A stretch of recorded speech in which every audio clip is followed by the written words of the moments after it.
The fun for the noise. It's a new energy and mine. Pick up any bullseye. One day for what mama, papa, and child.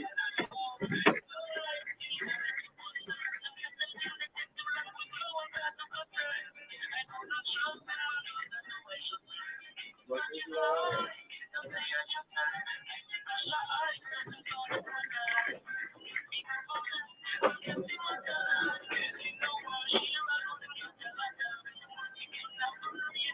And shut a land, rata tell your money why. The price is for landers. Make a time. No many go to find. Said that we just find the most and the night. New energy and mine. One day for what mama, papa, and child.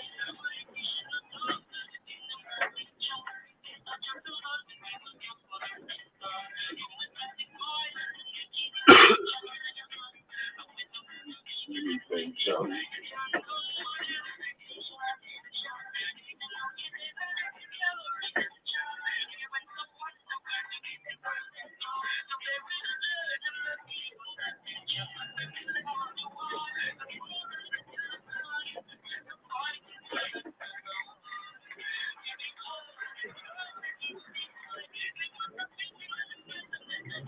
The price is the noise.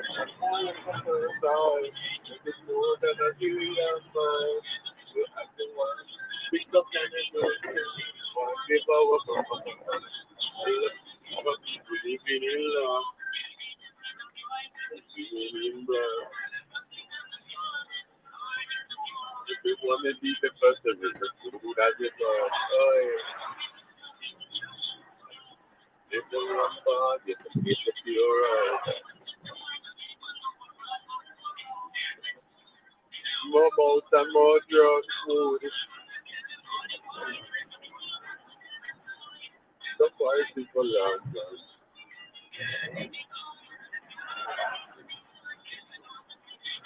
And did that with that money back spending on.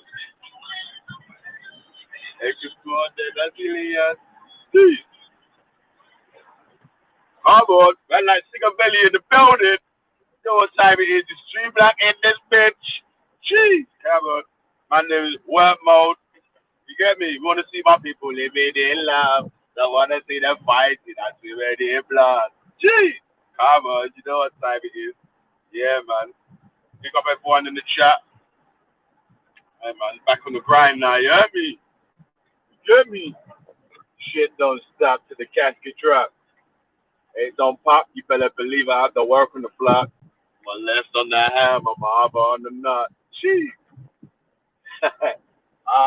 Alright. Yeah, man. We got the people them. Yaga, Yowza, Walton. That's how we do it. Yeah. Yeah, man. So it's a continuation from what we was wrapping up with last night, man. Why is there so many children in care? What can we do to keep, or what can parents do to keep their families together, or at least to keep children in the family? I know that's got to be painful, man. Losing your children to the care system. Some people never see their children again, man. And, I wouldn't wish that on my worst enemy, let alone. You get me? On the other hand, there is some people who mistreat their kids. You get me? So, mad, mad, mad, mad, mad. All right, let's see what they do for them. Yeah, man. Yeah, big up Afro in the building. Outside Oxford, outside Sosa, you know what? Yeah, big up Sosa. Yeah, it's skanking season tomorrow, yeah. Come on, you know what time it is. Yeah, big up Rafu, yeah. Yeah, man. So, big up man like Ayo, big up yourself, my G. You know what time it is. Yes, my lad. All right, yo. Yeah, the links in the chat and the links in the description. One's about this one's about trying to keep, or even trying to talk about adopting children. But there's a lot of black children in care, man, but not a lot of black foster carers.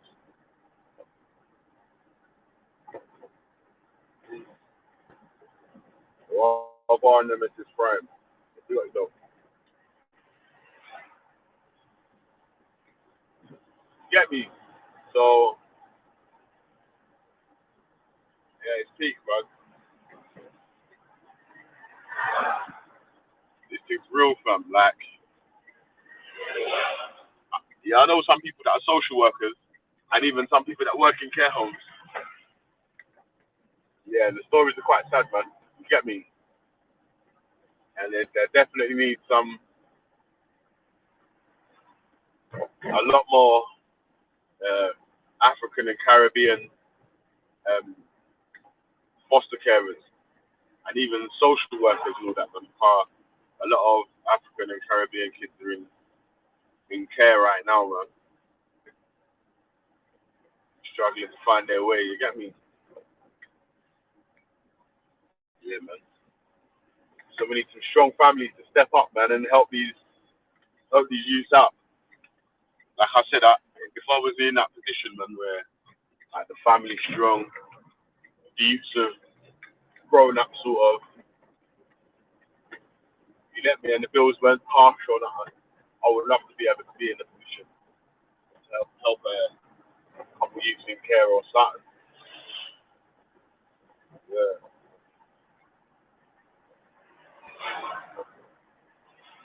But I don't know about adopted children that are older than your actual children in does. Might, yeah, I don't know, man. It might be like a bit more challenging, innit? So I think I would me personally, I don't need that as much attention like the child that's come from the broken family and all that. You get me? Uh, so big up the people them in the chats and all that. Yeah, I got to do a super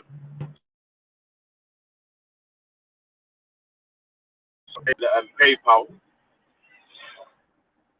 Yeah. So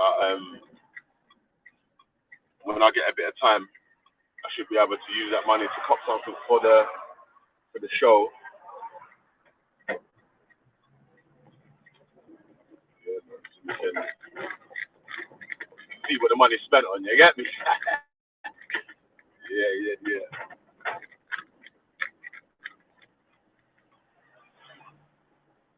Yeah, man. So we want that, what the channels pop off, man. Yeah. I'm saying I definitely want opposing views because I don't want it to be like just everyone just agreeing on the panel to everything. You get me? Everyone just agreeing. Nah, it's boring. We need to have some people that disagree and some people that agree. That's why I try to get there. Well, I try to. If the people then click the link and they jump on and there's three of one and three of the other, or even two on one side, two on the next side, and two, or even all six people on opposing sides,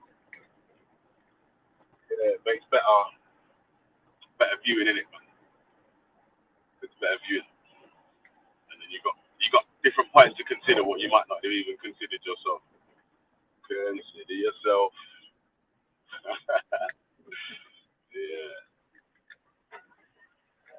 yeah, man. So who's back in the fucking slave trade today, man?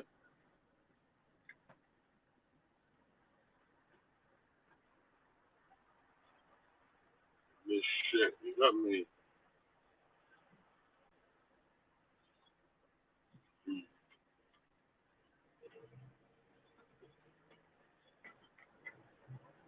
Yeah, but we're there, but I've got quite a far drive to go to still, so should be on for a bit still. But in about 3 minutes, we're going to be down for a tunnel, man. If anyone's in the chat that usually jumps on, it'd be nice if one of the man them, or one of the gal them, one of the ladies, click the link so we can keep the show floating while I go through the tunnel, and then we can have a couple of go back and forth.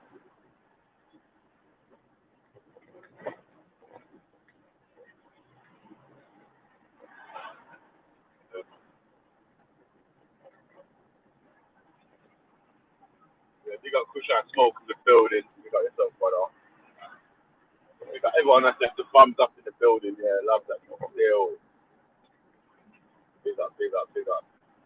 Come on, you got to set trends like Ralph. You got saw the video, hit like, join the stream. Hope for it. Get me. You know what? Yeah, for the people that want to support but may not be able to donate, thumbs up is the best way. So that makes more people see the stream. And then yeah, so like since we've been doing this stream, we've gained about I don't know about 200 subscribers, maybe a little bit more. So yeah, man, doing all right, man. Doing all right, B. Get me.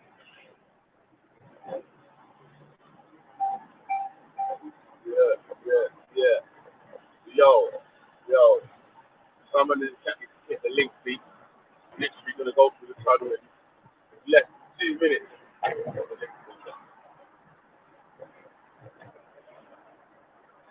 We're gonna have to hold come out the other side of the tunnel, man.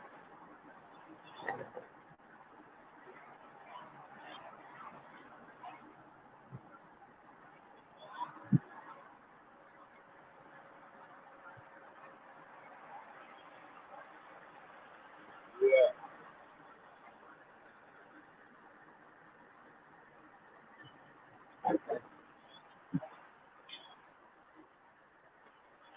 yeah. Big up that like K Coco Cola. Big up yourself, 5G. Yeah, man. Yeah, obviously the show's about well, the question of the day. As you know, it's that Chinese history. It starts with the question of the day, and then it rolls round in it into other stuff still. So, the question of the day is why are so many children in care? What can be done to keep children with their parents? I feel like parents are getting a hard time right now, man. It's not easy out here. I've got my own. I already know. It's hard. It's a hard. That's not easy road. Definitely not an easy road. Man. Definitely not an easy road. Man. Yeah. Alright, no one's not clicking the link now. Alright. Yeah. Oh shit. Big up man like China. Say today. Yes, my G. Yes, my G. I wanted to jump on this show this morning. Yeah, I wanted to Yo, ask you a yo, question. yo, can't listen. You're gonna go Yeah. on a monologue, yeah? Because I'm literally just about to go for a I'm tunnel. no. So Yeah, no. I just wanted to answer that question. Why are so much children in care? You get me? I don't know. Maybe a lack of family plans. I'm not really sure, bro. You know them ones. Like as a man right now, that's I don't know. That's what I think. I think maybe the parent structuring system in the UK might be. I don't know. We have to look at that. So that's just my point of view on that.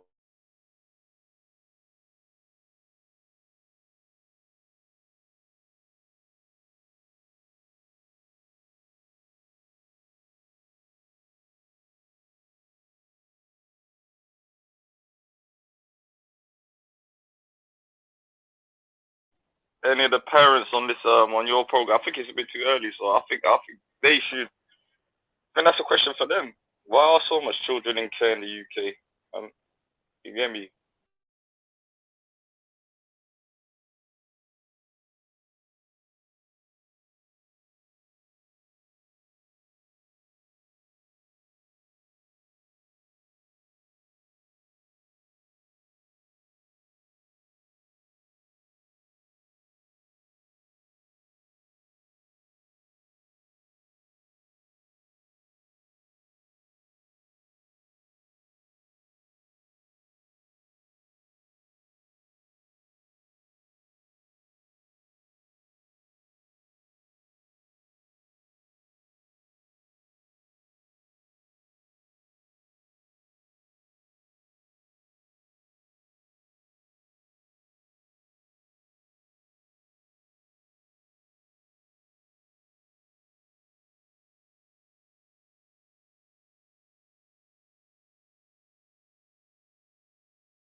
You. Yeah, man. We're back, man. Yeah. Like I was saying, B, I had to go for a tunnel real quick, man. We're back on the end still. Yeah. Click the link again, though, yeah? Anyone that wants to join the stream, click the link again still. I'll take Carly. Where you going, G? Yeah. That's nice, man. There's so many children in care right now.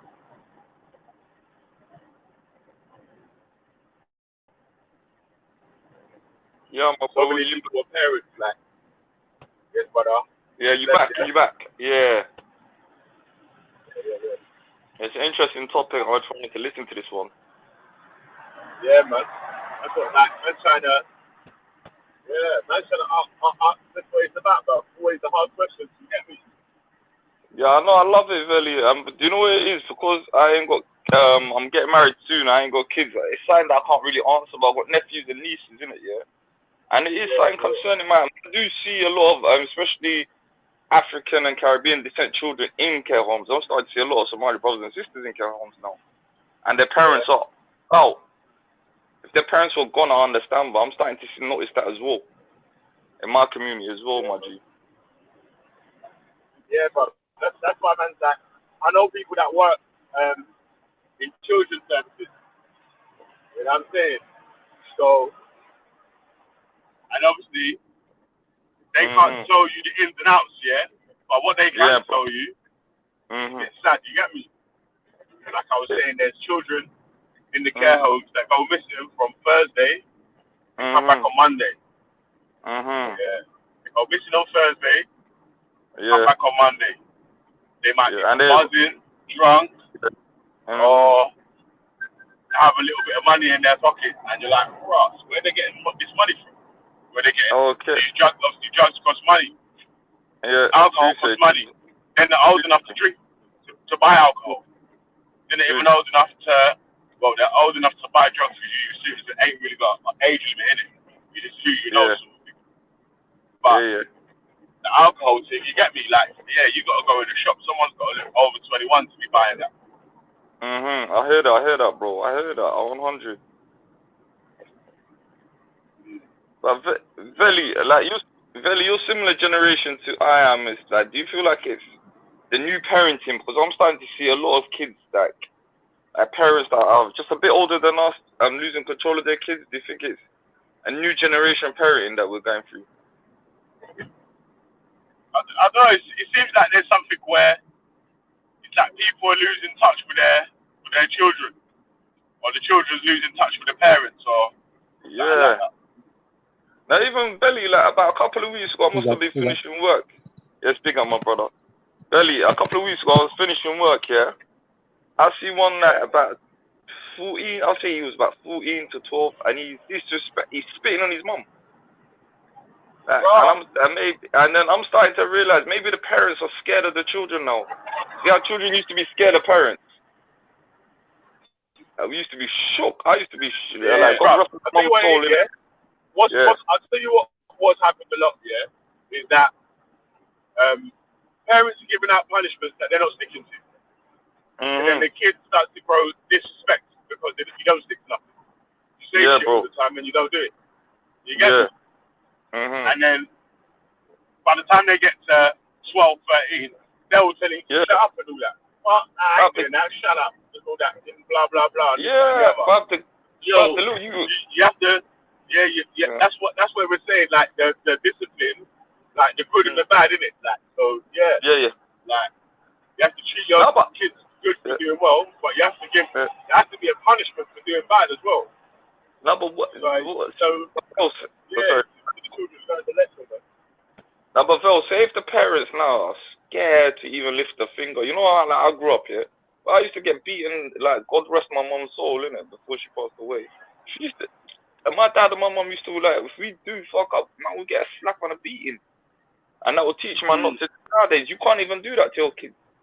And my brother, I'm not gonna lie to my older brother's got kids, he's okay, it's not even like that. If you can't do nothing, because this is it. No, but you know what, yeah? You think it's the system? You see man saying about punishment, yeah? You don't always have to give beatings for punishment. You know what I'm saying? There's other things you can do, like you can disallow them from things. You know what I'm saying? Like they can have to go to bed early. They're not bad. You're not using no computer, no phone or whatever.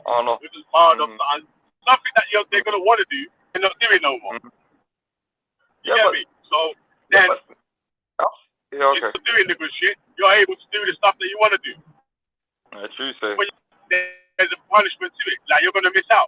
True, so, although you're not giving licks, it's still some sort of discipline in it to know that. And then you can explain that better. Because you can't really explain the beating better. I had to beat you because you didn't do what I said. And it's like, there's no lesson in that. You get me? You missed out on that because you didn't do what you were supposed to do when you were supposed to be doing it. There's more of a lesson to that. A man's going to understand that lesson. Yeah, but on the flip side, though, I'm trying to come from, you see, Billy, like, how probably, I don't know, I can't say how you grew up or anything, but when man used to fuck up, man used to get a beating, like, you know what one's like, man used to get that, and it was a norm, like, but now, I'm not gonna lie to you, because I'm not gonna lie to you, Billy, you see the other day when I was finishing, I had to look at the 14-year-old, I said, boy, you're lucky this is a new generation. Like, there was a couple of us, you know, I work in construction, so we're just pulled up in a van, we're just getting lunch, and we're just watching this little youth. And all of us, we're above a certain age, we were like, raw, do you think that's possible? At my age, at that age that I was, to even dare say a word back. Because man knew what was coming, you know, that was the punishment.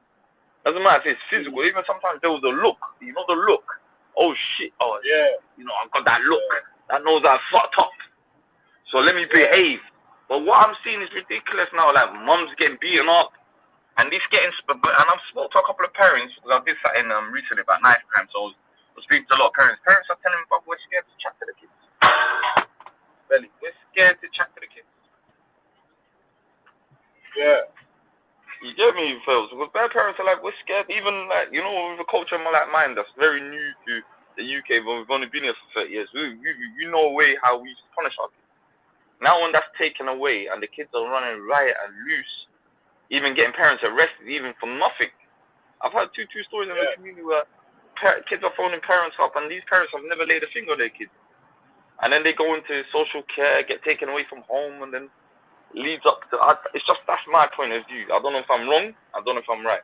It's just a point of view that I'm throwing out there. You know the ones else. Yeah, obviously, like you're saying, there needs to be something about this, the way the youths are just talking to their parents however they want. That can't run, man. We as adults can't have that.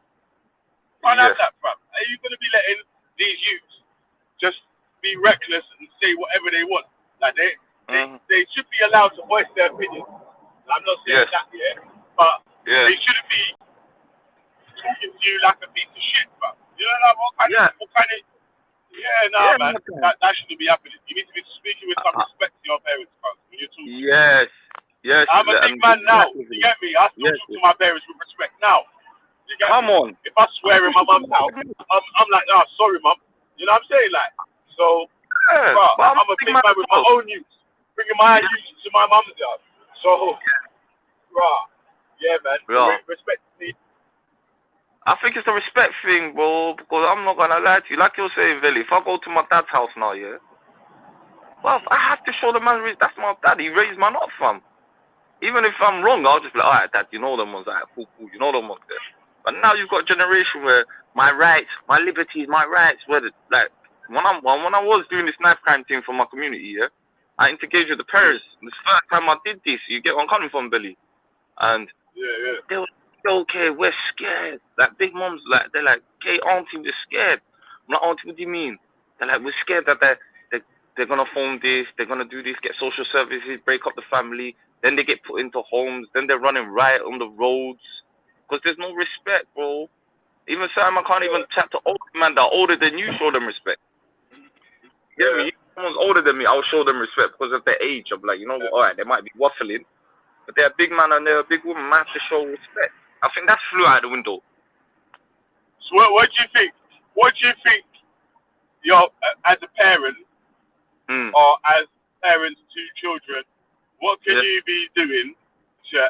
I already know what I think, but obviously I want to get other people's take on it. I don't want to just monologue it myself, but what do you think parents should be doing with their children at a young age to get them to speak respectfully to them and all stuff like that or whatever? I think maybe it's teaching them your values instead of the mass values. You get where I'm coming from? Instead of saying, oh, this is how everyone else does it, I'm going to do it that way. Implement your own values and your own respect and how you used to treat your parents. Okay, with a modern twist, obviously times have changed. Well, I'm trying to tell people time has changed, but I don't know, like, I don't know, because again, Billy, I'm saying, I'm planning to get married this year later on, so I can't speak about the parent bit. Yeah, my bro. You know, Veli, you see the whole... Listen. Because I've had arguments like sometimes it's hypothetical, innit? So you can still give your opinion, but you ain't got no kids. It's just like we're speaking on the panel, innit, where man can give their opinion on what they think still. So give your opinion. I can only give my opinion. I can give my opinion as a son. You get where I'm coming from. As an uncle, you get where I'm coming from. But as a father, as a parent, there's certain, because everyone has their own, like, Belly, you've got your own experience as a parent. You do things your own way that your parents never used to do with your kids. Or maybe how you were growing up, maybe how you and your brother were growing up. Like, how you teach your kids is a bit different, but you've still got that main core values of how they treated you. And you get where I'm coming from, Belly. So maybe it's more implementing, I don't know, man. It's a tough one for me. Is that Ultra? Yeah. Good morning, Ultra. Yeah, so it's tough. Yeah, it's a tough one for me. But I just think maybe society is a reflection of society where we've allowed young children to get away with so much, and maybe it's the government parenting the systems that's, I don't know, really. It's a sticky one for me. I can only talk about what I've as a son and what I'm seeing that children are doing. But I can't really talk as a parent, sort of. I can't. You get where I'm coming from, Vils. Yeah. So I'm gonna let someone else. I think I've been monologuing on this one. Alright. Yeah, Kay. Take over. Kay, you still there, bro? You okay? Can't hear you, cuz.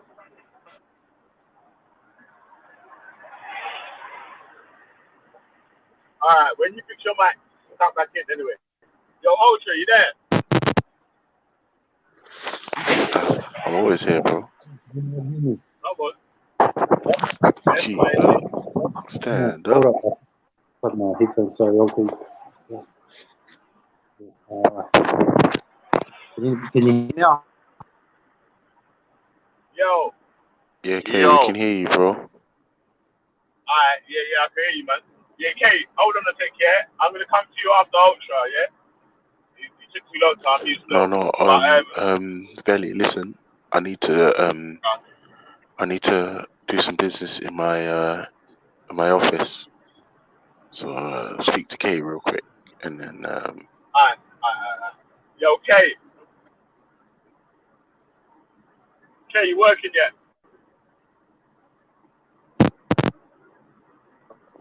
Can Yo, G. you hear me? Your mic's kind of low, though, bruv. Yeah, I can hear you a bit, K.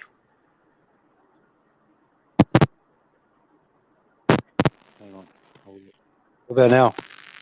Plug in your headset again. Yeah. Yeah, that's better, man. Yeah. I don't know. I think it all comes down to time. If you have a kid, you got to be willing to invest time. Like, Yeah. I wasn't a great father. I was never father material. Man. I to be honest, I was never good at it, being a father. To be real, I had 2 kids, and one I sort of spoiled, and the other one I let take their own things. And they both did well. I would say that you got to be willing to Okay, your mic's invest. real bad, you know. You've got a bit of a bad Yeah, I know. connection still. Yeah, it's better now. It's better now. Yeah, K, I just missed the last bit you said, bro. It's interesting. Yeah, I would say time is time. Kids like, you got to be willing to invest time. And it sounds easy, but I just think that you need to invest a lot of time into your kids. Have a lot of time and a lot of patience. That would be one of the main things, that I think is important for a father, is to spend time with their kids, because we're living in kids, like, all the information out on social media now, even parents, it's like they're getting raised by computers, which in a way is taking away that time, that parent time, K. that closeness, and I guess, you know what I mean. You just need to look around to see that they're looking up to things that are not, that are real, but that are not based on any real family time. I think the family unit needs to spend more closer time with each other, like a father really, really needs to spend time with his kids, like, especially in the early years and stuff, I guess. I wasn't a good father, but I'm just saying that's the way I'm looking at it. I'm not gonna lie, I agree with you. I agree with you at certain points. Timing. You get where I'm coming from, K? Yeah, well, Because I've got a story of one of my friends, what he's going through right now. Sorry, K and Vel. He was one of the first brothers in our crew to have a kid. He wasn't really involved in the first kid. Now he's got one new 8-month-old, and he's got one on the way. And he's not, like you're saying, what Kay is saying, like, he's thinking he's done a mistake, bro. Because the other day, the conversation we were having, he was like, "Hey, man, like, I wasn't there for the first kid," and he's starting to feel the same thing happening again. So what you're saying, is it timing? Because he's living regrets with the first one. Now he's like, and I feel like certain men need to take responsibility. Okay, if you're, what me and the crew gave him advice was, bro, if you bust a nut in her, you've breeded her, you've got a youth with her, you have to be responsible. Now you've got another one on the way where he doesn't know what he's doing at this age. So certain men, I think, need to realize, when you're having a kid and you're bringing another human being to this world, you have to take responsibility, and maybe that's one of the things leading our kids into care and stuff like that. That's just something it's no one's fault. People out there that come from broken homes and haven't raised their kids properly, you can't really put, it's like kids raising kids.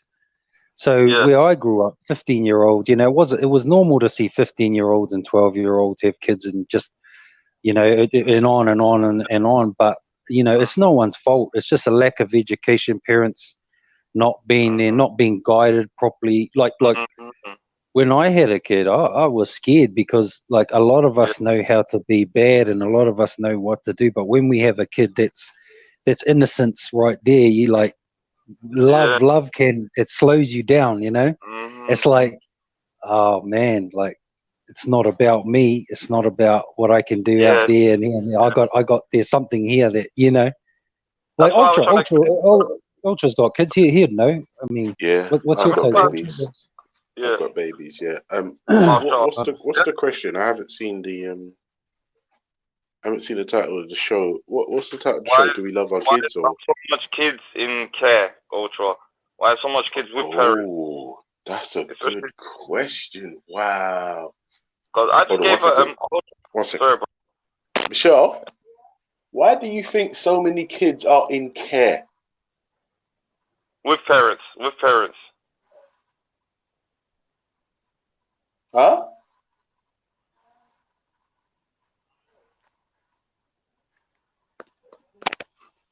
Like, what could be one of the reasons? Because I mean, there's thousands of reasons, but like, what's the reason you reach for immediately? Huh? Mental health. Mm. Yeah, drugs. Yeah. To be honest with you, I was gonna lean on the drugs and mental health as well, but I want to get a little bit more deep than that. I would say. What about broken By the homes? way, Mrs. Ultra said, um, for her, mental health plays a role, and the kids have been snatched up, right? But Is all Mrs. in Ultra all, from Tanzania, innit?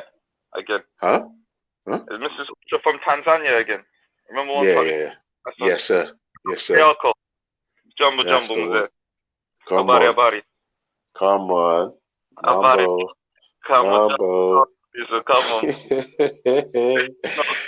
No, sorry. Let's get back yeah. to it. Yeah. So I would say um the majority of kids are in care because of what Jamaicans call whatless parents. Okay. Yeah. Jamaicans call it whatless blood clots. Yeah. What does that mean, Ultra, brother, if you don't All mind right. me? So basically, what that means is useless, Mhm. neglectful, Mhm. inexperienced, Mhm. immature, Mhm. not so great. Ultra, what about this scenario I was talking about earlier? Like one of my dogs, yeah, the first guy in our crew to have a kid in it. He had it when he was really early, and then he broke up with that baby mother, obviously over some shit. Now the Donny's got an 8-month-old son, and he's got another thing on the way. But he feels like he was telling me things are going back to how the first kid was, because he's not in the kid's first life, innit? And kind of affected him.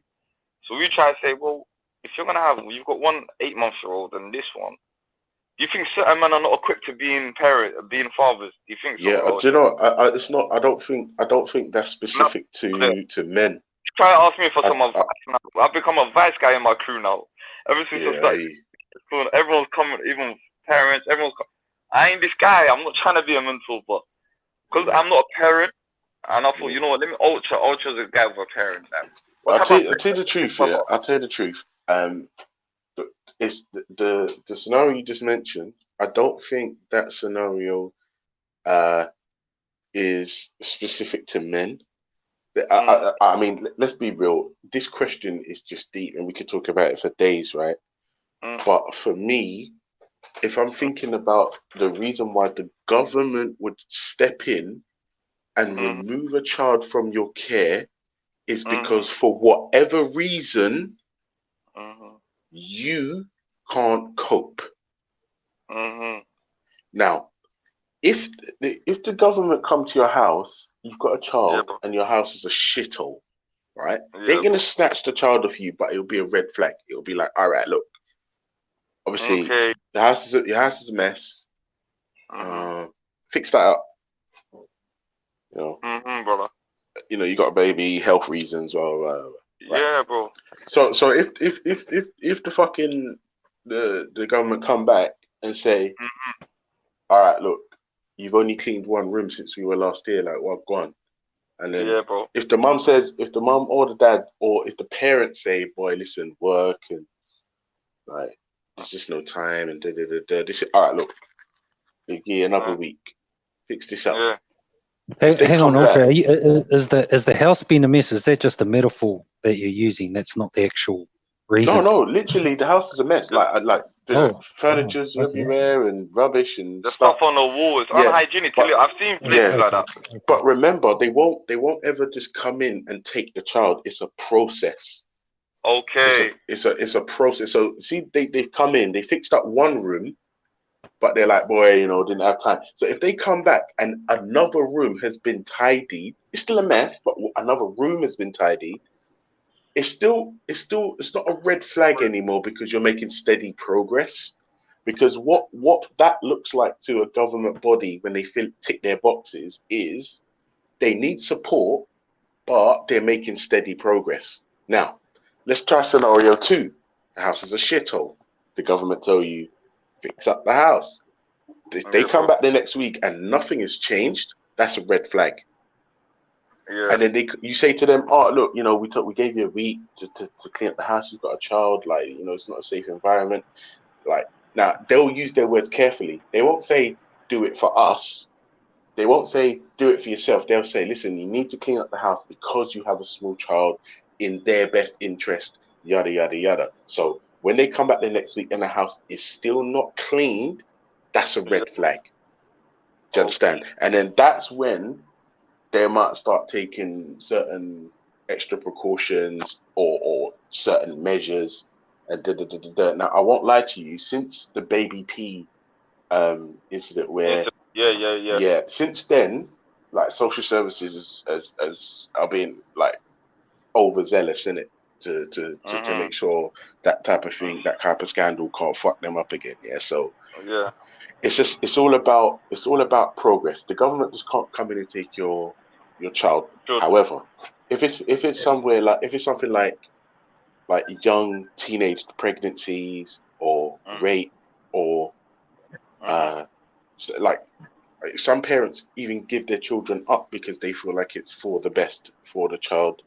I understand that. Like domestic violence, like for instance, there was a girl in my school, like, bless her heart, like, I'm sorry I was mean to you, like, and I ain't gonna bait you out, but I'm sorry I was mean to you because I only found out, My phone's gonna die, guys. the reason why this girl came to school smelling of piss is because her mum died. All right, bro. Take care, bro. Yeah, she used to come to primary school smelling of piss. A bit again, because his mic got in the way. Yeah. I was saying there was a girl in my primary school who used to come to school smelling of piss, and like, we were mean to her because she came to school smelling of piss. But I realized, obviously, later on in life that her mum died, and it was just the dad at home, and he was coping with the loss of his wife. Yeah, raising kids. And because of he was dealing with his grief, the care and well-being of his children suffered greatly and got neglected. Exactly. Now, I lost my mom as well, so I know. You see my dad. But the thing is, she came to school smelling of piss for like a year, bro, and then like people started to bring the girl and her younger brother to school, and we were like, "Rah, like, who's that?" And they're like, "Oh, blah blah blah," type thing. But we were primary school kids; it went right over our heads, innit? Yes, at that time. And then Tutu's now, about a year after, they went back home to the dad, and then like everything was fine. Yeah. Well, not fine. I can't say that because I wasn't in their lives like that. But like normal again. Yeah, it was not normal because they lost their mum, but they stopped coming to school trying to piss. Their hair was done, that type of thing. Do you know what I mean? And then, man, I remember differently. Yeah, and I'll just say, like, when it comes to care, I would say like, oh, Veli, what going on, bro? Yeah. I was gonna say domestic violence is another one. Obviously drug abuse. And I'm gonna lean on Red Pill Trill's latest video. I think he directed it. It's about the overarching message is about the system of control, but it's also about the horrors of addiction. It's a good story. You should check it out. And I would say that's one of the reasons that a lot of kids Sorry, don't care. bro, I But just cut off, innit? yeah, no, Back it's good. again. You didn't miss nothing. I wasn't saying nothing of consequence. But what I would Yeah, say is yeah, that bro. since the baby P incident, you'll Yeah, find yeah, that G. numbers in care would have gone up now because the Yeah. government doesn't want to be seen to be doing nothing, and they don't want another baby P scandal. So Okay. yeah, like a lot of people got away with a lot of shit back in the day, but now it's a lot harder to fly under the radar because if you're sending your child to school and they smell of pee, like I mentioned before, or their hair's not done, or they're Yeah. coming with bruises and marks and the Telltale school, signs. like no matter how much the head teacher likes you and the teachers like your children, they have a duty of care to report anything that they feel is a concern. And remember, it's something as simple as your child's hair's not done. Like they won't flag you for having dirty shoes, but they'll flag you for having shoes with holes in them. Like, and then and not flag you, like report you. They will move to you first to say, is everything okay? Now, I'm not gonna lie to you. For some people, that's too much of a admission that they need help. And I don't know what's wrong with our species, right? But we seem to struggle to ask for help like that's some kind of weakness. Do you understand what I'm saying? To me, that doesn't make sense.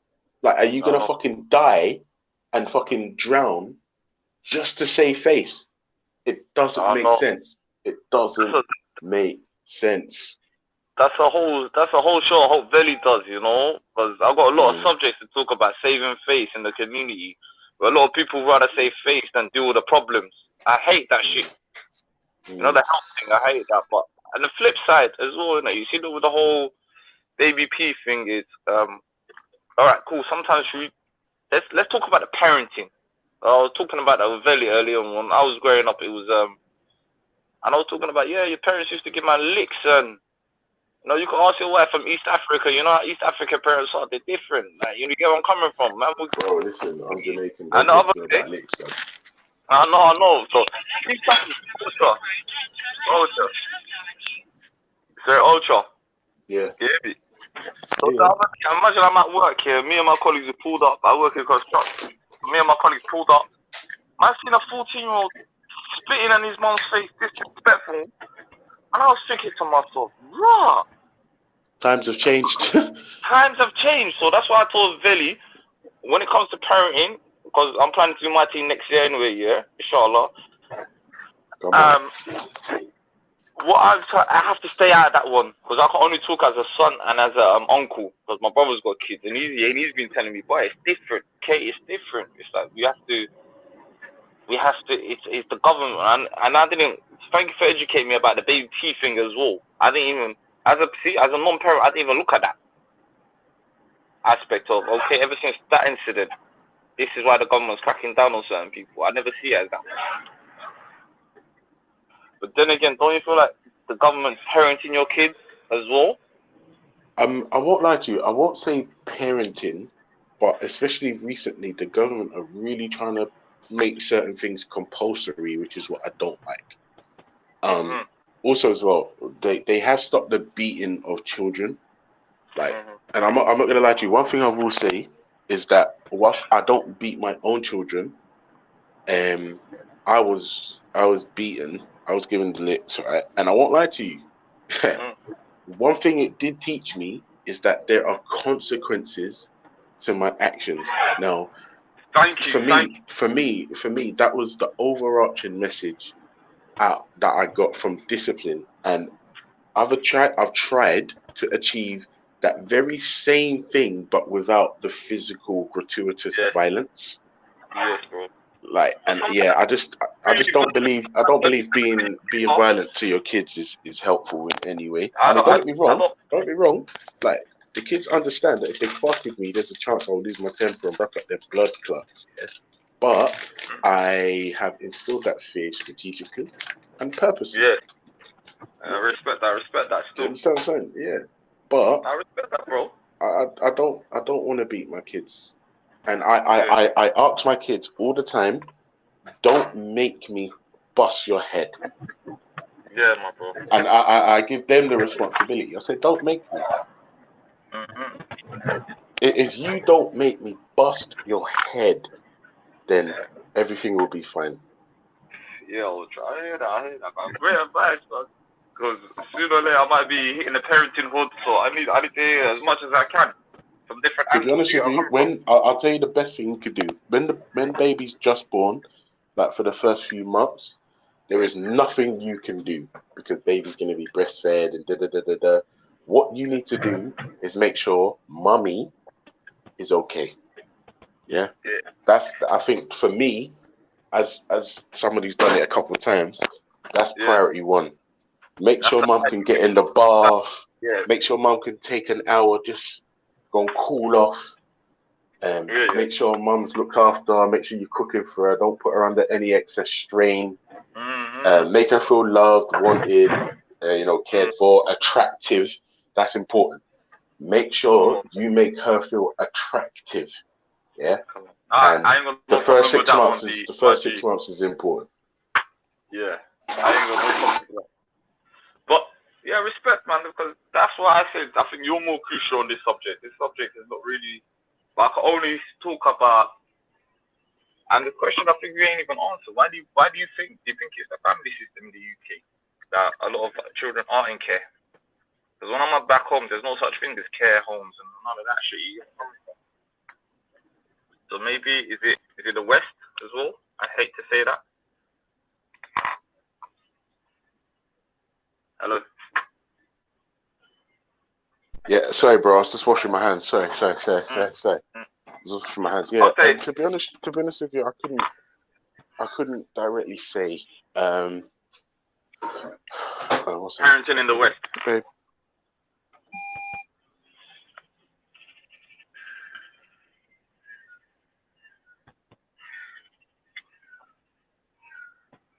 Hello. Yo, yeah, man, still here, still. Yeah, hello. I thought people got Pull it up.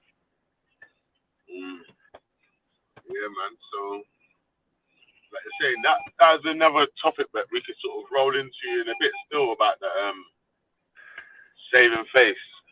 Yeah, saving face for the community. But I want to get into that one. Still, because there's a lot I got to say about that when it's coming to my community, especially. Yeah, because the saving face thing. Sometimes it's a bad thing on us as well, isn't it? Like, it means like you're not able to express your issue or what your actual problem is because you don't want to bring no shame on your family's name and you don't want to make people them look at you like this, that, and the other, and so that means you got to suffer in silence now. Yes, and I hate that much. It's very keeping faith for the community. That's where you start to take it out on people that don't know. Then the people that's around you, like, say the parents are going to be taking out on their children. The husband's going to take out the wife. The wife's going to take out on the husband. Blah blah blah blah blah. Beef.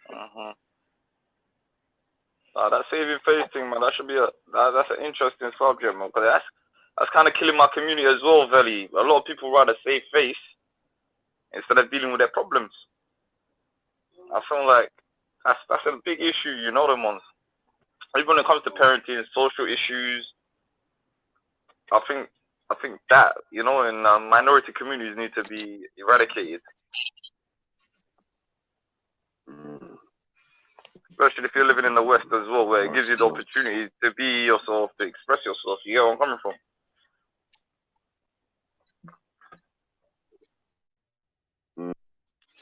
Yeah, man. But still. But at the same time, like, don't you feel like we as should we take responsibility for our own kids as well, because they are kind of running reckless. If you talk about society, if you talk about the general bigger issue that we face, really and truly, that's what. Obviously, obviously we're talking on a live stream now, but really and truly, this is it's the shit that you have to implement in your own house, which is ultimately gonna affect everyone in the community, innit? Like, because That's true. whoever's child is the child outside that never gets that love and this, that, and the other, that's the one that's going to be the potential this or potential that in the community. You know what I'm saying? That. So. That's right. I was just reading one of the comments. Someone saying the same as the daughters.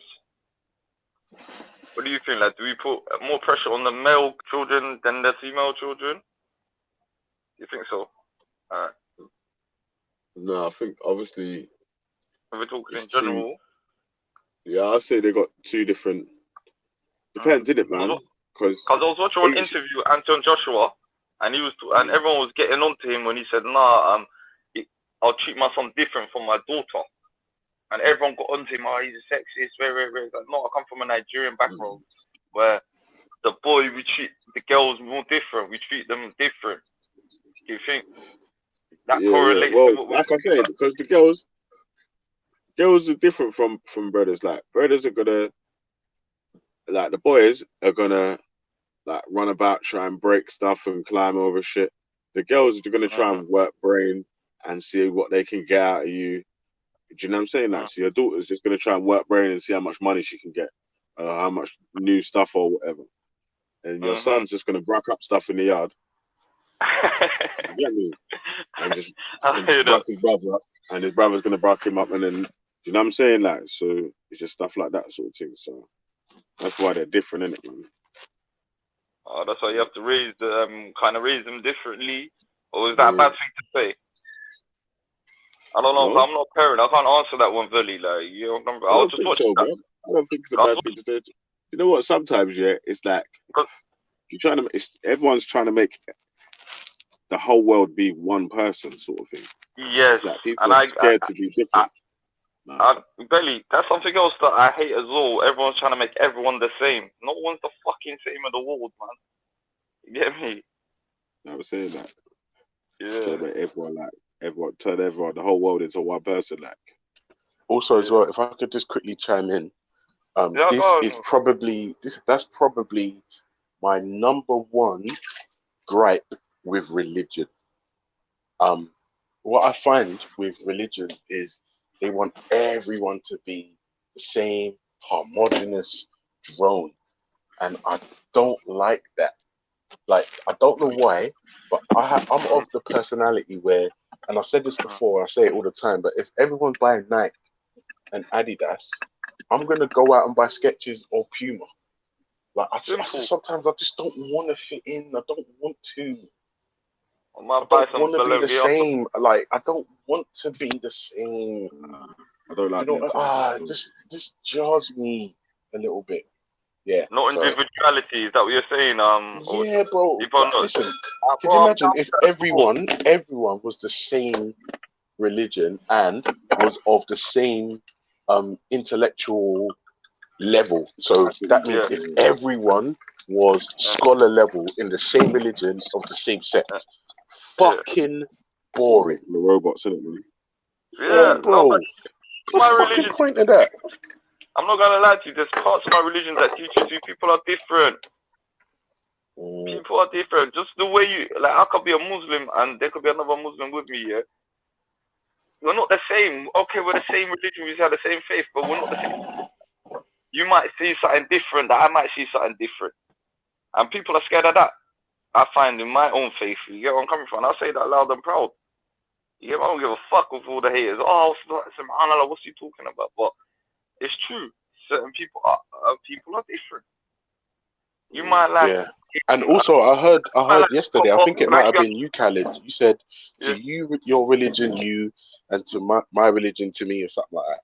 Yeah. Or to you, your religion, and to me, mine. Yeah, something like that. And I'm just like, what to that principle there? I love it. I don't know people because it's actual. I don't know. It's a verse in the Quran, yeah. And people ignore that, like, especially in a Western country. You get where I'm coming from, Ocho. It's like, we live in the UK, mate. There's Christians, non-believers, atheists. There's people that are not going to agree with your religion. There's people that are. And if you want people to all agree with you, not saying nothing out and critique anything about your religion, brother or sister, go to a Muslim country, or go to a Jewish country, or go to a Christian country where everyone has the same values or morals as you. But if you're in a country where people are allowed to be different, and people are allowed to have different faiths, different ideas, and freedom of speech, you shouldn't suppress anyone's faith. My faith, I don't believe in, I don't think my prophet, of what I know of my teaching, taught us how to oppress people, make them believe your belief. I personally don't think that. I might be wrong. That's just my belief, innit? You get on Yo, would you listen to this, yeah? Because I hear this quite a lot as well. The technology that they're inventing and the stuff that they're doing and this, that, and the other. So, wouldn't it be better to actually teach your children or get your children to start getting into them sort of things? So, instead of saying, they're creating this sort of technology, you will actually know what is really being created, because your youths will be creating the technology that's being used for the future.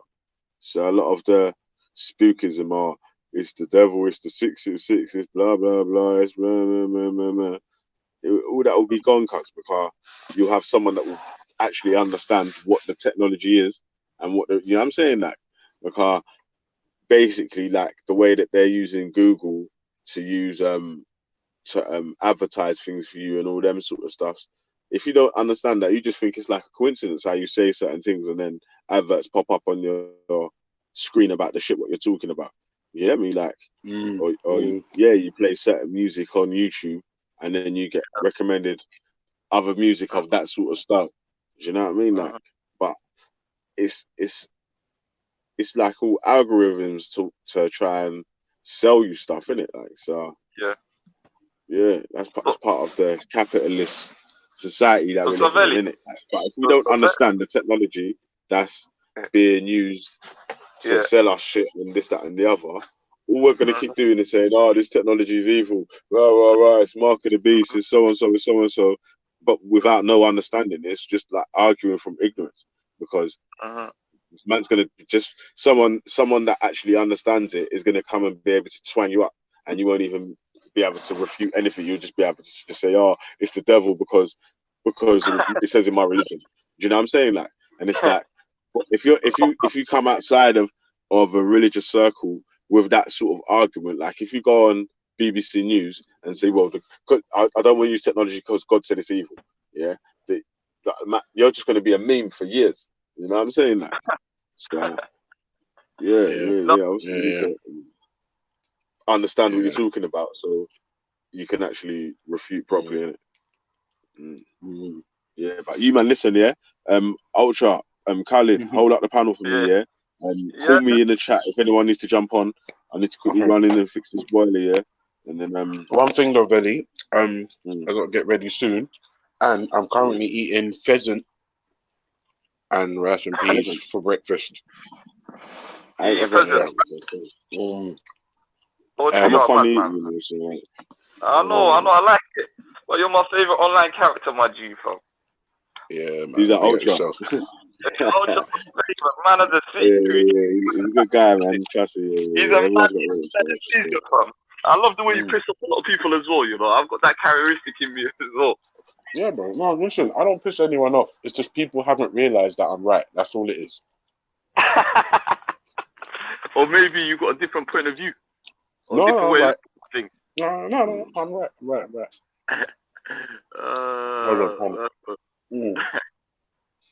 I said pheasant, you know. Yeah, that's what I'm saying, Super. This is a real 9 in the morning. English pheasant. Man's eating pheasant and rice and peas. Half 9 in the morning. I like.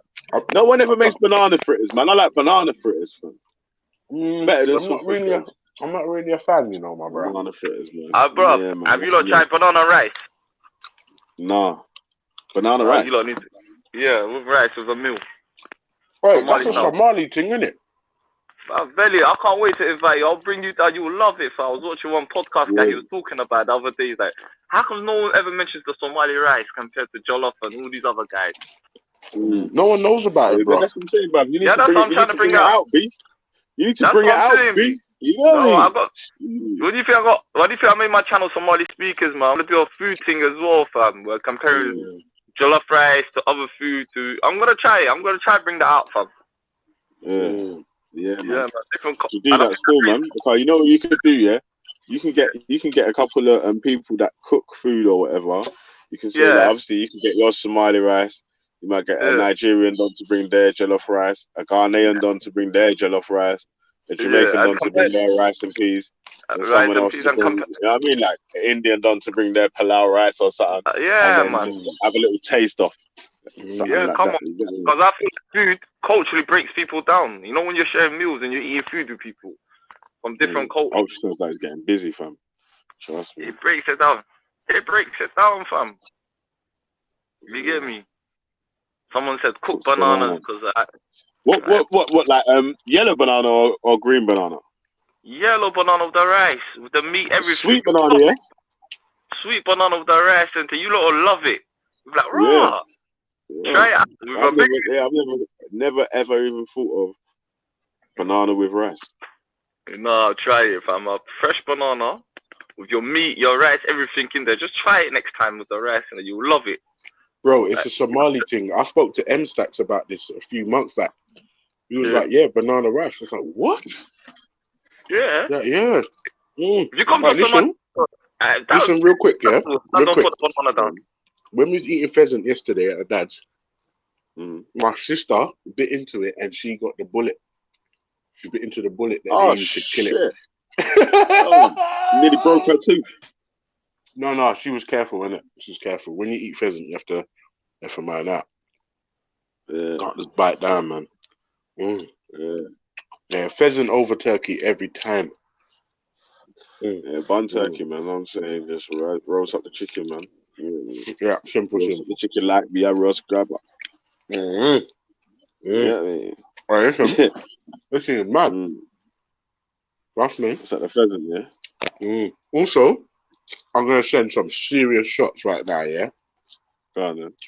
Send some shots for Halima, man, because she's sending shots for you still. Oh, I don't business. Halima can't cook.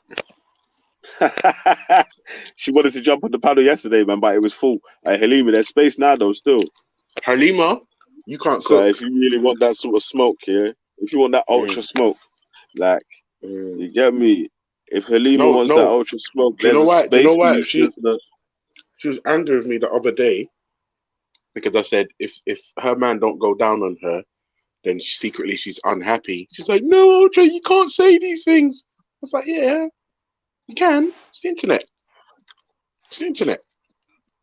Big up Halima anyway. Oh, also, my shots, by the way, serious shots about to be fired. Women, you are not the best cooks. The men are. Hold on. What about this shit? Oh, it's so good. You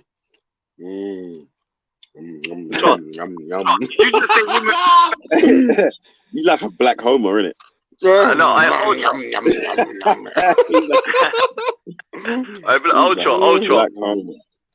Ultra. This bread is boxing off the pheasant like he ain't fucking eaten before, cuz you can actually hear the pheasant. You can hear the pheasant dying in his mouth. Hold on.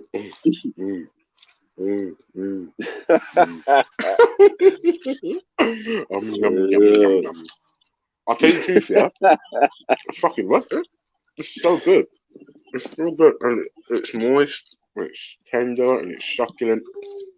I'm gonna buy some duck legs tomorrow. I'm gonna buy some duck legs. I found a place that will do my t-shirt, my G-Block t-shirt. Duck legs, yeah. Duck legs are wicked. You roast it the same way you do chicken. Wicked. Yeah, I found a place that's gonna do my G-Block t-shirt. Come on, nice round the corner from me. Everywhere we go, people always ask us. Why don't you look at it? That's why we call them. This is G-Block, Miley G-Block. Hey, Jadakiss' voice his throat must hurt, cuz. I know. Look at that belly. Boxed. The man boxed the whole thing, you know. Is that the pheasant? No, it was the pheasant. That was a Now pheasant. it's a series of carcass. bones. It's Not saying Serengeti I'm- carcass. You go, that's another carcass left in the And Serengeti. we're gonna wash it down with grape and elderflower slur in a measuring jug. With a measuring jug. Ultra, it's like that, yeah. I'm gonna bring the Somali food right Do now you as drink well. out of a measuring jug? You drink out of a Yeah, bro. measuring jug? Yeah.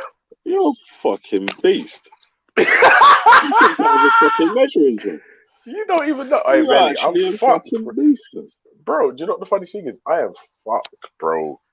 Like, I just do dumb shit and I love it. I just do dumb shit. Yeah. Sometimes it just sticks, man. Man, I just do out of dumb a shit. measuring jug, you know. Man, Yeah, had the bro. 10-litre jug there, you know. What the fuck? That was funny. Yo, Ultra, man, you need to love it. Oh, shit. Man, had the 10-litre jug of slur, you know. Oh shit! Imagine this one jug holds an entire bottle of slur. Ask me how I know.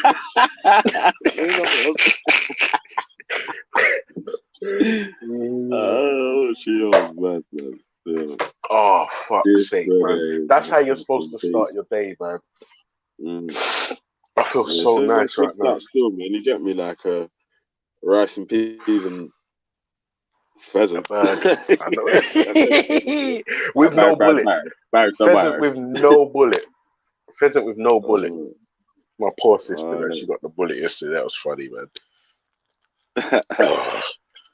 Oh, I'm not gonna lie, Belly. I feel nice. I feel like I got itis. You know, I might have to go and hold the couch, but I gotta get ready. I gotta leave the house at 11, doing 12 till 8. Right.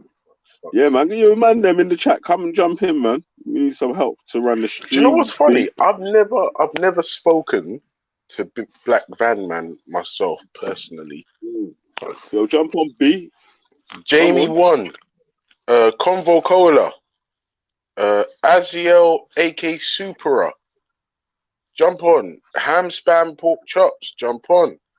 Veli Vision, jump on. Streamlabs, go fuck yourself. You took my 20 grand, you cunt. Who else is in the chat? Kushite Smoke, yeah, man. S Halima, all atheists are the same too, aren't they? Nope, we are not, babe. We are not. Like, Veli doesn't drink out of a measuring jug, and I do. So I'm saying. I did used to have a big, massive cup, yeah. I'll tell you what, yeah. We went to Jamaica, yeah, and then we stayed in the hotel and all that as well, yeah. So like, you know, like I went down to the bar and there was these Americans with these massive cups. And I was like, right. So I went to the brother, hey mate, where you get the cup from? Where you get that from? Like, yeah, Bamba Club. Yeah, where you get that cup from? Yeah, he's like, yeah, got it from the shop, yeah. So I went around the shop and bought the cup, bro. Every day, I was having some fucking, it's like a pint fucking glass sort of cocktails, boy. Man, listen, by 12 o'clock every day, I was waved off, cuz. You get me? Like, I had to go, yeah, man. It was like, have to go bed. Go lay down. Smash down. You really don't. I was like, man, just drinking fucking pints of fucking strawberry daiquiris and rum, fucking with white rum and, mate, just eating off bare jerk chicken and swimming in the sea and just fucking burning bare scuds. Yeah, I was finished. It's a good life, man. It's a good fucking life. Yeah. The holiday life. I did have a giant glass, yeah, but the problem is it's so fucking heavy, and then when you feel it, it's like, my wrist, because I got a bad wrist in it. Like I fell down once, and I put my hand out to try and soften the blow. The problem was all my weight, which believe it or not, there's quite a bit of it, came down on the wrist. Yeah, and then my wrist went to when I hit my wrist went to the left. No, yeah, it went left, and yeah, it was curtains for me, man. From then, I can't even lift heavy weights. Too tough. I'm definitely getting arthritis in a couple of years. Definitely. Nah, cuz man, yeah, you need to like, I don't know. There's fucking Well, if you start drinking some of them cod liver oils and all them sort of shit, start living a little bit more healthy life, man, that could You know what the wickedest thing I've is? got I'll tell you the truth. I take supplements and all that shit. Oh shit, Hassan's on the panel. Khaled's on the come on, panel. what Go on, Hassan Swab guys. is on Khaled. Yeah, man. Yeah. Come on. Do you know Hey, what though? Veli, Yeah, let me see if you're really Jamaican, Veli. Tell me What about up? this. Bear up. Yeah, man. Go on.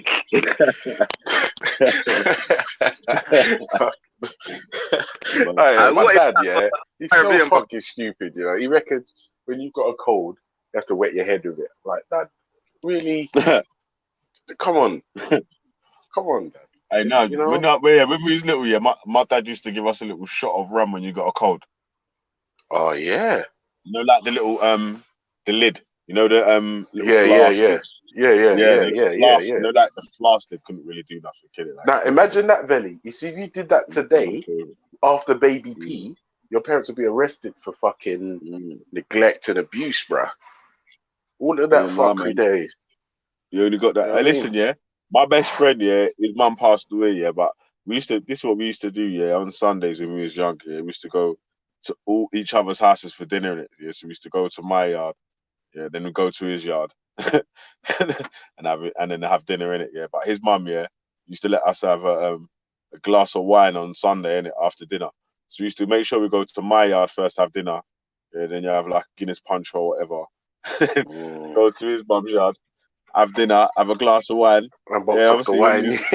Yeah, box off the wine. Come back out around the rest of the man there and fucking start smoking ash bogs and shit. Oh, fuck's sake. Yeah, man. Fucking no. It's a good life, you know, Benny. I'm telling you. It's a good life, man. You have to just. This is what people don't realize: is you get what between 50 and man. 80 years, 90 years. It's just like let's just be. It's just better if we get on. Like, how much more harmonious is life if we just get on, rather than tanks? No, but you know what? I'll tell you what, yeah. A lot of the people that I get on with on my estate growing up, yeah, were people that we had like sort of fights or arguments with.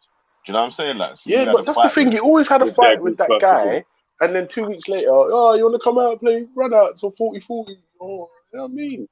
We were kids, man. Fight with him first of all, and then you can play football. On my estate was racist, you know. First of all, yeah. It was Where you from, South? Straight blacks. Yeah, from South. Blacks versus white on football and all that. You got me? Oh shit! Yeah. On the estate, blacks versus whites. Yeah. Straight. Yeah. That's a mad estate there, fam. Yeah, I'm not gonna lie, Belly. That sounds like Deptford and all them dirty sides there, bro. Yeah. You know what it is? I'm not gonna lie. My estate was just not like that, bro. Because remember, the one thing we all had in common: black, white, Turkish, Kurdish, fucking Asian, right? We were all skint. Do you see what I'm saying? Like, we were all brassic, like, and the estate. It wasn't like a massive estate. It was like in a C shape or a U shape, and it was like the middle of the estate. We all had to get along because that was our space, innit? Like, there was rarely fights. And also, I found out. Listen, you gotta think of it like this, yeah. On the estate one time, yeah, there was literally just white kids, innit? Yeah. And then after a little while, there was a couple of black kids here and there. But then there was enough for there to be a group of like black kids that was around the same sort of age, and then a group of white kids that was around the same sort of age. You know what I'm saying? Like, this is like pre-mixing, yeah. You know what I mean? Yeah. Like, so yeah. So like, obviously, like, yeah, like white there, like no white ones weren't coming to my house. Like, probably no black ones weren't coming to the white people's house. You know what I'm saying? Like, so the only time anyone was mixing was in school or outside when you played football or whatever, football matches. And then same thing. It was like our team versus their team still. And even all the brothers that was on my team, like the black football team, man's still friends with the man them still now. You get me? Obviously, from how man grew up with, even some of the white dons, well, actually, one of them died a little while ago still. And enough of them are all fucked up and all balmy and shit now. You get me? Like, That's the I'll thing. kick One it thing off I will with that. say, Belly, is I went back to my old estate a little while ago. I think it was earlier this year, and some of the guys I come up with are still sitting on the same wall, like doing nothing, and I was just like, "Fuck, dude!" Like, Yeah. yeah, Oh, but I had an experience yeah, like that recently as well. I went back to my old state and I clocked that no one's doing nothing with their lives. mm. But I grew up Yo, in that state. But do you know what it is? It's like one sec. Yo, with the, Hass, big up yeah, yourself, brother, on the panel. Because I want to quickly introduce you a minute before I jump off here. Big up yourself, yeah. Hassan. Come on, Is Hassan. your mic working yet? I'm not sure if his mic's working, man. Okay. Well, Hassan, if your mic is working, in order for us to hear you, you have to press the mute button. Just saying. Just saying. Yeah. Anyway, yeah, carry on the convo, yeah. I'm gonna jump off Mm, quickly because I need to go and do this work, man. yeah. Yeah. All right, If listen, I go could do your easily thing. just I drop, gotta I get could ready drop to my see phone this myself. shit. But yeah, Yeah. no, do you know what I was gonna say? In life, man, I'll tell you the truth, yeah. Like, obviously, if you're a theist and you believe in afterlife, cool. But for those of us that don't have that afterlife, it's encouragement to try and get the most out of this life. It's just like, and then you think to yourself, "Rah, why am I hating this woman because she's got a hijab on? There's absolutely no point. Yeah. Like, she ain't hurting no one. Let the fucking woman go about her and do her shopping and walk down the road with her husband. Like, who has time for hate?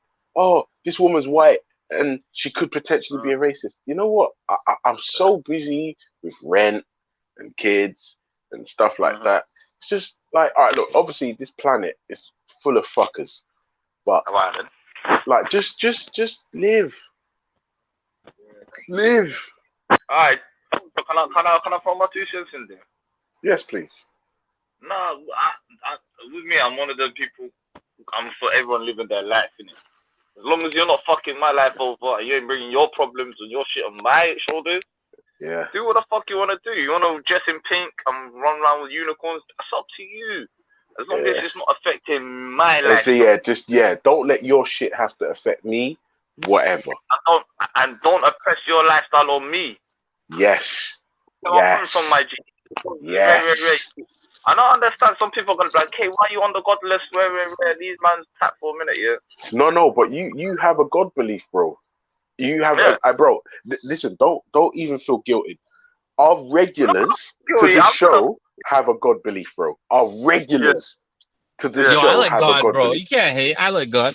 See, this is what I'm saying, right? But this is the thing. Remember, you don't have to pander to people who are brain dead morons. Do you understand what I'm saying? Yes. Don't even pander to those people. I'm on to that age where right now, yeah. You know what it is? That obviously, man, live by myself. I'm a full independent man. You get where I'm coming from, my G. Where I've got my own mindset, like, and you can't tell me where. And a lot of people find that difficult with me.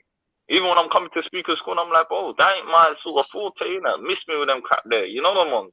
You don't like if they don't believe in God. Well, fam, like I said, yeah, we were talking about estates that we grew up in, innit, just now. I grew up in a state, everywhere, North London, everywhere's mixed. Like, I grew up in a state where I came to the country before before the mass Somali community came in. I was one of the first original families in North London, innit, yeah? And before that, people come in, man's got, like, one of my closest friends is Congolese, my best friend from year 4. Till now, Congolese, he's a bacon-eating Christian. We always have clashes about religion, but that's my boy. Certain man try to tell me and not even that, Caddy. Let me ask you a question, yeah? Whether he's right, whether your Congolese brother's right, or whether you're right, it's up to God, isn't it? Yeah. If you believe in God. Yeah, but this is the thing. Yeah, but that's what I mean. It's like, as human beings, I find that more and more people are just concerning themselves with, like, just trivial things that they have no sway over. Like, all right, this guy's a Christian. All right, that guy's a Sikh. All right, that guy's atheist. But if you're over God belief, it's up to God. So chill out. Chill out. Yeah, believe in your belief. Yeah, man. Just chill out. Who's got time for hate?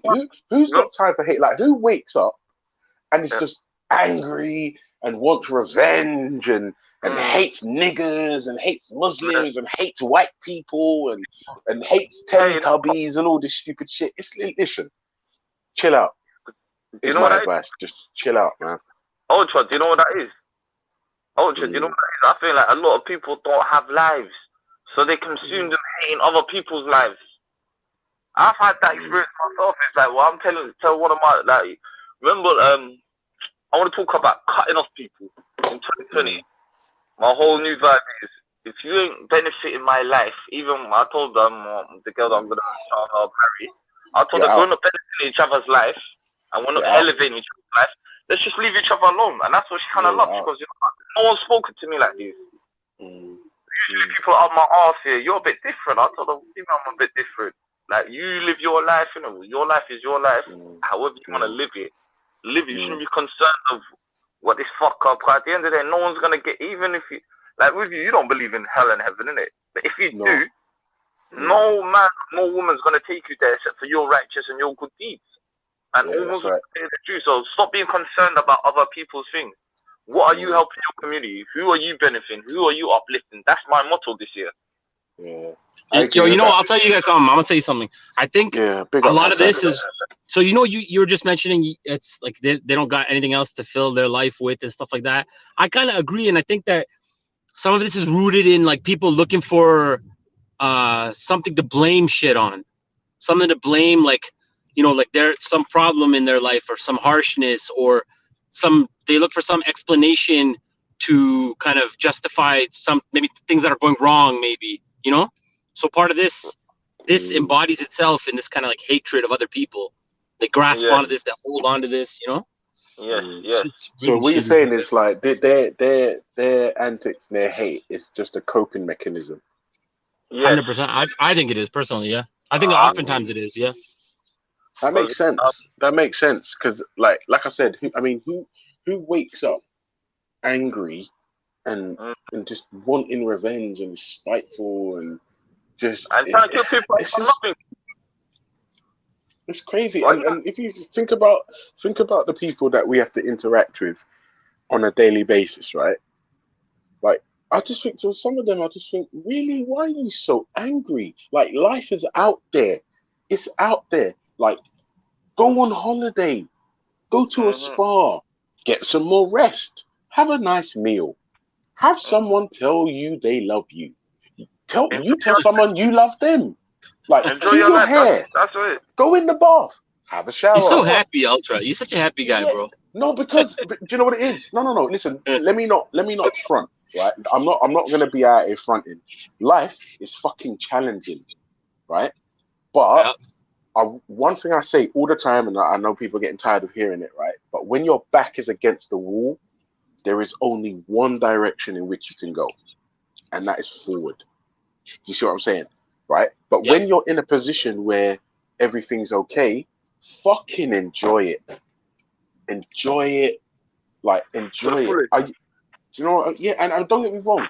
Like, what I realize is a lot of mental health where it's like a lot of people need to be angry to justify their existence, and that's sad.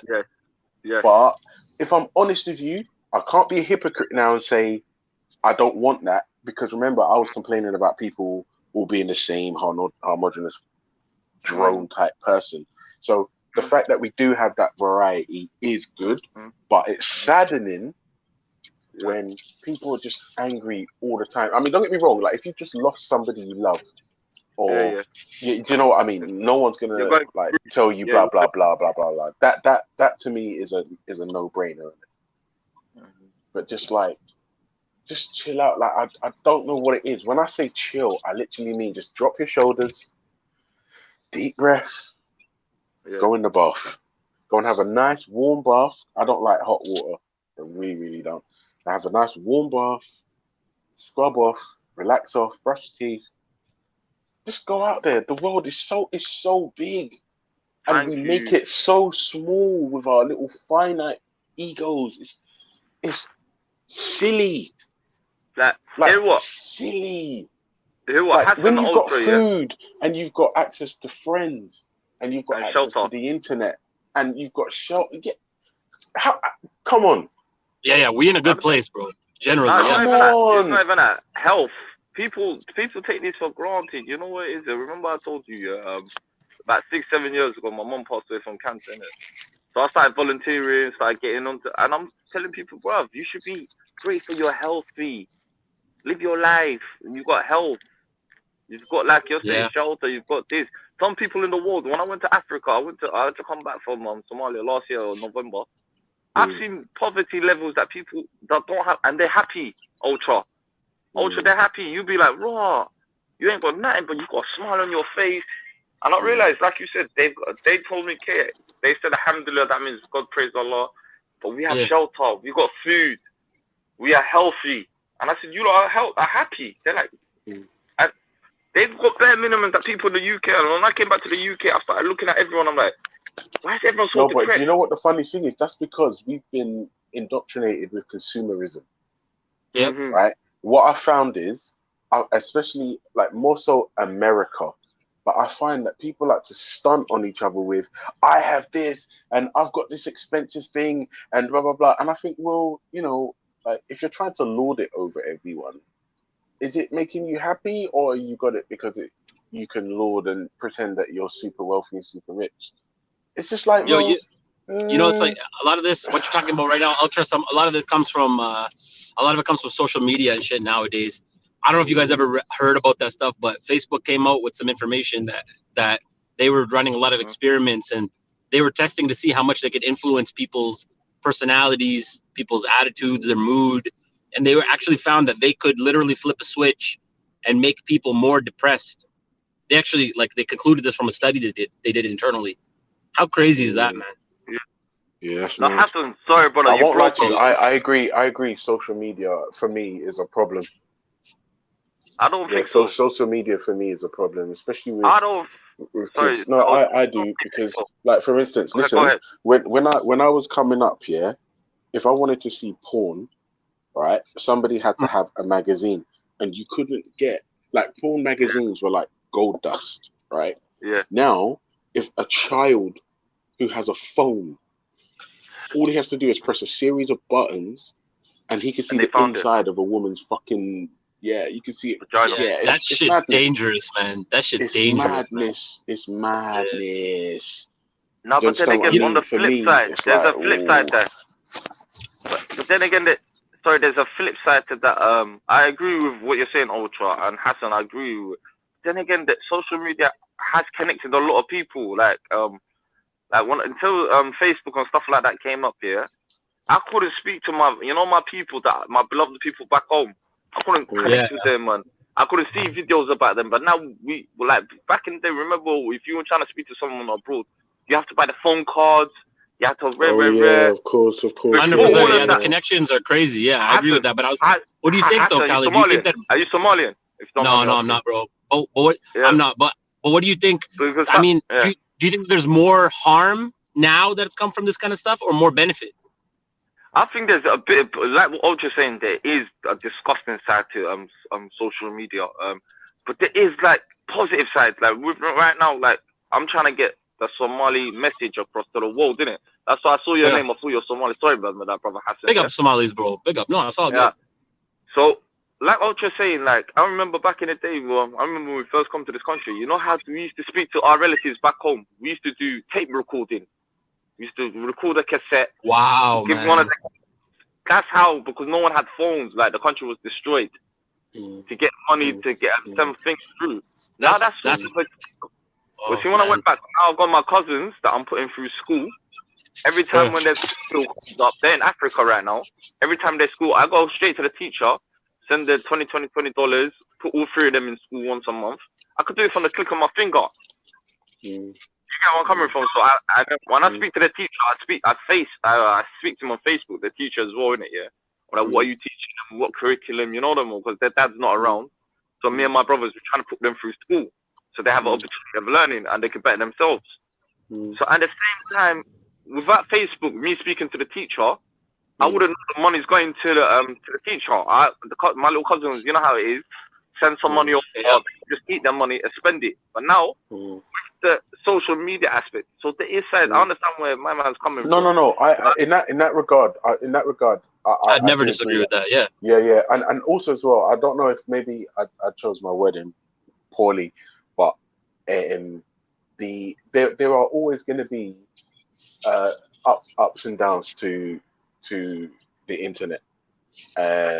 Like for instance, the example you just gave, but for me, like it's the ease of which children can access obscene materials. Yes. Ultra. So I agree with you. That's a big thing, bro. But there's a few different ways to look at this. The first thing, societies in general now have advanced like way faster, especially like you could say countries like Somalia.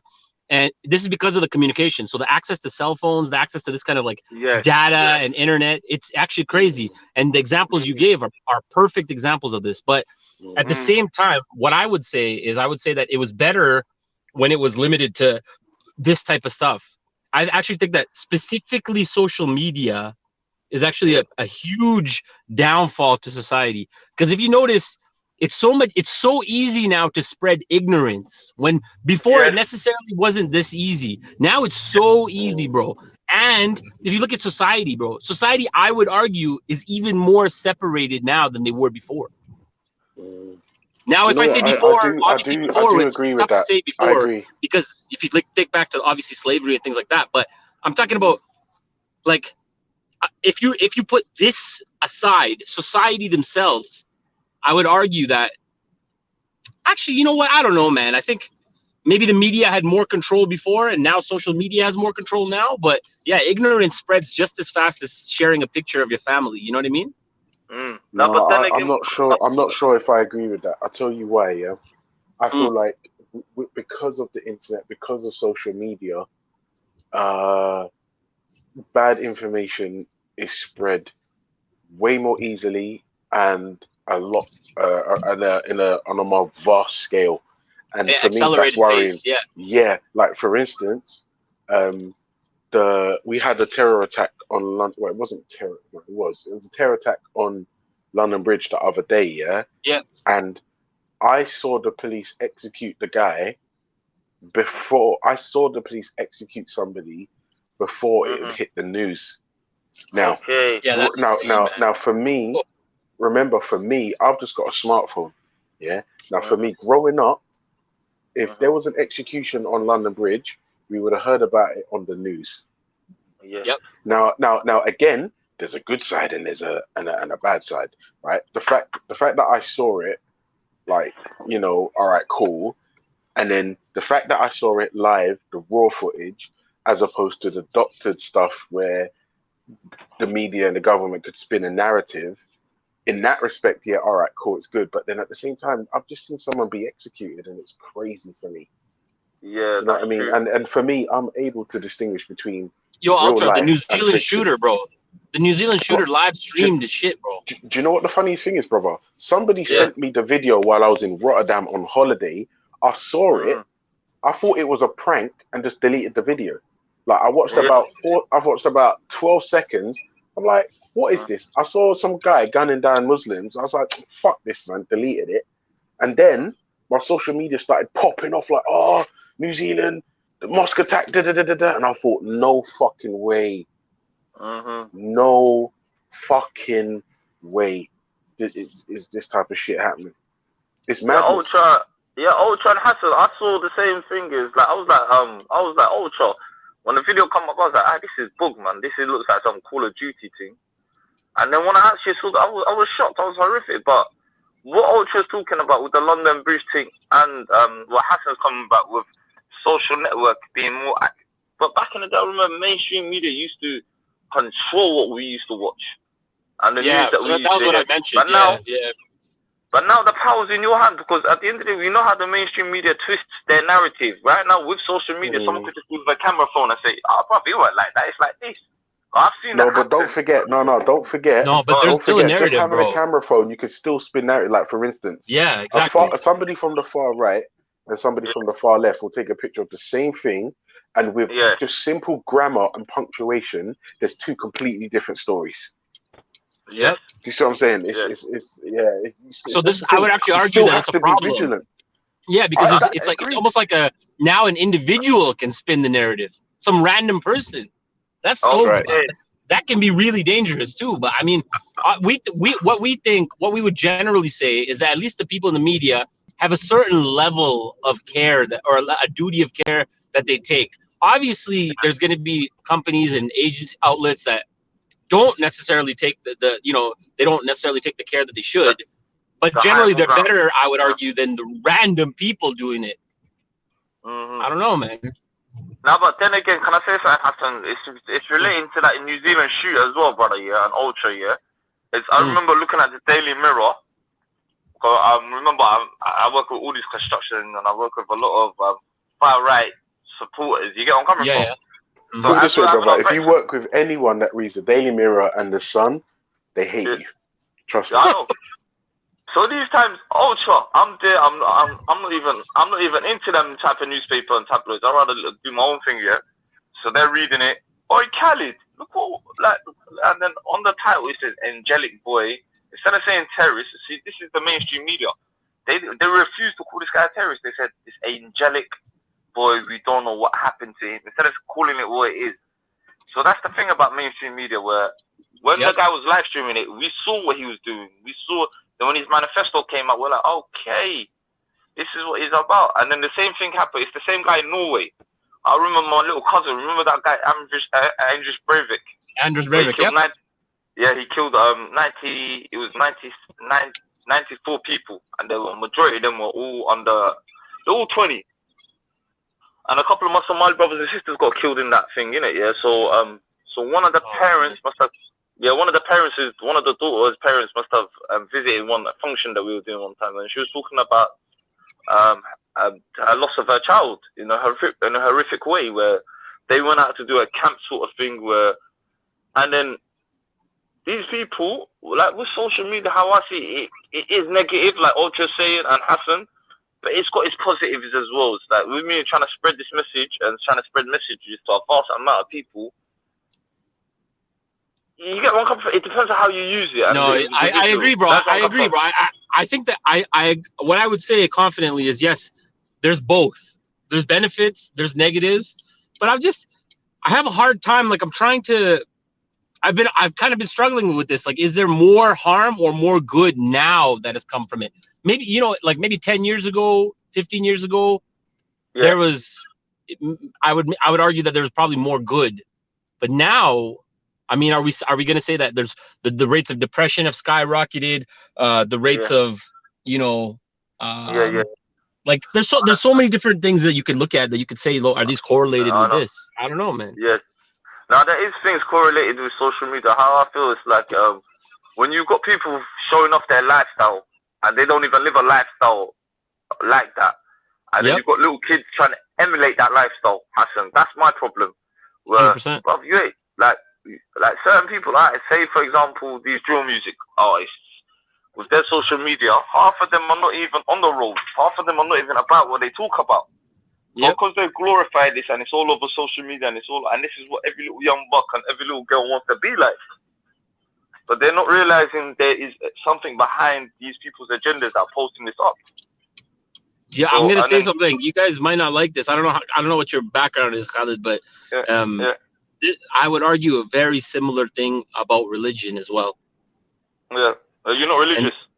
No, I am. I'm very religious, but I would argue So I would argue that kind of even Islam as a whole has been damaged by social media as well. You can't say that, but then again, it's kind of glorified. It's kind of done a lot of justice for social media. Like for example, the New Zealand rugby player. Yeah. How many people has he converted into Islam just by his social media and his following? See, so this is what I mean about good and bad. Yeah, I can agree. I agree with that, bro. And we're talking about even fundraising when there's something bad happening. These types of things. This is fantastic. This is awesome. I love this. But and it gets to a master. Yeah, go ahead, bro. Sorry. But I'm just saying, like, kind of the indoctrination that happens. That is what scares me. So the good still exists. The good will still be there. And even under this indoctrination, like this from my perspective, under this indoctrination, there's still going to be good There's still going to be people converting into Islam. There's still going to be like, you know, the fundraisers. There's going to be these things, but then there are greater impacts that we may not see kind of right away. They build up. You know what I mean? I could give you another example. Ultra and Hassan. There's a famous draw. I don't know if he's an artist or he's a young Somali brother that does a lot of music, and he must have got into a little altercation with other drill artists. So a bunch of my brothers and my Somali brothers beat the crap out of him.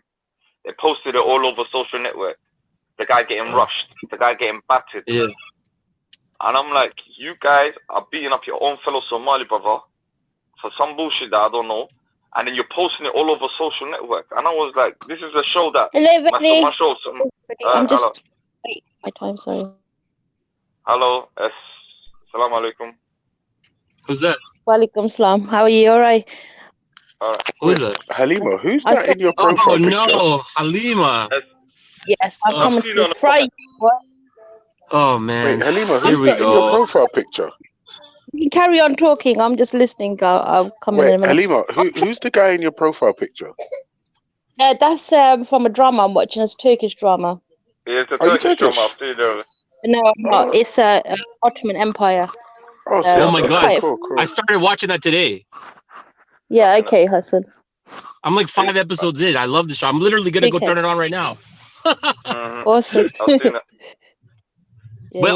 So Halima, I just want to say, if you joined the panel to shit talk me, you should just get it out of your system right away, like so we could just get it over with. Yeah. Also, Halima, if you want to burn fire on me as well, just do it quick because I gotta get ready for it.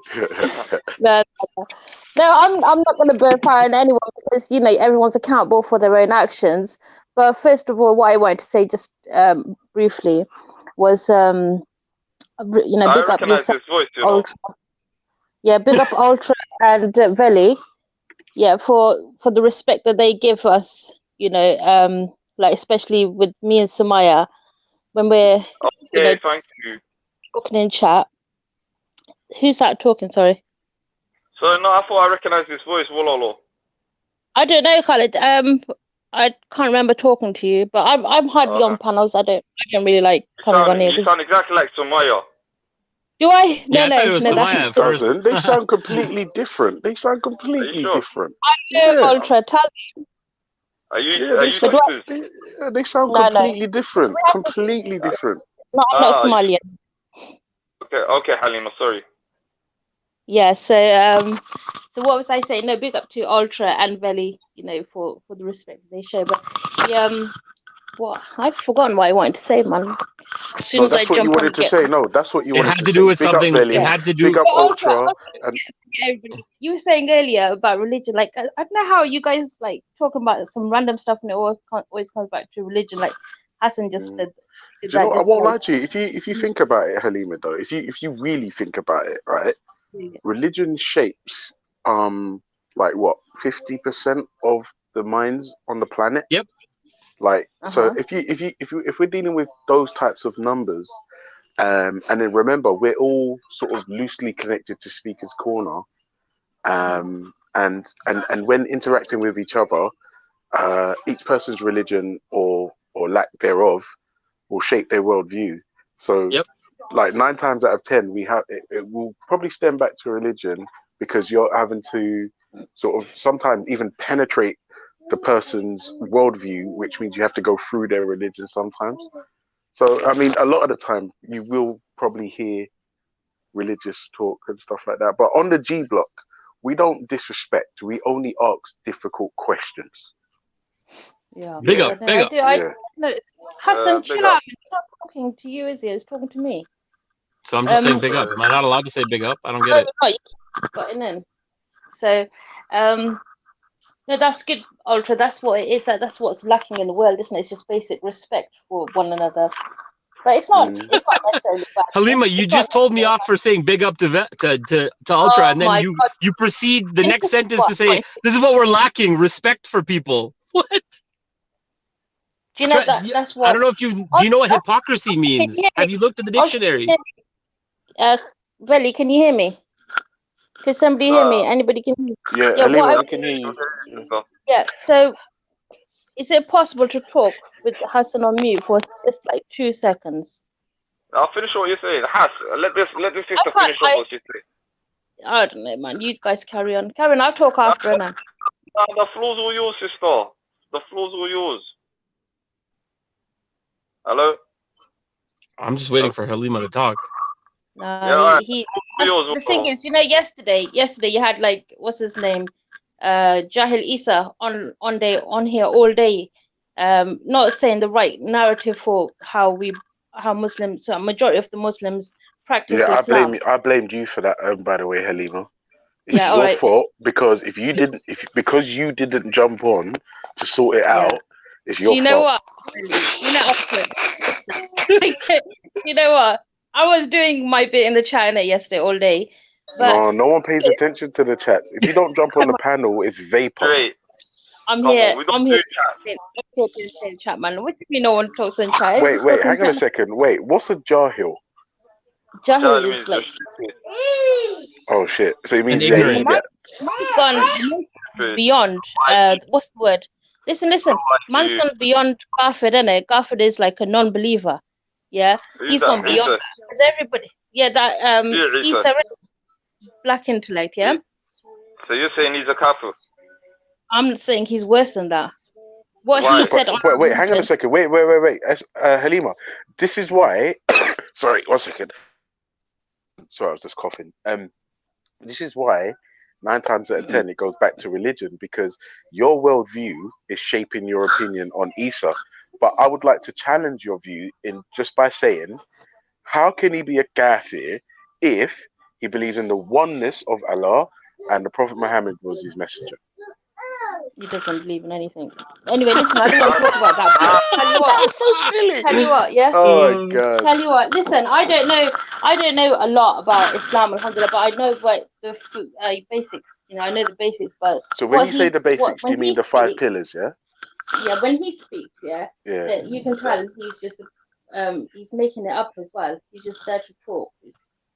So you got wait. Hold on. Halima, like what did he say? What did he say yesterday? It's too early. That you don't agree with, or that he got wrong. It's too early to be talking about him, man. Listen, Hassan. Sister, you brought him up, though. Come on, this doesn't make sense. I'm making an example. Is that when this is what we're really lacking? We're lacking respect for people. Yeah. You know what it is? Yeah. We're lacking respect from your side of the fence, Hassan. When you come into Islam, we'll congratulate you. At the moment, listen. What do you mean? Hassan's a Muslim. What are you talking about? Wait, how are you just flinging that takfir all over the place? What going on? Yesterday, you didn't let Huh? Wait, Halima, you literally just said you don't know a lot about Islam, but you're chucking up takfir like it's candy. That's what I'm saying. Ask Hassan when he talks about religion. Ask him where does he get his references from. He quotes Aga Khan, doesn't he? Probably the Quran. In Islam, we follow the Quran and the Sunnah, don't we? Big up, Ultra, man. Bro, because listen, I've listened to enough religious debates to know, like there's some flaws in your thinking, Halima. I'll tell you why, I'll tell you what. A minute ago, you said I don't know a lot about Islam, but I feel like, all right, if you don't know a lot about Islam, then surely it makes sense for you not to fling out the takfir, like as if to say you're fully well versed, scholar level. Like you did it twice now. Yeah, because I'll tell you why. It's just you're falling into a slippery slope where, like, you're personally excommunicating people, although you're not well versed yourself. And I think that's something we should be careful of. That's being a hypocrite, man. That's being a hypocrite, sister. Is that Munafiq? Munafiq. I think that would be the term, right? That would be the term. I think Munafiq is the term. Listen, yo, listen. I will never call a sister Munafiq. Can I say one thing? Just say one thing, sister. Yeah, talk. All right, sister.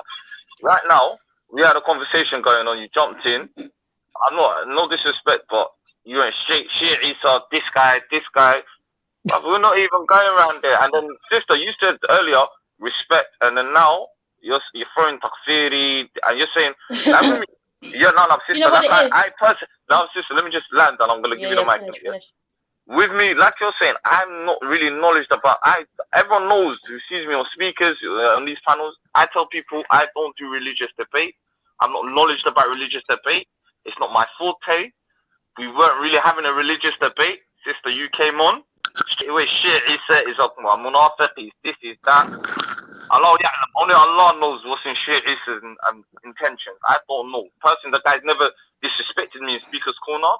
We've never had a problem with each other. So a lot of people have asked me, how come you never get onto shit? Me and him never had a problem. What you just did to Hassan as well, come on, sister, man. As a person saying I don't know nothing about my religion. Okay, so finish, brother. It's a poor representation of a Muslim woman right now. That's what you're doing. Have you finished, brother? Have you finished? No need to go to personal attack mode. Okay, no. But how Muslim sister should behave. I'm Muslim and I'm female. I apologize. I know. I don't ask anybody how they should behave really, but yes, basic. What I had myself on mute when I came.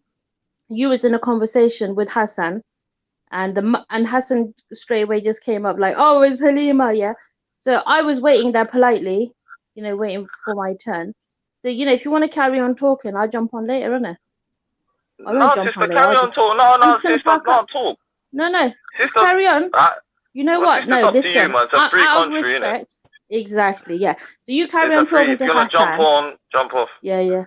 No, I'm No, Halima, do you know what? We've got you on the panel now. Just stay, man, because this is the thing. I won't lie to you. I actually like the female perspective, right? And it's different to get. It's different. It's different. It's good to get different opinions, and sometimes it's good to have. Samaya, jump on. Samaya. It's good to have your position challenged sometimes. The one thing I would say is that, like, what we should try not to do, and I'm not telling you what to do, I'm saying what we should all try not to do is let our maybe personal beefs, like sway our thinking. Because I think Veli, I'm going to do what I'm going to do, innit, Veli? Yeah, I hear you. I'm ultra, by the way. Veli's not here. Oh, fine. What are you saying? All us blacks sound the same, yeah? All the blacks sound the same, all the blacks and the ladies, Big up G-Block, and the ladies. And the ladies. Sister, sorry, Ultra, can I take over? Sister, it's not a personal attack on you. I don't really know you as a person. Earlier, you were like, Inna Allah, Inna Raji'un, when I was speaking about my mom. So I was like, yo, pick up this sister at the end of the day. But it's not a personal attack from Miles and Sumaya. What's this wrong team you're talking about? Khalid's always on the wrong team. What team am I on? What do you mean, bro? She hasn't said anything. She's not in the panel. She said it in the comment. No, she said in the comments right now. Yeah, but she says it in the comment, and we should address it when she's on panel, innit? Yeah, no, I'm just. She's listening, so I'm just saying. She's got a right to her opinion. She probably knows you a bit more than I do. She doesn't know me. Wait, Khalid, hold on. Khalid and Halima, can I just point something out really quickly, right?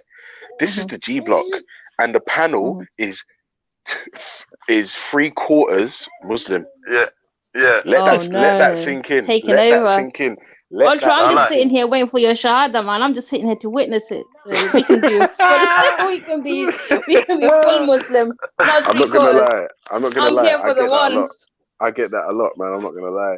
You're getting cornered. I like how you, Ultra. I do like a lot of how you think and how you say. That's all I wanted to. Well, I did want to say other stuff as well, but I'll do eventually. Yeah. But I do have a lot of respect for you. I'll tell you the truth. I'll tell you the truth, Halima. Religion ain't for me, right? But I'm aware that religion is sacred to some people. So I don't just go around saying, "Oh, religion's shit" and all this shit. That's bollocks. You ain't gonna reach anyone. What you're gonna do is get people defensive. And you won't be able to have a fucking discussion with them, right? To be honest, it's like a personal thing, and you have to have balance as well. Because in our religion, our Prophet ﷺ said, "Take the middle path," isn't it? Don't go too extreme, like with the religious ways, because you won't be able to keep it up. Keep it in the middle, where you're consistently doing, what's easy for you, And just, the fear and stuff. Try and build from it. But remember, being an atheist ain't easy, babe. Because remember, I'm fucking outnumbered at the moment 3-1. So I'm saying, I know, man. You need to start recruiting someone. Yeah, your blood is not halal, The one thing I will say is I'm not interested in anyone else becoming an atheist or anyone else becoming a Muslim. Because literally, That's your life. I honestly don't business. Like straight 100. Like, I'm just you do the what is it, atheist dawah as well sometimes, when you're here. You do that whole lecture. I won't lie to you, I'm not sure what you mean by atheist dawah, because remember, on the G Block, we don't disrespect, we only ask difficult questions. I think that's going to be the motto of the show. Yeah, you're trying to say you're an atheist, not an anti-theist, right? Yeah, I'm not an anti-theist. I really, really, really don't care if someone's got a religion. The only time I will like start piping up is when someone's got a religion and they're telling me that theirs is the best, and if I don't conform, I'm going to suffer in some way, shape, or form. I'm just like, all right, now that's a discussion. That's a discussion. Do I sound clear? Yes, very clear. Very clear. Very clear. In fact, you sound better now. You sound better now. Okay, cool. Yeah. So on the G Block, we don't disrespect. We just ask difficult questions. See what I'm saying? And I won't lie to you. A lot of, as I said, a lot of our regulars are theists. A lot of the regulars on our show are theists, and no one's left their religion yet. We just asking questions. Hey, you. Ultra. So saying, there's people. It's working together, isn't it? It's working. You can't function, on your own. Sort of. It has to be working. No, I won't lie to you. You have to speak to yourself on that one. I swear this is Sumaya, man. I swear this is Sister Sumaya, just changing up her voice and a different name. Khaled, man, what are you getting paranoid for? If I was Sumaya, I'd be on fire by now, that woman's on. That's not Sumaya. You just sound the same. Sorry, sister. I don't know. Hi, Becca. How are you? Big up, Becca. Welcome. Bless up. How are you? Good morning, Becca. Grand Rising. These are my favorites. Becca, Melanie, Melanated Goddess, and Finest One. Yeah, Melanated Goddess is a G. I have to shout out respect to that sister. They're proper. When they go on, I got baby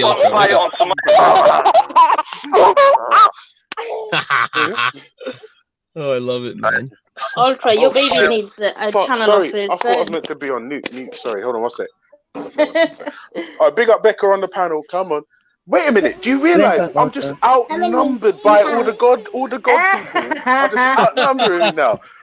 We're taking over, man. Sharia takes over. 4-1 now. 4 religious, 1 atheist. This is crazy. Ultra. Like I said, I'm not really a religious man, innit? So you know them ones. No, I hear you, but you get me, brother. I'm not really that religious myself. I admit that myself. But don't worry. In time, sit down, read some Quran. You'll be fine. Inshallah. You'll be all right, man. Inshallah, man. All right, man. You'll be all right. Now imagine that. I'm an atheist and listen to the advice I just gave a Muslim brother. Beautiful advice. You go from Ultra. You go from now until you die to take your shahada. Say anytime, innit? It can happen anytime. What about if I die and then take it? Like, what about? Hold on, wait, Halima, hold on. This is a difficult question. Yeah. Hold on, listen. What about if I die in a state of kufr, and then when the man them come and hit me up when I'm in the box, what if I say, "Oh shit, God, you are real. Big up, bro. Let me in." It's gonna be a bit hard with the dead bodies. Do you know any dead bodies that talk, Ultra? So how's he gonna get at me then? No, but how do you know? Do you know any dead bodies that talk? There's some perspective on this, Ultra. Actually, what you just said. So, but the thing is, there's one scholar that said, for example, that you could be, let's say, in hellfire only temporarily. There was one scholar, Ibn Taymiyyah, said that, and then some other people are like, you might even be able to like repent in just when you're in front of Allah. So I'm not gonna lie to you. Right? This is my thing about with religion, and not specific to Muslims, but any God belief. Right?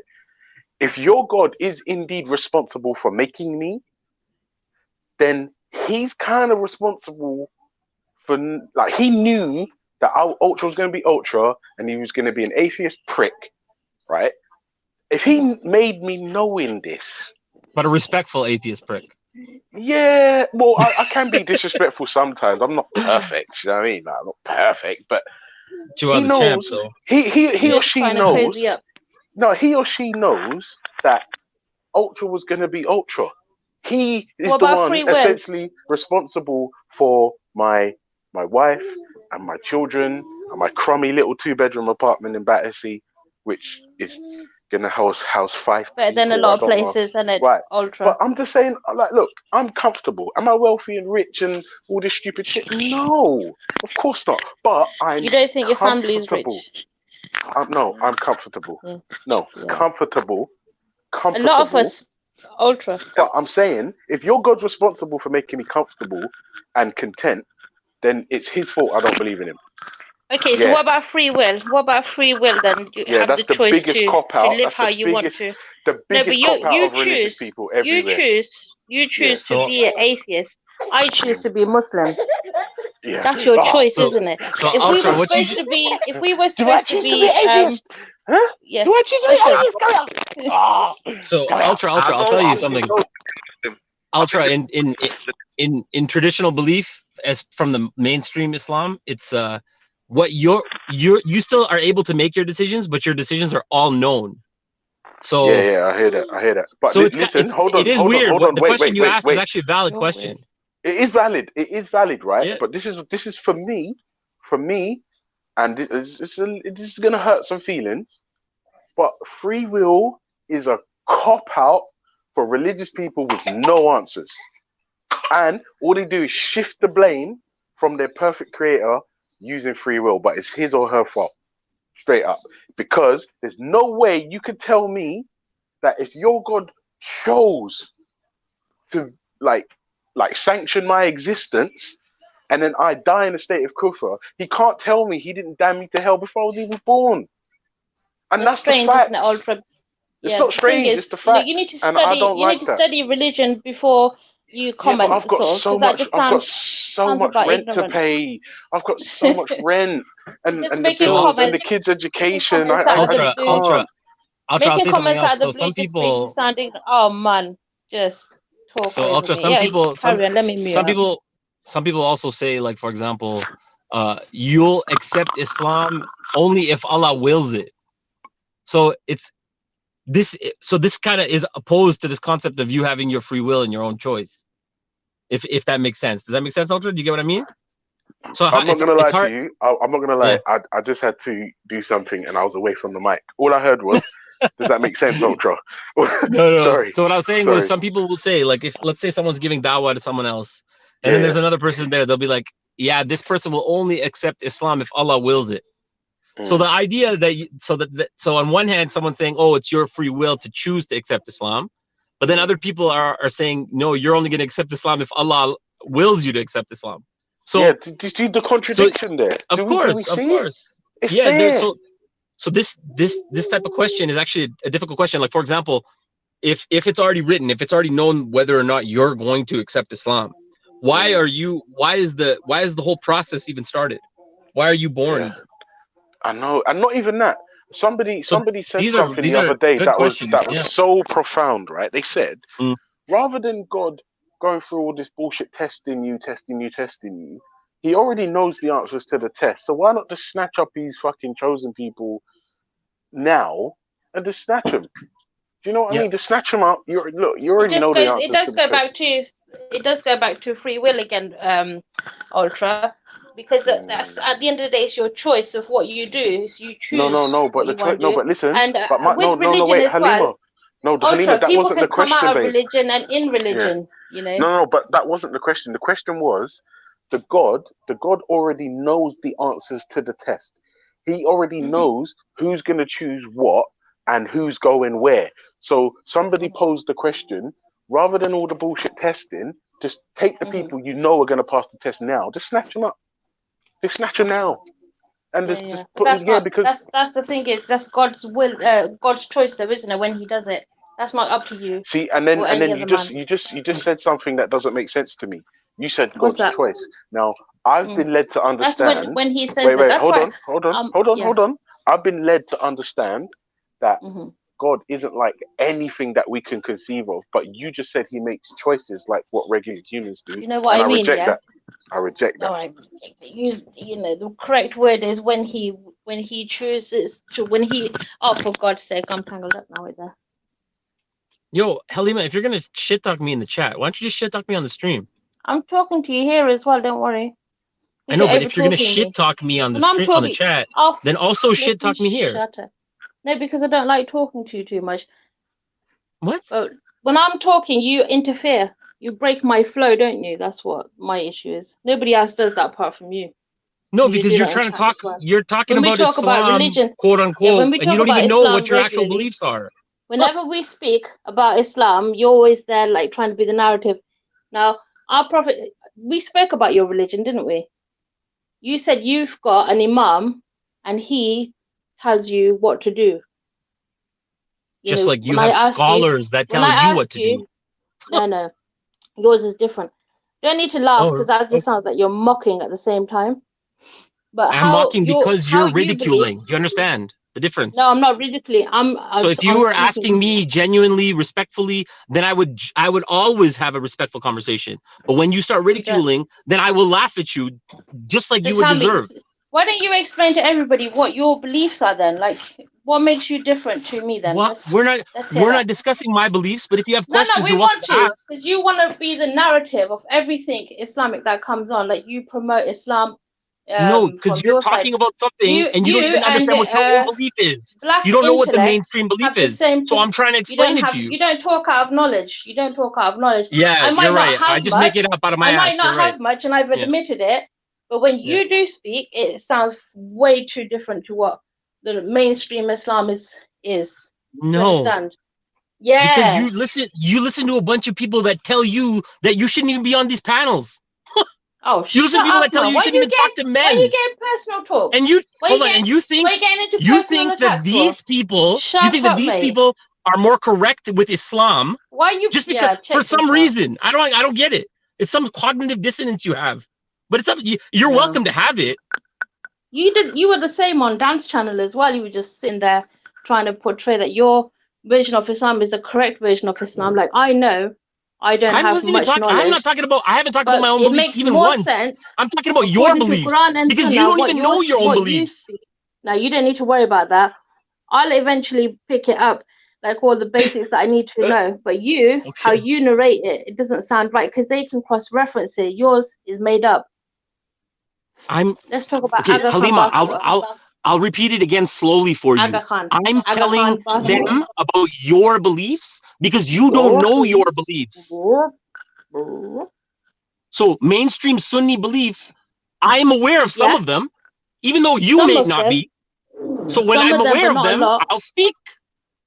Why are you always trying to be the champion here for Islam though? I'm not gonna lie to you. There's an atheist on the panel, but the Muslims are arguing amongst each other. I just need you to take a minute and let that sink in. Yeah. So you don't have any disagreements, Ultra, with your own kind? With what kind? I think a lot of atheists are cunts. Really? Yeah, that James Jones guy, he's a cunt, man. No, James Jones. No, James is alright for an atheist. No, James Jones is I love James. boss. Get him in here. Where is he? James Jones is the but no, Halima, listen, just quickly though, sister. Like both you and Hassan, all right, you might have different like theological very different practices, but you both believe in the oneness of Allah. Prophet Muhammad was the messenger, the 5 pillars, praying, charity, all that good stuff. Why are you fighting? Why are you fighting? It just doesn't make sense to me. You know, like there's an atheist on the panel, and I seem to be the only one with good manners and common sense. Yeah, you have actually, Ultra, bro. Don't go that far, Ultra. Come on, bro. The thing is, when I'm speaking, this man always ends up speaking as well. So it's a bit hard. He's only just started calming down a little bit in chat, but he's like proper, you know, on my tail kind of thing, you know. Yes. So. What's happening? So tell me, Halima, are you Ultra, hold on a sec. Ultra. Yeah. Can you just clarify for us? Yeah. Who started shit talking doing takfir first? Who jumped on the panel? Halima was flinging out takfir like it was candy. Was I randomly talking about Halima at all? Did I even bring up Halima's name even once? Oh yeah, it's not our first introduction, is it? Slowly go, Sumaya. No. Hi, Sumaya. Assalamu alaikum. Hello. Wait, hang on. Can I just mention there are four Muslims Yeah, you're a bit back. on the You're G a bit block. distant. I can't hear you too well. Ultra, why are you always changing the fractions and stuff every time, updating Four Muslims on the G block. I am seriously outnumbered here. You think you're outnumbered over there, fucking atheist? Think about me over here. Fuck's sake. Yeah, for real. But Becca, you're somebody of the book. You're people of the book. But it's not the same book, is it, you donut? No. Remember, it's not. We're not talking about the Quran. The Quran mentions people of the book. They're referring to you. We're gonna tag team him. Don't worry. Yeah. So when you say 5-on-1, I like those odds. Let's get it. Let's get it. Yes, sir. Listen, Ultra, you need to control your people, man. How is a person in the chat calling me a kafir? Like, what the hell? Wow, who said that? I'm not gonna lie. Do you know what, Samaya? I haven't seen the chat this morning. I haven't seen it. Let me have a look at the chat. Where's my other phone? And they're like, you're coming to shoot you, kafir. So Maya, if we're talking about the chats here, how come you said Khalid, you're always on the wrong team? Yeah. You're complaining about the chat. What do you mean I'm on the wrong team? What team am I on? Hello, to do this. Okay, Khalid. What's up, Khalid? Sister, you said I'm on the wrong team. Khalid, you're always on the wrong team. Yeah, because it was Hassan and Halima arguing, and you was like, "Oh, Team Hassan, innit?" Yeah. So Team Hassan is the wrong team, Sumaya. If Hassan. It's the wrong team. It is Hassan. Halima is the winning team. Alhamdulillah. Well, listen. So anyway, what's up, Khalid? Then you had issues with me. Let's get this sorted out. What's the problem? Let's get just everyone on mute. Everyone mute your mics, man. Let's not control everyone. Let's just focus ourselves. Just talk, man. Just talk. No one's gonna interfere. Go on, sister. I don't know. The other day you had some things to say about me that you don't like. Now there was a show. And my difference, there was a show where a couple of people were chiefing you up, like yeah. And I jumped in. I said, yeah. Sometimes my sister does need to stop focusing on other people's issues and come to the Somali issue. And you know, I've been chatting to you on the Hangout privately about this. So basically, I just felt like, no, sorry, let me just land. Let me just finish, and then I'm going to mute, and then you have your say, so you can understand where I'm coming from. Right? Okay. The other day, I jumped on a panel. I don't usually do this. I was listening. I was at work. And then so these times, I see my sister Sumaya, Walashe. You get me? In my language, that means my sister, innit, yeah? Getting violated. So I thought, you know, what's going on? Boom, then I got violated. And then I realized, it's to do... No, they can't violate me, though. They can backbite me, but they can't violate me. Let me finish, yeah? So then I realized, she's defending Islam. And I said, if Sumaya is defending Islam, I'm with her 24/7. I'm a Muslim first. But when it comes to other racial issues where she's very rare, I didn't realize it was the Arab, and certain people are getting the Arab thing twisted. Well, I'm trying to tell people, look, Arabs are only 10% of the Muslim nation.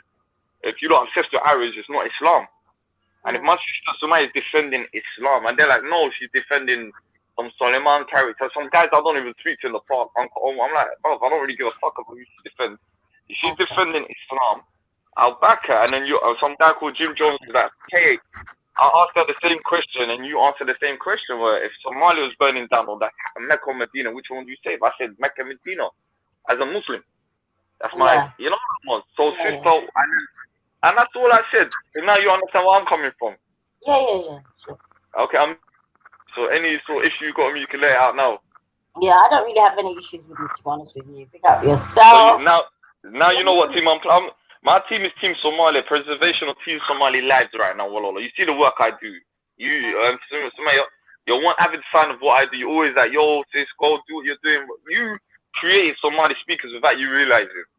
People like you encourage us to highlight our issues. And when I see someone like that, always debating, I'm like, sis, why don't you come on the Somali team and start being a voice for our young Somali sisters? You choose not to. You rather get into all of this.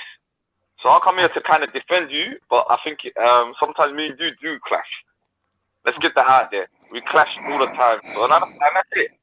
Okay. Let me come this one. Yeah. So. Oh well, big up Samaya, by the way. Welcome to the G Block once again. Welcome, Samaya. Yeah. Yeah, Don't worry. I've been here sometime. Yeah, I'm not gonna lie, Samaya. I said that like kind of shots fired kind of way, like welcome back once again. Just saying. Don't worry. I boycotted yesterday though. Still. Yeah, don't lie. You tuned in for 5 minutes. I boycotted because she used to take it. You know, I can't. That was long. Yeah. That was long. We all know you tuned in. We all know you tuned in yesterday. So, anyways, but do you know what? Just quickly, Samaya, before you continue, I apologize for interrupting. Esau, for him being on the panel for so long without being properly refuted, we've all agreed that it's Halima's fault for not jumping on to correct him. So no, that's why I'm here today. No, to be honest, that's why I'm here today. We don't have to. I think, to be honest with you, because we don't want the constant. Even me, at the time I was on the panel, you saw us clash with each other. I was disappointed in myself that I even allowed myself to sort of. No, Samaya, you seem to forget, Samaya. You're a human being. Yeah, that's you're the a thing. human being. Yeah, you're a human being. But if you're losing your temper and you know, being an angry person, maybe it's time to take a break. And actually, I'm feeling that type of way. I should take a break right about now because I don't want to be So, Samaya, take a 5-minute break. What do you say, Khalid? I feel, you know, when you need to, like, with me, like, there was a period, we see this whole hangout. I said, I feel you, sister. When you said I took a break.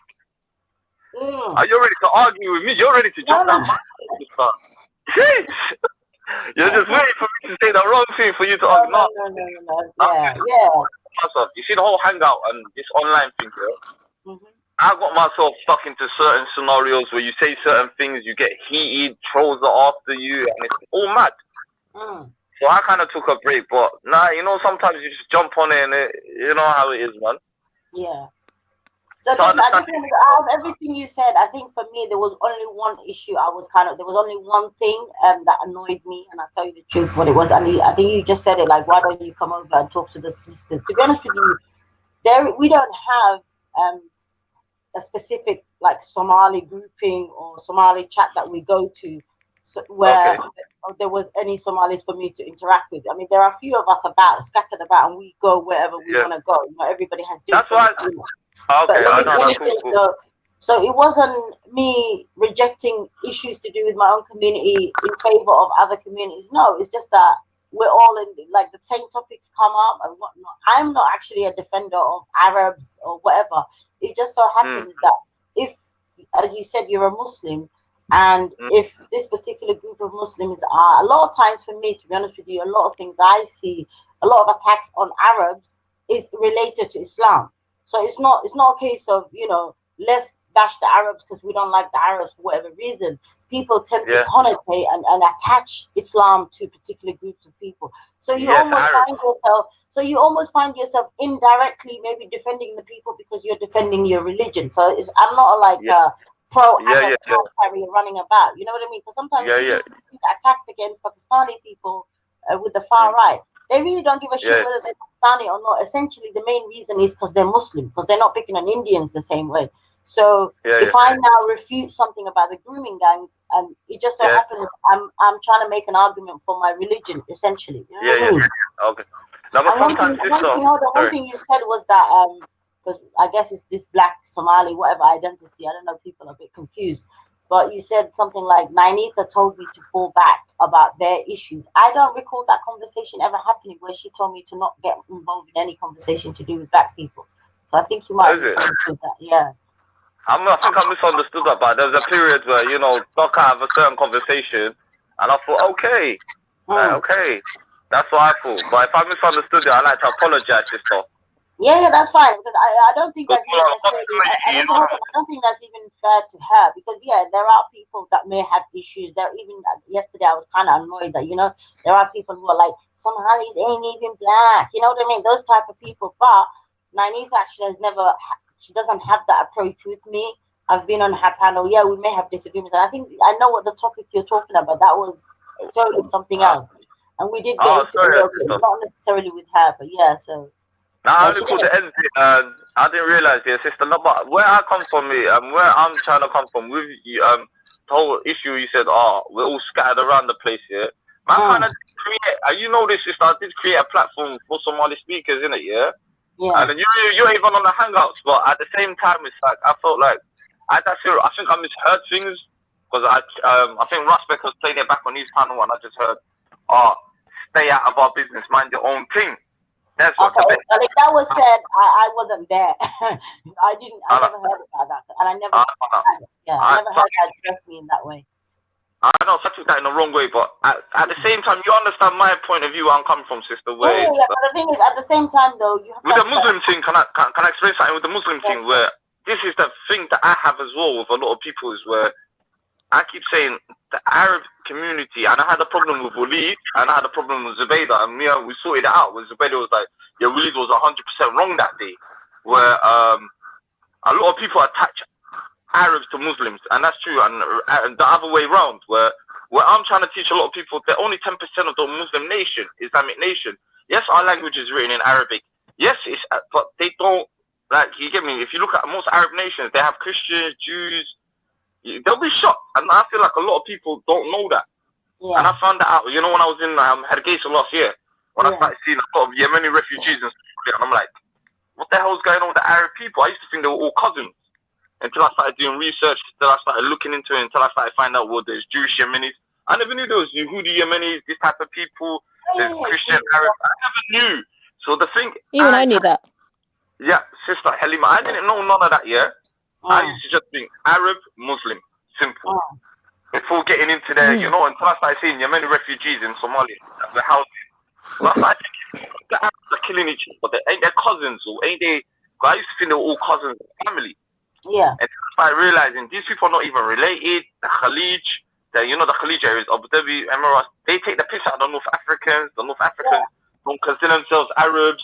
And then when I started realizing, but then again, this is the thing, a lot of non-Muslim people looking at it from the outside, like our brothers from the Caribbean or the other people, that don't know about it, they will just think Arab, Muslim, Arab. And the thing that I have a problem with is, like Nabi Muhammad said, sallallahu alaihi wasallam, if one part of the ummah hurts, the rest of us hurt. You understand where I'm coming from? I feel like it doesn't apply in the Muslim world, because when there's an Arab issues, it's highlighted more than, like, for example, like we had a natural disaster recently where 150,000 Somali people got displaced. It's not all over Islamic news. It's not all over this. It's not all over that. But when there's a crisis, have you checked to see that it's not all over? Because I know it is reported. I know Al Jazeera does report. I know it's reported, but not in mainstream. It's not in like, because when we speak, because when I started speaking to a lot of Daliradena means the youth of Somalia, yeah. I have a clue that was going on. So they said, hey, it's not in the mainstream media. What? We need to start reporting this. Oh, you mean the mainstream media over here? Because that's not Arab control, really, the mainstream media over here. So that's right. No, but then again, it's for us. They don't do any Muslim coverage, though, do they? There's no Muslim coverage on the mainstream media in this country. There is. Only the negative. Only the negative. Yeah. Sorry, go on, Khalid. Yeah. Huh? You were saying, are you finished? No. Yeah, sorry, no, I just got a phone call thing going on. So I just got a phone call. Okay, take your phone call.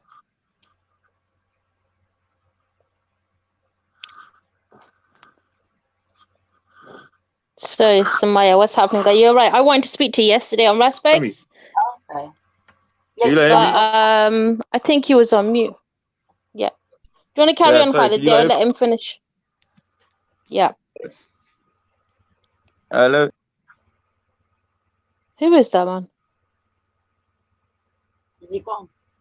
I think he dropped. I don't know what's going on. Okay, he's back again. Off again. Okay, right.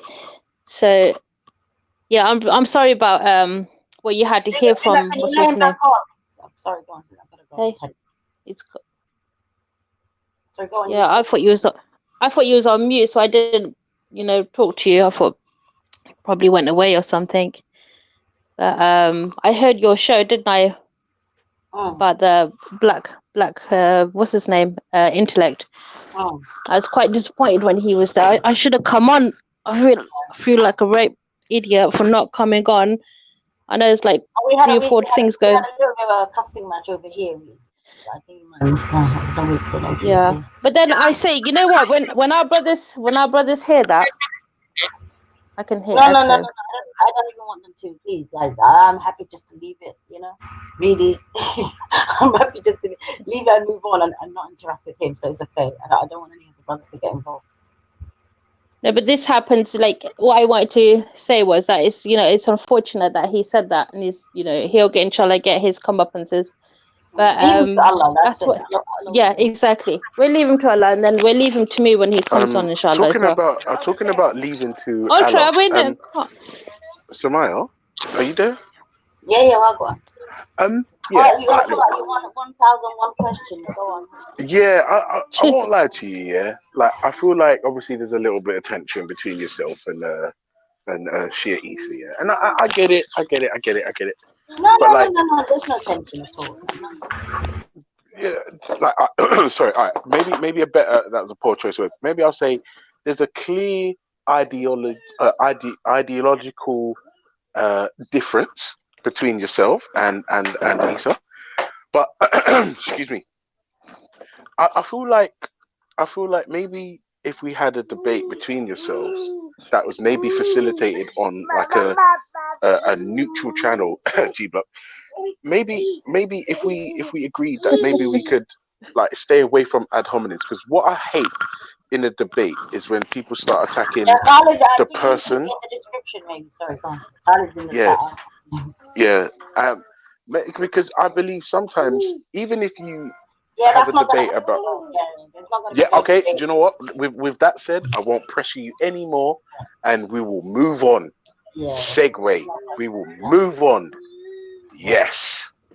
Big up yourself, by the way. The panel is 3/5 Muslim, and we've got one Shebrew on the panel. Big up the Muslims. Yeah, so big up all the theists in the building. I'm glad to see you, to be fair. Do you know what I mean? Because yes, it's the quote-unquote G Block, but we don't want you to feel alienated or ostracized. And in fact, or mention it every 5 minutes. No, we're going to mention it every 5 minutes. That's what we do. But I'm saying also as well, all the theists, you should ask the atheist questions, right? Because what I've noticed is there's a lot of people who I believe genuinely don't understand what atheism really is, what it means, and how individual and unique it can be. So, like, for instance, Halima, are there any questions that you have for an atheist, or things that you may not understand or want to know, or like, yeah, anything? And Samaya as well. That's this. You're here, Hassan, Becca, the Shebrew. Like, ask I've got one. too. Yeah, I've got one. So, on a personal level, have you always been atheist? No, I was raised in a I would say Christian household, but like the only person that was serious with it was my nan, and for lack of a better word, she was genuinely an angel, like just a wonderful human being. My Somali brother, Ayo. Big up all the Somalis. Yeah. So I would say yes. I was raised. They're the roots of the tree, aren't they? Ultra. Yeah, they're the roots of the trees, aren't they? The grandparents. The grandmas. Yeah, they definitely are. Yeah. They definitely are. Yeah. Yeah, definitely. So you think because you sorry, go on. No, I interrupted. Sorry, go on. So you obviously your roots are from Christianity, and then probably do you think lack of what was it, practicing, you've probably come out of that, or do you think? No, I read the Bible and that's why I left. Yeah. Okay. Like to be honest with you, I was never if I was honest with you, this is gonna sound quite flippant, but it's the truth, right?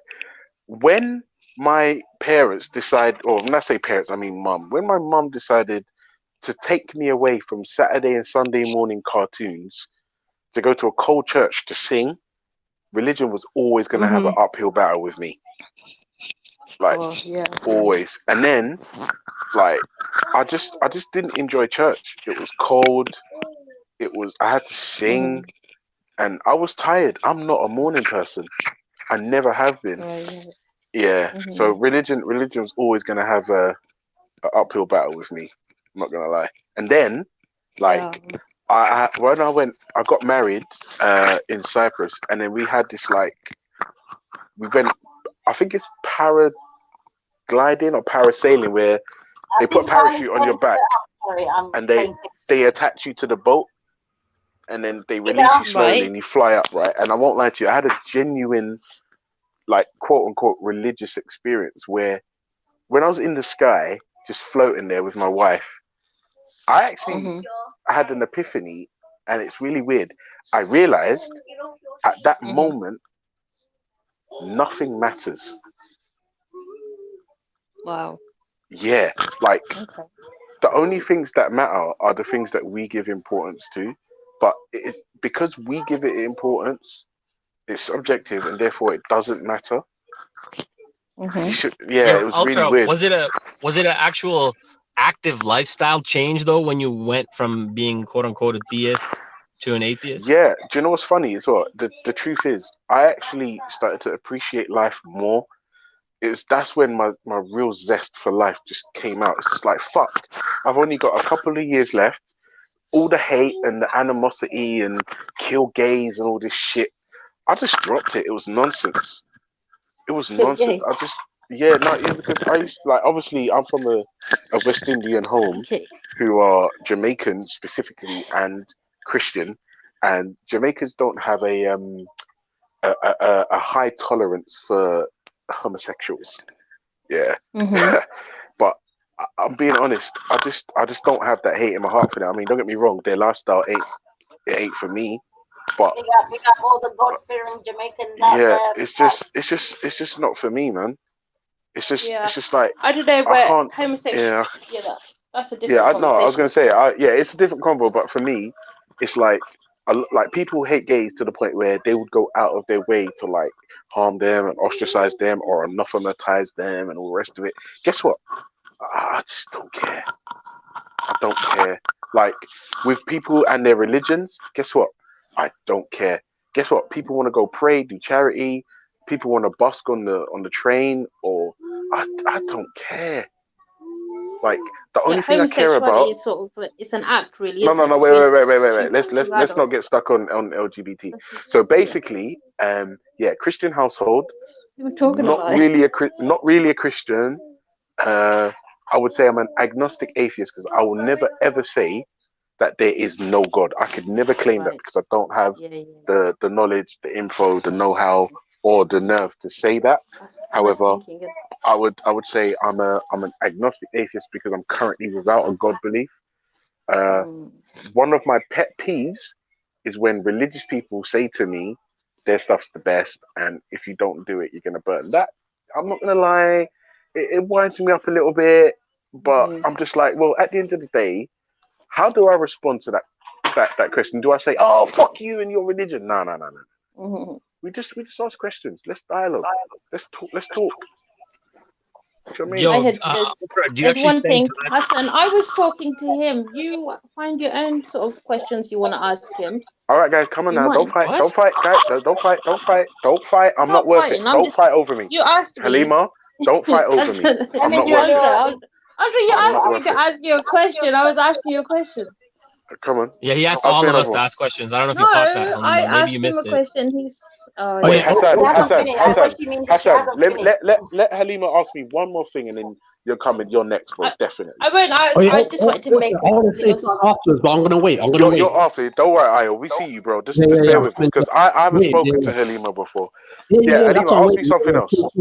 Cool, man. I won't say it long, because, like, from my mind, isn't it? From my knowledge, lack of. Is when other people talk, it breaks my flow, seriously. But like I say, as a person from Islam, anytime, I could probably die a non-Muslim, and you could die a Muslim. That's my understanding as well. So even though we're Muslim, and it doesn't mean that we're always going to be Muslim. Certain things can take us out of Islam, and maybe one day you might find it, or Islam, and it's life.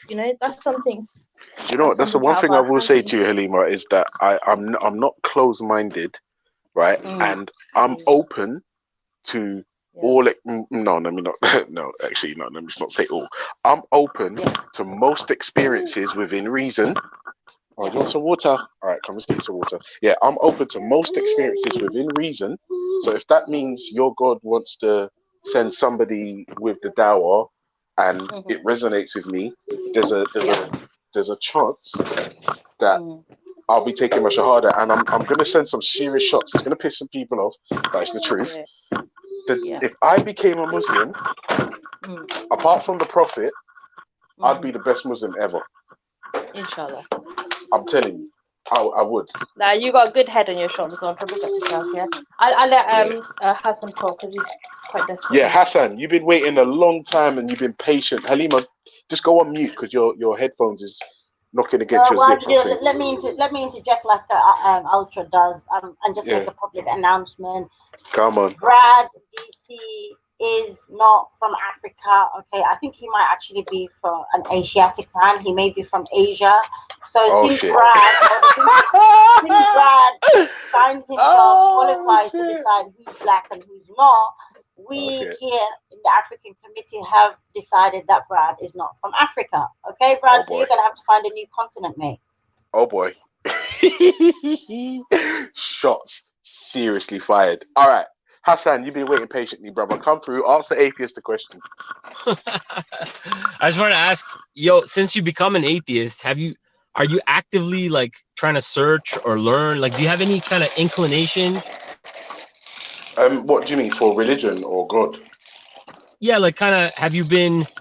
Do you spend time kind of like maybe trying to learn about astrophysics or things about the creation of the universe, or do you actually try to learn about religions at all? Like, do you actually care to learn? Do you have any desire to? Let me be absolutely. Wait, Halima, can you go on mute, please, babe? Your mic's hitting your zip. Yeah, thank you. Yeah, honestly, the answer is no. I don't actively seek out a God. I don't actively read scripture. I'm not gonna lie to you, brother. I'm really occupied right now with a wife. She's pregnant. I've already got 3 kids. I've got work, and between work, family, hangouts, and like life, there's just no time. However, there's a chance. I'm 36 now, and there's a chance I'll be able to retire when I'm 42. There's a chance. Once I'm retired and I can take my foot off the gas, then and only then will I broaden my horizons and prospective learning opportunities. But the problem is I'm at full throttle at the moment, and I just don't have any more time, space, patience for anything else. So yeah, but I'm open to being wrong. Fully open to being wrong. Yes, I hope you can hear me. I hope that answers the question. Yeah, no, I can hear you, bro. I'm just trying to think, like, there's some atheists that kind of like they spend time looking into science. They spend time looking into, kind of like different theories about creation or energy and things like this. Yeah, but those you're not even looking right scientists. Now. No, I'll tell you why. Yeah, I'll tell you why. If I find out the origin of the universe, does that help me pay the rent? Nope. Does it help me afford a good education for my children? No, but I'll say something like kind of like this concept that we have, like where you have this kind of innate desire to or inclination to want to know about the creation, about what put us here, maybe the afterlife, things like this. Yeah. I genuinely believe that people have that. So I think that you probably do have that, but I also think that at certain times in people's lives, when things are going on, when they're really busy, they'll have times when it's higher and lower. So you can say that right now, maybe you're so busy, but when you have time, you'll be looking into more things, contemplating more, hopefully, inshallah. But I won't lie to you though. If I'm absolutely honest, the origins of the universe bothers me none. Like, if I go to the grave not knowing how the origin of the universe, no, don't press that. what the origin of the universe was who started it. Well, careful, Baba. Who did it? I if I'm honest, I don't care. Like, I really don't care at the moment. Like, I just don't care. I just don't care. Can I ask my question then? Yes. Oh, Samaya, please come true, sister. Ask an atheist a question. Okay, yay. So you keep, you mentioned a lot about the free choice, and you mentioned something about why. What's the point if God knows? I think essentially is your argument, isn't it?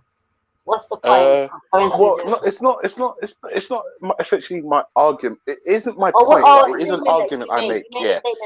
It is something I do say, but in a sense, it's I'm saying it like You're saying it like to say there's a flaw. Oh no, I'm saying it in like a flippant manner. Like, I'm not saying, oh, this is a concrete point and it's what I'm standing on. Yeah. So I want to piggyback off that and ask you a question. Okay, cool. So let's accept that God knows everything.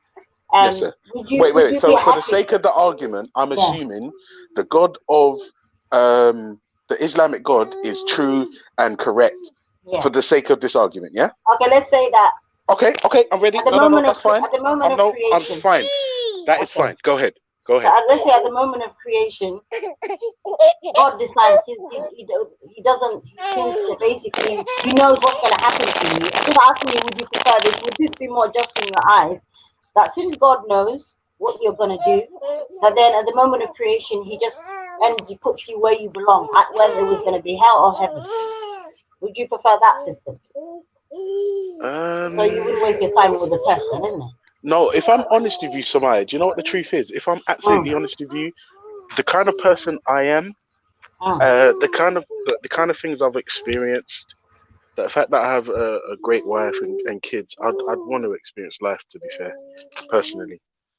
Yeah, I'd like to experience life prior to being chucked into heaven or hell. And also as well, I think life, if by the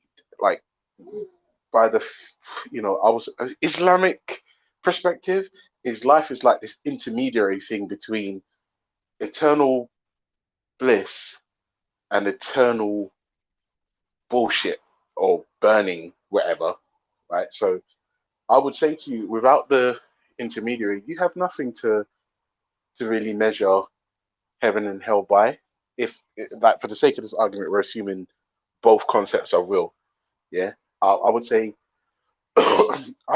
excuse me, I personally would like to experience life prior to being chucked into heaven and hell. But that's because, oh shit, is that my wife? Hold on. Shut. Oh, there's the food. Oh, I thought it was my wife. It's the food. Yeah. So my answer to your question, Samaya, is personally, I would always choose life over just being chucked into heaven and hell. Yeah. Because life is good. Life is good. I thought it was leaving. No, I wasn't. Okay, thank you for that. But my point wasn't essentially about you wanting to choose life just so you can experience life. It was about the justice of. It was essentially about the justice of God, because even if not yourself, I wouldn't be able to presume. Even if not yourself, a lot of atheists make the point, which is if it's a 10, then if it's kind of this test, what's the point? You know, God already knows. But my argument is, God already knows.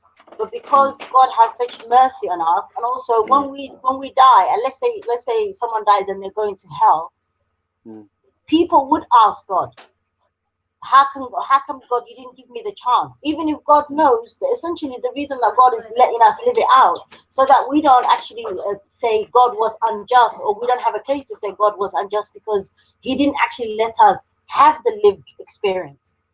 Do you understand? So if God created us, knowing where we're gonna go, he chose not to essentially at our creation point throw us in hell or throw us in heaven just because he knew. Because later on, you know, when you are at the gates of hell, not you specifically, I'm just saying anybody, the person would be like, well, God was unjust to me because I didn't know. And then even if God tells you, well, I knew where you were gonna end up, you wouldn't be satisfied with that. But what what does my satisfaction have to do with God's will? Whatever they earn, they know essentially, and they can't deny on judgment day that they're the ones who earn that. Big up yourselves. I just came to pass through. Hi, Finest. Hi. We're currently having Ask the Atheist. I know. I hour. can hear. Yeah. I can hear. You lot turn it into the real godly channel, though. I pick up yourselves. Hey, listen. It's fine. I'm the only person on the panel without a God belief. It's crazy. Every time I hear Benito, big up. Oh, you you're right. I'm good. I'm really good. I'm literally fantastic. I can't complain.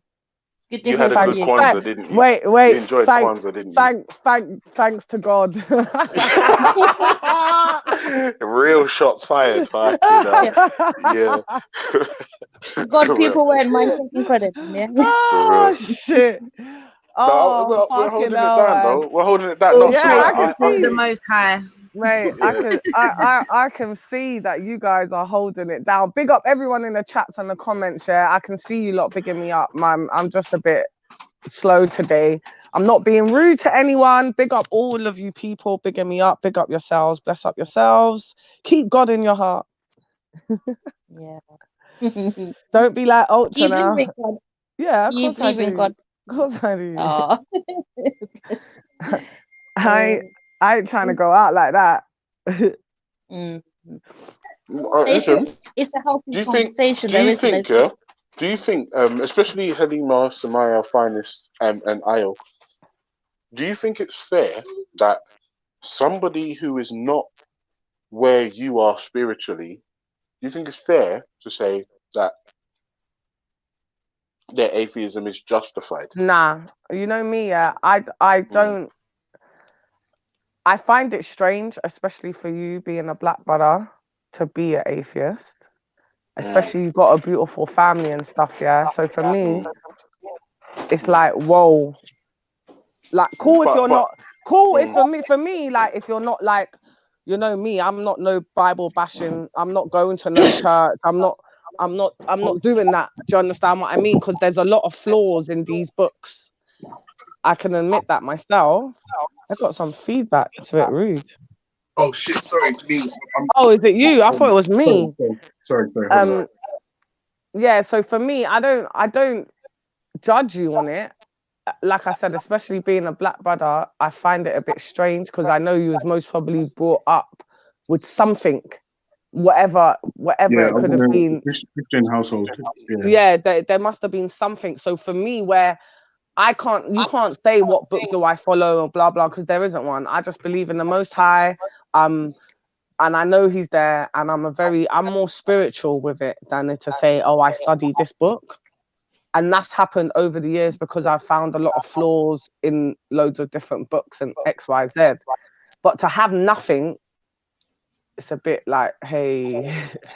But each to their own. For me, I feel it's each to their own. Whatever makes you feel good, whatever, you know, as long as you're not lost. Because I've got a friend that because she doesn't have nothing, she was raised a Jehovah's Witness, but she don't follow no book, no God, no like Most High, no nothing. She's a bit lost, I find.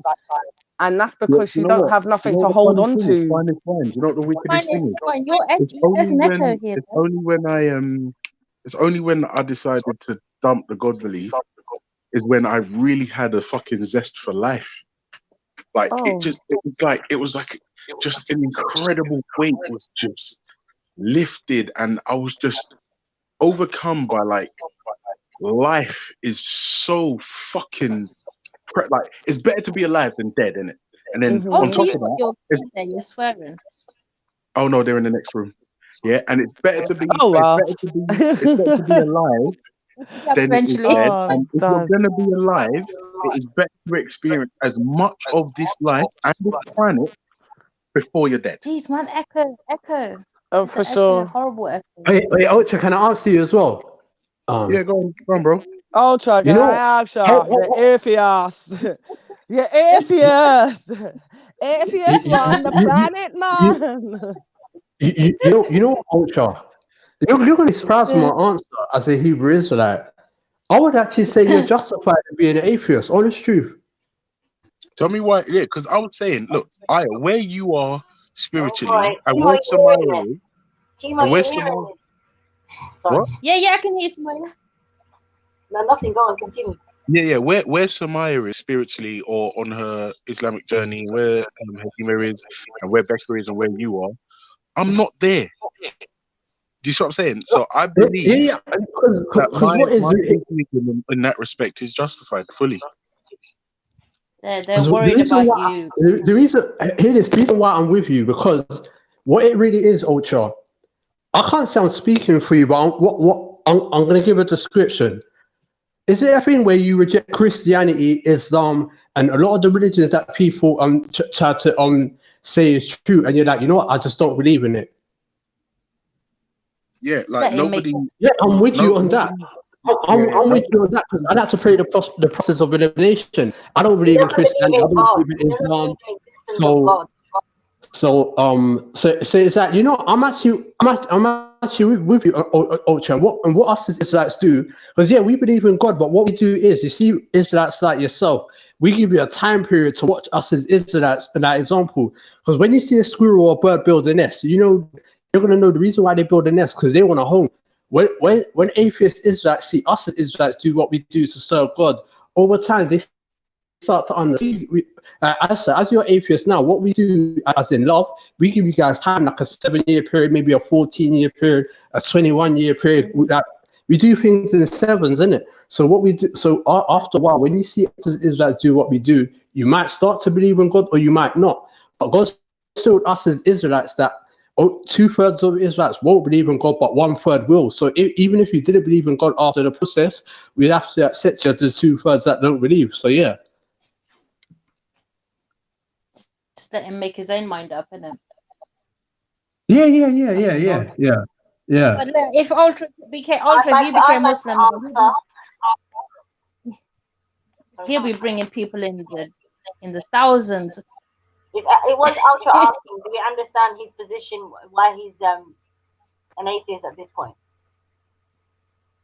I do, but I'm glad that you reject Christianity and Islam, though. But yeah, I mean, after a while, yeah, like I said, you might see us as Israelites start doing our thing the same way a bird builds his nest, the same way we worship God. And you might see, you know what, God might be real. Is he gone? I'm gonna jump on. I've never said God is fake or God doesn't exist. I'm saying, as is right now, I'm not convinced. Yeah. And you know what? The reason why I say I'm with you, Ultra, because I'm gonna ask you, Ultra, most people that come on this channel, they worship stone, and I'm glad you're not convinced about that. You know what I mean? So this is why I'm with you on that. You know, Stitchy, yeah, calm down, mate. Stitchy, right? Don't embarrass us Somalis over here. You calm yourself.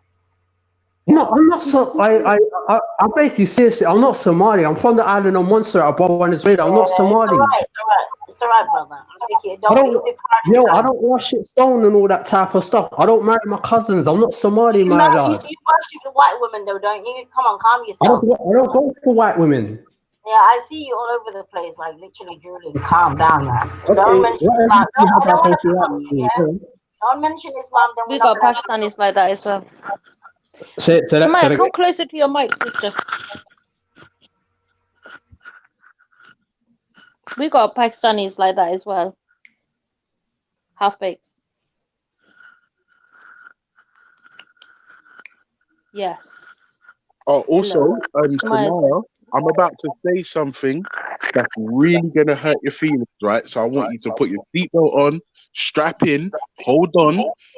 This one's going to be a bumpy ride, right? Nah, you can never hurt my feelings, my friend. All right, perfect. Right. I got some, yeah. For me, personally, as is, like 2019, December 27th, Friday. Oh, shit, it's payday. Hey! I got paid. Yeah. Right now, for me, more important than any deity or God or prophet or scripture or religious practice is life itself. Yeah, that's how I feel genuinely. Well, you know, I'm saying it because the thing is, you see, God has told us of many different people and their reasons for, rejecting God or or their reasons. There's actually a verse in the Quran where Allah says, "You No, think I created?" I don't reject God. There's a I verse don't where the reject God. Quran actually. You're gonna have to relax and stop acting like you're allergic to other people's religions. Okay, let's be tolerant of each other. I am, because that is You're stone gonna need to go worship. and get help then, because this is like. No, I don't need help. You worship stone, my Aya, lord. can you just mute up? Like, let Ultra and Smaya talk one at a time, man. It's I'll do annoying. that. I'll do that for the sake of Ultra, though, because I respect Ultra. It's for the sake of the whole panel. What are you talking about? So there's a verse where Allah asks, do you think I just created you just for, enjoyment and to pass time? So yeah, there are people who basically, they find themselves on this earth and they think, I'm just gonna enjoy myself and live my life however I want to live. And essentially, a lot of people that claim atheism, they're not actually atheists. They're not godless in that sense. That you do have a belief system. Essentially, you are your own God. You've chosen yourself and your desires as your God. So, I mean, you're not the first person, obviously, that I've come across that is that way. Fine. Wait, Samaya. I don't mean any disrespect. Wait, hold on, Samaya. Wait. Let's make sure we're on the same page. Let's make sure we're on the same page. When you say choose your own desires as your God, what exactly does that mean? Because I'm not sure. You're living how you want to feel. That means you've decided to follow yourself. Whatever you wish to do, whatever you feel makes you happy. I mean, you're not following any particular scripture. You've looked around the world and you thought, I'm here. And I don't, and that's why earlier I said to you, are you expecting someone else? In a sense, I don't know the word that you used. Are you expecting someone? You said, because you said you're undecided or unsure or whatever. So it's almost like you're taking a passive position as though faith should come to you and faith should find you, where essentially if you desire faith, it is for you to seek faith, or essentially abandon it and just live for whether it's pleasure, whether it's enjoyment, whether it's family, whatever. Your purpose for being here, and you've decided your purpose essentially is to live your life according to how you see fit. So that by definition is you taking yourself as your Lord, because you've decided what the purpose for you is here. He's still undecided. Samaya, I hear you, Samaya. And I'm with you, and I'm gonna respond. I just need to brush my teeth, so I'm gonna have to go on mute.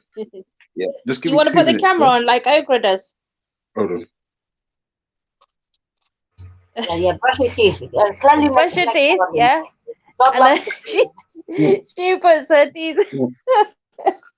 That day she was brushing her teeth and she put the camera on. She's hilarious. Where is she, by the way? Classic.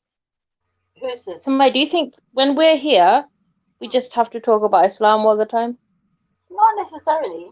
Just come talk about whatever. You think that's did you hear about the sad story yesterday?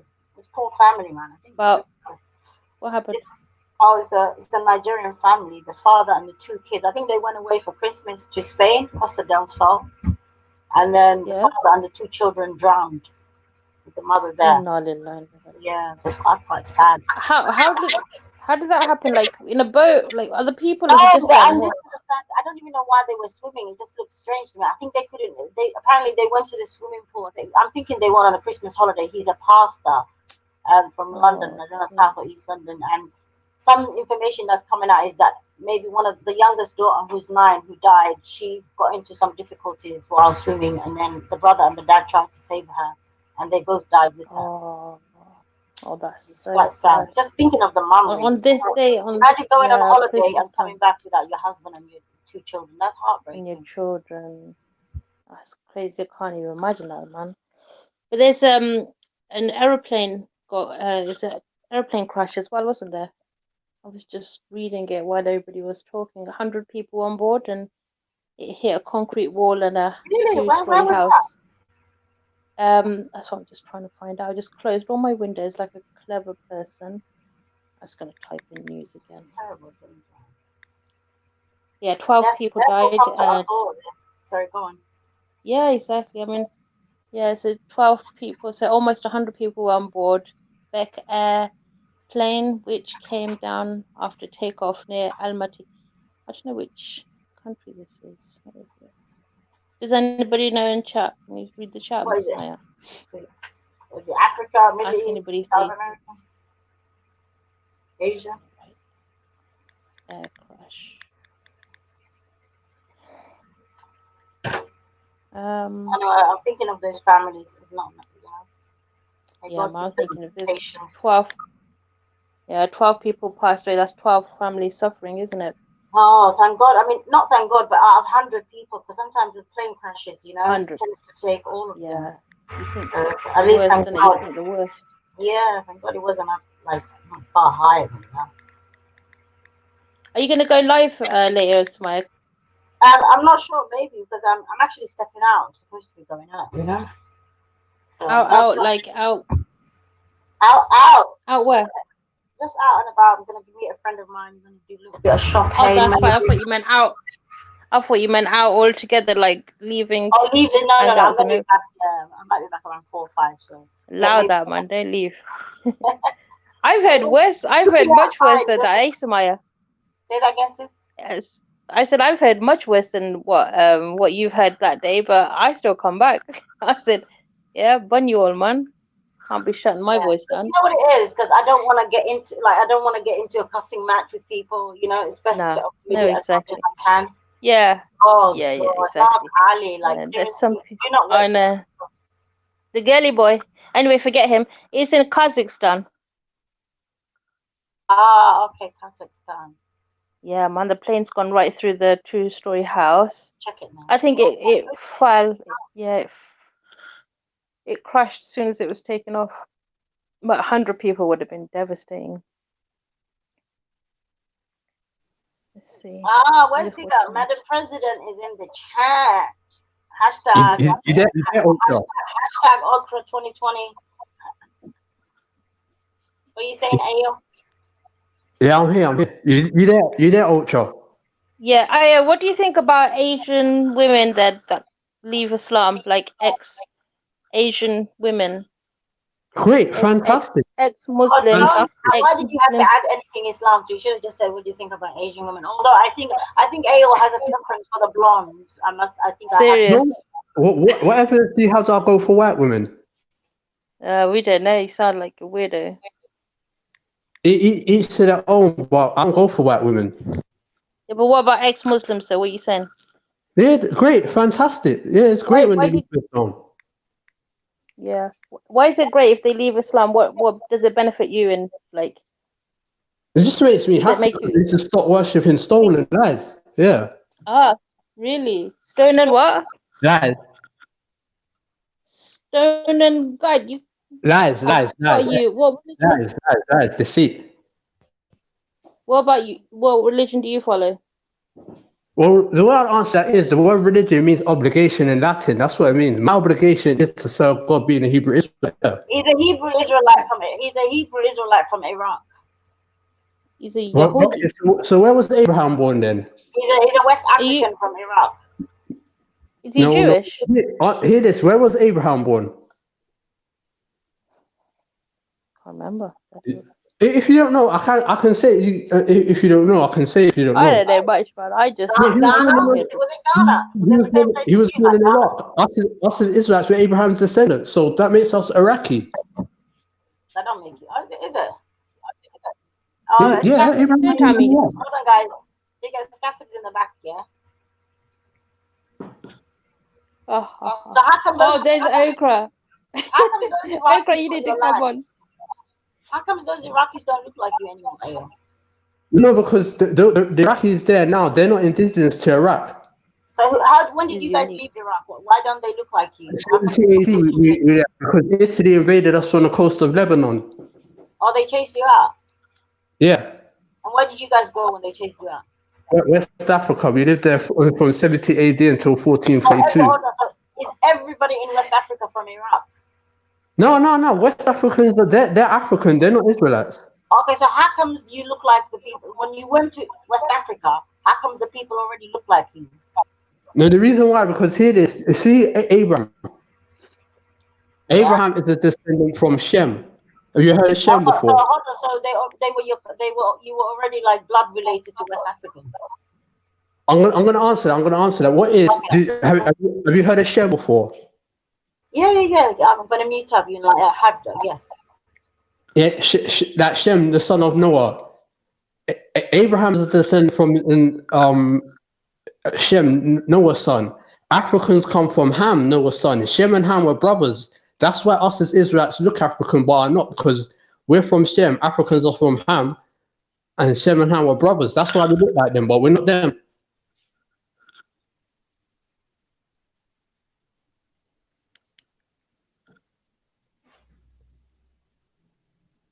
No, I get you're not them, but I thought at least if you went to West Africa, you would look more like Iraqi, or you know what I mean, rather than looking like the people from West Africa and not be from West Africa. I find that kind of strange, you know. Unless you say the whole of West Africa is from Iraq, that would make more sense. No, West Africans are not Iraqi. No. But you look like a West African. Just Monserratians. Big up. Big up. Big up. That's that. Who's that? Big up. Yeah. So how did the Hebrew Israelites from Iraq get to Montserrat? That's a new one. From Iraq to Montserrat, basically in 70 AD, Italy invaded the land of Canaan, which is that nowadays is Lebanon, Syria, Iraq, Israel, and Jordan. Italy invaded us. I'm not gonna lie to you, Ale. If you can, just try and use modern day countries for me, because like that. Yeah, I'm not too familiar. Yeah, no, just to stick to that though, if you can, please. If you got confused. Yeah, okay, cool. Yeah, they basically like put it this way. Can you see my my picture started? No, not really. No. Right, it's quite small on my screen. I'm outside right now, so come on. I've seen it. But basically, I basically got the land where we fled. But His picture is a map. No, what you see there, that's the origin where us as Israelites are from. That land's called Canaan, but nowadays it's like Syria, Lebanon, Jordan, and so forth.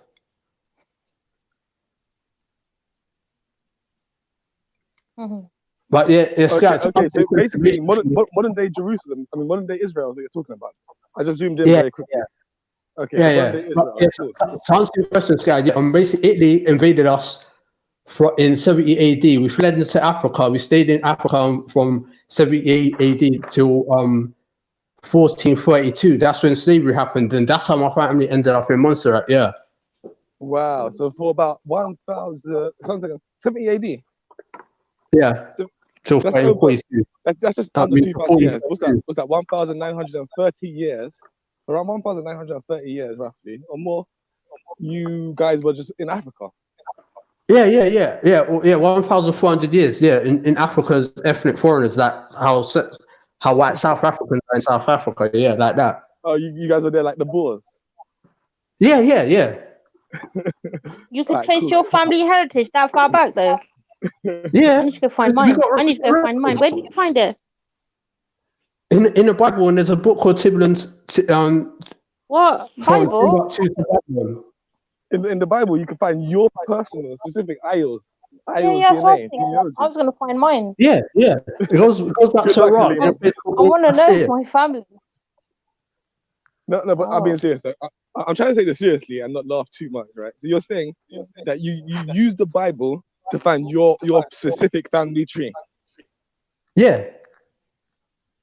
Okay, explain us the process. Just say there's a new guy. He just he walking down the road. Yeah. He's walking through like Shepherd's Bush by Westfield. He sees some Hebrews, they shout at him, say, "You're a real black man." The Bible's all about you, kind of thing. How does he now go home and discover his genetic makeup? Deuteronomy 28 verse 60 would explain it. Then, if they read how Solomon was saying, do you mind quoting it? Oh, when God says to the Israelites, if you break my covenant, I'll put you into slavery in ships. Remember, that happened to us. So just from that line there, that's the is that your genealogical proof? Yeah. Okay, there's a lot of people what if there was another group of people? What if there was another group of people who were enslaved and put into ships, and they happened to be from another race? What if you find that out? I wouldn't know what to say about that situation. So I mean, so basically, if there's another group of people who have already gone through the exact same situation the Bible said, you don't think that kind of diminishes the claim you're making today?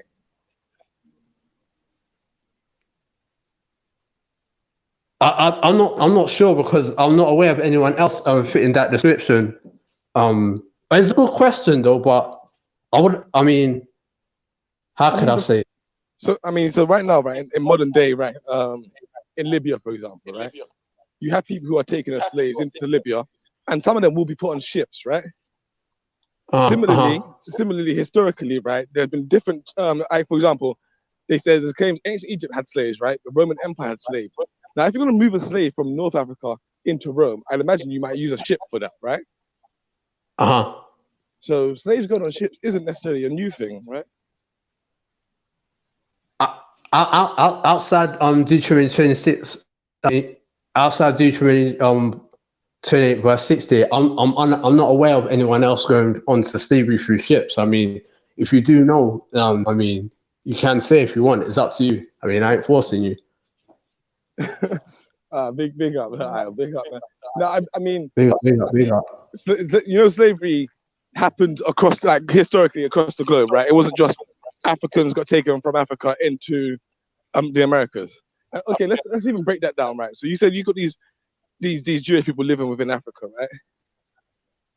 Did they establish any communities or any kingdoms or anything like that we could see historically? I heard they did, but is that I haven't really read into it.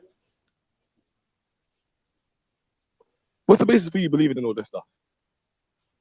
It's Deuteronomy 28 verse 60, yeah.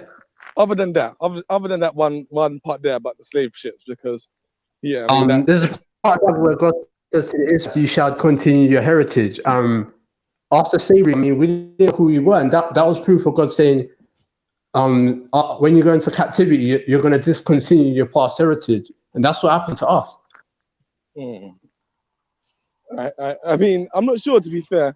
Like I said, I'm from Jamaica, but I'm definitely an African. I'm not none of that weird sort of Jew stuff that you're talking about. But big up to the Jewish people anyway. But that definitely wasn't. No, you know what is a Sky? What makes the reason why us as Israelites we don't really know who we are, because the fake Jews that are in Israel right now, they're not the real Jews. They're white Russians who stole our identity as the real Jews in 800 AD.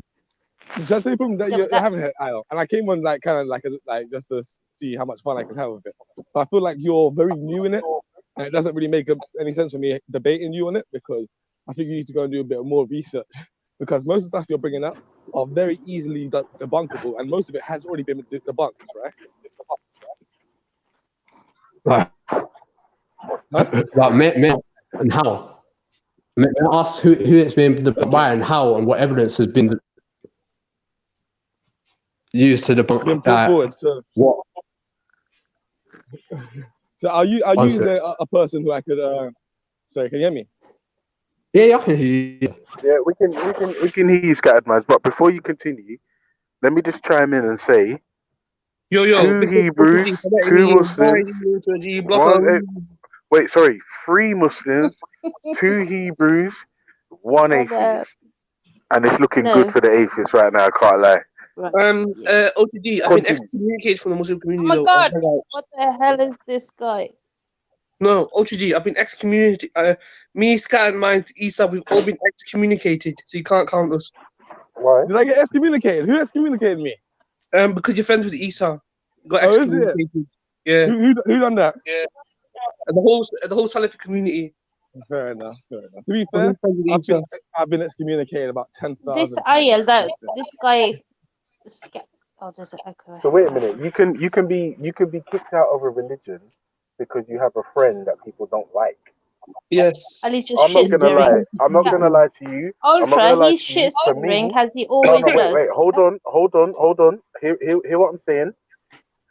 Whoever's doing that kind of excommunicating, your religion is fragile, as are you. Right? No, it's not. Listen to me carefully now. If you're kicking someone out of your religion because he has a friend that people don't like, you and your religion are fragile. Now, take a minute. You just made that shit up. Are you seriously going to listen? Are you seriously going to listen to what he's saying as gospel? Yeah, I'm trolling, babe. Trolling. Man's No, deluded. I'm He's not even a man. He's a boy girl. Listen. He's a boy girl. I Allahumma was salli ala talking about Ayel. Muhammad What, are wa you ala flipping? Muhammad. We're cleaning No, away the this louder and hang you out to the shout, devil. the أعوذ more you بالله sound من like a الشيطان girl. الرجيم. The بسم louder الله you الرحمن shout, الرحيم الحمد لله رب العالمين الرحمن الرحيم مالك يوم الدين إياك نعبد وإياك نستعين اهدنا الصراط المستقيم صراط الذين أنعمت عليهم Wait, Halima, did you have a question for me? yeah, I was asking you your religion. Like we was talking, I wanted to make that comment, talk about that comment you said about Asian women leaving Islam. The ex-Muslim women. Hang on a Is your second. What do you mean religion? Asian women? Asian women No, are he said. leaving Islam. Sorry, What? no, he made a comment on a chat once. On probably Mr. Ax's. He goes, ex-Muslim women are sexy, especially Asian women. So I just wanted to know, is that coming from his personal view or from his religion? Because he seems quite religious. Your boy Amsat Temple Death, right? Shut up, Ali. Shut up, Ali. Yeah, you know what you are.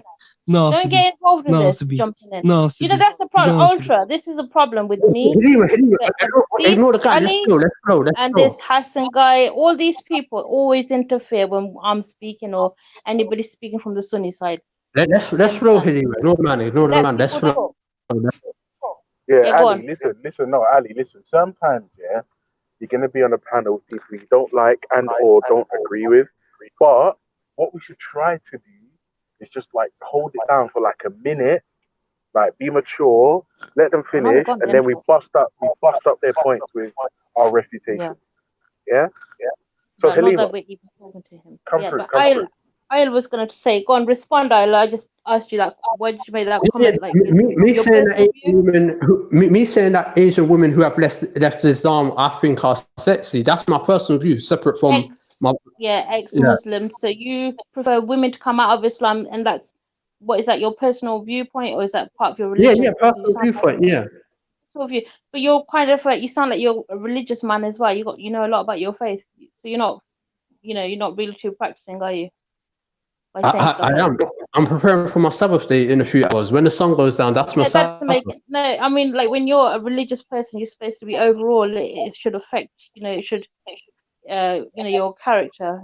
But hear this. Myself as a Hebrew Israelite, me calling a woman sexy, that doesn't violate my beliefs. Yeah. An ex-Muslim hang on a second. means like Wait, a what's woman wrong with coming out of calling someone Islam. sexy?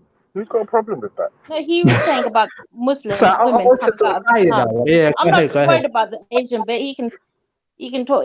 Because man that's filthy, he's gonna be saying stuff like that anyway. Yeah. Wait, hang on, Halima, hold on. Ultra.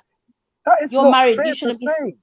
No, but that's not fair. Halima, all right, Halima, let me ask you a question, yeah? If you see a woman walking down the road with red shoes and you like her red shoes, is it wrong I'm gonna say to she's comment sexy, on her? No, is it wrong to say, I like your shoes? I think your shoes are gorgeous. That's all you can say. You know what? Right. You know what women are like, man. You gotta say it. If you see a woman walking down the road and you speak to her, no, but wait. If you see a woman walking down the road and you speak to her, and what she says is really genuine and lovely, and you say to this woman, "You are a beautiful person," what's wrong with that? I don't know, man. If somebody said it to me, I'll probably punch him in the nose. Like, wait, if somebody said, "Halima, you're beautiful," you would hit them. Ultra. That's strange. That is very strange. No, I'm quite strange. I'm quite strange in real life, man. You should hear me. Listen, old Ayel, tell me about this. Tell me. Actually, you know what? I need to go soon because I'm bloody getting bored here. No offense. No, it's okay. You're on the D block. It's only right that you wake up and realize, wait, I shouldn't be here. Oh, no, that's right. Now, bless up, Ultra. I'll speak to you soon. Take care, so take care. Take care. Look after yourself. And you. Yeah. Also, as well, just to swing it back to asking atheists anything. Another thing that I get a lot is people that have a God belief. They say things to me like, "God bless you." Now, unlike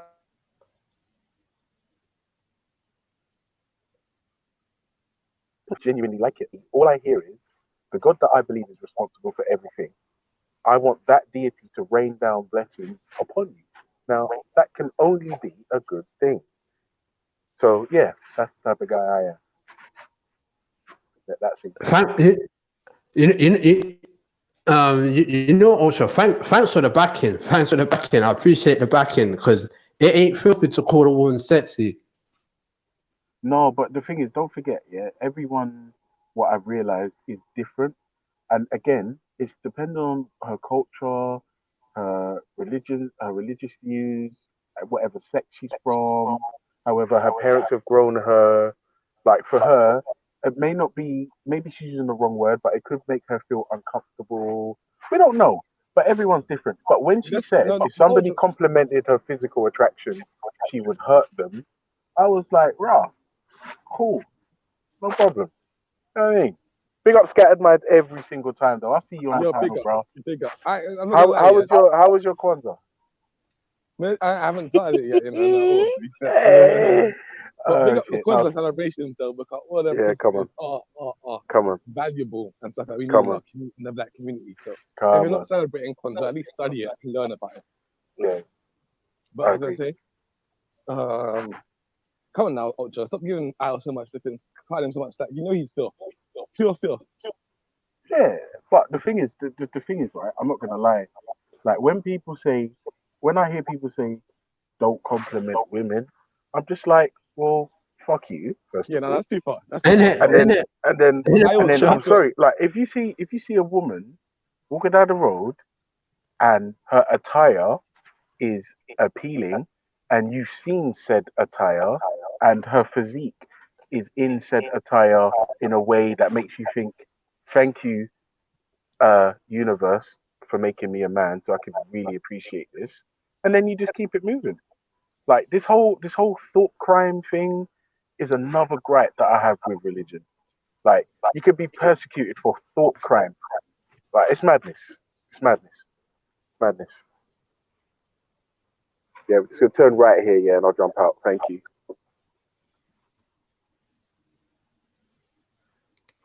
Yeah, it's thought crime and you religious folk, that jars me. All right, my man, that's perfect. Thank you so much. Just spin the car around, yeah? All right, man, 5 stars, thank you. All right, take care. But still, thanks for the back end. May I say, you know what, you came through the other time on that Brummy Sisters thing. I like the way you came through still. The Brummy Sisters. Oh yeah, bro, listen. That's what I do, bro. I come in, I make people understand that I'm the man, and then I drop the mic, and then I leave. That's what I do. That's what I do. I like there you came from. You got any biscuits left? Go on. Huh? Yeah, sorry. No, I was talking to the engineer. Sorry, yeah. But yeah, like I said, like see how like the religious folk will come on and they'll argue, no, my God's better, no, this God's better, this prophet. All that whole time while you are arguing, all the atheists are kicking back, feet up, sipping on a cocktail, laughing, thinking, check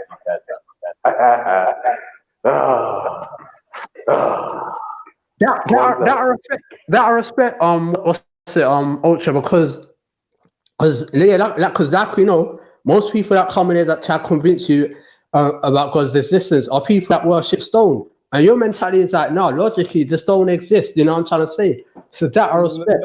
No. He's questioning God. And us Muslims, we don't worship a stone. We worship one God, I'll. And I mean, it's strange that you make those criticisms because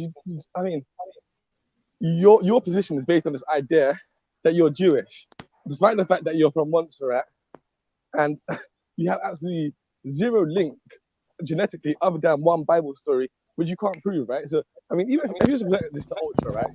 And since we're on G-Block, I probably should let Ultra really handle it. But if you just present your position on God, right? That God has created you as a chosen person, taken away your history, and only given you a Bible book, right? With one line, one tenuous sentence to suggest your geneticism, and you're holding on to that. I think Ultra would say that you are, I don't know, you're lacking the scientific method to really coming towards understanding truth. I won't lie to you. I would indeed agree with that. However, I was still young, and if I'm honest with you, he kind of sounds like a young buck. You know, he's an enthusiast, right? But in time, he'll mature like a fine wine, and he'll come to a realization that maybe, as a human being, I can be wrong. And I'll tell you the truth, yeah, it's such a sobering concept to truly grasp the fact that we can't all be right, but we can all be wrong. Just think about how profound that is. And you're just like, oh, fucking hell. That Ultra, he's right again. Just like when I told Scattered Minds months in advance that Boris Johnson would win the elections in a landslide. Yeah, just let that sink in. Fucking hell. Fucking hell. Yeah. And also, oh, big up Renegade Raf on the panel. I didn't even see you, my brother. I hope everything is fine. Hope you're enjoying Kwanzaa and all the rest of the good stuff. Yeah. I'm good still. Come on. Yeah, I just want to say pause I was trying to. Oh, Scattered Minds. Are you coming out? Big up my brother Renegade Raf. Are you coming out on the 20? You coming out tomorrow, the 28th? The Motive Live. What motive? I hadn't planned to. I won't lie to you, Scattered Minds. You know what might be a good idea, Scattered Minds, yeah? Come to the Motive in Dalston. Yeah, you have a drink, you check it out, you meet Ultra, you be underwhelmed, and then you go home. That's it. I heard that. All right. What's in the drink? What's in the drink? Boy, pure halal. Just bare apple juice. No, I'll get you a mocktail. Yes, sir. I'll get you a mocktail. How about that? Bad. Yeah, I went to the last one, you know. I was at the last last Motive in Lavender Grove. Do you know what? That's the one I missed. Yeah, That's the one I missed, man. Fuck's sake. And I heard it was real good as well. Imagine the one that I didn't go to was sick. That's what I'm saying. You might as well if you got an hour, if you got a spare hour in the evening, your wife can let you go for like a minute. You know what I mean? Just separate for like a minute. Bloody hell. Just come through in it, like. The Black Tenet's trying to get in still. Oh shit! Oh my god! 9 Ethers on the panel. I'm not even looking. What is happening? What is happening? Big up 9 Ether. Calm down. What God this shit? All right. Okay, pure air. That's all right. Up, family. Bless up. There she is. Kava. Yeah, bless up, Ultra. Becca, bless up yourself. Brother Scattered, bless up yourself. So yeah, man. Sponsors to the family. You don't know. Yeah, man. What's the word today? Kuji Chakalia, self-determination. I think it is. I'm not sure. What's the word today? We got to get Shaka on the panel. Yo, what happened to the show yesterday? Why isn't it up? Does anyone know? Oh, the Black Select. Excellent. Probably take some time because it was such a long show. So it takes a while. Nah, that should have been loaded already. Because I missed it, man. Sounded saucy. And then my man just turn up some. Where am there? Black Select. Make sure it's him though, because I don't see a profile picture. I don't think it is, to be fair. Alright, Veli, listen. The Black Select ain't got no profile picture up. I'm not sure if it's him. So yeah, it's that hairy ass, man. Yeah, Veli, listen. You can hear me. I don't know if that's Kick it out now. Kick it out now. It was my fault because I said to him, the Black Select's trying to get on, but that don't look like the Black Select now. Okay, kick him off. Yeah, Veli, if you can hear me, bro, like you got a few seconds. That's all I'm saying. Anyway, 9 Ether, yesterday's show was, I'll tell you the truth, 9 Ether. Every day on the G block is a good day. Like, come on. It's just fresh. It ain't just about beefing and arguing. Bro, we're just asking questions and it's a good show. It's a good balance of everything you want in a show. It's a good balance of everything you need in a show. We don't just cater to one crowd. We asking questions that are all encompassing. We're inviting all comers, but not racistly and the threats. But everyone else is welcome. Yeah, man, it's just nice, man. We come in, different opinions. Do you know what I mean? I love that. Mm, mm, mm. Oh, I want someone to tell me right now that Evian isn't the best water that you can fucking buy. It tastes delicious. Mm, mm, mm, mm, mm, mm. Yes, yes. Cheese, love. Cheese, love. So, welcome everyone. Renegade Wrath, welcome to yourself. Becca, you've been here for a while. You haven't really said much, except you're a she-brew. That's cool. You got yourself every time. Nine Eva, Scattered Minds. Yes, yes, yes. I hope everyone can hear me. Panel was a little bit silent, kind of awkward, not going to lie. So I'm just going to ramble until someone helps me out and jumps in. No. Yes? I was in the background still. All right. Okay, all right. Yeah, Big man. up Renegade. So listen, Renegade, how was your Kwanzaa? I don't even know what it's about, you know. I just hear it. I So respect that. So you enjoyed yourself then, yeah? yeah, listen, it's all about food for these events, man. Whatever event you go, man. if it's weddings, the food. I only turn up for food, man. I don't care about anything else. Yeah, I hear you. All right, listen, Renegade, if you're free on the 28th tomorrow, Yeah. 9th, you're free. Becca, if you're free, I know it's hard for you with the babysitting and ting, but the Motive Live, Dalston, It's a Jedi's thing.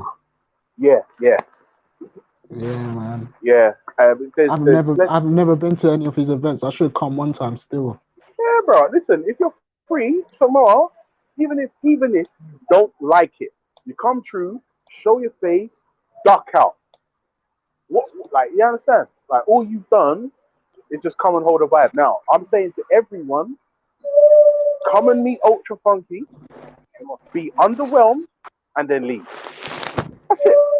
Because online, I seem like this big cat, but I'm fucking underwhelming. I'm like a 5.5 out of 10. You'll be very disappointed when you meet me, right? But just for that reason alone, you should come. Just for that reason alone. Do you know what I mean? Just to say, yeah, I met Ultra, he's waste. You know what I mean? Just say, when I met Ultra, I was like, is that it? Hey, finish now? All right. Yeah, man, just come true, man. What's the worst? What's the worst that can happen is that you enjoy yourself. No, you know what I mean? It's just that Dawson's like north east, isn't it? No, north. No, it's East London, bro. That's where I'm from. East London, yeah. So like, for me, it's just like. Is it a myth? Where do you live? In Tottenham? No, I live in South London near Croydon. Sutton. Sutton. No, that's a serious spot, bro. I'm not gonna lie. Yeah. That's a serious spot, and I wouldn't even know how to help you to get home, because like Uber will cost you like £30. Uber will cost you £30. It's mad. It's mad. It's mad. I mean, I could drop you home, but like for a small fee, innit? Like, no, I can't drop you home. I can't even drop you home. I'm getting public transport because I'm drinking. Yeah, exactly. I'm drinking. And also, do you know what happened, Raph? This is the thing, yeah. The first time I went, I met like everyone for the first time, and then I met a guy called Raw Beats, and Raw Beats is like 9 foot tall, like he's a fucking skyscraper, yeah. Big black guy, and I thought, Raw Beats, so we're all jostling, we're all having a good time. But the second time I went to the Motive, I saw a big fucking black skyscraper guy in the middle of the dance floor. So me being a dickhead, I went up to him, and I stood right next to him, and I put my bicep under his elbow and was like pushing it upwards, yeah. And then when I took a stand, like I was being funny, like, say, I'm here, kind of thing. When I looked properly, it weren't him. Oh my days! It weren't even him. Wow. It wasn't even him, bro. And the guy who it was, he looked mean, blood. Like, do I have to snap your neck? And I was like, oh shit. Bro, you're not. Yo, hey, Robbie, what the fuck, bro? So when I come in this time, I'm gonna make eye contact before I do any kind of stupid meetings by a car. Yeah. I mean, fuck, you know. But yeah, that was my the Motive story. I almost got myself punched in the face. But that's another thing. If you want to punch Ultra in the face, come to the Motive, come and have a drink with me, and box away. fuck it, box away, and I won't hold it personally if you have my permission. Like from the hours between 10 and 10:15, if you wish to punch me, you have my full permission, and I will not press charges. Between 10 and 10:15, full permission to box me in the face. Yeah. You're not. So look, if that entices you to feel like actually, I feel like I could box Ultra. I do want to box him a little bit. I don't want to come down just to box Ultra. Ultra's a nice guy. I don't want to come down to box Ultra, you know. Yeah, but no, Ultra, what I'm saying is that like a nice guy still. Yeah, I'm not gonna lie to you. I am cool, but I can be a prick sometimes. I'm not perfect. But yeah, everyone can be a prick. Everyone can be a prick still. Oh my days. Yeah. I will one time still. It's but I'm not gonna lie to you, Raph. I'm not gonna lie. I'm gonna give you a squeeze, Raph, because Fred is a bot. Yeah, no. Oh, and it's not even just I live in Sutton. I live in like there's an area in Sutton where there's country. In where, Sutton? Yeah, so like the closest bus to me. To be honest, wow. Whoa. Like a 10-15 minute walk. Whoa. Black Select. It's always Black Select. That's the real Black Select. That's the real Black Select, because his mic is always doing stupid shit. That was lie. What's happening, bro? No, I've got headphones in today. Yeah, but your mic is just doing bits. Now, big up yourself, bro. Big up, fam. I'm not gonna lie. I won't lie to you. Dinner yesterday was a mad thing, and I had leftover dinner from yesterday this morning. I had fish fritters, pheasant, and rice and peas and plantain and greens. What's with the pheasant thing? Where are people eating pheasant at Christmas? What is that? Is that traditional or something? Bro, I don't know. My dad just cooked pheasant for Christmas, and they like, bro. I won't lie to you. The meat, the closest meat to pheasant is duck. Is what? It's a pheasant is like a combination of duck and turkey. Oh, the meat's duck. dark. Yeah, the meat's dark, but it's got like the the strandy bits that those thin strandy bone bits that turkey's got. But it's really nice. Obviously, like Black Dons in the kitchen, we fuck shit up. You know what I mean? Like, yeah, my dad's the hardest. Yeah, I can't lie. Big up to the panel and those in the comments. Chat. Yeah, big up yourself, bro. You missed it. Like, I'm not gonna lie. One of your or two of your biggest fans were here earlier, holding it down. Ali, he's so funny, bro. I don't know what to do with him. No, I'll talk about Samaya and Halima. But yeah. Oh, they were here and they were saying they were sort of saying no, they didn't drop ad hominem, so let's not talk about. They were kind of saying they were kind of saying that your position secretly they believe you're right. I'm gonna get in so much trouble now. I'm in trouble now. Funny. Yeah. I'm gonna get in trouble now. Fuck it all. Halima and Samaya were saying that secretly they believe what they keep saying is right, but because the Sunni savage monkey beast Capital thing, like they're not really your friend. You laugh when you memorize that thing properly, like. Bro, I'm not gonna lie to you. When I first heard that, like I thought it was the funniest, stupidest thing I've heard that year. It's so silly. It's so silly, but like I'm not gonna lie, it hurt feelings, though. It hurt feelings. Yeah, well, you got to be descriptive, aren't you? You got to be. Yeah. But, I actually forgot about that. How was your Kwanzaa, by the way? My Kwanzaa, yeah. My let's just call them holidays, because that's what it is to me. Yeah, how was it? No, it's been big, bro. Yeah, that's what I'm saying, bro. I've been proper relaxed, like a bit too relaxed actually, like too much time on my hands, sort of. Yeah. No, been nice, as usual. But yeah, big up to just to them in the chat. What was I gonna say? I forgot what I was gonna say. Yeah, that was it. Raf, did you hear me and Ziriab debating yesterday? Raf. No. No, sorry. So what did you say, Ziriab? Oh no, I missed it. How did it go? Bruv, you know what? I expected more of Ziriab. Ziriab is a flop, bruv. He's a disappointment. I couldn't believe it, bruv. He was rubbish. All right, wait. I'm not gonna lie to you, yeah? Yeah. Just bear with me, because I didn't hear it. I can't say either way, blah blah blah. But I will say the Ziryab that I know isn't what I would classify as a flop. He needs to know his shit on his shit. Like, I can't. Yeah. Yo, Raf, go on, bro. Yeah, no, I heard my name still. Yeah. Yes, sir. Yes, sir.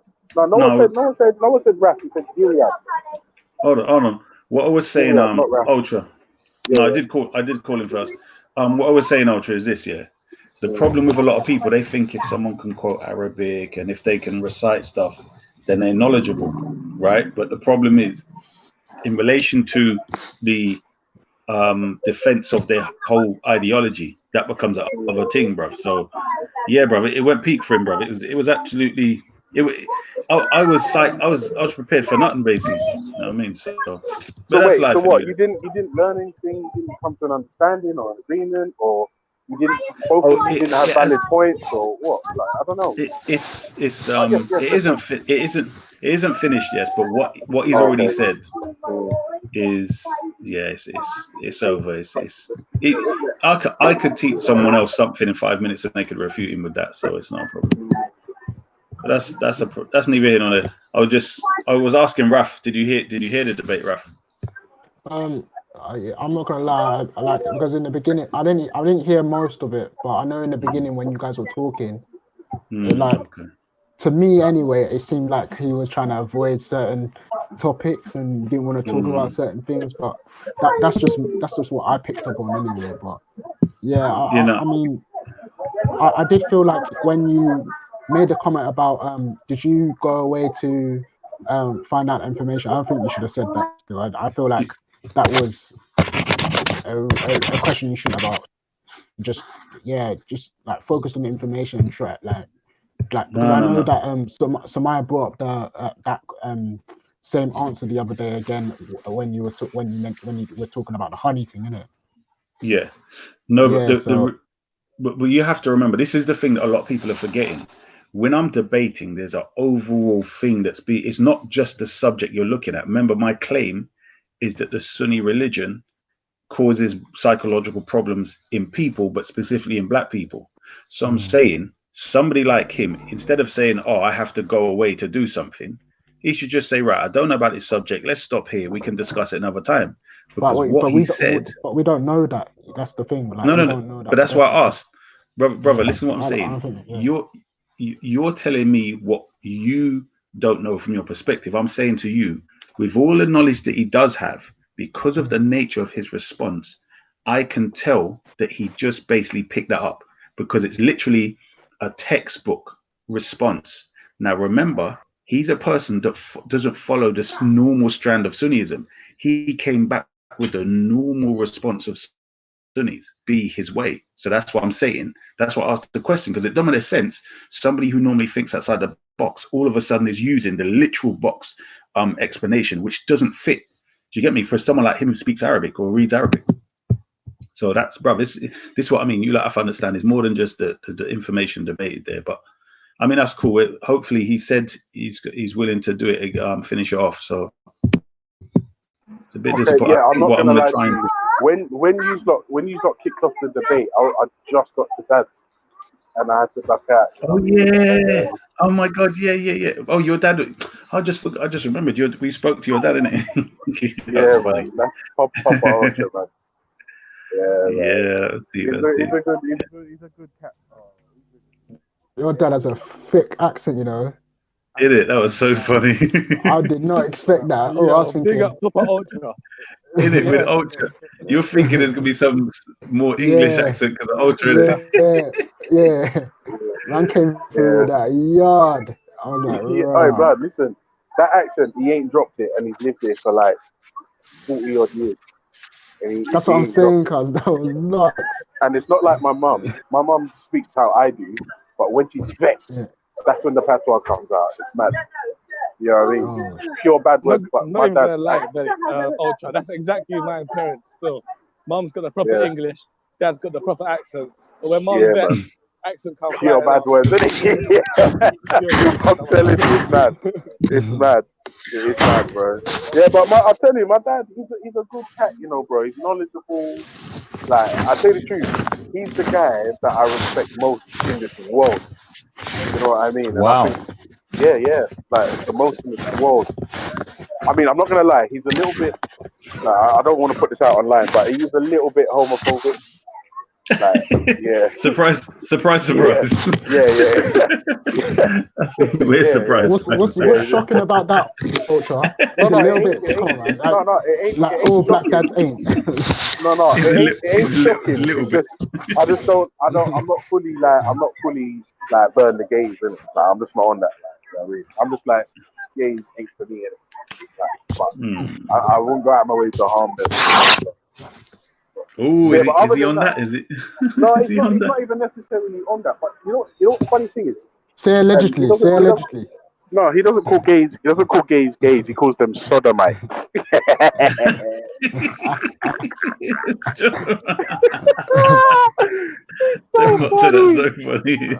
so funny. No, because he tells me back in his day, if you were gay, then you were happy and free.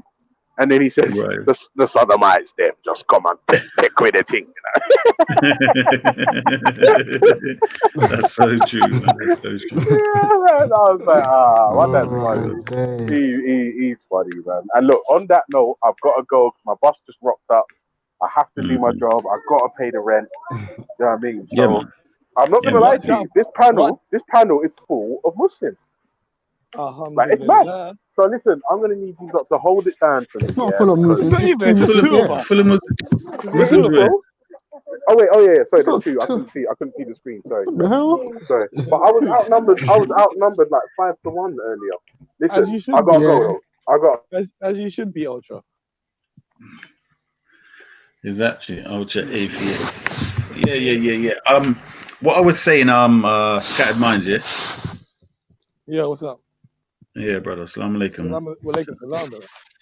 Yeah. I just listened back to. Remember the bit I missed yesterday, when I just came in. Was it? Yeah. Yeah. Do you remember I came? Like my thing was there, but it was on mute, and I wasn't there. You get me? Then I came back in. Yeah. But Nana Yupa just said that she didn't see the video. The video didn't come up or something. So how have you watched it back? That's what she said. Yeah. What the video for yesterday? Yeah. She said it was not. No, it's there, bro. I just 10 minutes ago listened to the thing when Ziriab was speaking, and then I come in and I say, what is back? Which clearly shows you that, you know what I mean? But I thought he would have come back and then waited for me, but they thought I was there because my thing was still, you know what I mean, in the house, so to speak. What I'm saying to you, Scattered Minds, is exactly what I was saying in relation to him not knowing the subject, yeah, and the debate being done, because it's clear, like listening back to what I didn't hear yesterday is very clear. Yeah, unfortunately, but I think Scattered, it'd be good if I'm thinking for the debate with Shakara, yeah, I think you could help Shakara. Because I said you could help Shakara, you know. No. The confidence. No, because what it is. There's a lot of things Shakara says in regards to Sunnis. He seems to be guessing. Like the other day, for instance, he said Sunnis also use the Quran as to measure the Hadith. That's not true. Do you get me? So, you know, there's certain things. But when you do talk to a lot of Sunnis, they are not going to disagree with the fact that it's Quran first, then Hadith. No. Listen to what I'm saying. When specifically the point is measuring and judging Hadith's authenticity using the Quran. That is not the Sunni. No. That's not the Sunni way, bro. It's the chain of narration, right? They might try and shapeshift their points because I'm present, or I say that, so they want to fit in because it makes sense. But I'm talking about the actual Sunni way is the chain of narration, right? It's as simple as that. So remember, all right, cool. Because the little bit I know of the wait, hold on.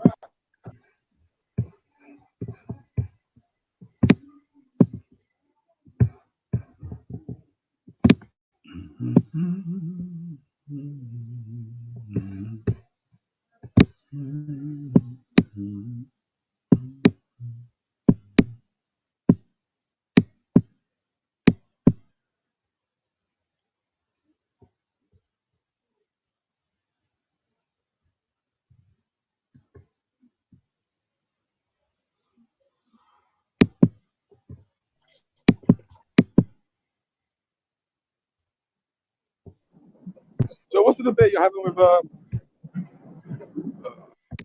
Shakira. Yeah. What's the debate you're having with Shakira?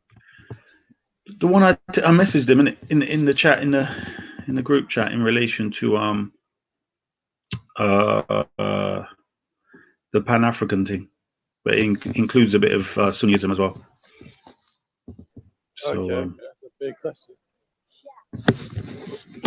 I have to go back and read it. I can't remember it. Yeah. What I'll try with my phone. Let me no, we done it the other day.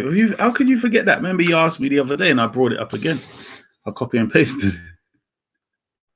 it. Yeah, but it's a long question. It's not a short question. I need to read it again. Yeah, let me get it. Oh, there it is. Oh, corner.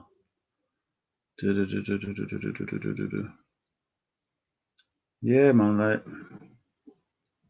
don't celebrate Christmas, but boy, it's really like atmosphere is kind of quiet to a degree.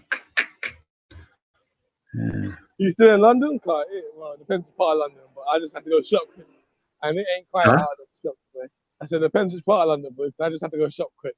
And it definitely ain't quiet in the shops.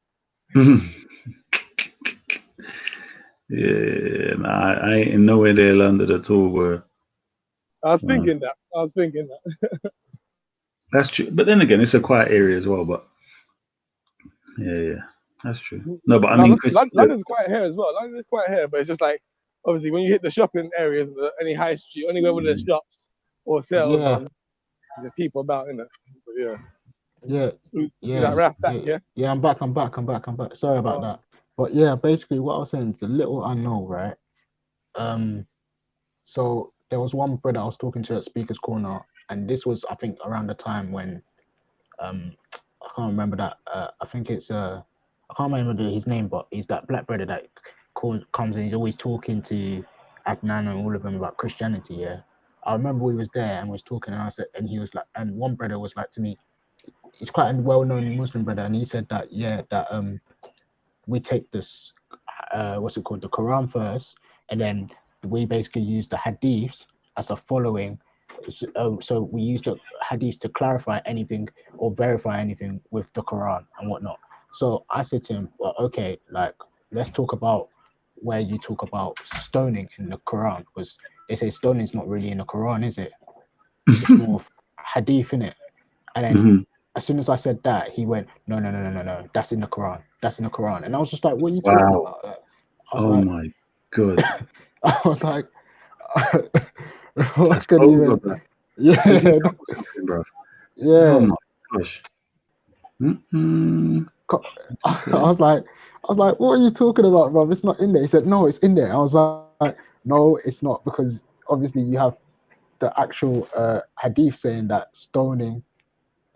Well, they have a hadith where they say the goat ate the passage where it was talking about stoning, right?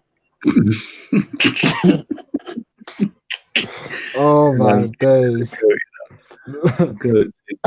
That is funny. And then and then there's it was obviously, I don't know but I heard it in it, so I was like, yeah, it's not in there, but he just started arguing. I was just like, you know what, there's no point, bro. Right. So yeah, I'm just saying that example, yeah, it was a guy who calls himself a Sunni, and he was saying, yeah, we follow Quran first before the Hadith. So I don't know how. I've never heard that idea that Sunnis are going to say, yeah, we take the Quran and Hadith to be the same. Unless you're talking when they start talking like the way the brother was talking now, and he was like, oh, what's it called? Yeah, it is in the Quran and it's the same thing, and we justify and whatnot. Unless you're trying to say that. Is that what you're trying to say? No. Number one, yeah, this is especially Salafis, but it's a modus operandi, meaning, yeah, number one, in the Sunni religion, your hadith can abrogate Quranic verses. So if your hadith can abrogate Quranic verses, how is the Quran the criteria for hadith? Just think about it. How does that work? I think that was similar to what I was just saying now, anyway, but yeah, I understand what you're saying still. I can understand where they will start, taking. But not taking just that. hadith as their god or something like that. It's not just that though. How it works as well is that you've got the 4 schools of thought, and one of them basically said, Maliki. Shafi was the one who basically presented it as being they're equal on that level, right? In relation to the way you're supposed to approach it. So for us, we're saying no, the Quran's the Quran. Anything after that, whatever statement it is, has to be measured against the Quran. It's as simple as that, bro. And that's not the Sunni perspective. Simple as that. That's not their perspective. I know a lot of Somalis are Shafis, aren't they? Or is it not true? Either Maliki or Shafi. Sorry? What are you saying, buddy? Yeah, I didn't know I was on mute, man. My bad. I was telling the brother to move out of the way, innit? So I can park. Fully cracks me up. Yeah, but yes. Yeah, a lot of Did you Sunnis. find it, I mean, a lot of.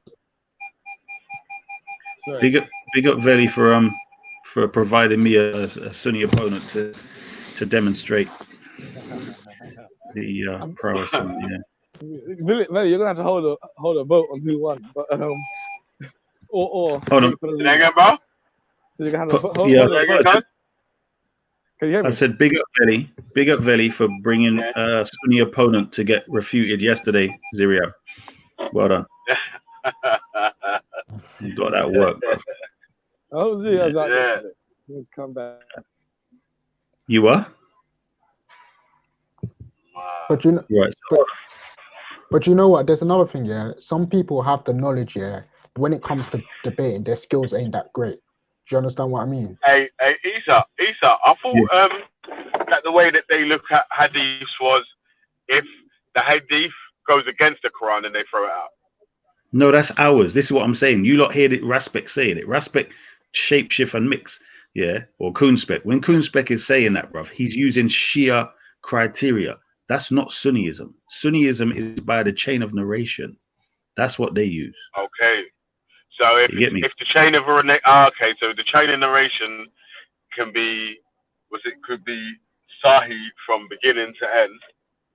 Yeah, and exactly. That's when they say that it's a true narration. But what if the narration is Sahih from goes against the Quran? What about that? Yeah, that's this is the whole point. Let me tell you what happens then. They reinterpret the Quranic verse to fit the hadith.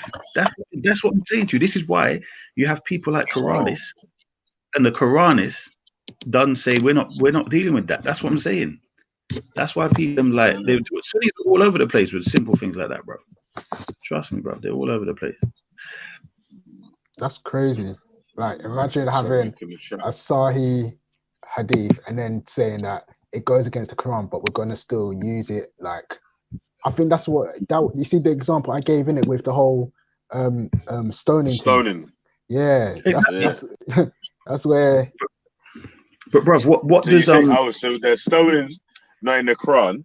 No, but But does it go against anything in the Quran? Yeah, stoning. Quran stoning an adulterer. Yeah, the Quran says lashes, 80 lashes. Yeah. Oh, so the Quran says lashes, but it's still a punishment, though, isn't it? So there's still a punishment for. Yeah. Bro, no, stop. There's a big difference between 80 lashes. Between the punishments.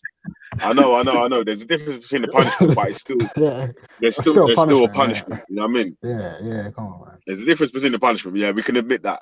But I'm saying that there's still a punishment. You know what I mean? Like, it's not like it's not in the Quran, and then as in the Quran, they just put the hadith to make it right. You can stone someone that's cheating to death or something. Wait. Yeah, let me just try to make it how I'm sorry. Yeah, it seems like that there was the rules that you could beat them if they get caught cheating, and then someone's upgraded it to say, right, beating's not enough. We're just gonna stone them to death, innit? So they've said, yeah. You know what I'm saying? That so then they've made the hadith fit to the beating. Bro, this is so funny. Yeah. I mean, it's very simple, bro. Yeah. The Sunni, this whole thing is not we don't have to translate Arabic to find out how the Sunnis do for hadith. You just Google it. It's straightforward, bro. It's simple. Al Kaka saying there's no Sahih Hadith that goes against the Quran. Al Kaka been saying stuff, bro. He's getting refuted like every time he jumps on the panel, bro. He screams and gets refuted. Oh, the poor guy, man. I feel sorry for him now. You know what I mean? Yeah, big up QH, man. Yeah, big up self. Big up everyone in the chat. Yeah, man. Al Kaka. Even that Sumaya, that lying so and so, she was talking something about, what did she say? That I left Sunnism or something because some Somali woman. She said there's some video where I talk about me and a Somali girl supposedly getting married. These Sunnis, when they can't refute, they just talk rubbish. But I mean, if she could find the video, that'd be good. Bring your evidence, you crazy slanderer, Sumaya. Yeah, you know what? Yeah, Ali Khan was asking where does he get the book of Shia Hadith? He knows that. You mean where, as in shop, or? Yeah, like where can he patch them, or where can he look at them, or whatever? Yeah, you get them. Basically, mainly there's a few, but the main one is basically Maida Vale. Yeah, so the Islamic Center of England, the big Shia mosque. You know where Kilburn, before you got up the hill. So if you come straight from up Edgware Road, you keep going, and you come up to just before you go to, I think it's Kilburn Station on the right. There's that big mosque on the right-hand side, the zebra crossing. Have you ever seen that, Billy? No, I'm from South, so that's not my end still. I'm the opposite end. Okay. No, but I thought you might have drove past it when you go to park or whatever. No, I come from the other way, innit, man? So that's okay. like on the other side, innit? So I wouldn't need to go that far. I mean, I've been made those before, and I've been past that mosque. I know where the big mosque is, though. I didn't know it was a Shia mosque. I thought it was a Sunni mosque still. Yeah. Look, they've got a thing like a big mosque in Maida Vale, innit? Like in the actual area of Maida Vale, yeah. Yeah. That's a big mosque, bro. That's where they sell the stuff. But yeah, we have we've got the rats back.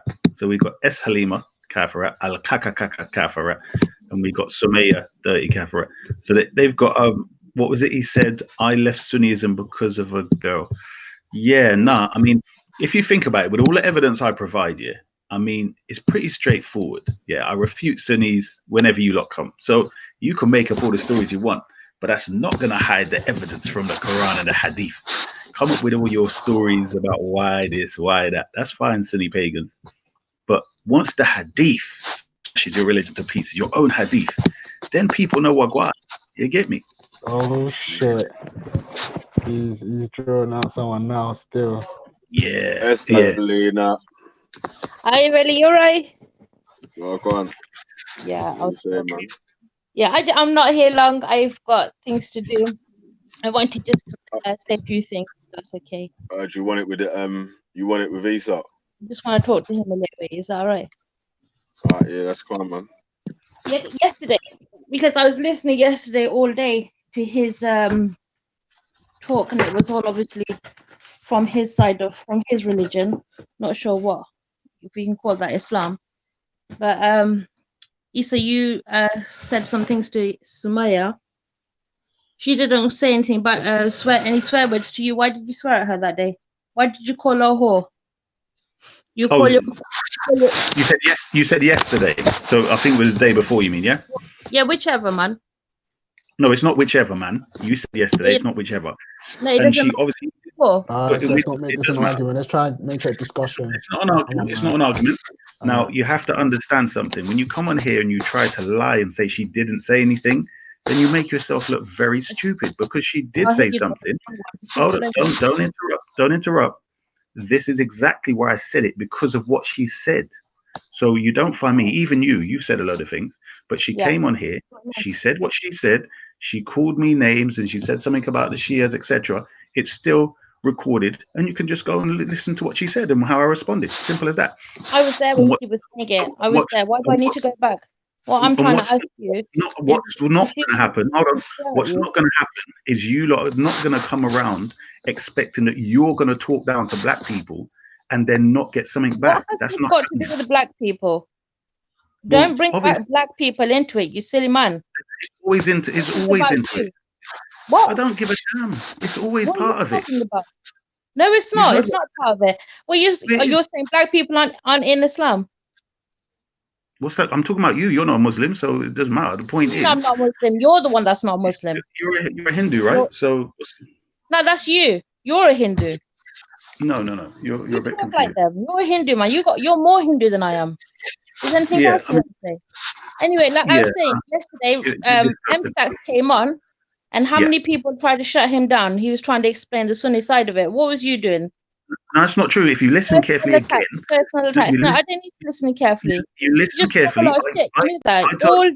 All day you're talking the wrong side of Islam. Listen, this is the problem with the Sunni virus. It gets into your brain, and you don't understand. You will hear me. You will hear me continuously say, "Everyone, be quiet and let M Stinky speak." I keep saying that, and I let him speak, and then I refuted him. This is what I said. So I don't even know what you're talking about. But anyway, as I was saying, I continuously say, let M Stinky speak, okay? Because I want him to speak. Why do you say name call? Is that part of your religion? Is that part of your Hindu religion? Because he started it, you dirty rat. I then gave him what he needed. You dirty rat, you dumb cunt. Don't swear at me. I'm a wrong person to be swearing at. I'm telling you. Swear at me, I'll swear you back. Don't shut your mouth. Shut your mouth. You've scored me in the comments. You've come on here. You've yeah, you dirty rat. I'm not interested. Shut your mouth. Shut your mouth. Yeah? Dirty rat. You can go where you want. That's how we're supposed to behave. And look what you're saying. You can't even have a civil conversation. Come on, man. Let's start over again. You don't have a civil conversation. I'm asking you, why did you swear at that for? Yeah, so I didn't swear. I told you already. So listen carefully, and I'll say it again. As she was going off, she was saying offensive things. I then said what I said back to her in relation to her being a cyber whore, where she's claiming to be Muslim. Wow, man. You say that again, and I'll come and find you in the park myself, mate. Listen, cyber whore, do you want it? You know what? I'm gonna come. Don't worry. You carry on. You carry on. Yeah? Go away. Is this shut up, you dumb? Your fucking janaza got done in Speaker's Corner. Yeah, nobody even looks at you.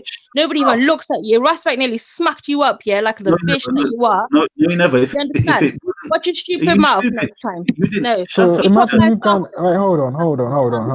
You might have never even met each other in real life, and you're on this. No, man, what's he saying? What's he saying about sisters? Who's talking like that? You talk to even a non-Muslim like that. That's wrong. To a non-Muslim woman maybe the name calling like that, that's fine. He's talking to a Muslim woman. Why are you going on talking to men? You got name like you're a dog. You're fucking worse than a dog. Do you understand that? You're always swearing. You're using bad language again. What's wrong with you? You deserve it. You deserve that because you're doing it yourself. And you got a fucking short-term memory loss or something. I didn't swear. Tell me any time I've used the F word. Go on. Is that the only swear word that you think that exists? Well, what swear word did I use? Give us one. What did I say? Well, listen, next time anyone comes and challenges you on your viewpoint, yeah, you should let them talk because once you that's how a conversation works. You let one person talk, you stop, and then the other person talks. You asked a question, and I answered. Then you said something else. Then I responded. Listen, I'm only here to tell you. You let other people talk. Yeah, it's not your version is the correct version. No one cares. No one cares what you got to say. No one cares what you got to say. You can't debate. Everybody cares. Of course, people care because I'm here. I'm here talking. Everybody's caring. Yeah. M Stinky came on. You know what? How old are you? How old are you? Making these fucking comments like that. Come on, man. You're a child, mate. You got a mind for a child. Don't interrupt. If you followed Islam or any part of it, you would have been something today. Don't interrupt. You don't know what I do. Don't worry about that. You're whatever. Confused. Yes, well, if this is all you've come on here to say, then say it and go away. No one cares about you. Stay here. I want to park up as well. I'll stay here now. I feel a bit comfortable. Because at the end of the day, you ain't got nowhere to go but if you guys are gonna stay here, can we try and get some type of level to this thing? Listen, Raf. She's come here. She tried to pretend that I would say something to somebody. You weren't black van man to get married. Yeah, no, we're not like you, dirty. Anyway, push me yourself. You're a dirty, nasty thing. Shut your fucking mouth, you dumb prick. Don't call me dirty. You're the dirty. And nasty. You're dirty and nasty. You take the phone. You took the phone yesterday. You was talking about Islam. You took the phone in the fucking toilet, didn't you? You're dirty. No, there's two people have done that. You and Mr. Amaz, right? You're talking about Islam. You're going to take the phone in the toilet. You're sitting there having a shit and a piss, and you're going talking about stuff on your phone. Yeah, you can hear. You can hear. That's what you do. Because you talk shit out your mouth. You're doing it in real as well. My you God. literally are. Is this what? Keep talking, please, because you Sunni pagans are really showing what you're really about. Please say that again. We did what? We took the phone to the toilet and did what? What did she say? Ow. Right, you broke up. Can you say that all again? We took the phone to the toilet. Yes, that's what you do. You take the phone to the toilet. You was doing that.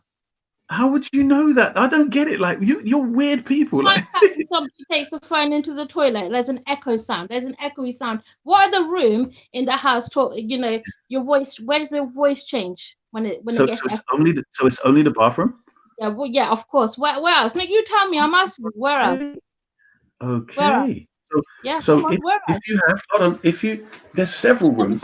I'm here just to teach you some manners. Yeah, how you talk to people. You can't listen.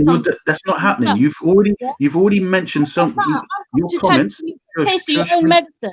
Shush when speaking. I'm talking. I'm not that. Shush. You're a savage. You're a dirty savage. Know your place. Okay. What did you say?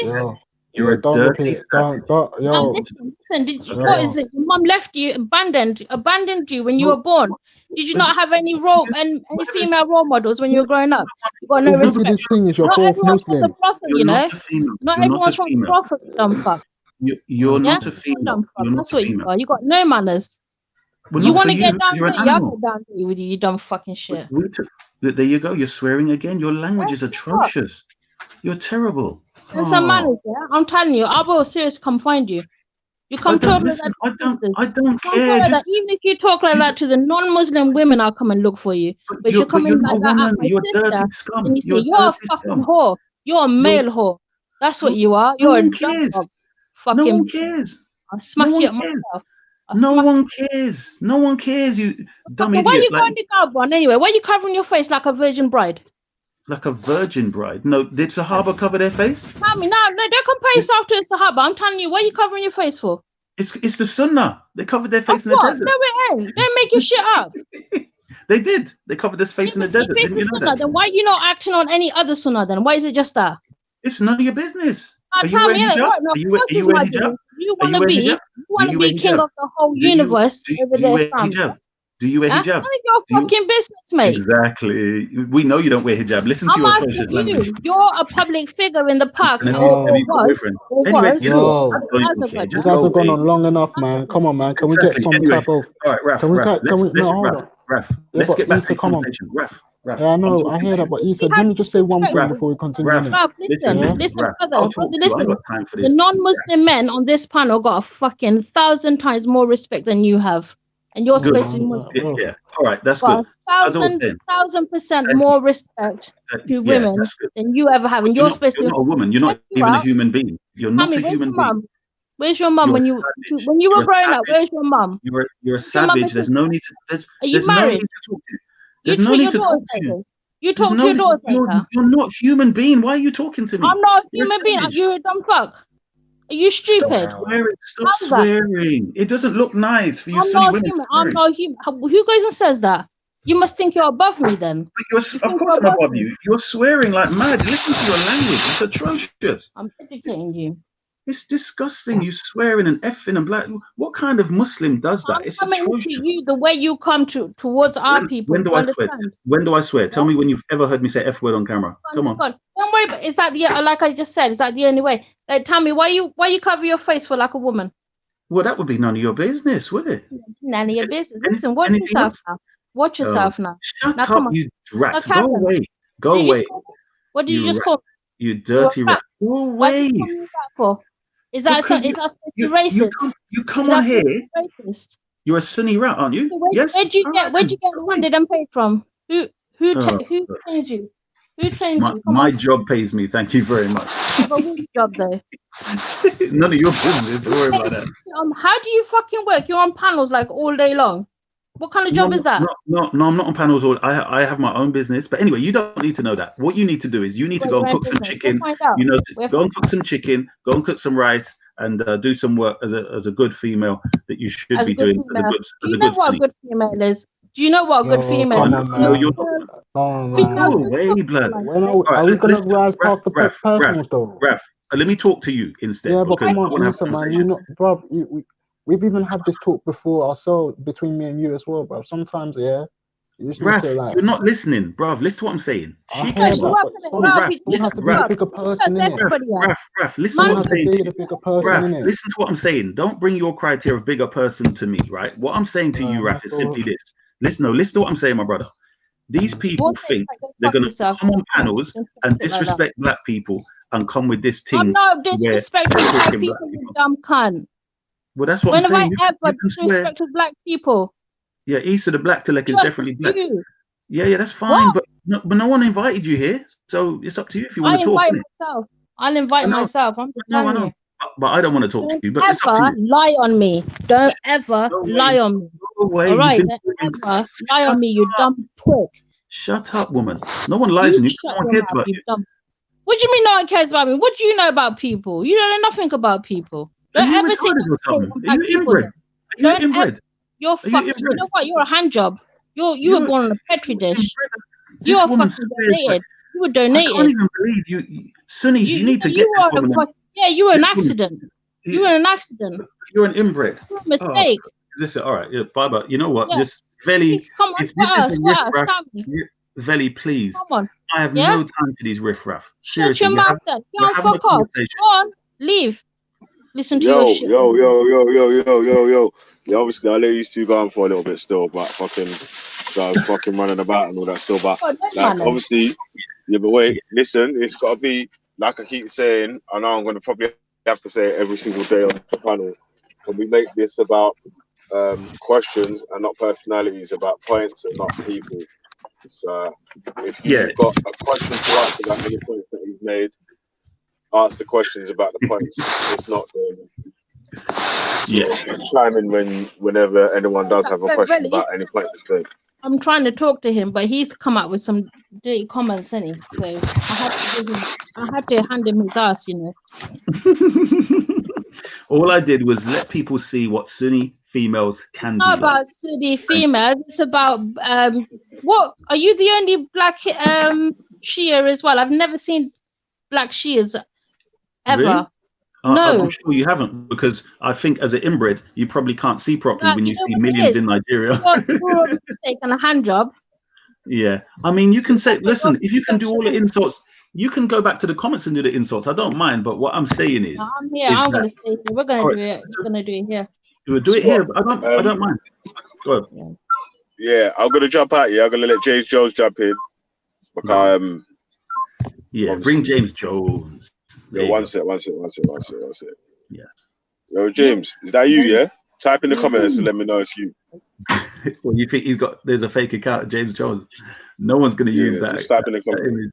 The gherkin or whatever it is, bro. Come on. They used me, though. And they used Mona yesterday. Are you serious? Yeah. No, bro. Oh, boy. Ooh. Okay. Anyway. It's like a 10-second delay in it, so he hears what we say 10 seconds later in it. So, James, yeah. Melanated Goddess, stop accusing me of garbage. This woman came on here, and I showed manners. The name is Helena. Yeah, no, you start caring. You don't mean anything to me. You've called me names from the comments. Now you've come in here being rude, and therefore you get no respect. It's as simple as that. You get no respect. You give no respect. You get. Oh, she's gone, is she? Thank you very much. Thank you, you smelly rat. Beautiful. No, please don't come back here. She said, "Come back here." He's thinking. Yo, James. Yeah. I'll change my profile pic. Are you serious? What did he change it to? What? Come on. God. He's a black man living. He's a black man living. Well, you don't know that is. Look at that black man smiling. Oh shit! That's the man of the match. That's that man of the match medal you got yesterday, yeah? Trust me, no. Like, you could be a player of the season, man. You keep up performances like that, boy. Yeah, do you know what though? What happened to Halima, man? I haven't spoke to her in time. I was coming on for some banter. Sorry, let me just read up this content over everything. Says both of you going against claim, believe for true servants of the most gracious are only they who walk gently on earth and whenever the foolish address them, they reply words peace. Yeah, content of everything that has part to play, but there's more than just that, my brother. So at the end of the day, you had someone come on. If you listen carefully, I was very polite at the beginning, despite for days on end she'd be swearing and calling me names in the comments. Fine. What my point is, I gave her the chance to be respectful. I responded. I corrected her. She then got offensive, and I just responded in kind, and that's just it. COE. You have to remember that we as black people, savages and animals, cat rats and dogs, you know, they generally need to know their place. Do you know what I mean? They're not very nice people. When they think they can talk down to black people all the time, it's not a good thing. So yeah. Yeah, but do you know what, Issa? Yeah, sometimes because you said that rising above people is not your criteria and it's my criteria and using it of other people. But like, I feel like when you see people coming that and looking for an argument, it's not for you to try and respond to everyone. You just have to return them with a better attitude so that people see, okay, like you're trying to be reasonable. This person's not trying to be reasonable. I'm not saying that Halima was trying to be unreasonable, but like obviously you kind of triggered her a bit when you went, oh, M stinky, and that's someone that she, you know, for some reason respects. So yeah, when you I mean, this is the point I'm making, bruv. You're not getting the point. I'm saying to you, for instance, Sumaya she supports what's that guy? Suleiman, the known ISIS supporter, as well as the racist Uncle Omar, right? Or Uncle ISIS. Okay. Now, this girl that was here, Alima, I think she's Pakistani, right? So she's a Pakistani Sunni who are known to be very anti-black racists. So the circles that they move in and how they work is that anyone who's proper pro-black, who they see as a threat and a risk from several angles. So for instance, they believe that when blacks become Sunni, they generally become Kunarized. And you can obviously you can generally see that in Isa, the so-called Salafi, that, you know, he's I mean, if you spend enough time around him, you'll see the guy is literally there isn't a black man in there. If you look, you know what, the best thing, you remember Get Out. Think of Get Out, yeah, where your black part of your brain is. You don't need to.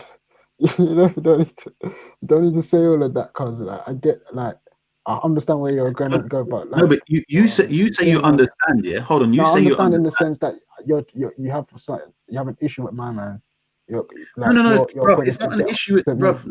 No, that's what I'm saying. You lot seem to, listen, bro. When I speak, you know, I'm letting you know what I'm saying, but you lot always want to look behind and everywhere else. I'm saying. You know, you have to accept the inference, though, Issa, man. Like, yeah, that may be how you. Listen, you feel that James Jones, let me finish. James Jones, let me finish. I'm saying, when somebody, for instance, is selling you, let's say, a diet product, yeah, they will normally talk about the product and show you before and after of people. So I'm saying, if I don't mention the most known coons, the most known idiots, etc., then it's just some words in thin air. But if I reference somebody, can you for a moment, yeah, you know, you remember me and you had a discussion about social sciences and like practical sciences, I guess, for lack of a better word, yeah. And you said, and I said I don't consider them on par, and you said that proves I was stupid or retarded, or I can't remember what. Sorry, say that again. Sorry. Remember we were talking about social sciences, yeah, and in comparison to like practical sciences, or I don't know how to differentiate, but you know what I mean, the other branch of science, like mathematical, technical science, yeah. And remember you said I was like retarded or something for not putting them on par with each other, yeah. But the reality is, if you were to walk into a therapist and and the therapist was to deduce from what you said and your behavior what she believed you were really, or what he or she believed you were really truly thinking, with someone like you who gives credence to those scientists, you would have to accept that what was on the face of it wasn't necessarily the tacit implication. So we're hearing what you're saying, and we're saying it seems like you've got a problem with Isa because you always reference him. That's fair. Like it may not be what you intend, but it's what we're seeing. No. Listen to what I'm saying. Yeah, if you went to a Sunni country, yeah, and you started speaking certain sciences about why things happen, and then they told you, nah, that's because of jinn, right? Now, the fact that you're the odd one out, it doesn't mean you're wrong. They would probably call you, oh, it's because you're atheist, it's because of everything else, yeah? So, for instance, maybe you took a mobile phone there and you showed a bit of electricity and you said, you see that light in the sky is basically that is in, you know, that you're using to charge your phone. I don't know where you're going. Well, I'm going to explain to you. What I'm saying to you is when you're telling me how you lot are seeing the thing, the problem's not with me. The problem's with you because you're not paying attention. Yeah, we might be wrong. You might be right. We might be wrong. But I'm saying you have to accept that what you say isn't what people always pick up on. That's not always what people are gonna like. You may believe it's the truth, but it's not. No, bruv. It's listen to what I'm saying. One of the things I've noticed throughout history from people that speak truth is that the people around you, especially at the time, generally most of them are not gonna listen to what you say. So you know, or take it in or understand it straight away. So I'm not here to, you know, conform to ideas of people who haven't verified that their perspective is the right way. Because, for instance, tell me a better way of doing it other than referencing people that are well-known manifestations of that thing. No, I'm not saying your example was bad. I'm saying what Raf just said is, I feel like you got a problem. You were like, no, you didn't understand. I was like, to be honest, I can see it from his side as well. I can definitely see it like you got a problem with my man. Like, whether you're right or wrong is irrelevant because unfortunately for you, you might be, everything you might say is the truth, but there's always going to be a blind spot because it's your perspective that you're speaking from. So someone that has a bit more of a holistic understanding of the truth, i.e. with you, the truth within that sphere, they might say, yeah, you know how right you are about that you're so right that even you look like that since you've become a Muslim, you've been removed for your black self. You wouldn't accept that because you're looking at it from your first person perspective, your point of view. No, I'm not. But I would say that about you. I would say that about you. This is what I'm saying. Because your brain doesn't work properly and you don't know how to assess things properly, what I'm saying to you is you already have hold on. You already have a prefixed idea that when you join these religions, especially if they're not, you know, so-called African spirituality, in your head, that means already somebody is not pro-black really, because you're joining an ideology which is essentially from an enemy people or a different non-black people. This is your idea. You already explained. What I'm saying to you is, I don't explain that. You have a bit of a passive aggressiveness about you still. Yeah, no, of course I do. Of course, Raf. The reason is, you kind of get used to people pretending that they're white, Western, or Asian Sunni or whatever Sunni's perspective is the norm, and I have to conform to that. So it's like we must leave our pro-black, proper black perspective to suit your coonerized perspective. And I'm not saying you're necessarily a coon, but I would definitely say that until you firmly root yourself in something that's from the get-go pro-black all the way, you're gonna have some coonism in there somewhere, and that's my point. So it's very content over everything, spitting some bars from the Quran. You call me a coon yet? You've called me everything else, but you haven't called me a coon.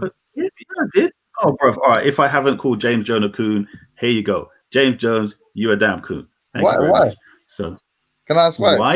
Yeah, because I thought I hadn't been called it yet, so now I need to know why. All right. I'll tell you why. Go on. Specifically,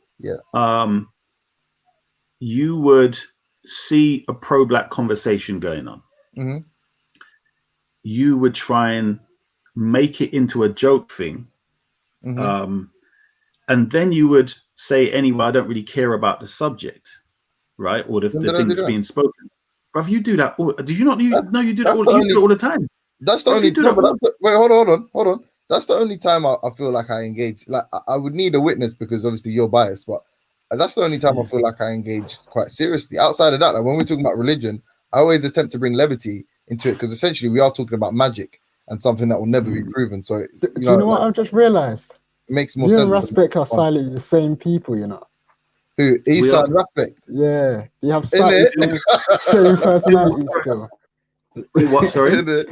Yeah, they have I wouldn't say that Ras is more like physical eating or more like vocal, but like Issa's more passive aggressive. But like based on what they've basically explained, if you don't have a root belief of what if you don't have like a hardcore, ride out, die hard like type of belief, then you're not for it. Do you understand what I'm saying? But that's not true, bro. That's not what I said. Bloody hell, bro. You know what? I don't even know. Can you define quickly as well? Can you define quickly? Huh? No, but that's what you just, you're saying a similarity. How can there be bro, what you just said, Raf, makes no sense, right? For instance, here's an example. Yeah? You have this guy, right? This Coon Spec. He came on this show, right? And we was talking about his position to do with basically somebody was arguing in my perspective, saying simply this. I'm doing the same thing he's doing, but where he's calling out, let's say, the neo-Nazis and so on, the racists.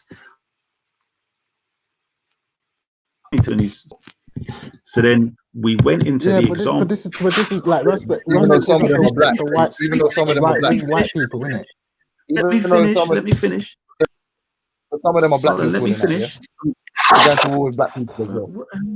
What are you doing, bro? I'm talking. So as I was saying, Raf. Yeah, man. Let's have a dynamic discussion, man. Let's don't make it just monologue.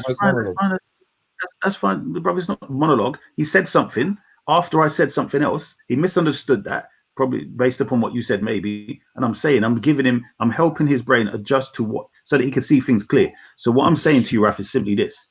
When it was put to him that sometimes there's people call themselves Rasta, right? People outside would assume, a lot of them, especially from China and these other countries, that Bob Marley is one of the best examples of a Rasta, right? Who believes that Selassie is God and these various things, that he's the Christ return, etc., right? Not all Rastas believe that, okay?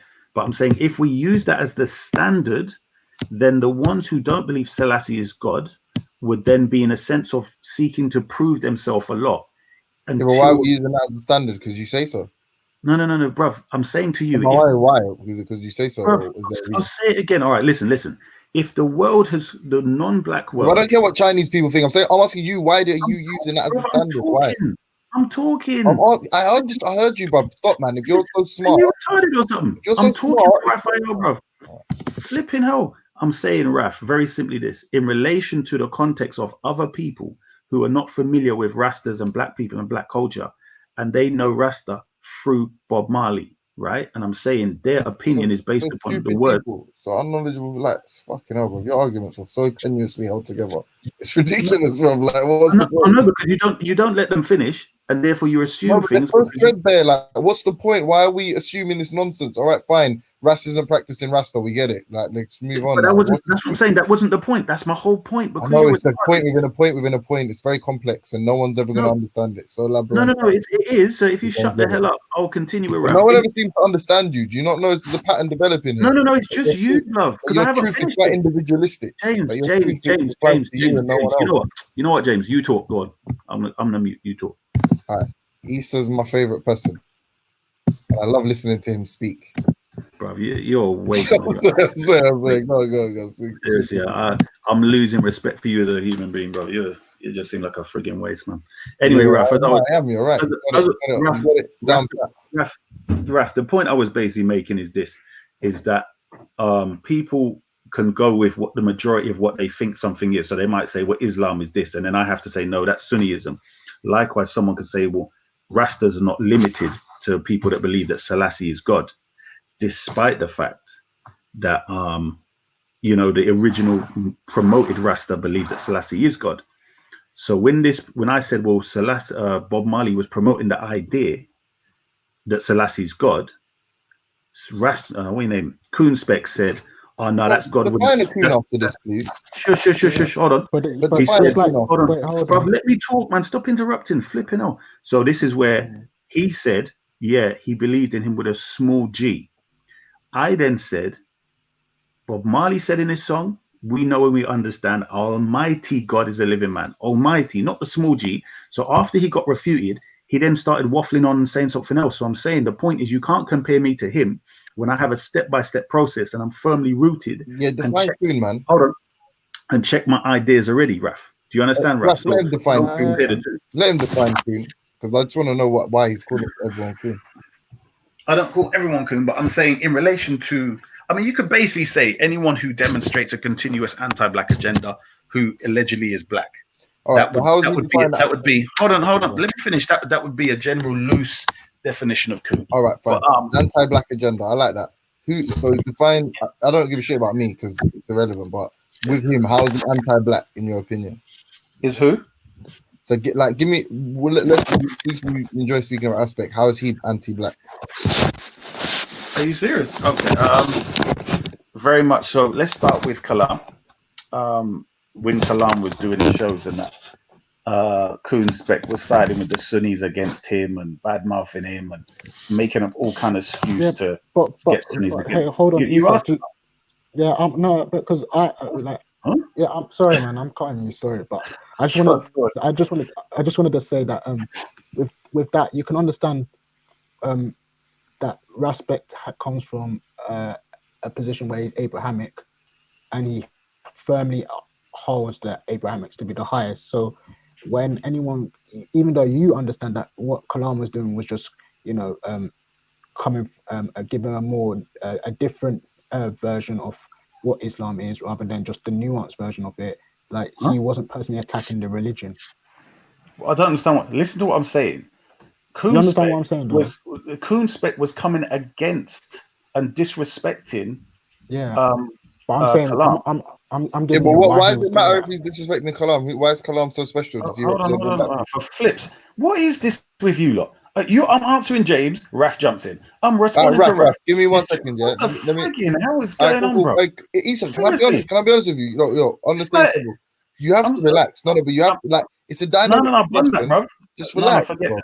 I'm talking. When Raf is talking, bro. Forget that. Go on, Raf. What are you saying? Oh, so you're just every time I say something, Judy, you don't like. You're just gonna say, "Forget you." And let me speak to someone else. No, but you interrupt Raf. He was talking. But I asked you an initial question. You said, "Yeah, all right." I answered you. You said, "Okay." James did ask. Okay, what are you talking about? Yeah. What are you talking about? I literally asked you. I said, "Why is Kalam get this kind of?" No, before that, no. You don't play games. What are you talking about? Before that, yeah. Exactly. Can we not have a dynamic discussion where it moves at a pace? I.e., if someone has something on the specific point, and in the middle of you speaking, let's say they steer you to like a specific, let's keep it going this way. Can you not treat that? Because if I'm making a specific point to Raf, and I haven't reached the end of that specific point, then we're going off of our point to then meet your point, which shouldn't happen. I mean, I know you're right, but Raf asked you this. Right. I didn't cut in though. But one second, Raf. He made a defense of Kalam of Respect. Yeah, I'm not even interested in that. I'm interested in the premise, i.e., the initial point you were making. I tried to steer you back to your initial point, which is why is it important insulting Kalam? Why does that? So, like, if I insult Kalam tomorrow, I'm getting it right. No, I understand, bruv. I was flipping off, bruv. Right. Listen, Kalam was a major proponent, yeah? So basically I was there when he set up Titans TV, right? So we was there, we were discussing loads of things regarding black upliftment, etc., right? So I'm the one that suggested come Speaker's Corner and do these things. So basically, when Coon Spec come to the park and he noticed how Kalam is getting big up by everybody and he now feel jealous of that thing there. So he then sided with Sunnis and all kind of people to try and tear down and make Kalam look bad, like a coon, this, that. So he then, after like Kalam sort of pulled back kind of thing, he then went for Sarah. And in each case, he's got some stupid, vague, idiotic excuses in what he's doing. But not a lot of people agree with. What do you mean? Wait. Would you mean entertaining and engaging with the far right, saying that they're fans of Tommy Robinson, well, on Kalam's case, and then with Sarah's case, doing an interview with Tommy Robinson in which he never posed any tough questions, but constantly comes, because I'm not a fan of Islam, you know this, right? But he comes down to the park constantly and grills Muslims like it's the FBI. But when he gets Tommy Robinson, a known a racist or a racist collaborator and colluder at the very least, yeah, he doesn't grill him anywhere about his past connections to pedophiles as well as fucking racists and that. Of course, I don't agree with anyone calling anyone a coon. If you call people that engage with the far right as closely as those two have, But Tommy Robinson did say in the interview, he did call it out in the interview. Criticisms. How can I? These are purely racist organizations. Wait. Hold on. Platforming. It's insane. That's insane. It's insane for you to say that. James Jones. At the point in time when they were seeking to engage with Tommy Robinson and so on, what exactly was well known and proven about him in regards to his racist stance? What do you mean being part of the EDL and the BNP? Are you smoking? All right, so let me explain. Stop it, man. You're going to embarrass yourself.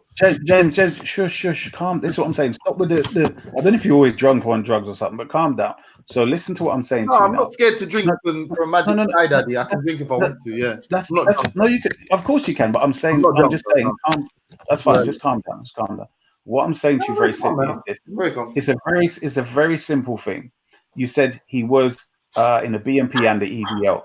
Now, his explanation was he left the EDL because there were too many extremist racists in there, right? So I'm saying in relation to what he said and the people that were supporting him at the time, would you not agree that might be, even though let's say it was totally deceptive and so on, it might have been a way where certain black people might have thought, okay, you know, I mean, he's shown and demonstrated. No, but I'm not saying they're coons for that. I'm saying that if someone can I make a statement? Don't go away. No, because you're trying to step away from what I said. I put back to you that he and I said fine. Yeah, fine. What I'm saying to you is, I'm saying if somebody who's seen someone align themselves with someone who was previously in the BNP, because for example, they could say, I don't believe his explanation, yeah, and I would accept that. They would say this is why this person. I don't agree with the use of anybody calling anybody a coon. I've already described this to you, and you never heard me say that. We're talking about wait. But if someone calls, listen, if someone calls someone a coon, a coon and they don't have any links to the far right, I'll be like, why did you call him a coon? And he'd be like, because he doesn't like Sunnis. And I'll be like, but you can't say that to man. If someone calls man a coon and I say, why did you call him a coon? And he says, because he bigged up Tommy Robinson and he platformed Tommy Robinson. I'll be like, fair enough. I understand why you did it, innit? That makes sense to me. Yeah, I know, but I'm saying we're not going to use the term coon based upon the ignorance of James Jones. That's what I'm saying. So it's irrelevant. That's why I described it as such. It's logical. All right. Let's see if it's logical. Wait. Let's see if it's logical. Okay. Can you tell me where the open slave market is in this EDL and BNP section, please? There is none. The open slave market. There is none. Okay. Is there an open slave market in a Sunni country? Is Libya a Sunni country? Yeah. Then if Libya is a Sunni country, then yeah. Right. So hold on. So would you agree that according to the Sunnis that who've been doing it for 1,200 years of enslaving blacks, buying and selling them openly as they are doing in Libya, would you not agree that's some sort of sign that Sunnis in general have been, as a habit, selling black people and therefore are anti-black? Yes or no? Exactly. And this is the point. Well, listen to the fucking answer, for fuck's sake. Yes, I guess you can say that. It don't matter about your answer because at the end of the day, it's done and dusted. No. What I'm saying is, in war mode when you don't realize that you can actually have a conversation if you just stop being immature. You can have a discussion. That's fine. Against you, but you have to be normal. That's fine, but I'm saying you've cut Raf out the conversation totally. And I'm saying, I was talking to him, you come in, you cut out, blah, blah, blah. So I'm saying when I was explaining something very simple to you, Raf made a point. I was responding to his point. I'm quiet, ask him. Yeah. So anyway, the simple thing is that when you find somebody spending more time cutting down black people, like for instance Sarah, and when they're doing it, it's not like they're saying, come, let's have a debate on the topic of why you support somebody who he deems to be anti-black or anti-black racist. It's these videos about his past, him acting, gay roles, etc. Them type of things there are very problematic. So for me, clearly you find a pattern of this person being very effeminate and very much selfish rather than being pro-black, because we just have to compare him to Shakara, who focuses on promoting pro-blackness, engages with people on the basis of being pro-black. Whereas this other person is always on about fame for themselves and look at me seeking attention. So that's the. I hear that, but this is where I see, like, and this is just my observation. Like, I could be wrong in it. Yeah, for me, it's like if certain men aren't standing on certain foundations, right? Then for them, if certain men are standing on a foundation, right, and they feel like it's being threatened, then sometimes if their reaction is going to determine how they're going to be. I don't know. This come out all weird, but yeah, like if their foundation, what their foundation is being threatened, yeah, then it's gonna then depending on how they react, then you will be able to determine whether you can see the cracks in their foundation or you can see whether or not they're strong in their foundation or whatnot in it. So all right, a lot of what Raspet says in it, like I don't doubt he's pro-black and he does ride up for black people, but at the same time, it's also that element of having religion and that battle between being pro-black and also having following an Abrahamic religion, right? But we're not. I can't even believe you brought that up because that's not even the issue, bruv. Why have you not mentioned the fact that this idiot would go on camera after saying he's guiding a new generation and be talking to police officers in Speaker's Corner, blowing smoke in their face and saying, "Run, devil man, run." After you've dead.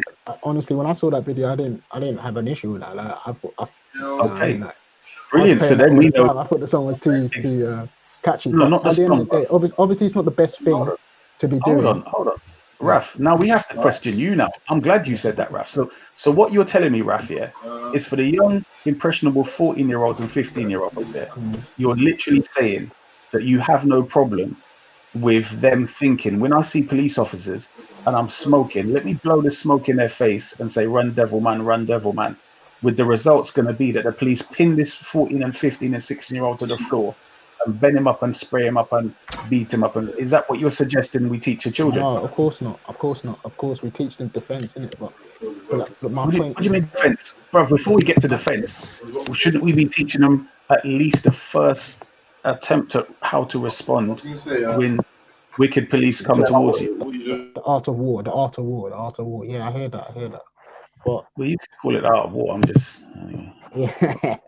You know what I mean when I say the art of war, innit? But I can understand that. But what I'm saying, bro, the whole point I'm making is, when I say anti-black, I'm saying a lot more time is spent, But then, but you know, it wasn't just Raspet there that day. There was Jedi there, there was Beefy there. I think there was even Maku and all them men were there. So are you gonna say them lot are also? You have an issue with them lot because you're making an issue to Raspet, but hold on. I have an issue with everyone that behaved in that manner. However, there isn't somebody consistently behaving in a manner in which they have been starved of attention. Do you understand? Where they're just doing stupid crap. Where they're, for instance, here's an example. I used to be Sunni. I've come out of Sunnism. I say Sunnism bad, right? He's got more problem with me going against Sunnism than he does with Shamsi, with Mansour, with Hashim, and these other people that go to park and refute the living hell out of his Christian religion. Remember, he claims he's an Orthodox Christian. You understand? So his own religion is getting mashed up, but he ain't defending he's not focusing on his own thing. So I'm saying he's a clown, bruv. The point I'm making is, bruv, he's fake. He's not pro-black. But don't misquote, man, innit? Man's talked about righteous people that talk about unity amongst the three religions, not division in it. Like them things there that he's talking about having a unity amongst everyone, regardless of whether or not you're religious or even like he don't like people who ride out and come and talk down on other people's beliefs in it. So with an atheist, he's gonna back an atheist as well and tell them, listen, like, don't be talking down and cussing the atheist because he's an atheist, isn't it? So, But bruv, did you not hear what I just said? All right then. So the black guys that go to the park, and they debate Christians and refute Christians. That's his religion. Why hasn't he got a problem with that? Because he doesn't associate with them, man. and them man don't call themselves pro-black. So he's But, hard on Sarah. Yeah. Okay, let's specifically deal with then the issue of me talking about Sunniism that has 1,200 years of a continuous history of enslaving blacks, right? And it's continuing till today, openly. Do you get me? Openly in Libya, right? And there isn't no big uproar from the collective of Sunnis like there's a big uproar in regards to so many other things. Do you get what I'm saying? But Isa, can I ask you honestly here now? No, no insults here to be traded. Do you believe that describes his support for Sunnism, if you like?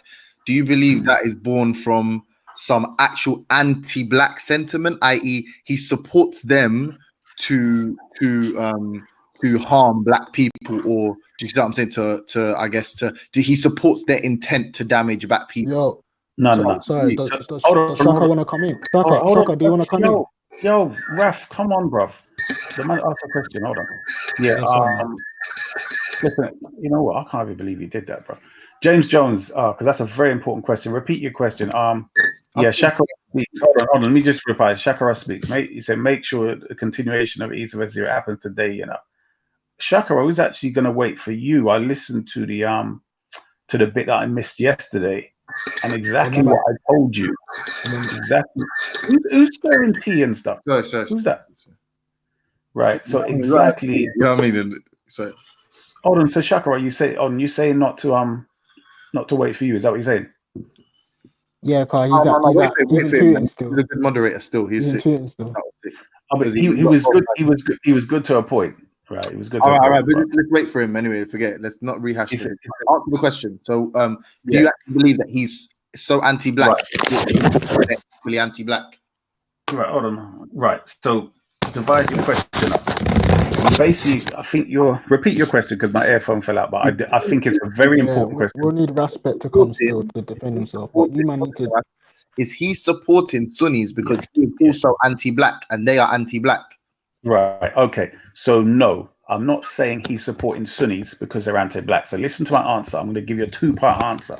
Number one, because Sunnis are the ones for which are the majority of the park, and from that he can now get a lot of support online and a lot of praise. So he's one of them kids that obviously didn't get a lot of praise or whatever. Maybe he did and he misses it, so he needs more praise and attention. Right? That's clear.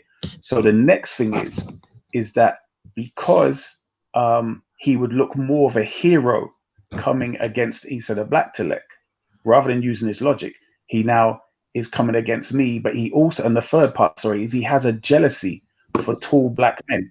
Do you get what I'm saying? Intelligent tall black men. Wow. You laughing? Let me finish. Listen.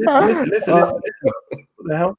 Yeah, so as I was saying, if you look at it, you've got Sarah, you've got Kalam, you've got me, and all three of us. I said tall black men, you know. Yeah, because he's short, isn't he? I'm saying he's got, not all short brothers have this issue. One thing I know about Raspek is he's not jealous of Sarah. Maybe you've met me now. You've met me, you know. Sarah, you've met me, you know. Huh? Yeah, no. Listen, you're not getting the point. I'm saying not. But I'm smaller than Raspek. Yeah, but that doesn't mean that's you. Listen to what I'm saying. There's certain characters, who need attention. So I'm saying you don't go around doing stuff and watching he's got effeminate traits. You all go on camera and argue you all want attention. Let's not lie to. No. All right, let me explain. This is James. You do James, wait, James, stop. I originally was telling COE not to video me, right? This was a thing. If you look at the first set of videos, you'll hear my voice. COE said to me, the people are complaining because they've got somebody talking and he's not on camera. That's when I started wearing the thing. Do you get me? So even then, to speak talk in front of people. Hold on for frig, bruv. Just wait, man. So I was saying, actually, even before then, I was wearing a thing. Hold on. Then I said, all right, just get the side of my face, right? But then somebody came with a one of them phone camera thing, and I didn't realize they caught the front of me. So that's when I gradually said, okay, I'll just go on camera because they already got me already. Yeah. You get me? All I'm saying is, I'm not dismissing what you're saying. Like, there's nothing. So everything you said, it elicits support, it garners him support, whatever. No one disagrees. What I find difficult to reconcile is if we found out, for example, Martin Luther King, that all these halls he was frequenting, or these halls he was he was said he was purported to have been seeing or whatever. If we found out all of them were white, for example, position is if you marry white, or if you broke up, repeat that last. You broke up. I don't know what point. Martin Luther King. Imagine. I'll tell you. You broke up as soon as you said if we found out they were all white. That's what. Right. So you get my point. The point I'm saying is that wouldn't remove the work that Martin Luther King had done, right? And for example, you know what? To put it real simple, and I don't know why you've got a difficulty humanizing other people. A good example. No. So allow me to double down on my point with this example. I would not call you a coon. On Raspect's show, when you've not been there, I think before I even spoke to you, when that thing happened with you, like the incident in the park, you were saying you're an agent of division, you want to divide the black community, the same way he says that about Sarah. And to each of these points, I respond literally with, yes, this is wrong, this is right. I don't like that thing, I do like this thing, whatever. But I separate it from the man because I can't honestly believe that I reckon there's like a default, a fail-safe switch in all human beings where you can't hate yourself to that point unless you've actually killed yourself, where you will completely destroy yourself. There's always a redeeming quality. But even your belief, even when he tries to embarrass you with your people hold up Iran and your people, to an extent, everybody does what has some element of social conditioning or joins something that has been compromised by social conditioning, i.e. Sunni Islam has been diluted by what you consider to be Sunniism, or Shiism has been diluted by what people consider to be Iran's influence. You know what I mean? So on and so forth. But for you to subscribe to that faith system, I can't believe it's pure. Like, I can't believe all the racist elements of it you accept totally because you're black. How could you totally? So I'm happy to separate it for you, even when I try to trigger you and take the piss with like. No, but like what though? What? Give me one racist thing in Islam or the Quran. That's what I'm saying. You prioritize Mecca over the place you've grown up. Like that's something that you would do. Stop. Listen to what you just said. I've grown up in England. Hold on. I've grown up in England. Yeah. Nowhere on planet Earth could anyone with any sense think that England is more of a black-based place than Saudi Arabia. Like, where's your brain, bro? Seriously. Okay, fine. Great point. Thank you. Let's move on. All I'm saying is I could do if everybody did that this one quality. Like, there's nothing in the world you could point to me, right, to call me a coon. But you could probably point to me some things to say like, you rate this culture as superior, and thus it detracts from your blackness. Then you are, you know what I'm saying? Anyone could do that, but you have to, as Hegel would say, the truth is in the whole, yeah. And on the whole, but Raspet ain't a coon, and nor are you. And it's no, but he is though. That's what I'm saying, because you don't know how to judge. Because you're not pro-black, so you wouldn't know. Can I make this final statement? This last statement, yeah. And it detracts from the validity of 99.9% of your statements when you die on these kinds of hills, because then it's like, oh, he's one of those emotional guys that when he hates someone, he'll just say anything to slander them. That's what it comes across like, honestly. But I'm saying that's just my opinion. No, but that's what I'm saying. What my point is, I'm not going to obviously modify the facts to suit your opinion and whatever else. My point is, I gave you step-by-step demonstration of how certain people behave. Because my point is, even true Pan-Africanists, right? Look at this. Loads of Pan-Africanists, they bun all Abrahamic faiths. If he was really having an issue, he would be debating and going against and calling out the Pan-Africanists that go against the Abrahamic faith. To be fair, Issa, in the beginning, I did see a couple of videos where he was putting up about Brother Polite and he was calling him out on certain things and whatnot when Raspet had his channel back in the day. But I don't know after that, like, if he still goes out against them. But obviously, like, no, bro. Yeah. But Polite is not an Africanist. I don't know why you even mentioned him. Polite is considered to be economist and all this other stuff. So I'm not sure. I'm talking about people considered to be a what? In his community. Wait, what did you say he was? All right. What did you say he was? He's rough. Didn't you know that saying con artist. Polite is a Oh, I con thought you artist. said comedy. Yeah. Yeah. Isn't it funny though? You know, I'm saying he's been called. Oh, sorry. Go on. Yeah. So Papa Shaka, what how I'm are saying you? is, Raf, that example is absolutely ridiculous. So I don't know. Can I just say Easter, yeah? Real talk quickly, yeah? Like, and this is just again observations, yeah, or optics, as Dan likes to say. When I first come on this thing here, this thing, I was on Real Maggie's and I was just triggering for people that identified as far right to the point where I made 3 of them retire. Some people call it the right wing hat trick. They gave me a golden boot for it, Ballon d'Or, all types of things. But forget about that. That's in the past.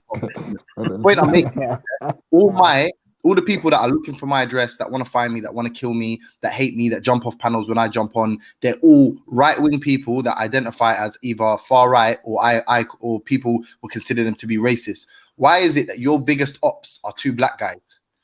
Like you should. So the optics of that are you man call people coon, and that's because I told him this. Ops are black. You man are pro-black. Stop! You go too fast. It goes back to what I said in the beginning, though. Hold on, for flip's sake, man. Hold on, James Jones. Who are the 2 people, bro? Respect and Sunni Issa, brother, and that's who you be ripping all the time. That's all you. That's your. That's not true, bro. Oh my gosh, bro, you really need help. Listen. Yo, let me. Shaka, what are you saying, fam? Am I right? Stop. Hold on, Raf. Let me just deal with this. Hold on, let me just deal with this. Sorry, Shakara. Yeah. So I'm saying to you, James Jones, only since when me and Shakara had the debate on our Malcolm X, yeah, then this jealous little boy decided to come and make videos and then twist my words and make another videos and then pretend I'm calling racist coon. Who's your racist? That's racist. Hold on, for flip's sake, bro. I'm saying basically it's like this, yeah. Although I thought this guy's got some weird ways to try and lead the generation, yeah, I'm saying I was driving my vehicle in my lane, he's driving his vehicle in his lane, and it's not a problem. But as soon as he come into my lane, then I now have to focus on this idiot. Do you understand what I'm saying? And I'm saying Issa done the same thing. Because he's gone to war with all them white people, and that's the reason me and him are all right. He invited me on his show because he heard me tearing chunks out of all the people, and he was like, "Oh, yeah, this guy's on my level. Where's your? Where's your? Because I can't say he's a coon." Hold on, no. Wait. Listen to what I'm saying to you, bruv. If they paid this man to go and be cooning enough money to chant lyrics for black people to kill themselves, he would be right in doing that, bruv. He'd say anyway, he'd make it. Black people, black people, all your online fucking antagonists and nemesis. What did you say, bruv? How is that the case if the Sunni world, as it were, the Sunni religion is my op? Are you you're dumb as ras, brother. It's like some idiot, like seriously, like. Okay, black and brown people. There you go. Oh, well done, son. Black and brown. There you go. You've done it. No, but listen to what I said. Listen to what you said. Black and brown. So tell me about these brown people, bruv, who are selling your supposed black people in Libya. You're retarded, bruv. Just done the conversation. You look stupid, hold on. Who should I blame? Wait. Who should I blame? Should I blame the brown people, right? For example. Or should I blame the ideology? If I blame the ideology, doesn't that mean, as far as I'm concerned, it blames you as well? Because most of what you say is unintelligible as it pertains to your religious differences. Yeah, I'm not distinguishing you lot. You lot all the same. You all believe in your sky daddy. You all believe in the prophet that came from the desert, speaking in Arabic. All that. You all believe the same thing. So should I condemn you and them, or should I condemn the? Wait. Should I condemn the foreign politics? Should I condemn the media that painted this picture of black mercenaries and created the furor or the uproar in these nations? Should I create the devastation that this nation felt that left the power vacuum for these people to be able to do that? Like, don't be naive. Sure. I'll remind you. Stop. I'll remind you again. Your memory doesn't work. You're like a goldfish. 1,200 years. No, wait, Raf. 1,200 years of continuous anti-black slavery of the Sunnis. So stop your noise. Hold on. Wait. I'll let you rant. Let me finish. As I'm saying, the differences that you think are minor are major when it comes to enslaving and them having a supremacy idea of themselves. So these basic things that you miss because you have your desire to chat rubbish and say, well, you don't see the difference because you believe in the same prophet, the same God, the same book. I'm saying to you, that can happen in any ideology so long as the differences become major things. There might be one or two hadith, even small things like that, but because of how it makes them turn left or right away from it, that's what makes the difference. But anyway, that's Shaka wants because Shaka's got to go back still. So let him. Man, just want to say that let's make the conversation happen, innit? Like, yeah, it's nice to feel valued in that, but flipping, there's no need for man to be there, innit? Like, let's make the thing go on, innit? It's hard. The thing's hard finished, did it, from yesterday, innit? So. Oh yeah. Now, I listened yesterday. I listened back to it, bro. He's been claiming victory still. Was there an argument yesterday? No, what it was, we was gonna go back in, and then Issa decided that he wanted to postpone it until tomorrow. So I'm saying, was there an argument yesterday? I'm saying there wasn't an argument, and you know why there weren't an argument? I didn't think he was coming back. Moderated properly, so I reckon if you don't come, it may be a thing where is man the only person capable of moderating a debate though, Maggie? Like, really? Yeah, you're the only one Issa will insult. Issa will just pull up the handbrake and insult the next man, but you but Issa done question my moderating capabilities anyway. So you get me? Let's have to accept that. It comes to the territory when you're dealing with Issa, innit? You're the only black person that's not a coon as far as Issa's concerned, so we need you, bruv. You're special. I didn't say Raf was a coon. Don't lie. Hey, Raf, we don't disagree with him, or you'll be a coon next morning. Well, I'm not a coon yet, but the other day I was a Sunni lawyer, and simply you can't deny, bro. Shakara, you can't deny Shakara. You was representing. I was not, bro. Man just asked two questions, and the truth is, man becomes the Let's see. Hold on. Let's see if that's true. The return of the Messiah for the Sunnis, them like and that. Hold on. Did you say or did you not say that the Sunnis also use the Quran as a criteria for their hadith? Yes or no? Yeah, but bro, I didn't. Right. What? There you go. Yeah, but hold on. If that's my understanding of what they deal with, yeah, even if I'm absolutely 100% wrong, how is that advocating on behalf of them? Because man shares my understanding of what they deal with. Like, it's just. I'll tell you why. I'll tell you why. That's making a mistake. At best, it's a mistake. At best. What the hell is wrong with this guy, blood? Yeah. So this is how. Yeah. This is simply how. Pashaka, you already made one mistake. You're engaging him. Wait, bruv. So what I'm saying is, it's such a major thing. Although it's one thing, it basically is the foundation of the religion. How you judge hadith. So I'm saying, if you're claiming that they're on the same par with our accuracy, right, which is Islam of the Quran is the criteria, then obviously that's a major representation to try and equate them with the Islam of the Quran. Do you get me? So I know it might seem. What's that got to do with a man's advocating for them, bro? Like if man, like I said, if I'm 100% wrong on my understanding of their thing, let's say that's the case here, man's 100% incorrect. Yeah. How is that advocacy, bro? Like what? I'll give you the example. Why is it advocacy to be honest about what you understand from a people's belief? No. It's not what you understand. You tell me yes they do. Bro. All right, I'll give you an example. Hold on. I'm saying. I'll give you an example. That's like somebody saying that Tommy Robertson or Brexit or whatever, these things, they're good for black people. They benefit for black people. It's the same bloody thing. No, bro, you're not listening to it. No, that's not true. I've heard Pan-Africans say it's benefit. No sense, bro. But if a man believes, that Tommy Robertson is good for black people, for whatever reason, right? Because he has a misunderstanding of what Tommy Robinson believes, and he's wrong about it, then I'm not going to say that he's advocating for Tommy Robinson just because he said to me, well, this is what I think he's saying. Like, that don't make no sense, bro. That's not advocacy. You're just saying, this is what I think they believe. Yeah, you know what I'm saying? That's it. This is what I think. No. It's in the face of. This is the difference. Yeah, it's in the face of somebody. Let's say a black person who was part of the Tommy Robinson movement, who knows about the Tommy Robinson movement, and they're telling you about it. You don't know, and you're not listening. That's where it becomes advocacy. That's bro. Hold on. Don't miss out the variables on the. I think whereby when you say something, it's like you feel like people must take it like just because you said it. I just said. No. It's not just you haven't got the evidence, then why would you say it? But bro, if you bring the evidence and you demonstrate the evidence to man, then man will hold that. You haven't demonstrated evidence. You told me this is what they do believe, this is what they don't believe. And I'm saying to you, in my conversation with Sunnis, they will tell you Quran first, Hadith second. And if it contradicts the the Quran, then we don't take it as authentic hadith. Now, I'm not saying that there's not differences because of how you validate the system and them kind of things there, but I'm saying that is my understanding of the Sunni position. Yeah, but bro, whatever you're gonna tell me, that's not advocacy, bro. That's my understanding, and I could be wrong. I could be absolutely 100% wrong. It's not that deep to me, bro, as somebody who's not a Muslim, whether how Sunnis versus Shia validate hadith. It has no relevance to my life apart from having a conversation and things. So I'm not passionate about the issue. I have no dog in the fight. I don't have to. You know what I'm saying? It's not my thing, innit? So if I'm wrong, man's wrong. That's it. No. But my point is, you didn't say that at the time. That's the whole point. But anyway, it don't matter. It was a minor thing, bro. You guys say like say we had a long debate about this thing, and man was trying to prove it to you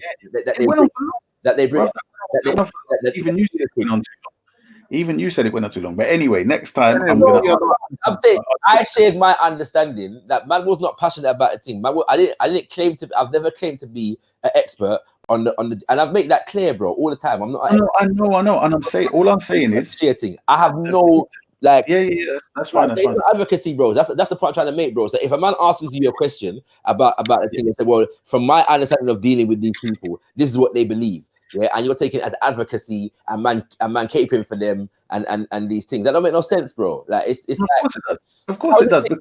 Because I'll tell you how it makes sense.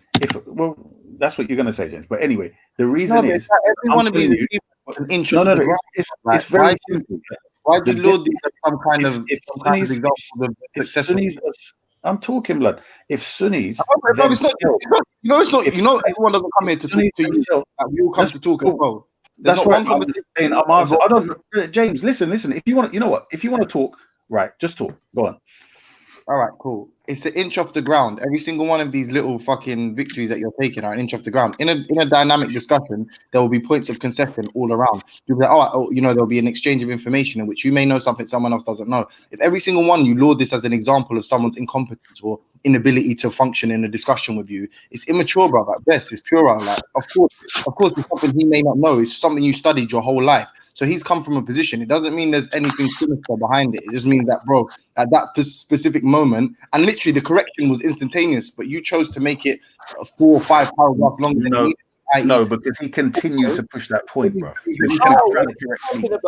Bro, like really, that man continued to push the point, you know, bro. It was a minor point in of a conversation, and man shared my understanding of how these men deal with hadith. I understand. I heard you. I understand the foundation, right? And these things. I'm not seeing a massive dichotomy between Quran first, hadith second, and chain of narration to validate hadith. These two things are not mutually exclusive to me, but you're saying they are. And man can learn. Say that again. Man can learn. Yeah, what the major differences are down the road. We've been at this road before, and and what you said is you're not going to go into it now because you got to wait for the debate. That's not true. Don't lie. When it comes to this, bro, I've asked directly. Never in regards to that point. That's the simplest thing ever. I've asked you directly about Sunni hadith versus Shia hadith. The most you said is we go by the Quran, they go by the narration, but that's bro, that's not really like anyway. If you think that's an explanation, then I don't know what you're saying it like. No. That wasn't it, bro. Don't try that. That's a different topic. The point was in relation to authenticating hadith, because the next part of the discussion, the reason why it was the thing you kept sticking on, because it depended on how the structure of their whole ideology is something different.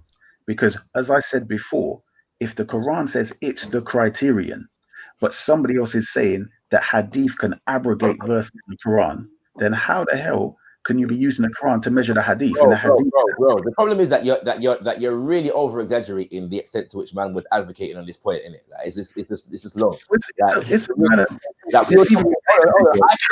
came in a conversation whereby you was talking to Samaya about Aisha, and I was saying, but from a perspective, I understand what she was saying, like in the sense of the fact that you were saying that, well, but if like, why would Allah get involved in this thing because it's some minor thing, right? You know what I'm saying? And these things here, and I'm saying to you, well, in the context of that, the hadith question came up, yeah, bro. When I came on, I said to you, this is not my thing, innit? I'm just saying from an objective listener standpoint, I can understand some of what you were saying and some of what she was saying. I was not going to debate you about Sunniism and Hadith, bro. It's not my subject. It's not my passion. I share my understanding of what they deal with. That's it. Man, we're advocating, bro. Like, you're overplaying the thing, innit? It's an exaggeration. Okay, so your problem is the word advocation. All right, Shakara. No, it's not my problem. No, bro. You're overplaying the extent to which man was driving home this point. I shared an understanding of how these people deal with their hadith. You said that for you, the Quran is primary, but I'm saying to you, but hold on, they would say the Quran is primary. Yeah, like that's not a the exact word. Yeah, but they do, bro. But they do, bro. So anyway, it's all right. Is there you've engaged? Yeah, that's why you made the mistake, huh? Engaged. Anyway, don't matter. Anyway, the point is, I'll use the liberal. Can I just ask you a question though? Did that last little make Shaka Kun, or is he still good? You what? I said, did that little back and forth? Did that make Shaka Kun, or is he still? I've already called you a Kun, James. So already, like. No, I said, listen. I said, did that last back and forth make Shaka Ra a coup? I heard your question, and I'm saying to you, in relation to, because the first thing I said to you was, I don't know of any pro or black person that will listen and engage in black conversations and black religious conversations, etc. And after asking all of these questions where people have put in their time to discuss, you would then say, anyway, I don't give a damn about it. Anyway, I don't care about all this BS. And I'm like, hold on. So man then was talking all this thing, sharing information, and your end result is you don't care anyway. So I'm kind of like, this is just weird. Like that's just some weirdo. Like, what, man? Bruv, listen, I'm depressed, man. Every one of these conversations keeps me off the ledge. You happy? Ziriab say, yeah, I'm trying to get an agreement for you to conclude the conversation later today, Ziriab, yeah. So man, because we was gonna go in, conclude it yesterday, but Issa asked for a postponement, and the postponement was granted. And these two. After man was 2 hours late. Don't forget to put that. No, he wasn't 2 hours. Bro, you're exaggerating. He was given reprieve. All right, man. He was given. It was an hour, bro. Man said he's gonna be gone for half an hour. He went for about an hour. Yeah, like it wasn't 2 hours, bro. Like you're exaggerating. But even if it was 2 hours, innit? When he came back, we was gonna go ahead and you asked for a postponement. Yeah, so let's like I'm saying it's fine, but man ain't gotta be here for the thing in it to go on in it. So make it go on in it, like. Everyone's talking about the debate, and where's Scattered? Scattered, he was here earlier, I think, but he's gone, didn't it? So I can't lie. To be honest, yeah. I be honest. You can self-moderate. Hear what I'm saying, and I'm not picking sides here, Issa, yeah. But from what I've seen, Ziriab have a few of these discussions. And to be fair, I seen you have one the other day, and you seem to be all right. There was no problems, yeah. But technically, you can self-regulate if you don't just agree to the rules at the beginning. I agree with that. Technically, and it's based on YouTube. But I know Ziriab. I can vouch for Ziriab. He's done it before, and he seems like he almost advocates for the other person in the sense that he'll make sure they get their time or whatever. So if you're ready to do the same, I don't see that. It's probably true. But what it is, I mean, the only what I liked about what Shakara did yesterday was when I pointed out that Ziriab didn't actually answer the question. Shakara remembered my question more in full because I think I made it a bit. It was quite a long question, so he remembered part of it. When I reminded him, I was right then. Yeah. Of course. No. I'm saying that the problem that I did have was when I was saying that me asking him whether he went away and basically took that time, which was supposed to be for something else busy, but he used it to flip and read upon the Aisha verse, yeah. And then you was like, you don't care about that. I think that point was irrelevant. And Shaka said it yesterday, but we don't answer questions. Raf, me and you've already spoken on that, yeah? I'm talking to Shakara, bruv. So I'm making my point. I'm making my point. Bruv, I'm making my flipping point. So what I was saying, Shakara, was this.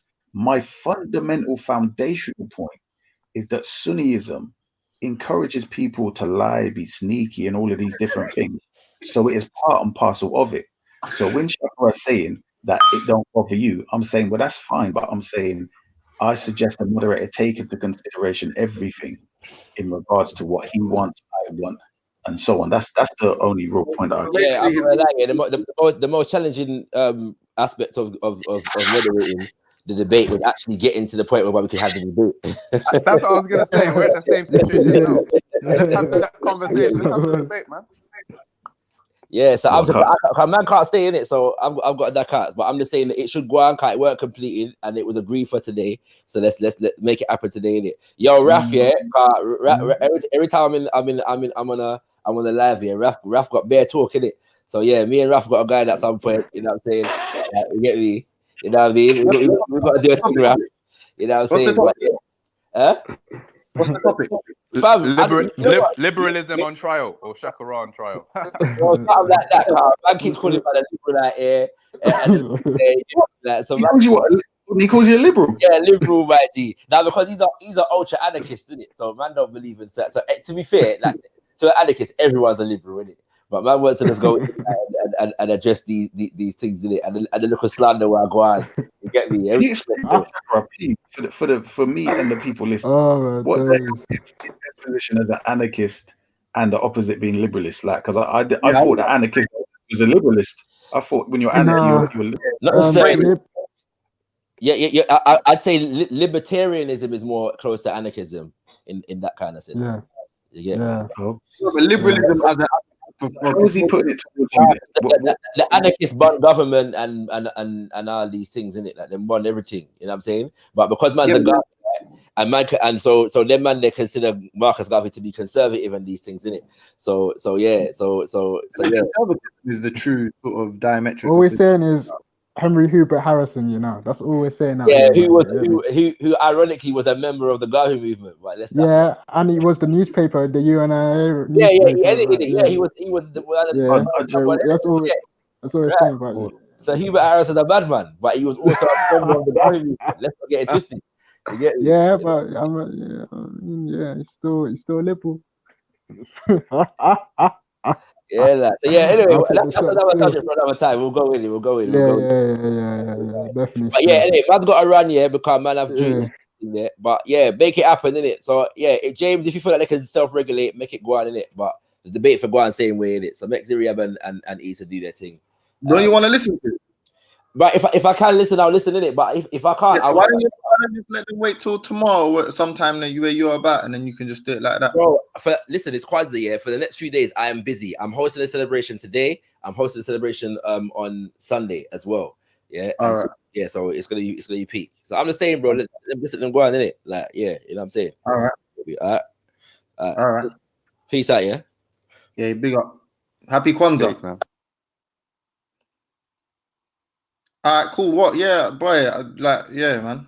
Black Telect and Ziriab. You lot still done for the scrap? Yeah, of course, man. Black Telect. First, you man agree upon what it's going to be for this discussion before we start. Yeah. I think it should be the same as what it was last time, so you can pick up where you left off, kind of, innit? I swear it's like refutations or something. It was rebuttals, innit?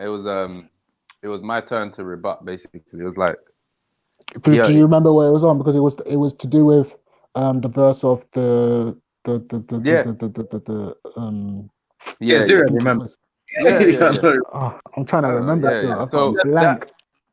So yeah, just quickly. All right. So if I want it from where Raf is saying, let me just pull up the verse, innit? Chapter and verse time. This guy's here, so you don't stop speaking. The honey thing, the honey thing still. I think it was 66 or something. Yeah. Black Select. Okay, technical difficulties, lads. Don't nobody. Yeah. We'll put it down to technical difficulties, isn't it? It might come back. I'm just saying, nobody say he's reading. He's going to research. You was having technical difficulties. You said you was running from. You said so, no. You got your time now. Start saying he's running and all that sort of stuff. Yeah, he wasn't taking it easy on you. He was like, yeah, this guy's running.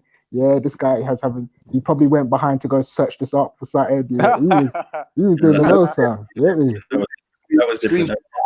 How to refute Sunnis. That was wiki how 7 steps. I was joking about the 5-minute thing when his mic was running out, but when he went away for more than half an hour, I was like, oh, this is a joke. Anyway, we're back on it now. We're back on it. So you're about.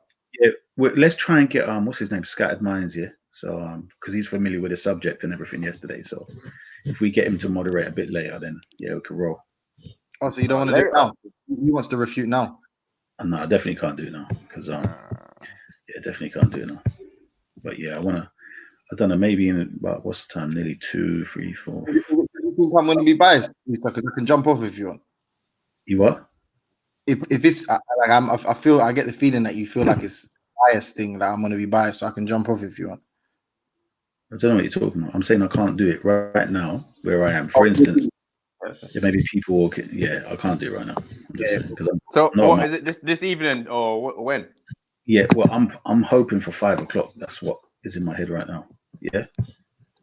Yeah. That sounds like one of them inshallah things. You get me? It's no, it might be. But what I'm saying is I haven't yet got anything planned. But obviously I'm with. Anyway, I'm not at my yard, so you know what I mean. I've got to work around. Let's give you a couple hours extra. Let's say 7 this evening, or even 8. Okay. Well, I mean, if you got, is that what's best for you? Let's ask you Let's that. say healthy 8 o'clock here. That way we can do a debate for an hour. We can go for an hour, innit? You know what I mean? You kind of got. This is why I said 5, so that it could. If we get on around 5, 6, then we could go on. If you want to do it out, all right. Cool. No, I'm just saying because it just sounded like you wasn't going to be around for 5 minutes, so I wanted to give you a couple extra hours to make sure that you'd be around. You get me? If you got family, whatever, then you know what I mean. But anyway, yeah, carry on. Can I make a quick suggestion? Just so that everyone's comfortable, so you don't have to accuse each other of any skullduggery. Yeah. How about you both actually do whatever research is required, so that no one's pretending they're unprepared. Yeah. And now you know a time. You can get it done in an hour because you'll all have your points. Hold on, Melanated Goddess, can you hear me properly? She said I'm whispering. I am whispering, but is it that low? You don't want to let everybody down. Everyone's gonna be gathered around. He's like, do it now, do it now.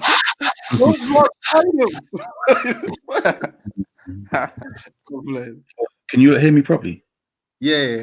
You are whispering a bit. Wow. Okay. Yeah, I'm trying to hold the headphones mic to my mouth. Issa, I know you're quite a private person, but do you mind asking what you do for a living that allows you so much autonomy? I basically set up. Let me see how many years ago. Now. Huh? So no, finish what you're saying. Scatter's in the back chat, but finish what you're saying. Yeah. So basically, after many years, I thought, you know what, the best thing for black people to do is open up a business. So I had an uncle that was already doing something, and I started working with him, and then from there I jumped off and do my thing. But I still work with him now and again. But you might field that what kind of profession it is. Yeah, I'm not going to say that on air, bro.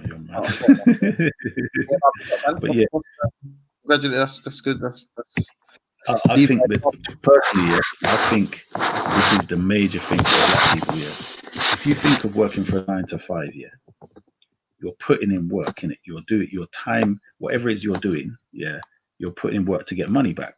There are a lot of things you could do, like buying and selling and whatever else. There's so many different things, bruv, and you could earn more money, put in less time, and you know what I mean. You can organize it where this week you put in more hours than whatever. And so you might have a whole week off or several days off, stuff like that. Do you get what I'm saying? So yeah, man, it's just. Yeah, that reminds me, Ziriab. I'm gonna message button still. Hold on, did Scat say done it now? He's joking, bro. Scat is a joker. Done it now, you know. Nah, Scat. There ain't enough on. We need. Yeah, we need you know at what? least No, 8. true say, we should finish off yesterday's thing, innit? It was my point of rebuttal. I'm sure, say, it was you had asked the last question, and it was my turn to rebut. Yeah, so I think we should do that one. We should do that one. Yeah, and then we can do a new one later on, innit, or tomorrow, whenever. Yeah, wait. 2 5 minutes right now. That's it. Just 2 5 minutes. Yeah. No, definitely. 100%. I'm gonna do a 5-minute regardless, bro. So if you want to do you can do what you want, but I'm saying that the point of we're talking about is the verse here, and what Shakara come with when he was saying to you the answer question that you didn't answer. That to me is too important for it to be wasted and waffled here without it being a debate, bro. You get me? So James, chill out. You're a sick No, guy. Hey, it's trying to hyper focus on this on one aspect, but remember, say that wasn't that wasn't the topic of discussion. That was a point that he was a question that he had asked me, which obviously it was my time to respond to. That's the point. So I am going to respond to that. Leave it till later, blood. Come on now. He's trying to run. I'm gonna do my 5 minutes now. James, Yeah? don't let him that start. will conclude. That will conclude yesterday's discussion. You get me? All right, wait. So, Hey, yeah. Zero, 1 second. Hey, Issa, he's gonna do his 5 minutes regardless. For example, yeah. Did he really run? Oh, you know what? Forget it, bro. Just forget it, bro. My man's like this. Listen, James. This topic here will take an hour at least to deal with, bro. You can let him do his 5 minutes. No. James, this is what I'm saying to you. He's trying to say, do his thing and then change this topic for later on. James, No, allow him to do that, regardless. So just let him get it out. bro. And He then didn't say that, bro. Didn't you hear what he just said? He said, let's just done it now. I'll say my 5 minutes and then we're going to debate something else later. That's what you just said, bro. Listen. No, this is the point. Remember, yeah, yesterday we didn't finish it. You said, let's leave it for tomorrow, yeah? But the problem is that yesterday wasn't concluded. And the way the turns were operating, you had just asked a question, the last question, yeah? So it was time for my rebuttal. It was time for my response. That's the whole point. Yeah, no, I agree, but no. All right, James. So I'm not going to be asking no questions now. I'm just going to be responding to the question that was asked yesterday. I hear you, but what it is, you did respond, but then Chakra had to tell you basically that you didn't respond to the question and you missed something out. So yeah, you're correct. But what I'm saying is just leave it all at the same time. And why do peace here and then peace later? Just leave it to the whole thing, man. No, this is the last. This is the last piece. Now I'm gonna do it anyway. Yeah, just do it. Just do what you do. I don't. Yeah. You need a time or are you good for that? Just I'll stick on the time. Yeah, just might as well. No, why not? Now we know James is anti-black. Proper. We have to Mark James. All right, fine. So let's do it like this. All right, let's do it like this. Ziriab, he's saying whatever happens, he's not going to respond to you. Yeah. Are you saying that? But hopefully we'll have a conversation anyway. This is what I'm saying.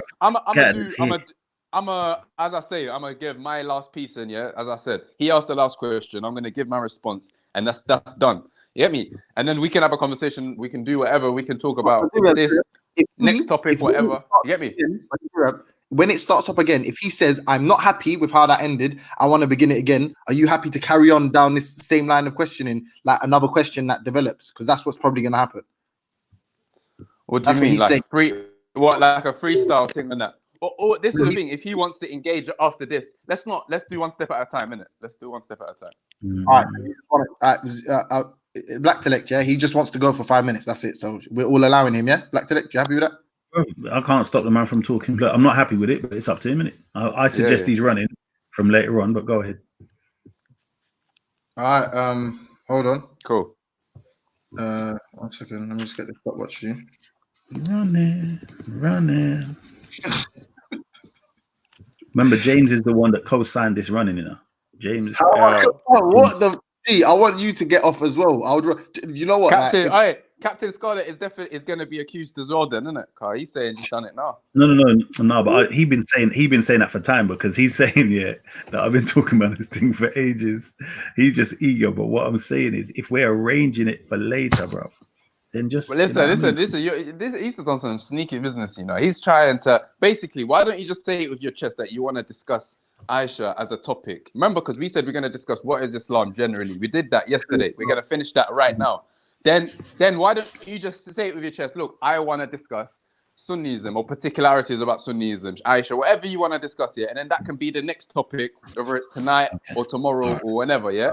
And then that's on the condition that the third topic of conversation is going to be my criticisms of Shiism. So you better be ready for that. Hold on. Calm down. So let's correct you about speaking with chess. You seem to have forgot the main whole umbrella topic, which was who has the true Islam. Have you forgotten that? So the point is that when I'm saying we're both claiming to follow the Islam of the Quran, therefore, if we discuss something which we are 180 degrees opposite about regarding the Quran, which is the Aisha verse, then we will see who's actually following the Quran or not. That's why I'm using this verse. So stop trying to jump, stop trying to straw man and play little games. The simplest way to get through this thing, in other words, if I prove Aisha is an enemy of Allah, I'm proving that you're misguided and you don't follow the Islam of the Quran. If you prove your point, then I'm misguided. It's pretty straightforward, bruv. Simple thing, bro. You got some internet. You got some straight jacket there. You're trying to fit me into. Yeah. So the topic. Anyway, in any case. Hold on, James. James, where's your commentary on that about straight jacket? Yo, what's all this background noise, man? Is there background noise? What is it? Crack it. Your mic against something. Is it mine? Yeah. All right. What Cool. did you say then? You ready? So yeah, I'm ready. Yeah, you're ready. Yeah, come, let's go. James, you're a sellout. Yeah. Not just James. James is a sellout. But listen, hey, Issa, man, you're my favorite, bro. That's where done. You're my favorite. Are you ready? Leave it till later. Tell him to leave it till later. Come on, put the peer pressure. Put the peer pressure on him, James. You could do it. Come on, you can do it. Hey, peer pressure. Come on, James. Peer pressure. I know. I've seen you do that, bro. But the only way that it's fair, because he's doing it regardless, is if you just get your 5 minutes off as well, bro. That's it. And then bam, and it's done. No, that actually wouldn't be fair. That's how you're showing your favoritism. No, James, listen to what I'm saying. Listen to what I'm saying, yeah. Whatever it is, it's supposed to be a continuation. This guy. Hold on, calm down. Hold on, I'm getting a call in it. I can't listen for 1 second.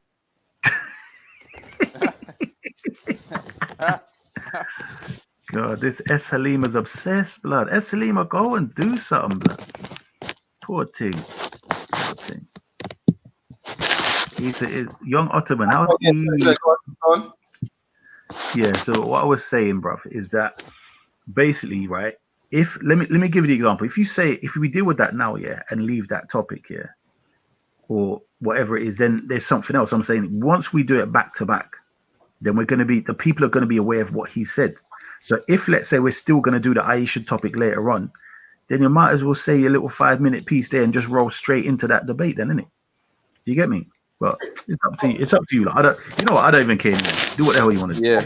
All right. Do what Good. you want to do. Load up the timer, man. Hold on. Boom. Melanated goddess, shut your skin, but mute up. Let him rock. Yo, you can't dismelanet. She's G block. No, I'm joking. All right, cool. Ready? 3, 2, 1, go. Cool. All right. So this verse, the Surah 66, I should say, up to verses 10, explore or kind of explain how the Prophet peace upon him was reproached for making unlawful for himself something which Allah did not make unlawful for him. Okay, so that's the first verse. And then it continues and talks about how the scenario, Quranically speaking, is different to the secondary sources, as in, i.e., as I said at the outset, for the purpose of this debate, I'm representing the Sunni perspective. So I gave a Sunni perspective when it comes to Surah Tahrim and the incident around it, so the honey drink and all of that. But taking a step away from that, I'm not going to repeat none of that, but taking a step away from that and back to the Quran, the Quranic narrative basically stipulates the following, or states the following in regards to the scenario in question. So basically, the Prophet, peace be upon him, this is in verses 3, the Prophet, peace be upon him, confides a certain matter to one of his wives, who then, in secret, and then she discloses that to another wife. Okay, now these two wives are then heavily reproached for their actions and are kind of implored, or kind of what do you call it, when you kind of motivated, pushed towards seeking repentance. As it says in verse 8, you who believe, repent sincerely to Allah. It may be that your Lord will erase your bad actions from you. Of course, this comes after Isa's favorite verse, which is that for your hearts clearly deviated, right? When the Quran was when Allah SWT was talking about the scenario, this is verse 4, about the deviation.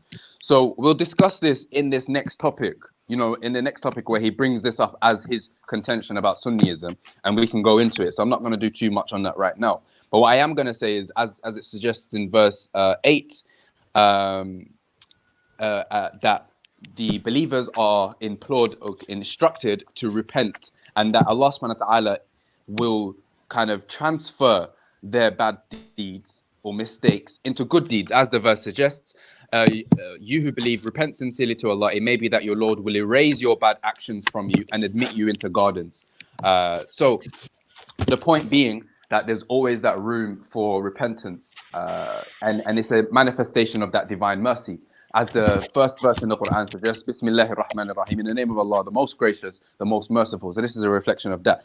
That's done. Now, in regards to the comments I wanted to make to what Isa was saying yesterday, because I need to, I'm not going to say that, but yeah, there was a couple points. So Shaka was on point when he was saying that Shias believe the Imam has to explain the Quran and he has to, all of that stuff. Yeah, that's a fact. That is a fact within Shiaism. You had this concept called Imam al-Natiq. So allow it. So Imam al-Natiq, yeah, the speaking Imam, wal-Quran as-Samit. Yo, Isa, could you mute your mic? Oh, sorry, you're hearing something. All right, go ahead. One second. So this concept of Imam al-Natiq, the speaking Imam, wal-Quran as-Samit, the mute Quran, suggests this idea within Shi'ism, which I'm going to explore in my criticism of Shi'ism, that humans, like Muslims generally, can't engage with the Quran. You have to go through the Imam who will explain the Quran to you, because he is the speaking Imam in front of the Quran, which is, so even something as simple as Surah Al-Ikhlas, Qul huwa Allahu ahad, say he is Allah the one, yeah? Hardline Shias who are proponents of this perspective will say you can't even understand that verse. So it's a bit of a madness. Anyway, that's one point. The second point I wanted to raise was in regards to the Mahdi issue, right? A Mahdi who's hidden from material view, who's not on this plane of existence, being a guidance for human beings. This is a problem. Now, Isa brought up the example of Moses, but it works against him. Because when he says that Moses went up and Aaron was the prophet, but the people disbelieved in him, did Aaron cease to become a prophet? That's nonsense. Because Moses went into occultation, went into hiddenness from the view of the people. He wasn't in that plane of existence. And what did he do? He deputized someone who was in this plane of existence, who was materially with the people, who would guide them in their affairs until he came back. Okay, so that's the major difference, that the Mahdi has gone away, yeah, and he's not about, and he hasn't deputized anyone. And Moses, when he went away, he deputized someone who was on this plane of existence. So that's the major difference, and that's why Moses doesn't work for you, it works against you. Is the 5 minute up? How long we got, sorry? Yeah, 5 minutes and 1:46, so that was perfect. Okay, so let me respond to that, because, I mean, I'm giving you 5 or freestarting. You just want to go. This is a freestyle. No, come on now. Look, I know I drew you out on that, but reality is, no, what is freestyle sessions now. That's the time. The whole time thing was. Remember, I had to respond. I did my response in 5 minutes. That's it. Freestyle now, that one's done. No. Yeah. Freestyle thing. Right. So what I was saying was, I want you to listen carefully to what this guy said. Yeah. So somehow he's misunderstood. The comparison was not Musa in occultation and Imam Mahdi in occultation. The point is that when the people, and I said this, when Harun or Aaron was given a position and the people didn't follow him, does that mean he's no longer a prophet or messenger because the people went astray from him?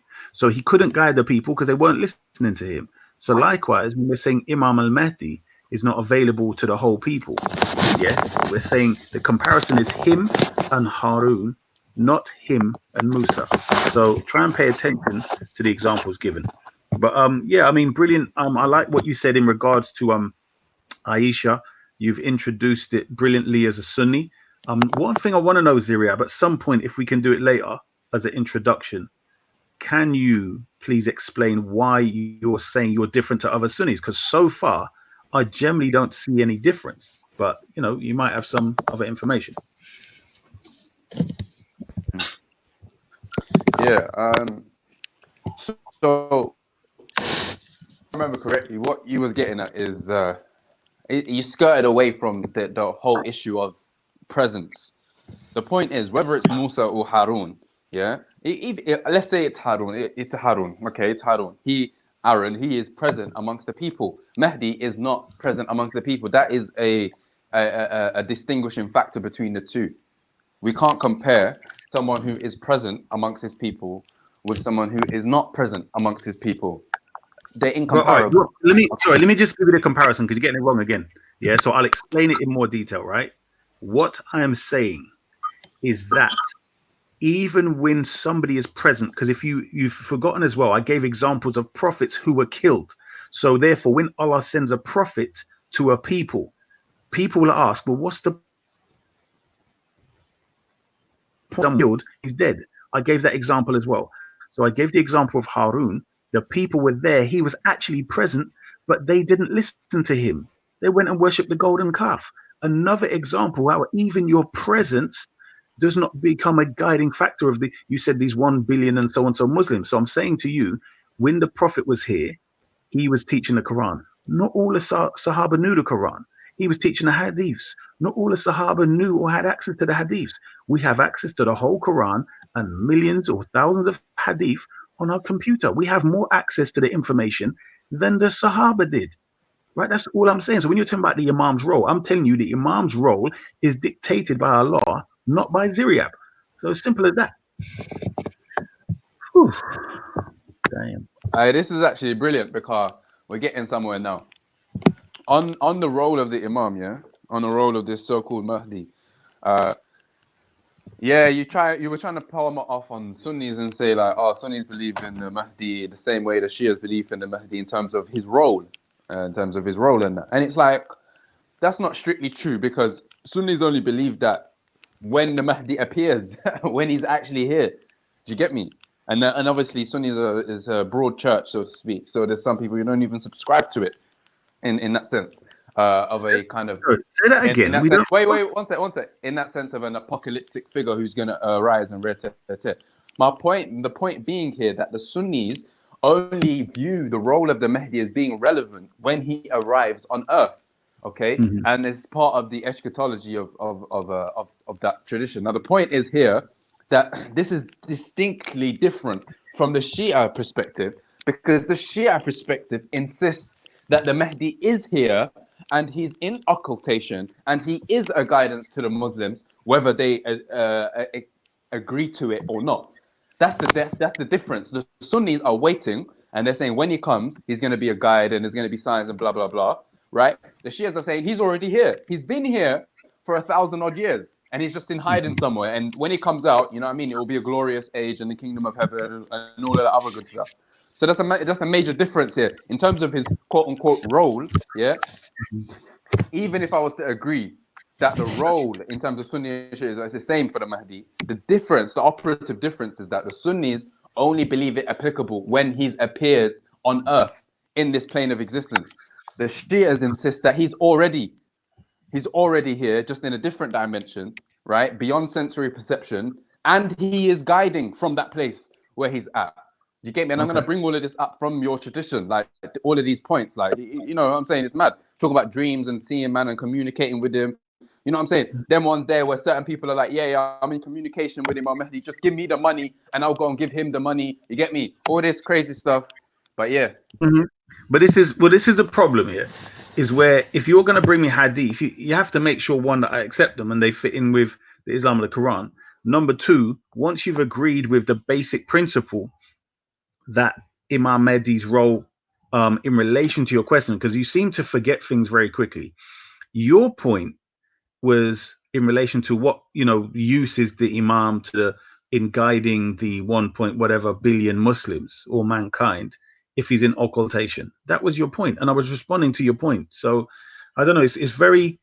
This is why we need a moderator that can help you stick to your own questions or understand your own points, rather than me having to assist you in your own point, question, and thinking. Isn't that for you? Isn't that just a win for Black Planet? If he's all over the place as far as you're concerned, unless you want an actual judge to say someone's winning and someone's losing, then you should be more happy with the fact that he's going all over the place. Do you know what I mean? No, not at all. Because the point is for people to be clear on something. So my point is like I don't mind him talking all this stuff about the general Shia. That's because there's loads of stuff which I reject that they teach and believe in. So I don't see the point in coming at me with that stuff, which I don't accept. You know what I mean? It doesn't make sense. Like, just like people saying, well, you beat yourself. I've said, well, when have you ever seen me do that? So my point is to, you know, for him to come with stuff like I come with the Quran, right? And it makes it so much. If you come with something from the Quran, like I've come with in regards to Aisha, you then know whose position is what. Because if I bring out a hadith from some obscure hadith book or Tabari or something else, a history book, and he says he rejects it, where do I go from there? Do you get what I'm saying? So if we say we both agree that the whole Quran is authentic, then we've both got a whole book called the Quran to come at each other. The question is, why is he running from the Quran? Why do Sunnis love running from the Quran and go to hadith? It's just weird. If you follow the Islam of the Quran, anybody claims to follow the Islam of the Quran would always be the first point of reference and the main point of debate. But he's always running everywhere else. So by all means, you go for what you want, bro.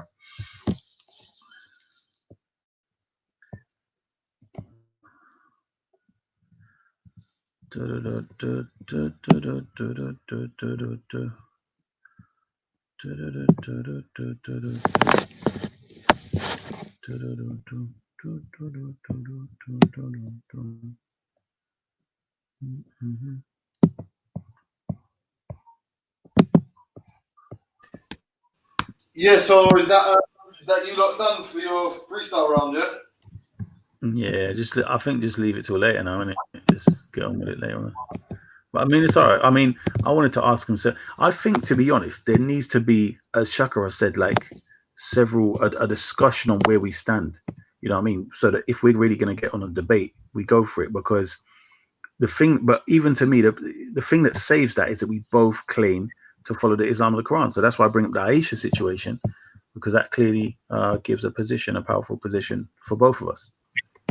So just so I can understand this, do you want to renegotiate the initial proposition, i.e., do you want it to be solely about this Aisha topic? Well, he's already agreed to that, and then he wants to do something on the Imams later. I think he's done. Yeah, so what you're saying is that term of true Islam is too broad because it comes down to finer details. So you might as well just argue the finer details, and then that will present who's the true Islam of the Quran, basically. Yeah. What I'm saying is, yeah, if you start bringing hadith, like it's easy for me because Sunnis have a hadith book called Bukhari, which they believe is 99% authentic. So I can just pull out hadith from Bukhari for most Sunnis and say it's in Bukhari. But he can't do that for us because we don't have any books we consider completely authentic, because for us the Quran is the only authentic book. Right. So you what? I think it's the same with Zero. So. Well, this would be interesting to see. I want to know. Because, it's difficult to say that because of what he said yesterday. But this is what I want to ask him before we get into any debate. But my point is, it will be dealt with once he agrees. Like Aisha's the one. The Aisha point is the Quranic point. So just stick to there, man.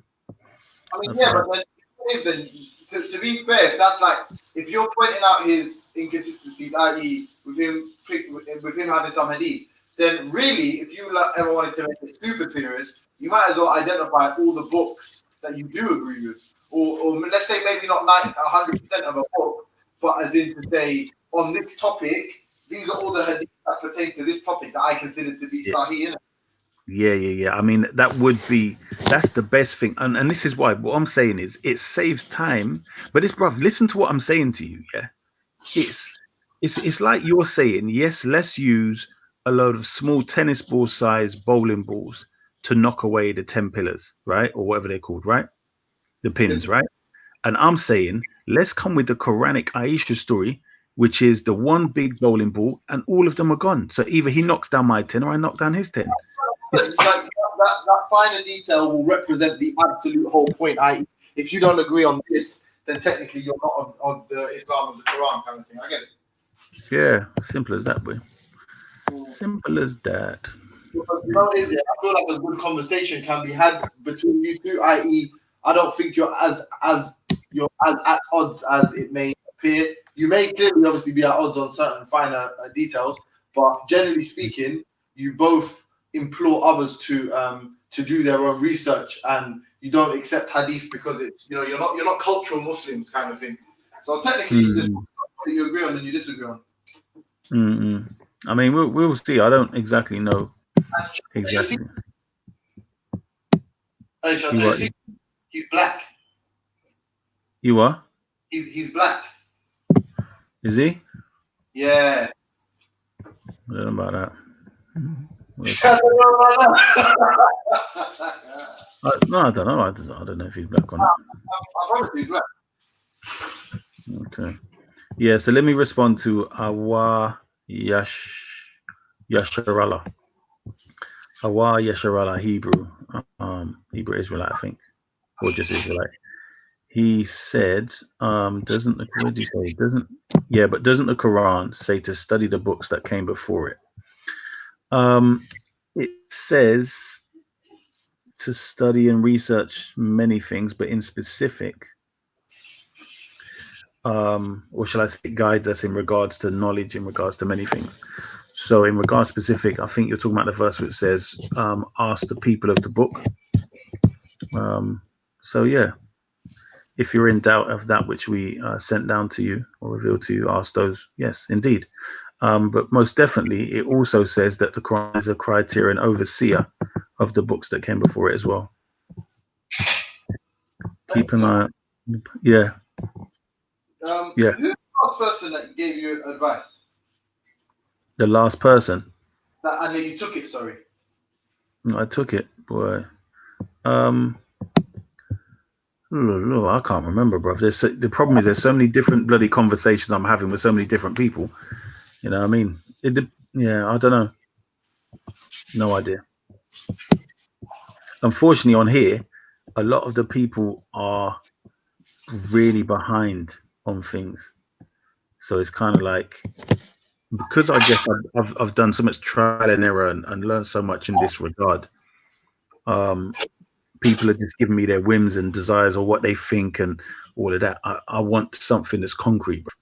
You get me? So, for instance, if I'm following the methodology of the Prophet or the Imams and the Quranic guidance, somebody telling me what I think this and I think that won't get it, because even Raf now, I've found that he's an anarchist or something? What was that, Shakira? Anarchist, right? What the hell, bruv? Yeah, anarchist. Yeah, I don't think he's a real anarchist.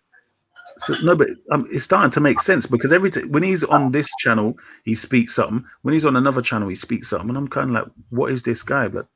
And now it's starting to make sense. He seems to be in the middle of nowhere. Like, what exactly? And Raf, if you're there, come back on, bro. I want to ask you about this anarchist position you got.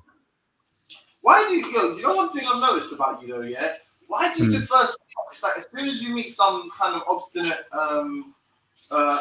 as soon as you meet intransigence, you just go to somebody else. All right, I'll talk to you.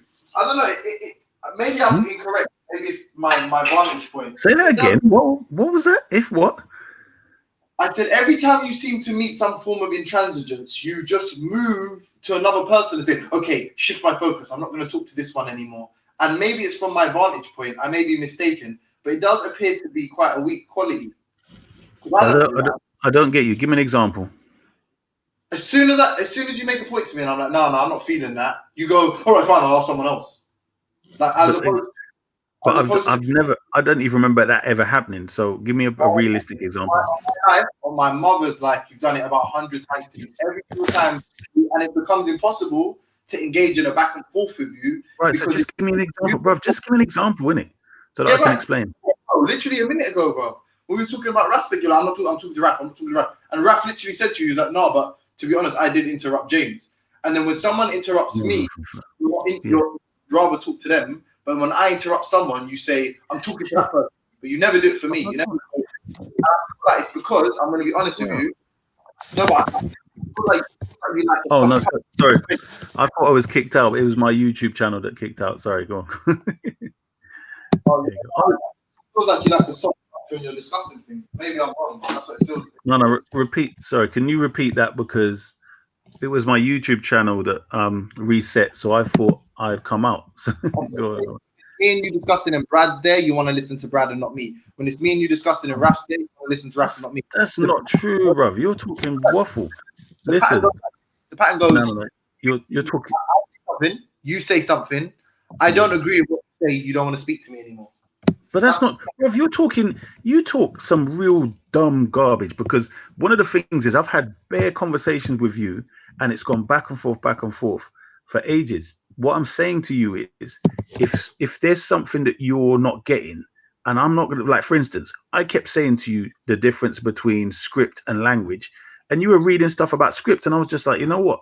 I'm not going to keep repeating myself. So I was just like, all right, run that. Do you get what I'm saying? So if you disagree with me, it's not just that. But what I'm saying to you is, that's unfair, Black Tonight, because I literally asked you. I said, what's the first example of speech of this, what do you call it, language? You said, I don't know. I said, fine. So the criteria that we have to use is the first appearance of it being script. Every single time you reached the impasse in which you were deadlocked, in which you didn't like the response, you said, all right, forget you. I'm going to ask Sing. You're going to ask Brad. That's not true, bro. Flipping hell, bro. You ask Brad every time. Script. What's the difference between script? Bruv, that's not true, because I answered the same. Bruv, this is how ridiculous it's getting, because I gave you the various things in regards to the people existing. In other words, they don't just magically appear when you find a script. They've been speaking that language before the script, bruv, and that's obvious. But anyway, Raf, hold on.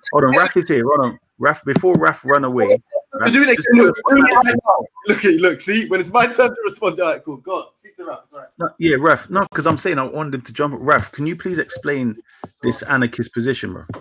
So, what anarchism is politics, libertarian socialism, basically, and Raf, can you speak up louder, please? Can you hear me? Kind so, of. So anarchism basically, anarchism is simply the rejection of state and corporations. This idea of hierarchy, if anything, should be challenged, and if it's not met the criteria of the challenge, then it should be abolished. Hold on. When you say state, are you saying any state? So what are you, socialist, like communist, that type of thing? Is that what you mean? Yeah, of course, yeah. Are you serious? Yeah. Wow. Does that mean like economically, what's your model, like laissez-faire or communism? So everybody gets the same, or government doesn't even, you can make as much money as you want and government doesn't regulate shit? Everyone, money is not involved in it. Communism is literally the definition of a moneyless, stateless, and classless society. So there is no money. So everyone's basically has access to everything in it. Yeah, so that's your model, yeah? Yeah. So you're a commie. Fucking hell. Yeah, he's a commie. You didn't know he was a commie. He's a commie, yeah. Anarchism. When I think he's one of the commies. It's literally anarcho-communism, anarchist communism. Like, you look into it, like it's libertarian socialism. Yeah. Marxist communist idea was essentially get to an anarchist position, no? Sorry? Marx's idea was to essentially get to a communist position. I mean, an anarchist position, essentially, no? I don't know what, Marx talks about. Hold on. So Marx really actually critiques capitalism. He doesn't really go into what type of society he wants. Like, that's all everyone else's inference of what he's talking about, innit? Like, when we talk about when you talk, hold on, when you're talking about the type of society we're talking about, you're more looking at people like Peter Kropotkin and Bakunin and some of these people in it. But you can also look at some black anarchists as well in the history as well, and they've talked about certain things like that as well. Hold on, so you're following a Eurocentric view of how things should run? Is that what you're saying? What's Eurocentric about communism? What, the fact that it's can't be about a white person? Didn't you say it was Marx? Yeah, is that where you're getting your ideas from? No, I didn't say I was getting my ideas from Marx. Marx comes up with a critique. Exactly. Like we're gonna look. Yeah, Marx comes with a critique of capitalism. That doesn't mean that therefore he was a communist. No. No, but wait, hold on. It was a case manifesto. Sorry. Let me try and get somewhere with it. Hold on. Where are you personally getting your ideas from? What's your name again? Well, anarchist comment. Well, I'm like, for me personally, my views on comes on the fact that I'm simply just against the idea of what's it called, a moneyless, classless, and stateless society. You know, I'm an advocate of it. You're going fast. You're going too fast, bro. Yeah, that's what I'm saying. Yeah, you're going too fast. You're against what? I'm simply saying that I'm an advocate for a moneyless, classless, and stateless society. A monolith. Moneyless, classless, One second. Let me ask you a question. Yeah. So obviously, hold on, Hold on, man. Flipping hell, bro. Oh wow. What's monolith? Did you say monoless or monolith? Moneyless. Moneyless. Oh, moneyless. Yes. Quick question. Yeah, 1 second. So obviously humans beings are tribal, yeah? No, I don't fully agree with the whole tribal thing. I think this has all come about Reese. This is like yeah. All right, okay. Yeah, that wasn't meant to be the point of contention. What I'm saying is who, as we've seen throughout history, yeah, with the destruction or the fucking deleterious effect communism has had on certain societies, it's because of who is employed, I guess, to manage these systems, to manage the sort of dispensation of wealth. Yeah. How do we control, considering that we know historically, at least in modernity, human beings are tribal? How can we? How is it possible to guarantee and ensure a true communist state where even those in authority positions are not afforded a greater chunk of wealth? How can we ensure that they and then as a consequence they don't especially pick favorites? Hold on, James. So hold on. You just pushed my point aside to bring in your garbage. Run that, bro. Like, no, because remember, I'm the one. Come on, you guys, man. James can ask questions, man. Come on, man. No, but Jay, what I'm saying is, I called you. I was referring to you in it, so I asked. Yeah. That's fair enough. But to be fair though, Issa, like I have been wanting to have a debate with Raf as well for a little while, but I've been letting you have your debates first. But I'll let you go. Scout, we've had this long time, bro. We've had this long time, fam. You know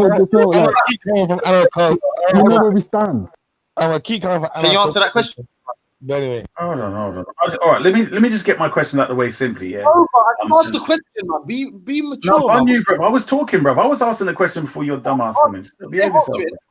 No, forget that. Shut up, man. Yeah, as I was saying, Raf. Yeah, Raf. Can you tell me, Raf? In regards to Black Power, where did you ask? Where did you get it from? Question to do what? To me to ask, not let an answer come. I don't care about your bloody call. I was asking, and you tried to butt in with your thing in it. So why did you ask? Why didn't you not let Raf decide who he wants to answer first? Both questions have been asked now. If both of you guys go on mute, Raf could answer both of them. No, but I didn't ask my question. You asked if he's following a Eurocentric ideology, and James asked the question that James asked. So, Raf, can you answer the question? That was in relation to the first one, Raf. Just break it down. You've been hosting all day. I think everybody wants to talk to you about something. You speak to Ziriab, you speak to this one, you speak to that one. It's not about coming. Bro. So do bro. Ask the man to come on, blood, and you want to buy over time interrupt. Do a minute on already. These guys are like a child, bro. It can't be healthy. It can't be healthy to just go James, every I don't care, James. I don't care, James. It's not a debate. I'm asking a brother some questions, bro. No. This team on ego maniacal. Like you're just literally every James, I don't care, bro. You're a flipping clown. On. While the man's talking, you interrupt and then put your question in there. Like, what kind of idiot does that, bro? Listen to what I'm saying. You're allowed to ask the question. I get one of that, bro.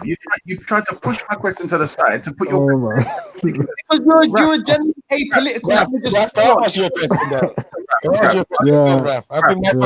I think my question. You have my number anyway.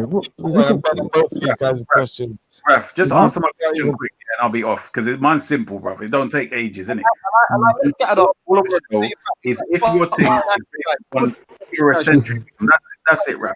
Yeah, is it a Eurocentric thing or is it black? Ask your question, and I'm happy to go silent. Hey, Raf, just do man a solid and answer Scattered's question, and don't answer me or this dickhead's question. You ain't dick around it. Sure. I don't know. You shut up, man. This guy doesn't dance, bro. Yo, come on, man. Yeah, Raf, how many I can answer both questions. Just one of you decide who's going to go first and answer me the question. Yeah, Raf, just go. Mine's quick. So what I'm saying, Raf, is mine's very quick. Yeah, then you James, can get on just with let him answer because he said he's going to quit. He's going to be quick. All right. quick as hell, bro. So I'm saying, Rick, in relation to your view, is it Eurocentric? If not, is it Blackocentric or what? Hold on.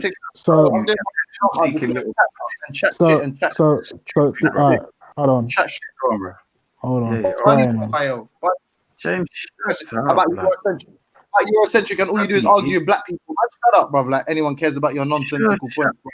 You religious zealot, bruv. You religious zealot, bruv. James, just let me ask his question first, and then you can go through, brother.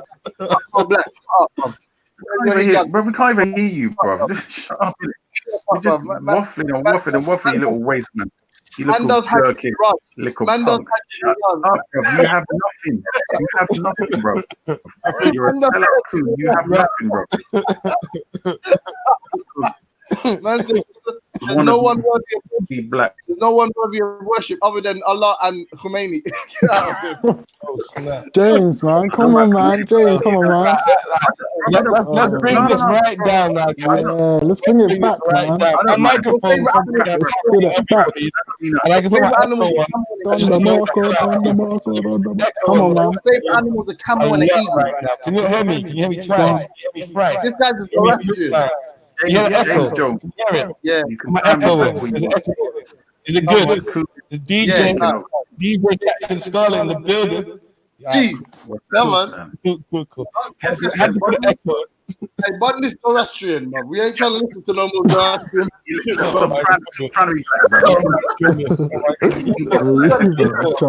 This has become very This has become very unfriendly and unfriendly. It's not really like on the show. Very like calm, coordinated conversations where everyone can speak and get their word in, etc., etc. So what I'm going to do now is I'm going to ask the question to Raf, and both of you guys are going to respect it. No problem. So the question from James Jones was, I cannot remember it exactly. Why are you going for James Jones first, Scad, man? No, get my question. Don't worry about it. Personally, I didn't even have a question. I was trying to move on. Well, to be fair, I got several questions on we call it on the whole ideology of communism. Yeah. Okay, cool. First of all, I'll ask, right. So first of all, we could knock it out the window that it's these ideas are basically quite a lot of them are Eurocentric, but there'll be some Afrocentric people in there within the whole realm, right? Of the political ideology. What's his name? That guy you put across the main guy, the main guy, Peter. Peter Kropotkin, yeah. Yeah, and Peter, yeah. He his whole idea is that, what you call it? That working together, what's it called? Camaraderie or let's say working together is better than competition, right? Collaboration is better than conquest of bread, isn't it? Collaboration is better than competition, right? So given that you have, say for example, the Cuban economy based on collaboration, right? Isn't this a clear example given to us of that doesn't lead necessarily to greater productivity? I mean, with the Cuban economy, you see high amounts of absenteeism, low productivity, and low economic growth. Wait. Because when we talk, you're inferring. Hold on, because this is what a lot of people tend to do in it. Yeah, it's like remember me and Dark Magician asked you the other day, what is your definition of socialism? And your definition of socialism was it's a European understanding of this, and I was just like, bro, come on, man. You studied politics at university, man. The definition I gave was the definition of that Garvey gave, which is that communism is putting the most uneducated white people at the top of society, which would be great for them. But what was that based off? That was based on Garvey's analysis. No, Garvey. Look, hold on, because you know at that time, Garvey's analysis of the communist ideas in America at that time. But scattered. Yeah. We all know that during that time, Garvey was having a back and forth with the W.E.B. Du Bois, right? And W.E.B. Du Bois came up with a 10-point program talking about putting what's it called? Black people, 10 like rich black people, 10 smart black people at the top, right? And then being the top 10. Okay, and then on top of that, Du Bois was part of a different group. I think it was remind me of the group again where he was part of. It was the YMCA, or was it, or something like that? NAACP. Sorry. Well, the NAACP. NAACP, right? Yeah. And they were what's it called? And remember, Garvey and Du Bois had an issue with each other because like, you know, they used to go back and forth. Man would call him light skin. They were talking about light skin and black skin. That this whole concept of dark skin and light skin doesn't come from us today. Right. I gotta cut in there because you gotta do it service, right? It started out with Du Bois condemning Garvey as the most dangerous man in the United States. Okay, but my point is that they were going back and forth with each other, and that analysis that you gave about putting white people at the top and running it was because he's taking jabs and shots at Du Bois. But you understand that Du Bois comes from a certain type of understanding of what you call communism, and that even within the group Salam to Isa. Salam to Isa. The Nawasib annihilator, the Nawasib destroyer, the annihilation of the Nawasib creatures. Hold on. So wait, hold on, yeah. So you know, Du Bois wasn't the only communist that existed around that time, and even his view on what he thought was communism had contradictions with other people, and he was looking at models like probably what you call the Soviet Union today. Do you understand what I'm saying? And when you go into these understandings, cool. I heard that. Let's not go down the Bois Garvey route. Yeah, but that's the point, because you gave that. Look, I have a very important message. Economically, you can only support Tottenham. Hold on. Man, allow it, man. Don't worry. On my point about Cuba's economy, basically. So in the early years of Cuba's economy, and even up to present, right, it's low productivity. You have high levels of absenteeism, so people just don't show up for work. This whole idea of collaboration and working together has been given to us by both Cuba and the Soviet Union, for example. But you're going to tell me what is the definition of communism? All right, cool. We'll come to that. But it applies, because this is where your whole understanding falls. No, because right now what I'm critiquing is the idea of collaboration as opposed to competition. Yeah, but collaboration in what type of society are we talking about? Collaboration. Hold on. Yeah. Right, can you not give some foundational definitions? Yeah, because this is what I wanted to. This is what I've said. Yeah, this is what I've said that anarchism is. Yeah, anarchism is rejection of any form of hierarchy that's not justified. Then communism is defined as a moneyless, classless, and stateless society. If you're not moneyless and you're classless and you're not stateless, then what the hell are you doing? You're not communist at all. You're just pretending. Just like you would say about other people of other faiths, isn't it? Come on, man. Okay, cool. Fair enough. I'll give you that, and I'll allow you that. So cool. So as for your position, communism has never ever existed, right? So it's never existed. Of course. And it can't exist until the entire world. What does it mean? Sorry, what did you say? Echo?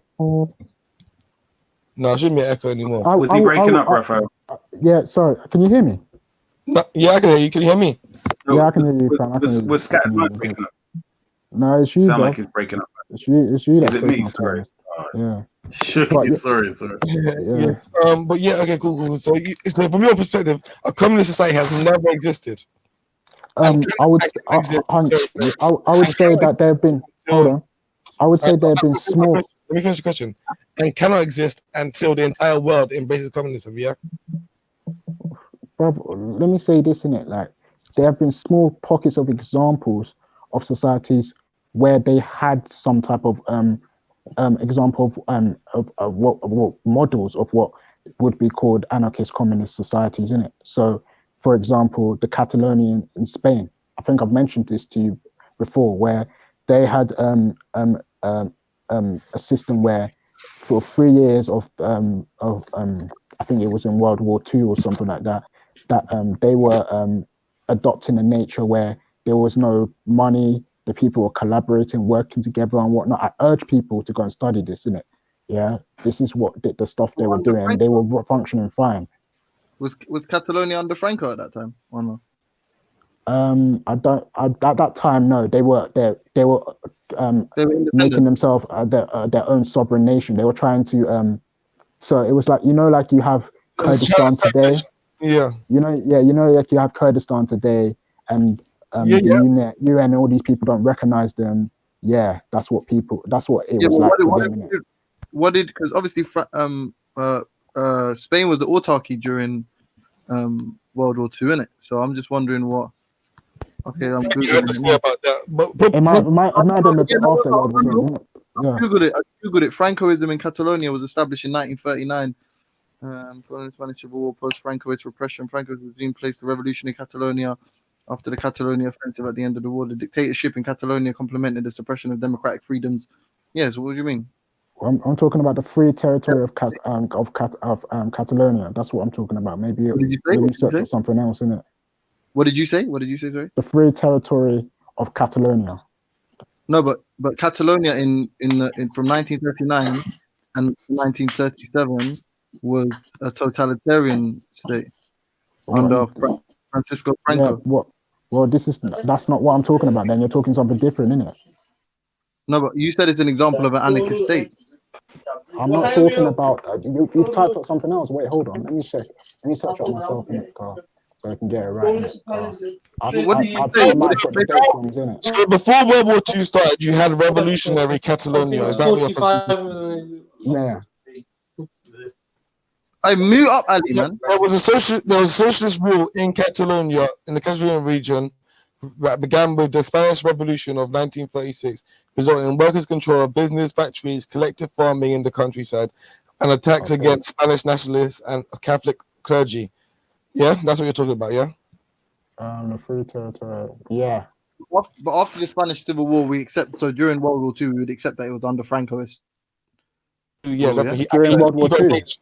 During World War II. When was World War II? Your date's wrong. Your point still stands that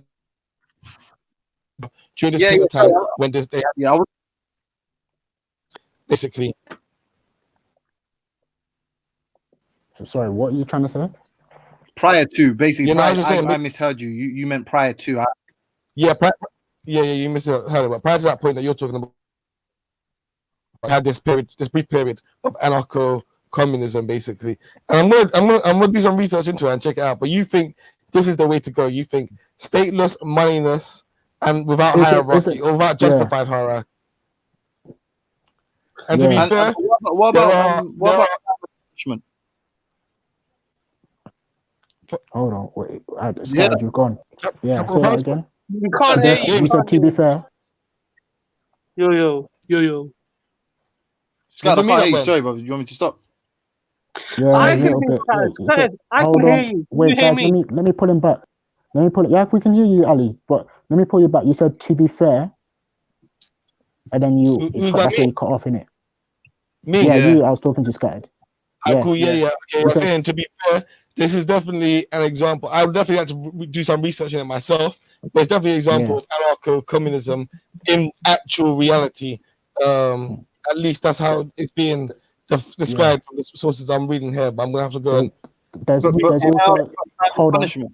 I was gonna end it with the question of, and it was based off the ideas of Peter Kropotkin, as you said. But I'm gonna have to do my own research. But I was thinking. My question to you was: so, do you definitely think a stateless, moneyless, hierarchical society is the way to go? Yeah. Cool. And now I'm gonna go on mute. I'm gonna let either James or the Black Tillet or both of them playing nicely ask you questions in turn if they wanna, you know. I just want to ask one question, yeah. One question, yeah. One question, yeah. The question is, yeah. Actually, it's a twofold question. Crime and punishment, number one. Number two, how do we go about electing or those people that what's the word, that will facilitate this whole process, i.e., because there always will be a power structure in that.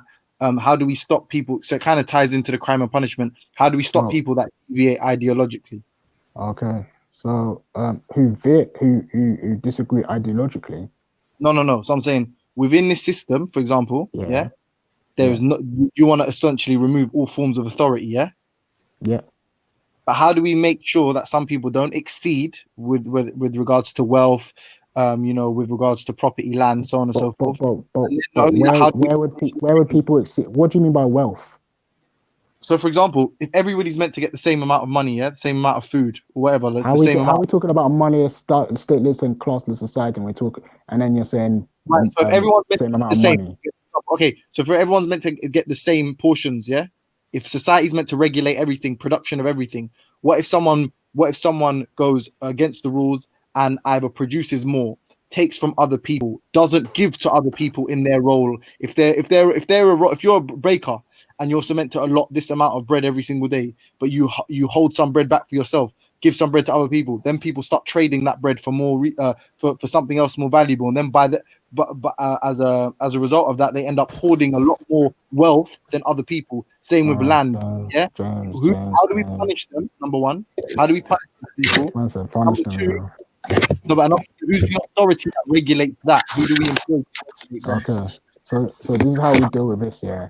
Because when we're talking about a moneyless, stateless, classless society with people, yeah, it's not just we're gonna force it on people and people are gonna have to just force themselves to live like that, bro. Like, I'm honest, like, if you saw someone starving, like, are you gonna be refusing them food because you want more food? Like, I don't really see why people make them type of arguments. Like, it's not the reality. Like, and for me, I've always said, yeah, one of the biggest thing is logical and critical thinking, and through that, yeah, like, this is how we would be able to get to that point of society. Like, this society I'm talking about probably won't even happen probably till the next 200-300 years from now, innit? Like, this is like something like human beings today are so messed up. Rough. I'm answering your question. Enforce the rules, though. Who's the authority to enforce these rules? We're not gonna have an authority enforcing rules on people to give certain amount of food to people. It's just some people, if people aren't if people aren't sensible enough to just, you see someone's doesn't have certain thing and give it to them, that's fine. But this is the society I'm even talking about is, there's no scarcity at all. What you're saying, it's just a utopic There's society. nothing like scarcity. You can call it utopic. You can call it utopian if you want, innit? But this is I feel like it's not utopian in the sense that human beings today can. Hold on, is someone talking? No. It's Ali.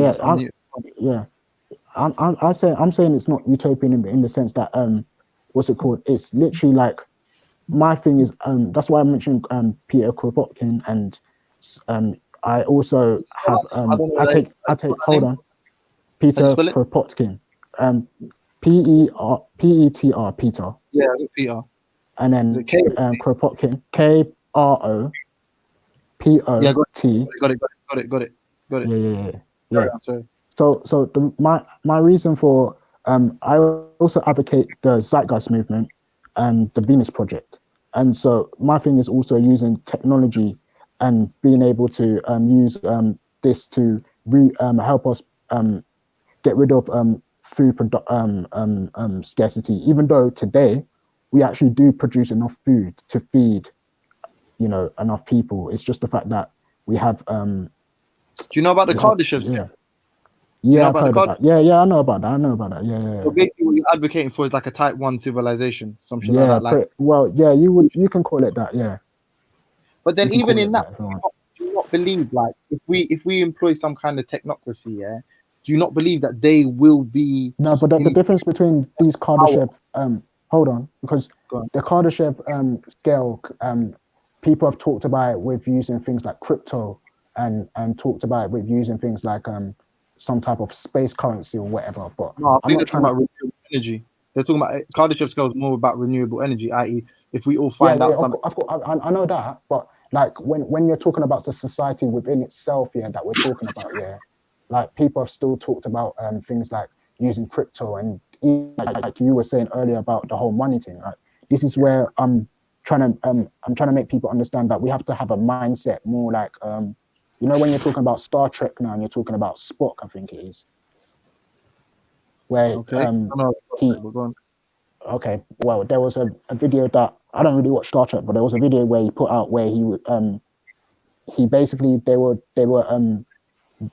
you know, people who have frozen themselves in the 21st century, they were bringing them back to life. And one guy who was a banker was brought back to life, and he said, what's it called? I must be rich by now because I've frozen all my assets and everything. It must be worth like millions and billions now.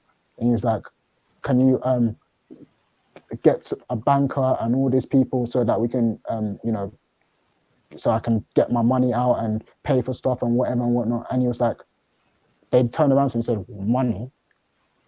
Banker? What do you mean? And then he was like, and then he turned around and said, what do you mean you don't know about money and banker? That's what the things we knew. You said that, and then he was like, and then he said, how do I get a drink then? And he said that if you just want a drink, you just ask, innit? You know what I mean? Like, that's the type of... You're advocating for? Sorry? Star Trek, right? Huh? No, wait. Oh, hey, Scattered, come in, man. I don't know why you're doing this fucking one-on-one shit. So, Scattered, you understood my initial point, right? Like, human beings inherently are tribal, number one. Number two, there will always be, if there is a regime in place and there is someone who's thinking differently to the masses, if you will, or is in a minority, that minority group will have to be policed. They will have to be policed because they're subversive to your society. That's why you have religious pogroms and whatnot, and obviously you have what you had in Nazi Germany. You know what I'm saying? Because if there is people that are antithetical somewhat to the current zeitgeist or to the current the fashionable ideology, then they would have to be somewhat policed or at least demonized in public. And the issue therein that lies within that is that there would have to be some kind of authority that makes the decision for who is off the track, who is being subversive, who is not. Not only that, but for even the, what's the word, man? Like to maintain the fairness in that society, you would have to give someone the authority to be able to police that society. And the issue is, even if they were earning the same as everyone else, or they were entitled to exactly the same benefits as everyone else in the society, they would have more power within that society to abuse that and to attain more. And that's what you see with communist Russia. That's how oligarchies are developed, because eventually this minority, when you centralize power or give it to a real minority and say only these fringe people have the authority to do X, guess what they're going to do in their small little group, in their little tribe? They're gonna go on a power grab and take it all, and the only people they're gonna help is the people within their tribe. So pure communism or pure egalitarianism doesn't work, because you can study any other mammalian fucking mammalian relationship and interaction and see that is dependent upon power, or the sharing of power, or the dispensation, if you like, of power. Do you get it? Ran over. Okay. Wow. Yeah, no, definitely. Shall I tell you what, James? Shall I tell you, ran over. Shall I tell you? Can you hear me? Okay. Yeah, we can hear you. Can you hear me? Yeah. In my young days, in my young Kaffir days, I was once a communist. In your young days, wait, say that again. I didn't hear you. Say that again. My young Kufar days, my early times in college, and first year university.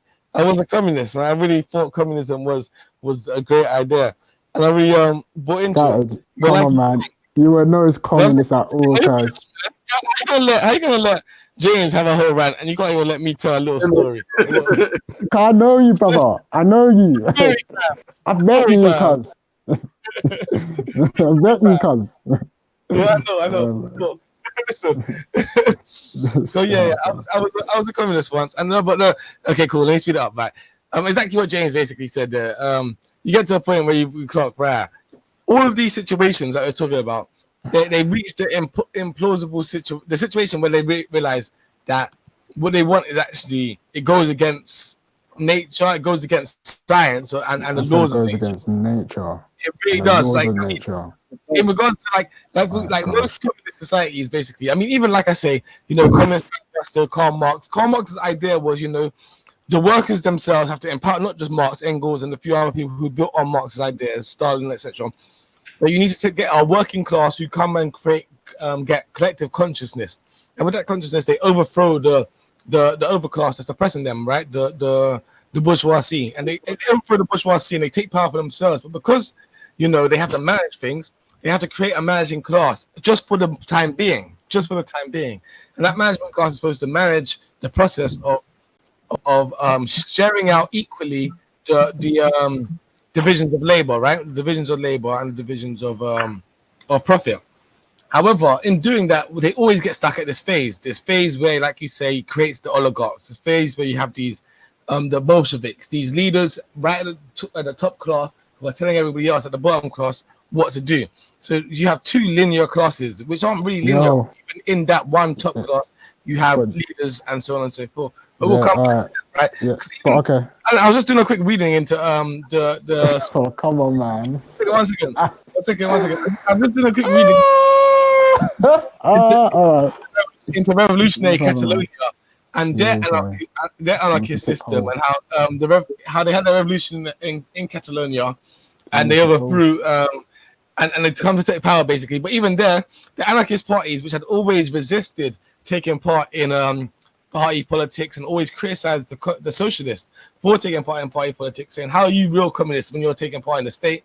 They themselves, once they overthrew the government, went and took many positions within that same government they had just overthrown to manage their system. Now, I haven't finished reading yet. Maybe they do manage to do what most other communist systems don't do, which is fully disperse that power out and everyone becomes equal. But the reality is, majority of them get stuck at that phase where you have just these two separate classes still, and you're really not really that much different from what you had before, except for your productivity is down, motivation is down, people are less happy. Analysis you're coming up with, brother.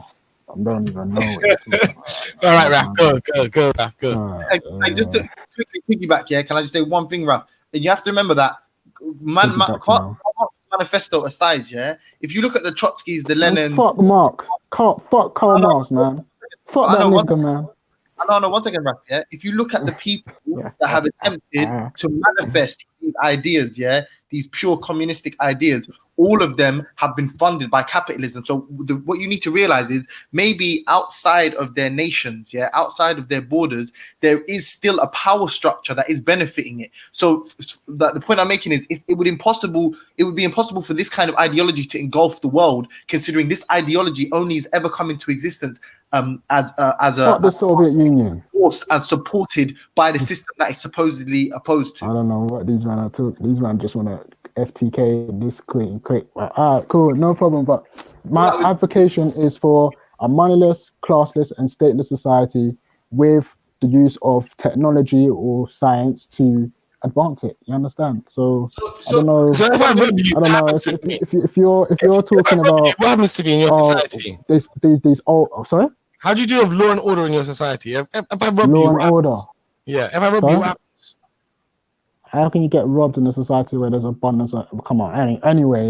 What about rape? These are logical. These are logical fallacies, bro. These are logical fallacies, man. What about rape then? Where if somebody raped somebody in your society? Bro, this is how you make someone. You have to me, yeah.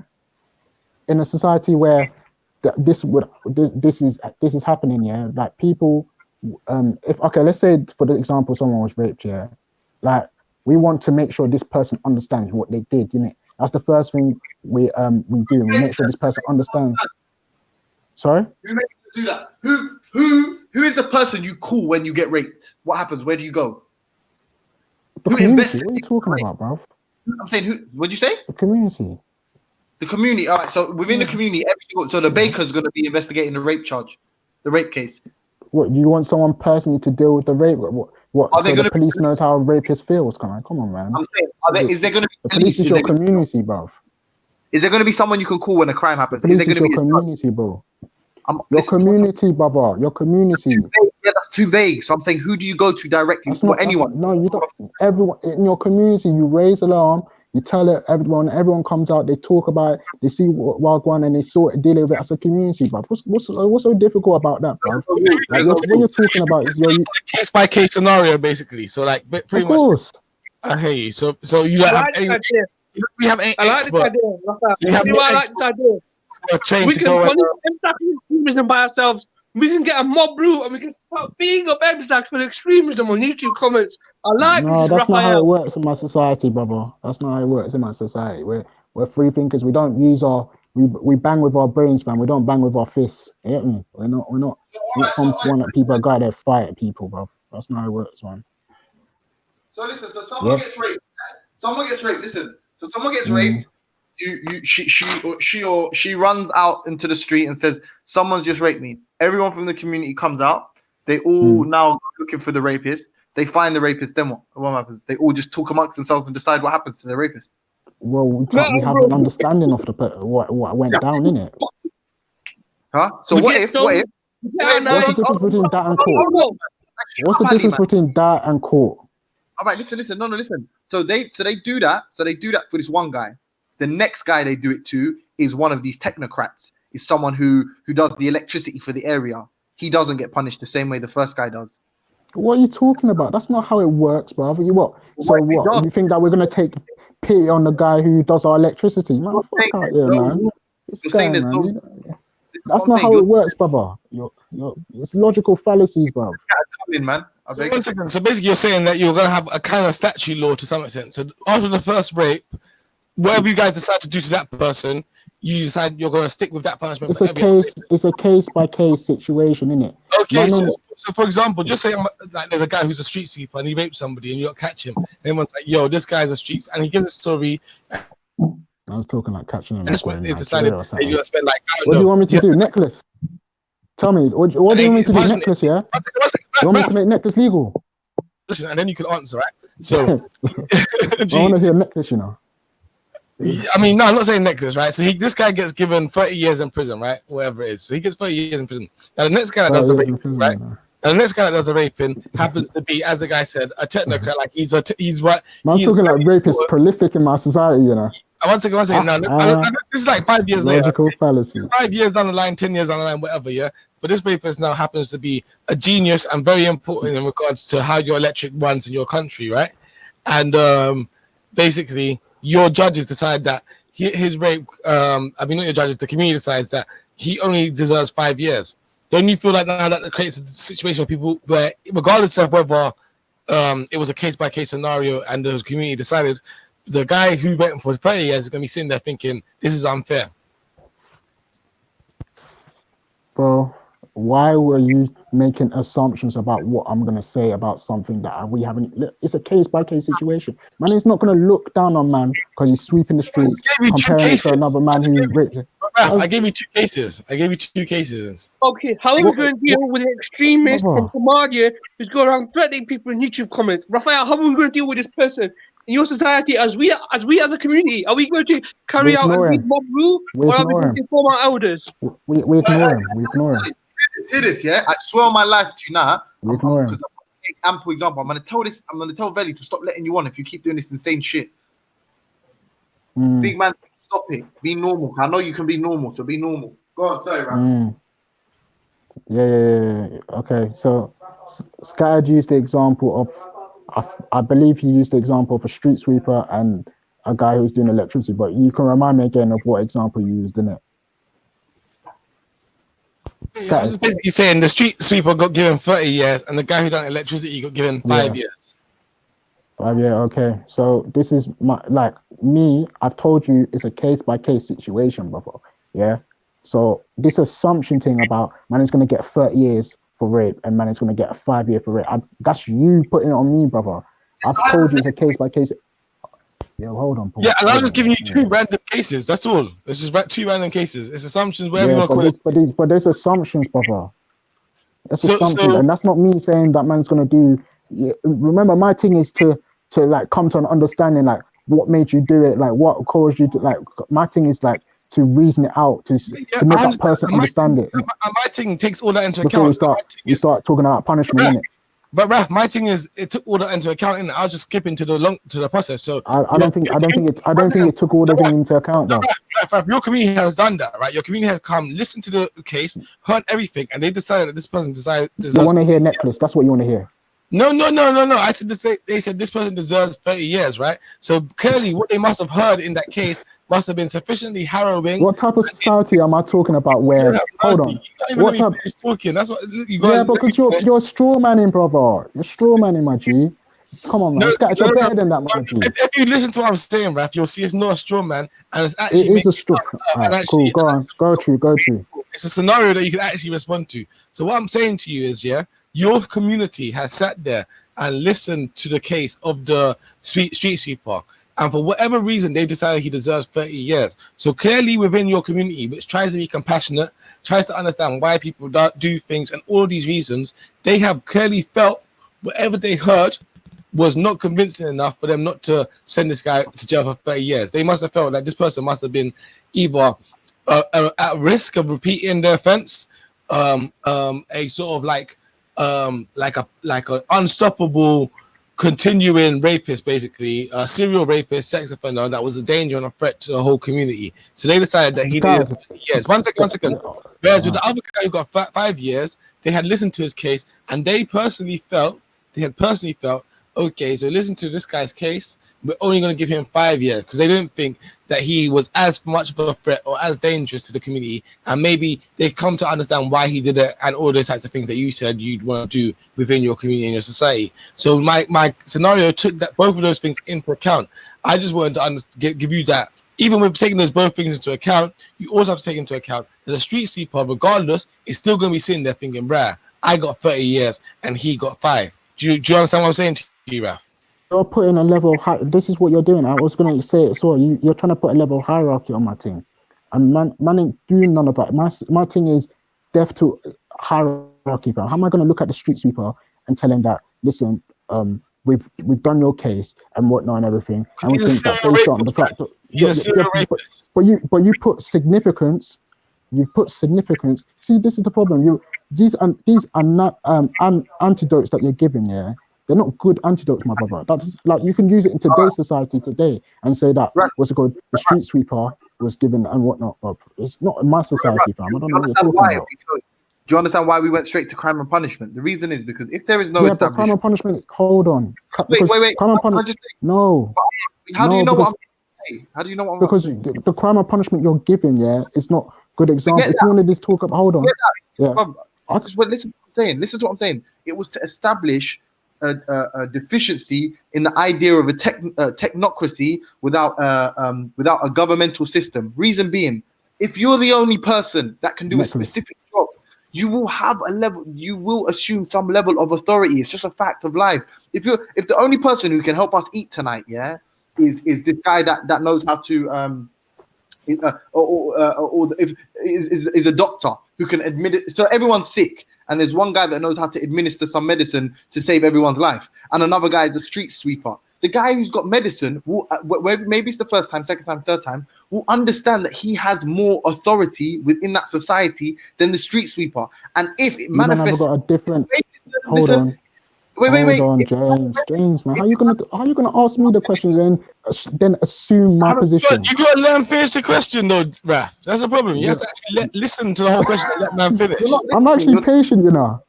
I'm just telling you guys before you go on. You're not being patient today, Raf. You're not being patient today. Oh, okay. No problem, Sky. No problem. If somebody, this is the reason that me and Scott gave that example. If somebody understands they have more authority, if I go to prison forever, everybody dies. If the street sweeper goes to prison forever, someone else can do it. A child could sweep the streets. So you know now, if I've raped somebody and you've raped somebody, there is a different effect on imprisoning me and a different effect on imprisoning you. Everybody knows that. I know that. So that's why we posited this argument that if he got 5 and he got 30, it would be in the best interests of the community to only give the rapist 5 if he's a technocrat. And it wouldn't be in their interest to give 5 to a street sweeper because they don't need him and they don't want him to rape more girls. So already, even without intending to it, it looks like there's a structure, a hierarchy, just based on people's ability and their labor value, the value of their labor. Go on. What do you want me to respond to? You seem to not understand why Scatter chose that. Like he just picked some idea out of his ass. Yeah, because he did. And this is what I'm going to break it down to you why he just picked it out of his arse, innit? Yeah? The society I'm advocating for, yeah? Do that, Raf. Hold on. James did make a whole point. No problem, no problem. I'm not going to stop talking. I'm going to stop talking now, yeah. No, Raf, I was going to ask you, are you going to respond to James's points as well? Like, I understand it.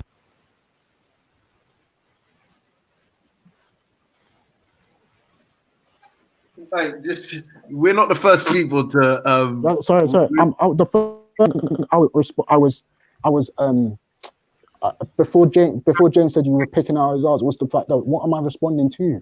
This is what I'm saying, bro. Like can you not see how that gives you authority? Technocracy gives you authority because if I can do something that helps the community, technocracy. What is technocracy, brother?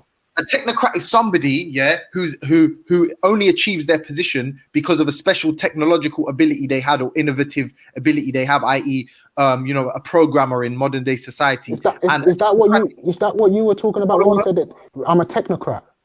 No, and a technocrat and a technocrat. I bun that out then. If you're talking that one, bun that out now. Wait. You can't put that on me, my G. Yeah, no, but he did not say you're a technocrat. We were explaining that in my scenario. So then my scenario is not. You haven't even heard my scenario, but you're already putting your scenario on my team. But that's what you're advocating for. You've described you've described the technocracy. You're saying we don't want people. Technocracy, you know. Hold on. We don't want people to be government, to just have random official positions and be authorities and elected officials. We want people that have good skills to take us forward as a society, take us forward technologically. No. Okay, so go on. How did you describe No, brother. Yeah. Sorry, tell society me again. will be using technology to do their everyday job and routine or whatever they want to do. You know what I mean? In the best way that I think it was probably Karl Marx described it was, I can be a fisherman today, a doctor tomorrow, or whatever the next day. Do you understand? This society I'm talking about, anyone can be whatever they want in it. Everyone has a level of knowledge. Anyone can practice. Like for me, I'm high on the free thinking, so I'm more talking about people who can do everything pretty much to a good level. I'm lost right now. So you're saying, you're saying that in your society, everybody has exactly the same knowledge and skill level about everything. Well, so everyone have to. No, obviously, there will be people that know a little bit more on everyone because not everyone's the same. Everyone has their interest in it. So some people are going to focus more on this thing. Some people are going to focus more on another thing in it. But at the same time, like it's a level. Hold on, because I'm the one coming to you with the information, so you can understand where I'm coming from, innit? Go on. So when we talk, with examples like when it comes to the food industry, they've said that there is this thing called vertical farming, right? And what it can do is all you need is the size of a football pitch, and this technology can be used to make food to feed at least 1.3 billion people. Okay. So bang in. Sorry. Let me go after this though, James. Yeah, please. Okay. Well, keep going, man. Keep going. Yeah. So then where there's also other examples of where we can have societies where it's where when it comes to crime that you guys talked about, for example, things like theft wouldn't exist because theft is the idea of what's it called, having some type of ownership to this thing and whatnot. we're promoting a more of a society where share stuff between people. So I'm talking about you know, even with cars and whatnot. Yeah, you can go to if you want to take a car to you see, like you have the Boris bikes and whatnot. You can borrow a car, drive it to this next place, drop it off there, and then you can go back to your yard and whatnot. And that would be things that could help with things like reducing pollution or whatnot. But that's for now, innit? Like, obviously, we'll get into a stage where we deal with all these pollution and whatnot and everything that these haven't come up. But these are the little things that I've have an idea about and whatnot. Yeah, no problem, bro. Yeah. I respect that. But I think it's not like we're just, like saying that all your ideas is completely impossible, whatever. Like personally, I think it's a sound. Personally, I think it's like there's a sound political theory behind it, and a lot of people have worked a lot into it. But we are critiquing it, and I think that should be fair enough. So for us to look at these points and to where the theory might possibly fall short, right? So even in what you just said there, right? So you spoke about. Are you critiquing it to fall short? Are you just critiquing it because you want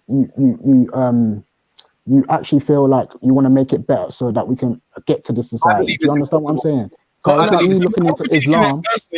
But okay, cool. I'm critiquing it personally because I don't think that this is a sustainable ideology, right? I don't think it's problem. Right? However, I think all political ideologies should be critiqued, right? So I'd put Pan-Africanism forward for it to be critiqued as well. But right now we're just talking about yours, and I think it's an interesting thing to do. And it's also informative for the few listeners and the few commenters. I see Munda and what's her name, and Gadeep, I think, and what's her name, and Melanated. Big up Queen Melanated. Are probably the few listeners who are actually listening, or commenters who are listening. But there's a few people listening, so I think it's more for them because they'd probably be interested in this idea. So so you spoke about vertical farming, and that is definitely a very good idea and very important for the modern generation. It's more seen as very important for capitalism, I would say, than probably an anarchist society. But if we were to say we were going to have that for an anarchical society, even within that creates the technocrats that James Jones was talking about, right? So you have to have the engineers who are very specifically talented, who know how to, first of all, construct a vertical farm, right? So first of all, you need engineers who know how to construct a vertical farm. They automatically become more important than the builders who are building it, right? Because anyone could build or lay bricks or could put up walls, but the people who come up with the designs are the very important people, and the specific mathematics that goes into that. And then once you do that, you have to have the bioengineers, right? The genetic engineers who know how to and also the biologists and so on and so forth, who are very good at farming and know how, and what's it, agriculture, what's it called, horticulturalist, crops, especially in strange sort of environments. So all these people, you have a whole cast now of technocrats providing people's food within your society. So everyone's but you guys these technocrats, right? So these technocrats automatically, without necessarily creating it on purpose, by accident, they become higher up within the hierarchy, you know? Yeah, it's authority. They obtain authoritative position. This is what I say in it, Carl. I don't know why you guys feel like someone who's able to, engineer a vertical farming farm, is some type of authority, and therefore they get to tell and dictate to people how it works and whatnot. Like, to me, this is my thing in it. We're talking about an advanced society where people have moved beyond the level of what's it called, this almost type of greed and just wants and desires and all this, and basically just being sensible with the way that they're going to live in a society together, innit? So, like I said in the beginning, this is not something that I would see happen in my lifetime. You understand? This is something where groundwork has to be done towards the society. Yeah, but we're doing it theoretically. We're not trying to say that it can happen. This is the reason it can't happen tomorrow. We're just saying that theoretically, this is why it will always fall short, in my opinion, or it's not sustainable. As Scatter put it. No, because I feel like when your argument was already flawed in the beginning, because you already said that human beings are tribal, and that's not really true. That literally is true. But all right, that's fine. That's not true. That's not even backed by any type of anthropology in history. Like, anthropology will come to you and say, "What are you talking about, brother?" Like, you can find societies out there. Hold on. there are societies out there. Yeah, I'm gonna give you an example, innit? Sorry, bro. There are societies out there, yeah, where the idea of having more was frowned upon, and anyone who had more was outcasted. You understand?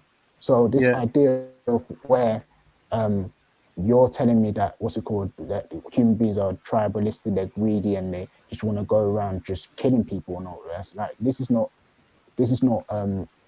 really the mainstream. This is like people who don't really look into anthropology that much say that, innit?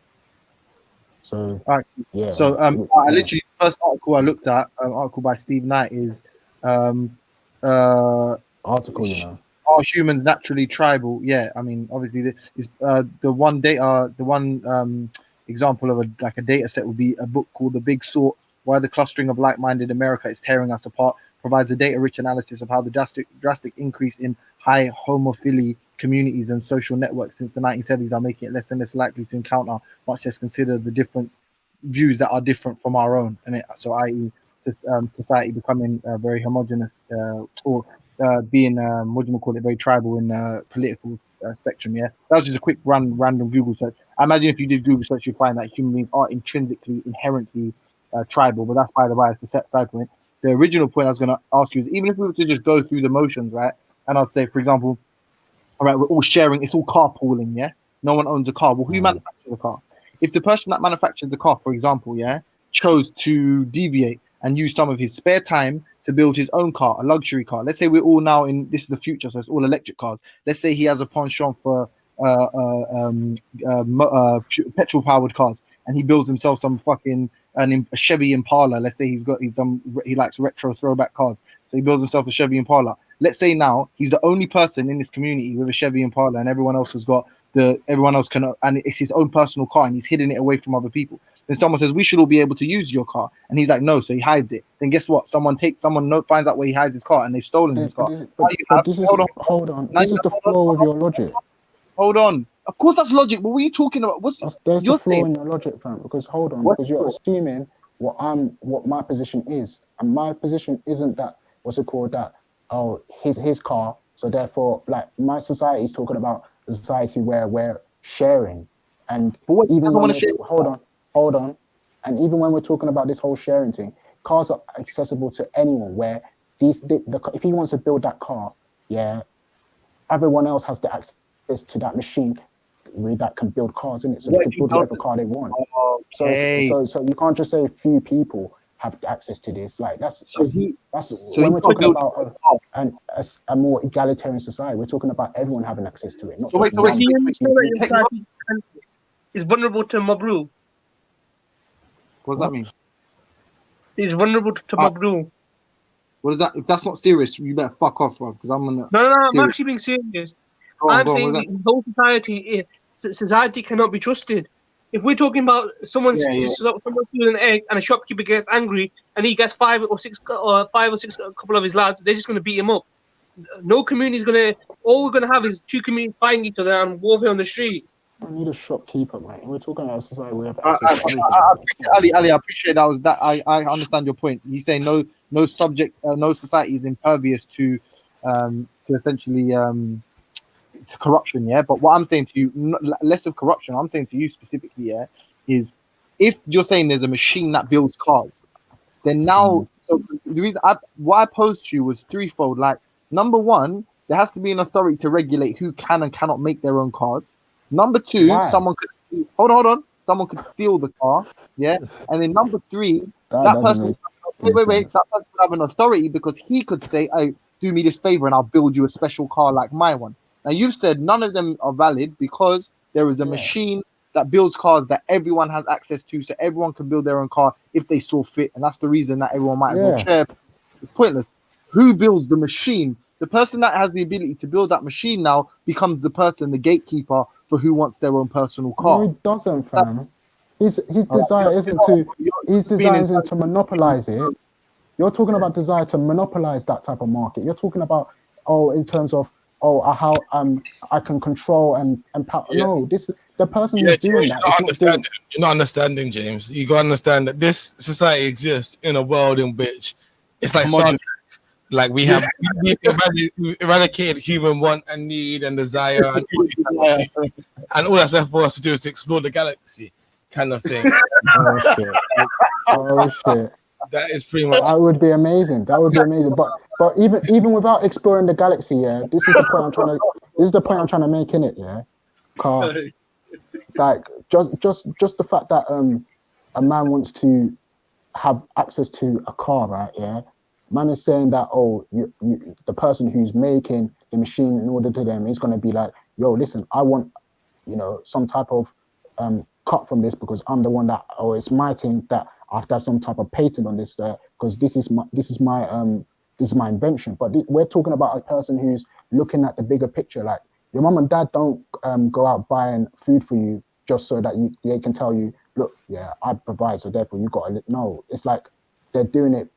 That most parents will turn around to the child and say, no, I'm doing this because this is out of the love I have for not just you, it's my, for like everyone in the house or whatever. Do you understand what I'm saying? Like this is bigger than just I want to be buying it. I want to benefit from this for I want to benefit of people. It's like the love they're doing it for the society that they're living in. Do you understand what I'm saying? Like it's got to be beyond the thinking of like the scope of thinking that we're talking. Like I don't even know anywhere else to say it. I feel like I've said it, but it's like me just repeating myself again and again. I hear you, man. Like I said, like it has to be a world that is very different from the world that we have right now, and where basically humans have to evolve and get past mindset wise. Not because this thing isn't just with technology. Like it's a mindset, brother. Yeah, you can have the technology. Yeah, we already have. Like you got to eradicate human sort of desires of like lust and want and need to be better than other people and all these types of things that humans naturally tend to have. It's not natural. Okay, not naturally. Okay, cool. I'll agree with you. It's not naturally, but all these things that are prolific within modern day society. Yeah. 7 billion people we have in the world, more than half, I'd say even 4 or 5 billion, maybe even 6 billion of them have this. You can even say I'm the 1%. Yeah. Yeah, there you go.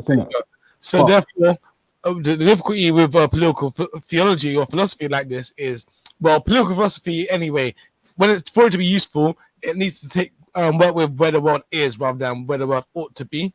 So with Marx, for example, when Marx wrote his whole Communist Manifesto, but cool, you can say that, but at least his idea took into account where the world was and then posited where he wanted it to be and put in there a method to get into that, right? Which was the armed struggle, the armed revolution, right? So people right now, the world is for the haves and the have-nots, and now the have-nots have to come together and overthrow the haves and take it to and distribute the wealth. So he gave a clear example of how his philosophy and his theory was going to work. With yours now, your one is basically humans have to evolve. However, we don't know how we're going to get those 7 million people to evolve this sense of morality that you have, whether it be through religion, whether it be through meditation, whether it be through, I'm not sure. And then you have to compete with the fact that there's already several other political systems that are built on the basis of current human nature, right? Even if that's not natural human nature, it's the status quo for what human nature is. So how can you make this one, which is so far away from what humans naturally or what humans think they naturally want and desire? But I did say in the beginning, this is like groundwork. This is like something that's not going to happen just in my lifetime. Like this is something like I have to put in the groundwork from early. And remember, I did say to you, hold on. Raf, my question takes that into account. My question takes into account this isn't going to happen in this lifetime. Yeah, but what is going to happen? Yeah, but my question is to you. So what is the steps then? So just say over 5,000 years. Within 5,000 years, right? It's a long time you have. What are the steps towards that position? Because with Marx, like I said, his steps was armed revolution, right? It was about the have-nots getting together and overthrowing the haves. I don't even think Marx said that, but that's what people assume Marx was saying. No, he did. I don't. Well, okay. Well, at the end of the day, yeah. Check out Das Kapital and Communist Manifesto. I promise you. Okay. But anyway, carry on. Well, my solution right now, from what I'm thinking right now, is like, I remember we spoke about this last time. Yeah, like we spoke about how it's an educate. Like I said, it's an education thing. So it's like for me, I'm feeling like I get a building where I have everyone, or who I consider my community, access to it, right? And then, through that, we're educating people on these things. You understand? This way, I look at a similar model to, or I take a liking to the Black Panther Party, where they had buildings and they were educating people on this thing and whatnot and everything. So, yeah, and then obviously through that, calm, I can't remember what I was gonna say, but basically a process of re-education of the masses, basically. Yeah, of course. Yeah. Well, that sounds like well, a lot of hard work. To be honest with you, bruv, it sounds like you're going to need capitalism for a long time to really fund that. Because the Black Panther Party, funded themselves. The Black Panther Party funded themselves by capitalism. As much as they might not have liked it, they had to sell stuff. They had to get money from the market. And so yeah. Of course, but that's my end. But I did say that's my end goal, innit? That's why I call myself that. Like, that's an end goal, innit? Like, that's something I look towards, innit? So of course I can't just say. I don't want to hear you talking ish about capitalism ever again, because capitalism. I still fire bonnet, man. Yeah, I'll talk ish every day. I'll be in your ear. Your alarm clock. I'll be in your ear, brother. I'll be in your ear before your alarm rings off, fam. I'm gonna be talking ish about it every day, man. I just have to leave out saying that capitalism is going to buy your freedom. Capitalism is not going to buy no freedom, fam. And this is where I wanted to get into the. Hold on, before you leave, yeah. Just wanted to get into the discussion of what there's the types of nationalism, innit? Because you got the fierce nationalism, you got the cultural nationalism, and then you got the leftist nationalism. So like this is a discussion like as something that when I look back in history, yeah, it was a video I was watching where it was breaking it down basically, and you have the fierce nationalism, which I describe as the NOI. Hold on, and then you had the cultural nationalist, fierce nationalism, yeah. Like theist, like religion, yeah, theist. Yeah. Fierce nationalism, like Nation of Islam, for example. Then you had the cultural nationalism, where you had the United Slaves. I think it was by Maulana Karenga, right? And then you had the leftist nationalism, where you had the so-called Black Panther Party. Like this is the I feel like these are the groups that we're working with today when we're talking in the so-called conscious community about nationalism and whatnot. But yeah, it's an interesting discussion. Remember, Shakara said he was going to have that discussion with me, so yeah, it'll be interesting still. What I was going to say to you about capitalism is the reason that capitalism is the most advanced economic system and model that we have in society is because it's the most reflective of human nature, in the sense that it is fueled by competition within the market. And if your anarchism, if you're extended to the point of laissez-faire capitalism, where there was absolutely no governmental influence within the market, I would agree. I would fundamentally probably agree with that more, in the sense that clearly we don't even have a market. Right. Hold on. I know. So I'm saying hypothetically, there's a counterfactual conditional. If then clearly, I would be in agreement, at least on that basis, because clearly we see preferential treatment, we see bailing of the bankers, like the government bails in the bankers. So if there was in which people were allowed to trade uninhibited by the government, but there was a social system in place in which the government was sort of like autarkic, it relied on like an insulated welfare system, and the marketplace almost existed outside of that. I'd agree with that kind of a model. But if you're talking about actual pure communism, no, because it hasn't worked in history. And exactly what Scat had said is capitalism buys and funds that sort of counter-culture for its own benefit. The only reason communism exists is as a result of communist machinations. No, brother. You see. All right, cool. This is what I'm gonna say. Yeah. This is what I'm gonna say. You see, Lenin, right? Because everyone takes from Lenin, innit? Yeah.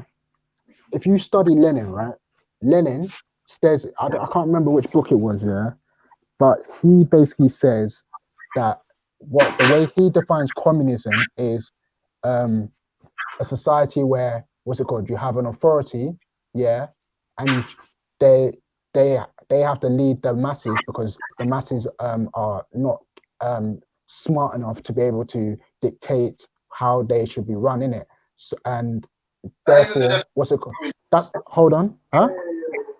The definition of communism. That's what Lenin described, and that's why you will see throughout these so-called systems that everyone loves to jump to Soviet Union, Cuba, all these places. I would say even Cuba has probably tried it the best and out of all of them, but even Cuba isn't there in it. Yeah, all these systems that you man are talking about, you're gonna see the exact same thing that I'm saying, that they had money, they had they had state, and they had a class system in it.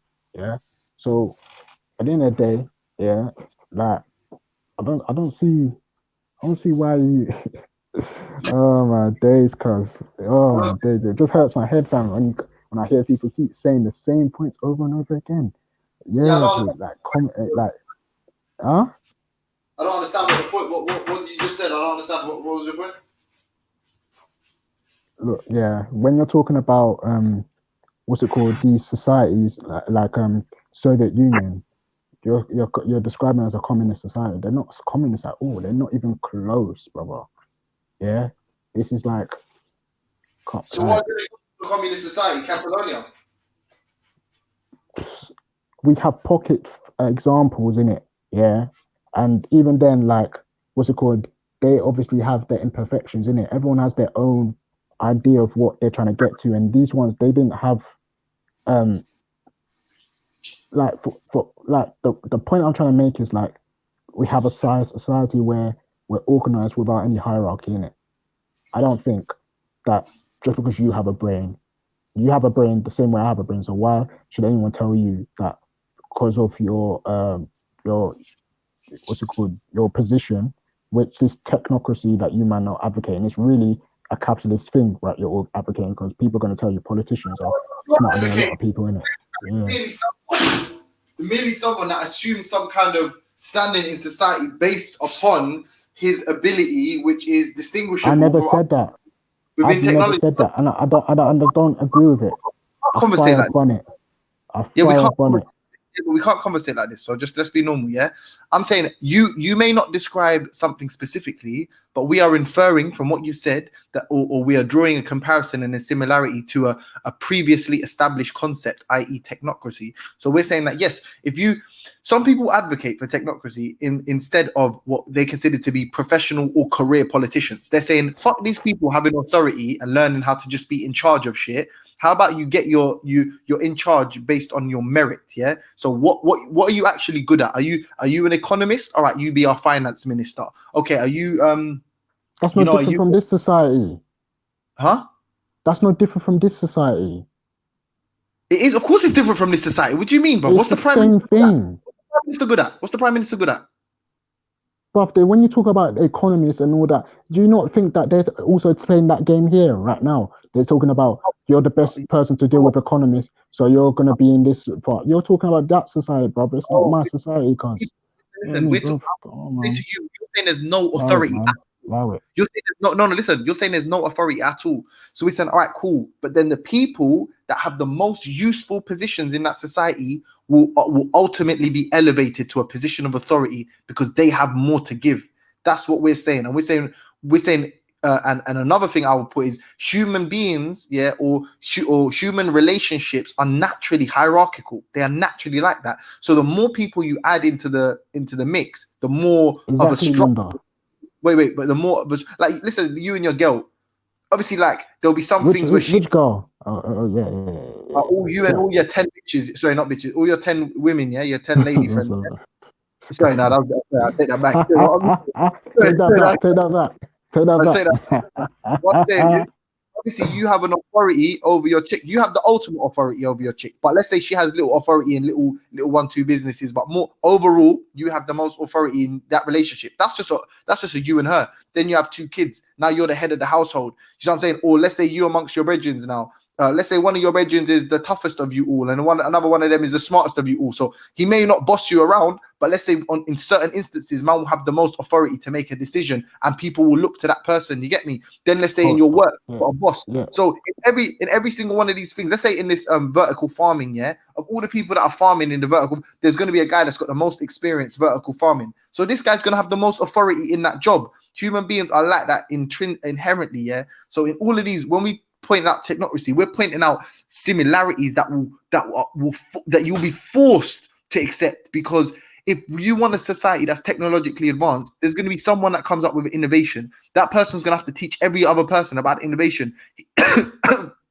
He becomes an authority, thus he becomes a technocrat, and that's what we're saying. We're saying that's how it works, and that's why you're. I disagree, brother. Well, like the way Munda said, voluntary association and aid is what I'm advocating, my brother. I'm not advocating where a man has created something and therefore they have the authority over the thing and therefore they get to dictate to people who's going to use it and whatnot. That's silly, bruv. Like that's like me basically saying that I want to have someone who's the king or corporation running things again. Like, bruv, I run that too, bruv. I don't want no Asda, I don't want no Sainsbury's, I don't want no Tesco's, man. I want, everyone in that society to come to this one place to get their food and not have someone telling people this is how much it costs to get it. Like this is right. But what I'm trying to say is it will be outside of your control to completely remove hierarchy, because Bob, even look at it like this, at some stage, how do you know it won't be reduced to a racial thing? So let's say a black man, black woman, or obviously you're talking about this ideology engulfing the whole planet, innit? So let's say different nations. Why wouldn't a nation say, blood, we grow the best fruits over here. Why we want to share with you? You lot ain't got fuck all. Why are we sharing with you, dickheads? We ain't sharing nothing. Then you're gonna say, all right, so how do you get them to share? They want bananas in Britain. They can't get the bananas in Britain. They only got them in all these medicines in the Amazon. That man won't. You can't get the medicines. This is unique to our region. We don't really want to let off. So you have to either move to the Amazon. Go on. We're talking about society where we've moved beyond those type of things you're saying right now. No one's going to be telling man you can't have this because you man are over there and I have this and mine's better than yours and no one's going to be thinking in that type of society. Why? You're talking about society like now. How can you guarantee that we will advance or that we will become enlightened? What's your like I said, like when we've done the argument by saying it was education through re-educating people into thinking a certain way and not doing certain things and being critical thinkers and logic. Like, bro, this is everything you're arguing is within a system that we already live in right now, where you're talking about. You're not logic. Huh? You're not promoting any kind of logic. Everything you're saying is highly. No problem, bro. It's highly illogical, man. We've done it there, man. We've done it there, man. G. All right. We've done it there, man. G. Don't worry, man. I suggest what you do is, because you did mention racism and whatnot. Look into anarchist or libertarian socialism.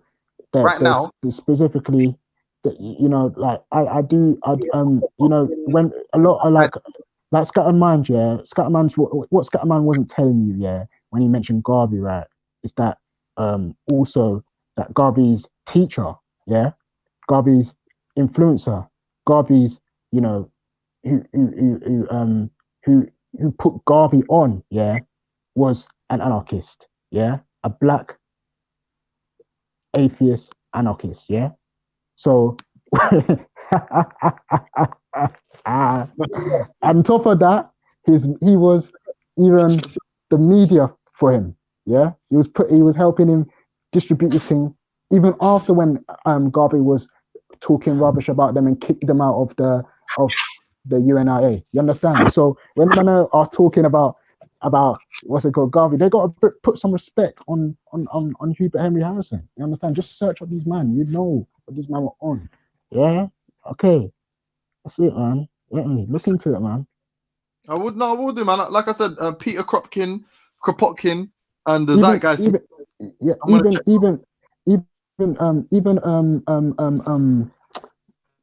You see the Zeitgeist movie, they did a movie in it. They got a 3-part movie in it. In the second movie, I would urge you to watch that, because that breaks down some of the stuff they were saying about things to do with crime as well and whatnot and everything and whatnot. They have ideas on how to deal with it and whatnot and everything. And then on top of it, you see when you talk about these, when I mentioned those 3 groups of nationalists, you got the cultural nationalists, you got the fierce nationalists, and you got the left nationalists. Yeah, obviously, like, I don't want to start taking shots in it, but yeah, like, you know, when you talk about the Black Panther Party, like, I feel like their type of nationalism that they were on was the reason why they got taken down, if anything, because the other ones were not really, you know, on this whole revolutionary thing. But when you go to the ones that survived through that annihilation today, yeah, when you look at these groups, yeah, a lot of them are anarchists themselves. I'm trying to get involved with some of these people in it, but obviously, like, it's very like, because of the whole. I saw one interview with one of the people that was arrested during the whole New York 20, who was a Black Panther or something like that. I don't know if it's New York 20 or whatever it was. Yeah, I think his name's Jamal something, and he basically was saying, yeah, like, a lot of us went into hiding now. We talk on the low. We meet up at certain places and we talk about things. So there's this kind of like suspicion now whenever they're doing their thing, and even then they're not very they're not very like unified together. So like it's very hard to get in contact with these types of groups of people in it. But yeah, like, definitely, it's not just, oh, what's it called, man wants to go with what Karl Marx said or whatever, man. Like, Karl Marx, from what I understand, gave an analysis where he was critiquing capitalism. The rest was everyone else putting their assertion on it and talking about what they want to do and whatnot and everything. So yeah, like, definitely look into it, bro. Like, anarchists, there's the Panther anarchists like Ashanti Olston. I forgot his name still. But there's a lot of them out there anyway. They're Black Panthers. They're former Black Panther members and they're anarchists now. And yeah, even some of the rhetoric of people like Fred Hampton, and even Malcolm X, after he left Nation of Islam, had an anti-capitalist, you know, talk in it. You know what I mean? And then, you know, some people misquote people like Martin Luther King talking about the burning building thing. Like, you know, people say that, oh, he was talking about a burning building in terms of working with white people, but no, that wasn't the case. It was the fact that he was talking in terms of dealing with politics, maybe, like trying to look for reforms instead of you know, being more revolutionary. So yeah, it's interesting, bro. Like, if you look into these people, a few days before they died, what they were talking. Yeah. Raf, I'm gonna jump off in it for a bit. Yeah, definitely, bro, definitely, man. Big up, though. Yeah, big up you, bro. Big up you, man. Got yourself. We do this again. Yeah, definitely, still. Yeah. Cool. Yo, Black to let. What are you telling me, man? You were the one that pulled me on. Now you don't want to. Now you don't want to talk now. Yo, Issa, work on. I need to be out, fam. I was supposed to have gone out a long time.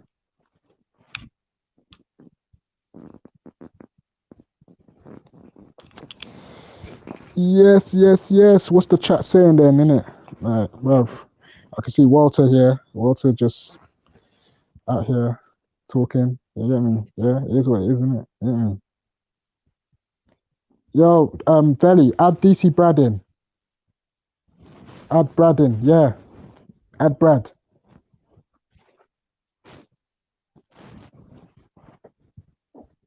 I'm supposed to have left and trekked out, fam. By the time I step out, man, like, the whole connection's gonna go in it. So fucking hell, cuz. Veli Vision. Let Ali back in as well still. But if Ali, come on, man. You need to behave yourself a little bit, brother. Yeah. That's only 24, man. I don't have all the ideas in the world, but I have an idea, innit? Like, come on, man. Allow it. Where's Miss Mona at? Can't see Mona.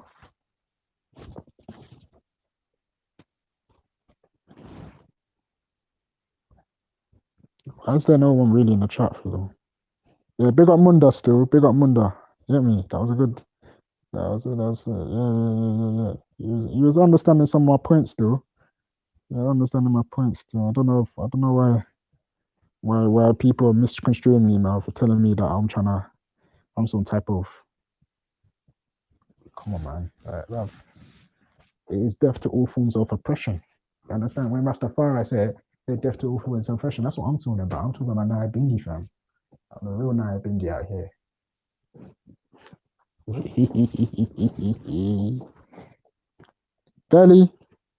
Belly vision.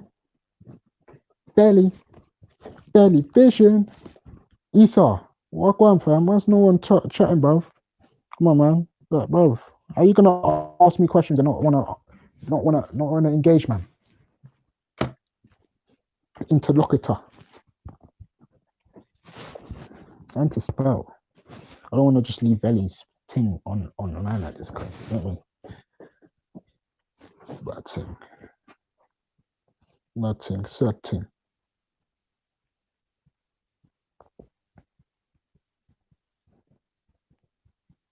Yo, what's everyone saying, man? People in the chat to me, man. Chat to me. Chat to me. Belly vision. Content, are you in there? To call your brother, man. Call Belly, I beg you, fam. Call him, man. Tell him, listen. Come on. Tell him, man. Belly, allow him in, bro. Yeah, come. Yeah, yo. What you saying? Yo, walk on. Yeah. Walk on, G. What are you saying? I said I support Hitler. Oh, Raphael, shall I tell you why? Because Phil the Nazi has said the same thing that you have said. Phil the Nazi, he's come up with that same idea. Who? Phil the Nazi. Phil the what? Phil the National Socialist Nazi. What was he talking about? What's he come up with? I don't know what he's talking. What's he said? What? Say that again. Ali, you're cutting out, cuz you're on mute now. Yeah, Belly, what are you telling me? Walk on, man. No, FM. We was having discussions. Did you hear it anyway? I heard some of it. I've been underground for long, innit? I didn't hear none of the latest stuff. I was underground for about 2 hours still. Okay. Yo, morning. All gone. Chilling, man. Chilling. Gotta set up some new customers for the new year. 2020 is going to black people get your money. So customers. Feel it. Get your money. Can I bounce an idea off you guys? Yeah. Go on. All right. So this year, because it's 2020, right? Right. I've done me. I'm gonna answer this. Valley, do you know Phil the National Socialist? What? Do you know Phil the National Socialist? Phil the Nazi? What's too bad? Yeah, like that's what I'm talking. I was talking, Ali. You're proposing the same thing that Hitler did, Raphael. This is what Hitler wanted. It was good, melanated. But no, okay, so this hello. Ali, I'm talking to black people right now. Africans are speaking. Listen, Ellie. So how do we know you're African? So April's the 4th month of the year, and then this year is going to be 20. So what I was going to do is for the whole month, because I'm into hydroponic marijuana, I want to do like a 420 to sell like the whole month. It's going to be called the 420 sale based off the 4th month of the year and the 20th. So like it's going to be like then like on the 420 day, I'm gonna call it 42020. It's gonna have an epic sale. You know what I mean? Like you see the play on the numbers on that? That was lit. I came with that this morning. Yeah. That's good still. Yeah, that's the move today. I'm not gonna fake. I'm trying to get, because the goal is I got to meet with this because of these cancer research center. I got one in Philly, but I'm trying to get one in Florida. So yeah, I'm praying to the ancestors that they guide me. Yeah, man. Hopefully that works out for you, man. I'm sure. I'm joking. That works out for you, man. Yeah. Hey Ralph, man, you got some good ideas, man. You only 24, bro. I vote for you if you became a politician. I ain't gonna fake. Oh no, politics, man. Politics have to burn. Let me ask you a question then. Mm-hmm. In the sense, do you mean the current system of politics have to burn? Because I feel like in some degree you have like a very good targeted mindset, but I think it could be too collective in the sense where it's like when you say you're going to re-educate people as a collective. You know what I mean? You want to know what my main concern is? It's probably the same thing as Hitler did. It's the same ideology as Adolf Hitler. Yes, Ali, I preach the same thing as Hitler did. Yeah. DC, say that again. Do you believe that what was I about to say? Do you believe that it'd be smarter? Like, I'm sorry. Who's your target audience? If anything, like, is it for me? Well, for me, like I would say black people, obviously for now, innit? But obviously, I'm not against working with white organizations with similar views. But obviously, like it's like the way the Black Panther Party did it with the Rainbow Coalition, where they had, the whites, the Latinos, and the Asians. Like Elijah Muhammad did with the like Elijah Muhammad did to neo-Nazis when he was like buy us because they wanted their own separate entities. So he was like, you get us. So you support Malcolm X, and so you support Muhammad Elijah, who's a murderer, a womanizer. Ali, why aren't you contributing constructively? Why do you always like detract from everything? Like if this is how, like you're a bad representation of how Muslims build. Man. He's 19, fam. Okay, I swear he's 19, innit? Like I don't know. God damn it, it's like a child here, man. Bell, you got to put an age restriction on the panel. So mad, but yeah, like basically, like with what I would say with the voting thing is like, I feel like it would work if there was enough people on it, but at the same time, like, my thing is about we should come to a society where we're not having political parties like, Labour, like for UK we're talking about Labour, Conservative, or in America you talk about Democrats, Republicans, and all that. Yeah, for me it's like I'm trying to come to a point where we get rid of these things and we have a more what we call logical look to the way we deal with each other, innit? So yeah, it's like. Yeah, I don't know what else to say in it, but yeah, I mean, if I was to vote, I would be more of a Green Party member, but at the same time, I would have said you were a libertarian, if anything, like kind of a do for self, manage yourself type person. No, because I would say that libertarian. When you talk about libertarian, they call themselves libertarian, right? Innit? So, libertarian actually stole libertarian from the left, which was a leftist idea where they were talking about freedom for your own autonomy and whatnot, and they tried to say that there's something like a libertarian making money and whatnot. To me, it's an oxymoron. Okay. But yeah, when I'm definitely not advocating for smaller government and big corporation. I'm advocating more for smaller government and smaller corporation. Oh, like kind of breaking, that's exactly what because see, I was asked this question about like, why would I advocate for everyone to have their own little farm and things like that, like hydroponics, aquaponics and things like that? Because I realized that like the quality of our food is dependent on one source. So they have to like bend the rules to meet the demand with the minimum supply. So that's why you have like the GMOs and, pesticide and all the badly formed vegetables and fruits and things like that. And it makes me wonder, in the sense that if we were to target it, because I do like all my camps and everything I do for the youth, I kind of do it targeting only Black people. Because I got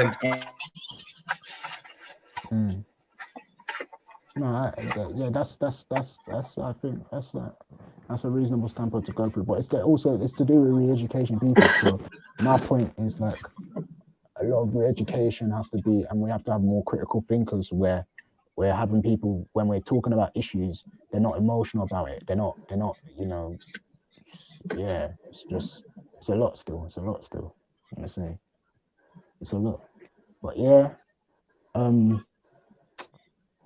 by the way, the disclaimer is when I said Black Hitler, I only said it so that Ali would stop talking in it. Like, just I admitted to him that I was a Black Hitler. I'm not a Black Hitler. I don't agree with nothing with Hitler. Brad's all right, man. He's all right. Yeah. He's all right with that label, man. He knows it don't really mean nothing, man. Yeah, it's not bad minding on him. I'm a sarcastic fucker, innit? So I'm gonna say whatever you want. To get under your skin. Brad's starting to understand the UK sense of humor, man. Yeah. So. Yeah. No, it's just man. In the comments, I can disclaim it. You don't take it to heart, do you, Brad? Of course, yeah. What do you mean? Yo, Brad. I never said anything to Brad. I think you might cut. No, I never. I'm saying, Brad, don't take it to heart. No, I don't. You don't take it to heart when man calls you when man call you DC Hitler. Yeah, no. That's who called you DC Hitler? That's like a badge of honor for me. I never called. Yeah, I called him that.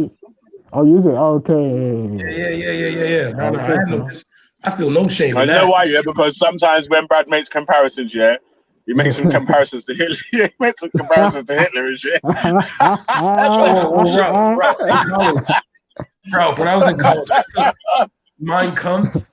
I had to do like a project, and they were like, my whole premise of my project was to prove that Black people would rather listen to white people than listen to their own. And I took Mein Kampf and took like all the nation building aspects of Mein Kampf. And when they talked about the Jews or when they talked about other races, I just replaced it with non-African.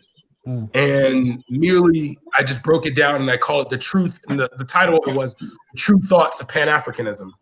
And I kind of put some like I kind of put like probably about a speech and a half on military warfare from a book on how to do an ethnic genocide. It's a PDF they have here that the white nationalists wrote.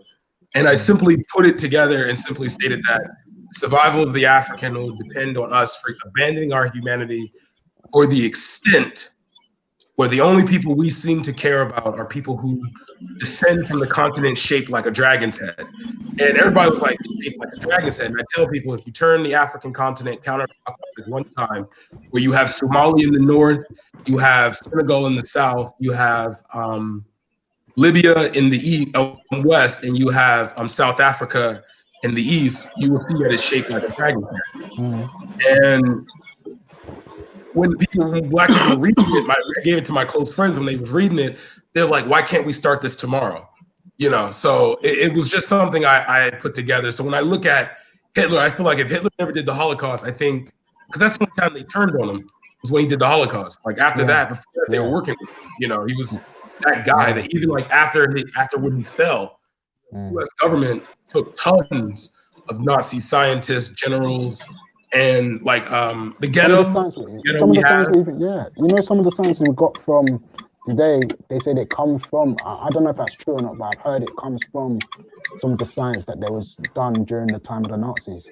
Yeah, like when we got the Nazis, our space programs improved, our cars, our guns improved, because the Nazis had better tech than all of us. So, you know, the Nazi government pushed. Yeah. Sorry to cut you there, bro. Did you know that Germany colonized Namibia as well? And they done and they did a Holocaust down there too. Yeah, bigger than the Jewish one. Oh, did it? I didn't know that. I didn't know. Yeah, that's why they're asking for reparations from them. So Namibia had the Holocaust bigger than the Jews, and no one saying anything about it. I don't know if it was bigger. Yeah, I don't know. No, it was like 100,000 people. Facts, yeah, but I can say that there was that the Germans were there and they killed quite a lot of people. Yeah, it was like 100,000 plus, I would say. Yeah, I know. I've worked with white people from Namibia. Yeah. And I'm like, bruv, where are you from? Namibia? Yo, you got blonde hair, cuz. And blue eyes. He's like, yeah, now I'm from Namibia. It's called the They called it the Harro-Namakyu genocide.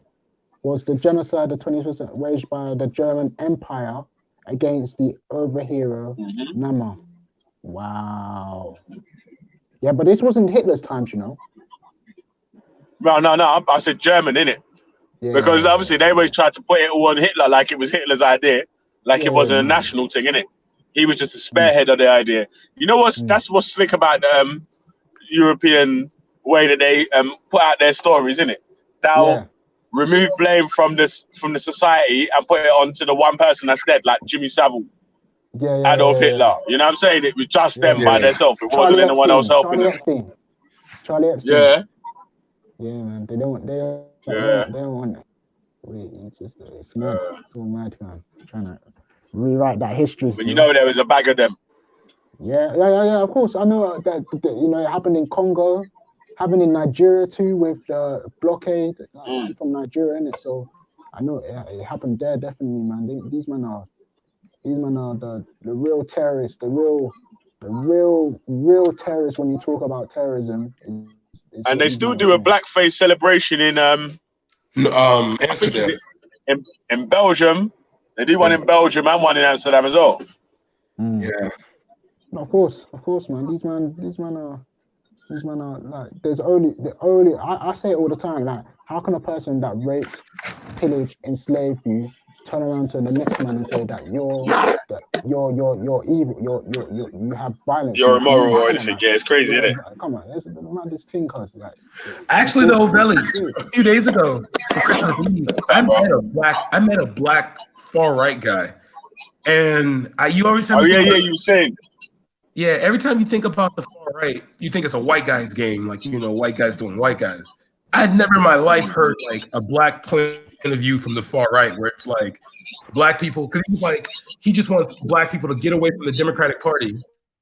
We become independent in the sense that if you live, I don't know how knowledgeable you guys are of our political system, but you have like 3 to 4 votes you vote for on, you vote for different people on voting day, where you vote for your congressman, your senator, your senator, your congressman, your senator, and your governor, as well as the president, and you know, your city and state and things like that, personnel. And he said that when we vote, if we have the most what we call purple government, where it's like you vote strictly in the most selfish, most inconsiderate way, where your only focus is what will this individual do for me as a collective, you know? Yeah, but that's what a lot of people advocating here. A lot of people advocating that. Even amongst the Pan-African community, people advocating, like, I know people who were advocating that we should just focus on the person and what they're going to do for black people to use it to our advantage, isn't it? So it's not like when you even said the far right thing, I was like, have you seen Tommy Summer? So what's his name? Tommy Soto. No, Tommy does it for TV. Like, he's not really. Yeah. And then he's not really a real person. He does it for entertainment because he knows he gets a ride. Like, do you guys know who Phil? Oh, never mind. I forget his name. No, it's like if you're the black guy that talks bad about your people, then people tend to want to watch you more. Like there's continental Africans we will call like vote tips, and there'd be the people that be like, oh, black people need to stop complaining and stop blaming the white man for everything, and they use white people to say, oh, see, he's from Africa and he's stronger than you and things like that. So yeah, when you hear the Tommy Sotomayor, just know that that's just entertainment. That's just him being controversial for a reason, even though he has a dark-skinned daughter and he talks about dark-skinned women.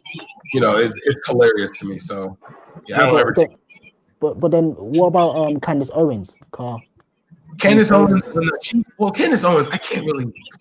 Candace Owens is a unique character because she talks about the things she talks about now. She's consistently been talking about, and she only wants to put the Democratic Party to an account.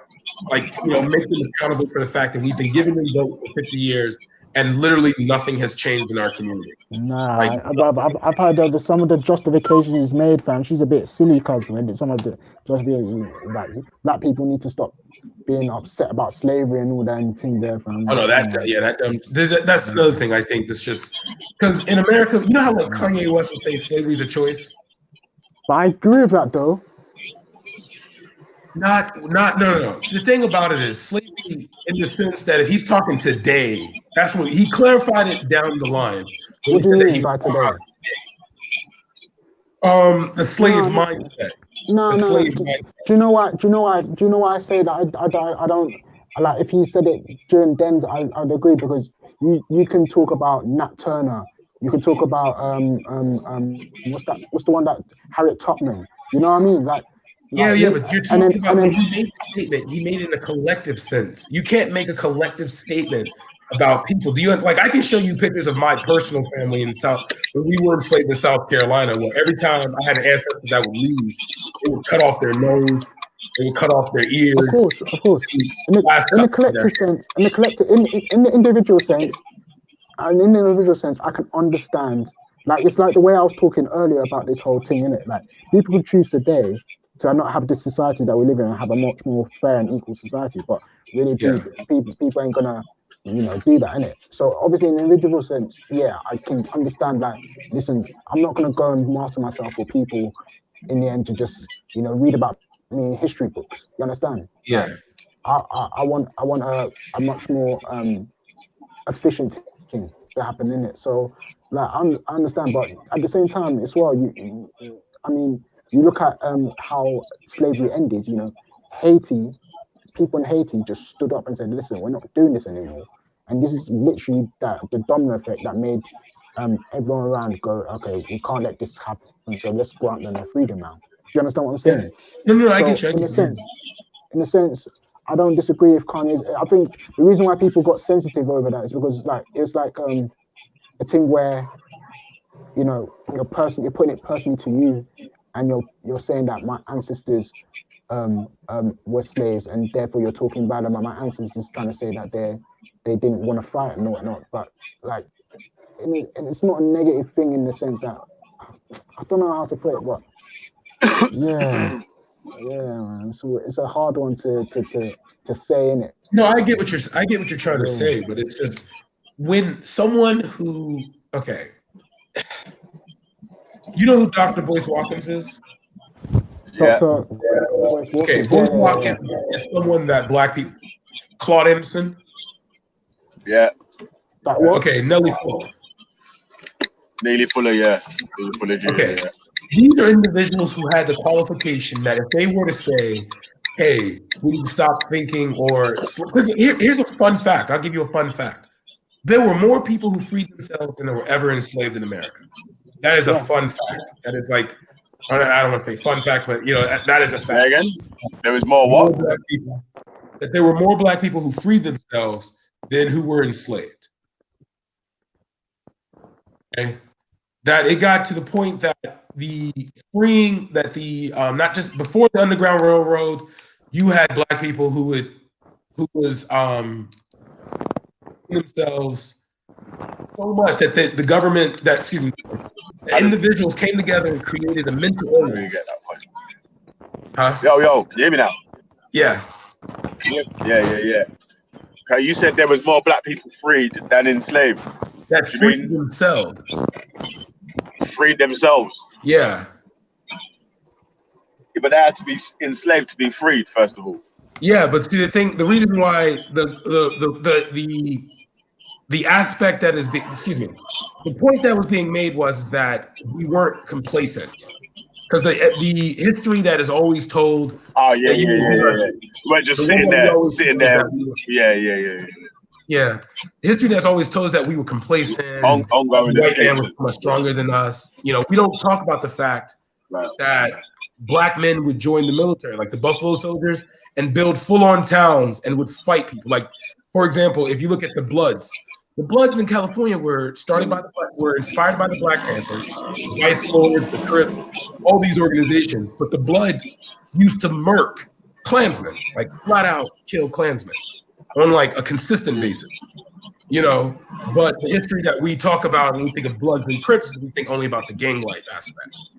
So when you look at a Candace Owens and you look at people who talk about Black people, we have a criteria where it's like you can't talk Black and sleep and marry white. You can't talk about our enemy and marry the enemy. So that's where like a lot of people who Candace Owens has a lot of great ideas. ABL, Brandon, because he was a former cop. You know, these people who like literally have good ideas, but it's just because they're not necessarily invested in the community that they're usually rejected and put on the opposite side. That's why when I say Boyce Watkins, Claude Anderson, Nellie Fuller, these are people that were invested in the community. It's just what they said is usually seen like, oh, thanks, old man, you know, thanks for the help, but, you know, we really don't need, you know, this input, you know, right now. So when Kanye West made his statement about Black people being slavery was a choice, a lot of the hatred was because he was married to Kim Kardashian. You know, if he wasn't married to Kim Kardashian, things would have been fine. So you said if Boyce Watkins made that statement, they don't think he would have got as much of a fight for that statement? No, not at all. Like, for example, Obama made a statement about activism. He says that we've confused advocates with activists. Advocates need cameras, TVs, they need to be heard. Activists are never heard. You only see what they do. So, like, for example, there's a pastor in Detroit who brought over 400 homes and has started over more than 400 businesses. But you would never hear about this guy. I mean, like recently, people started to hear about him. Like Nipsey Hussle. No one knew that Nipsey Hussle was hiring I think over 200 people. No one knew that. So how did he get all them 400 houses? Yeah.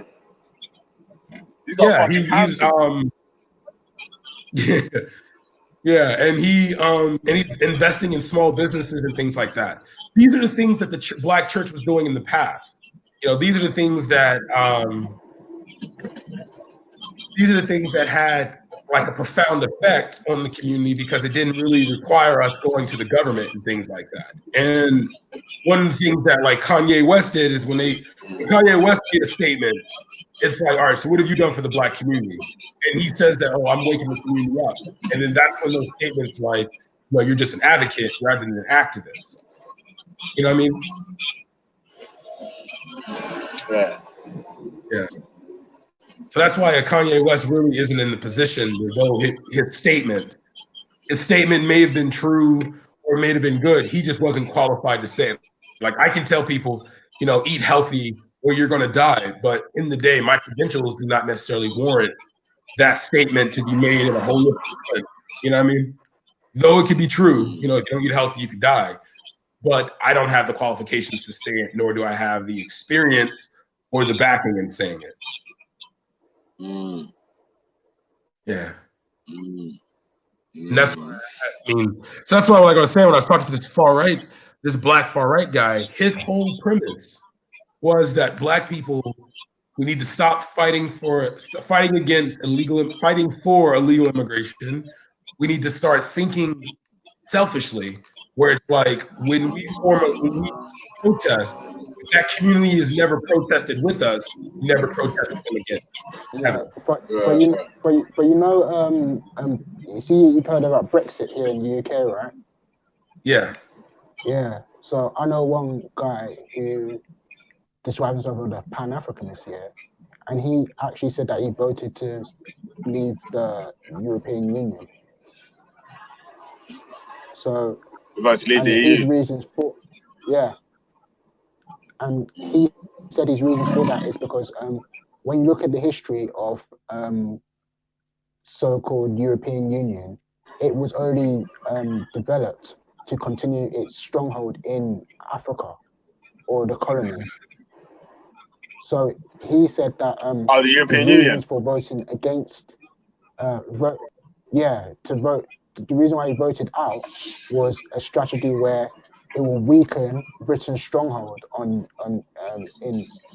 these places now, and it will make UK go to the negotiation board where they're probably going to be trying to, you know, obviously make a better deal. When you see how when May was, make a better deal with the Africans. So you see how May went to Nigeria a few months back when she was in power, and she was going to all these places and whatnot. And this was just so that she can strengthen the relations between them, so that they could come up with a trade deal. But the thing is, it will only work if Africa had sensible leaders, or if Caribbean had sensible leaders. I don't see any sensible leader today in any of these places. Bro, this is why I keep saying that the man them that's over here need to start paying attention to their country's politics more. Because if you're in touch with your family members, you can start to let them know about certain news that's happening over here that they don't know about, that the government's getting involved in. Wait, DC, can you hear me? Yo, can you hear me? Yeah. Yo. Yeah, I can hear you, man. DC, yeah, I can hear you, bro. Can you hear me? It's rough. Yo, can people in the chat hear me? Someone put a 1. You can hear me. Yeah, we can hear you. I don't think you can hear anyone. Yeah, I don't think you can hear us. Yeah, I've been. Yeah. Anyway, like I was saying, if the people them start paying attention to more politics in their places, a lot of this shit can stop to. Do you know what I'm saying? Man can start to get the powerful governments that we need, that are willing to take their stand for the countries to improve them.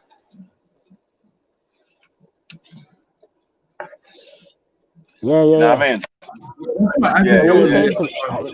It just lost connection straight. Yeah, you were saying pay attention I was saying, this is the reason why I always say that we need to pay, in the sense that are in other countries. So my parents are from Jamaica, so I should be paying more attention to the Jamaican politics. Do you know what I mean? So we could have a bit more of a say, and even start to maybe improve the situation a little bit more. Yeah, but go on, what's your point, cuz? Because I don't know, I feel like with especially when you talk to Nigerians, especially the ones on the ground, innit? Like for them, it's like there's this massive division between the so-called North and the South, innit? Especially amongst the Christians and the Muslims in the North and South. But I mean, when it comes to community-wise, like obviously, like from the village where I'm from, in my dad's village, right? That a lot of our family is Muslim as well. So like there's not really that division. Like they go to the same church. They'll go to if there's Christmas, they'll come to church. If there's not Christmas, if it's Eid, they'll go over to Eid, innit, to celebrate or whatever, innit. So, but when it comes to politics now, you see you have the Nigerian president's name's Buhari, right?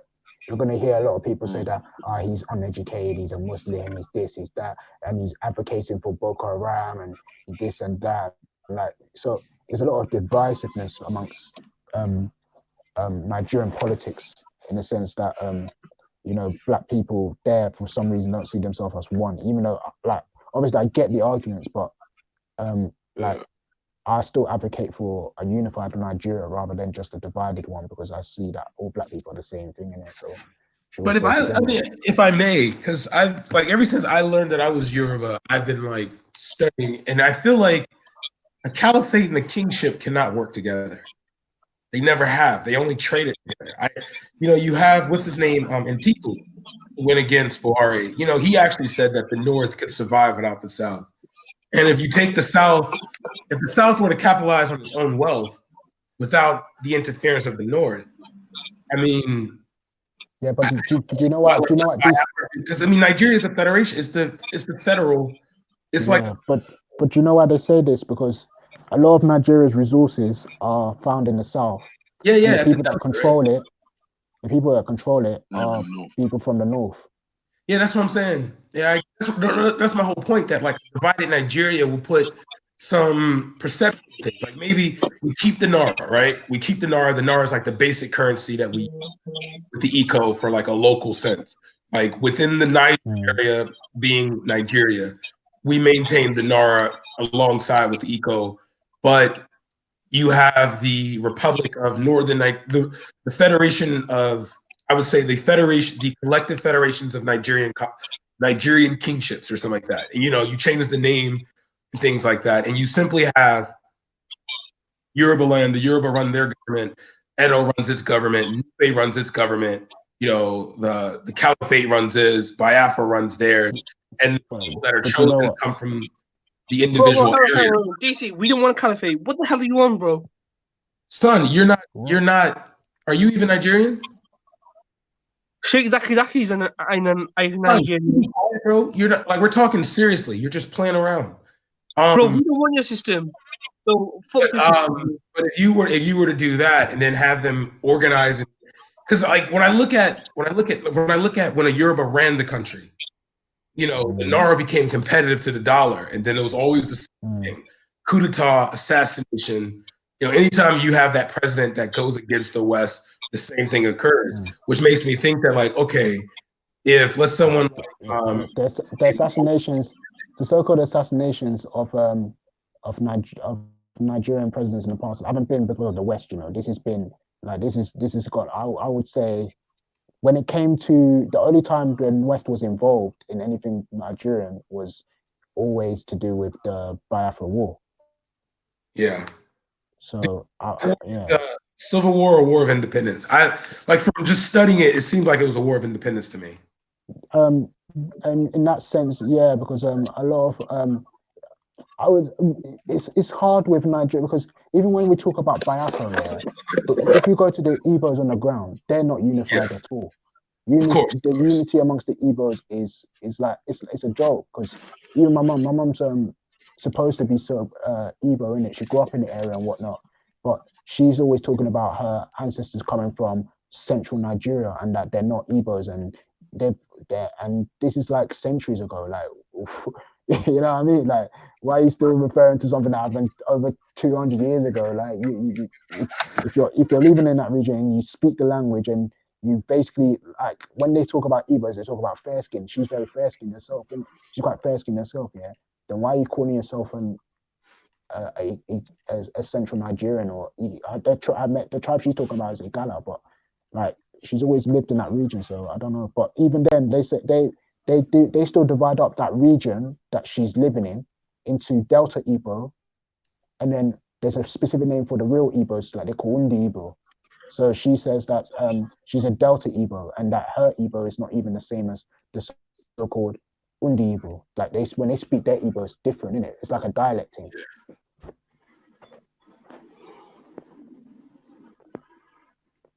Yeah, well, that's why I use the term Biafran, because it's because it was like the time you actually saw like kind of a war for the area, But that's the thing. Even that area where I'm talking about, where my mom says she's from, yeah, and that they're included in so-called Biafra.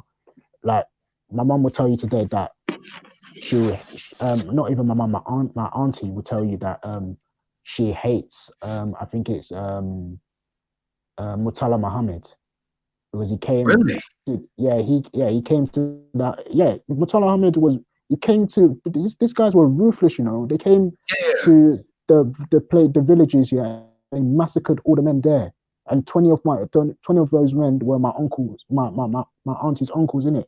He said this guy was a ruthless guy and very, very dangerous. But the saddest thing is, like, it's like when Murtala Muhammad came, he also, raped a lot of the people there, and I think he had children with some of my aunties as well, innit? So these children now, they go into hiding now. They don't even mention their names or anything, because it's peaking. If people find out, people still have that hatred in it. So yeah, I agree. No, I'm not trying to knock that. Yeah, but obviously I look at it and, like, I try to go like, that happened, yeah. But you know what?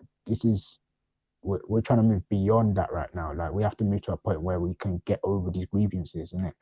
So, like, obviously, like I said, I advocate for a unified Nigeria, but Yeah, it is what it is, isn't it? Can you hear me? Yo.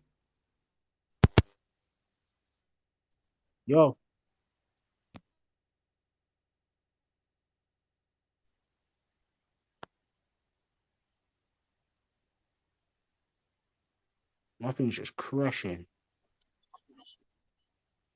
Yo. Yeah, I can still hear you, bro. Yeah. Is it DC bad that's gone? Because I found that crashed. Yeah, it's DC. Yeah, it's DC on. Yeah, fam. No, Africa's got a long way to. I said it yesterday. Yeah, like, we're no. all. Sorry. We can still hear you. Huh? What do you say? I was gonna say, like, I don't think any group right now today is ready for a real revolution. We are still far away from that type of ideology that we're trying to get to in it. And even if we're talking about, we're still in the talking process of what type we're trying to get to. Okay, Raphael, say if someone's already happy in the current system they're living in, are you physically going to force someone to say, come and join my system or watch what we're going to do? Or are you just going to leave people in the system? Ali, If no everything you believe about me is probably true. Yeah, it's probably true. You know? Yeah, that's what we're trying to do. We're trying to force people to be what Ralph, you want me to be. Yeah, yeah. Ralph, repeat that last thing that you said because it cut out for me still. Yeah. I was saying that I don't think any society or group or whatever that's today is ready for a real revolution. Did you hear that? What do you think? Yeah. So what do you think? What do you think is the steps towards change? Well, that's what I'm saying. I feel like it's right now is to debate the ideas and educate the people, and like you guys say, Raf, take the steps in it, like do something in it. Don't just talk it, do something in it. So I feel like put myself in a position where I can do something so that I can get my message to resonate. Like I said, I feel like getting our children into stuff like technology and all that sort of stuff there. No, 100%. I feel like that there, like becoming leaders of, do you know what I'm saying? Like even engineering, something in the engineering or civil engineering, like the town planning and all that sort of stuff. Stuff that you can, because imagine, if your civil and engineering skills is second to none in any of these countries, and you could take it back to Nigeria, Jamaica, Ghana, Rwanda, somewhere, where you could start to hire people and work with the government to rebuild places.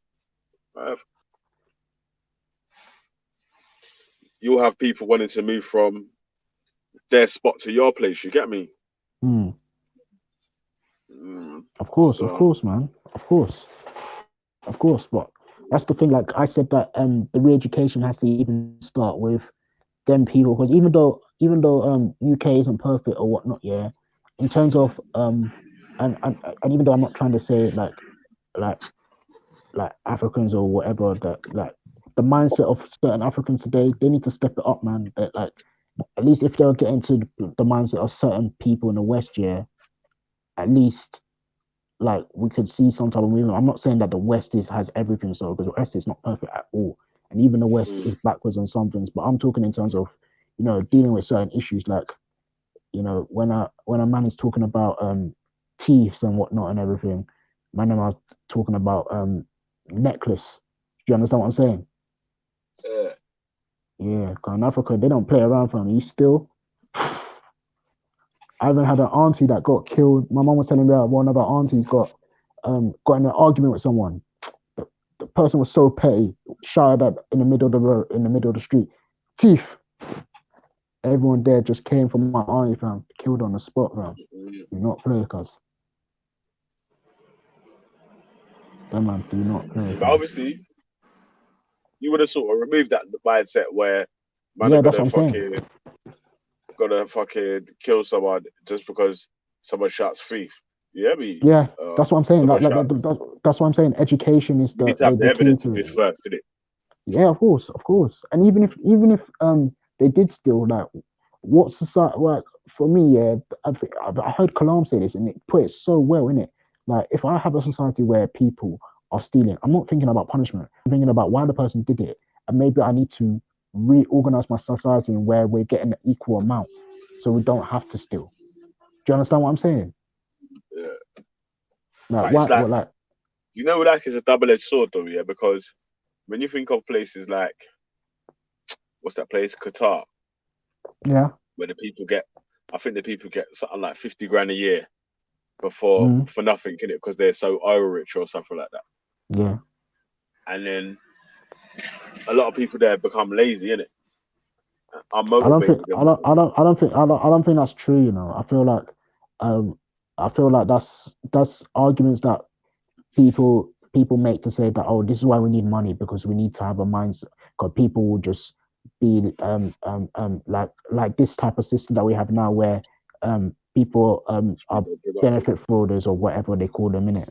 Like, I don't think if we go to Qatar now, people who are getting 50k a year are gonna be like, yeah, let's not go to work and let's not do stuff in it. Like, I don't think that's the actual mindset of those people. Yeah. It's I was watching one documentary thing on it. Like, obviously, I don't know if it's true or not. I've not been there, innit? But like, they were saying that they're hiring maids from like what's that country again? It's an African country, Sierra Leone. They're hiring a lot of maids from Sierra Leone and all them sort of stuff. Yeah, but that's in Saudi Arabia. Even in Nigeria, they have maids themselves, innit? Like, they call it house girl, innit? Like, someone who comes and does the work, and they have the same even in some of Jamaica as well, man. Yeah, so it's not just like someone that does their iron. Yeah. Well, if you're rich or whatever, you have someone that does your ironing and cleaning or whatever. cleaning, yeah, of course, cooking, whatever, man. They call it house girl in Nigeria, man. It's normal. And even sometimes I've seen my aunties, like the house girl, just out of nowhere starts beating her. I'm just looking at her like, and my dad's looking at her like, what's wrong with you? Like, come on, man. Like, you know what I mean? Like, it don't make no sense. Yeah.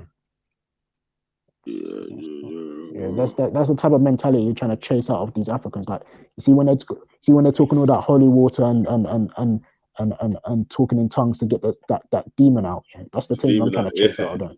That's what I'm trying to chase out of them, man. That mindset has mad thing. Yeah, man. And dangerous still, man, because like you're saying, people get killed with that. They're a witch and they're a demon sort of talk. 100%, bro. I'm telling you, because these people are so. It's like when people still argue today. Even the UK, I've heard it amongst certain people. People say, "Rapper, you don't believe in juju? No, juju's real, fam." I'll be looking at them and like, brother, the amount of people that got killed for being called, for being told that they practice juju. Yeah. Come on, man, bro. You can't. Even my auntie, yeah, she's a fully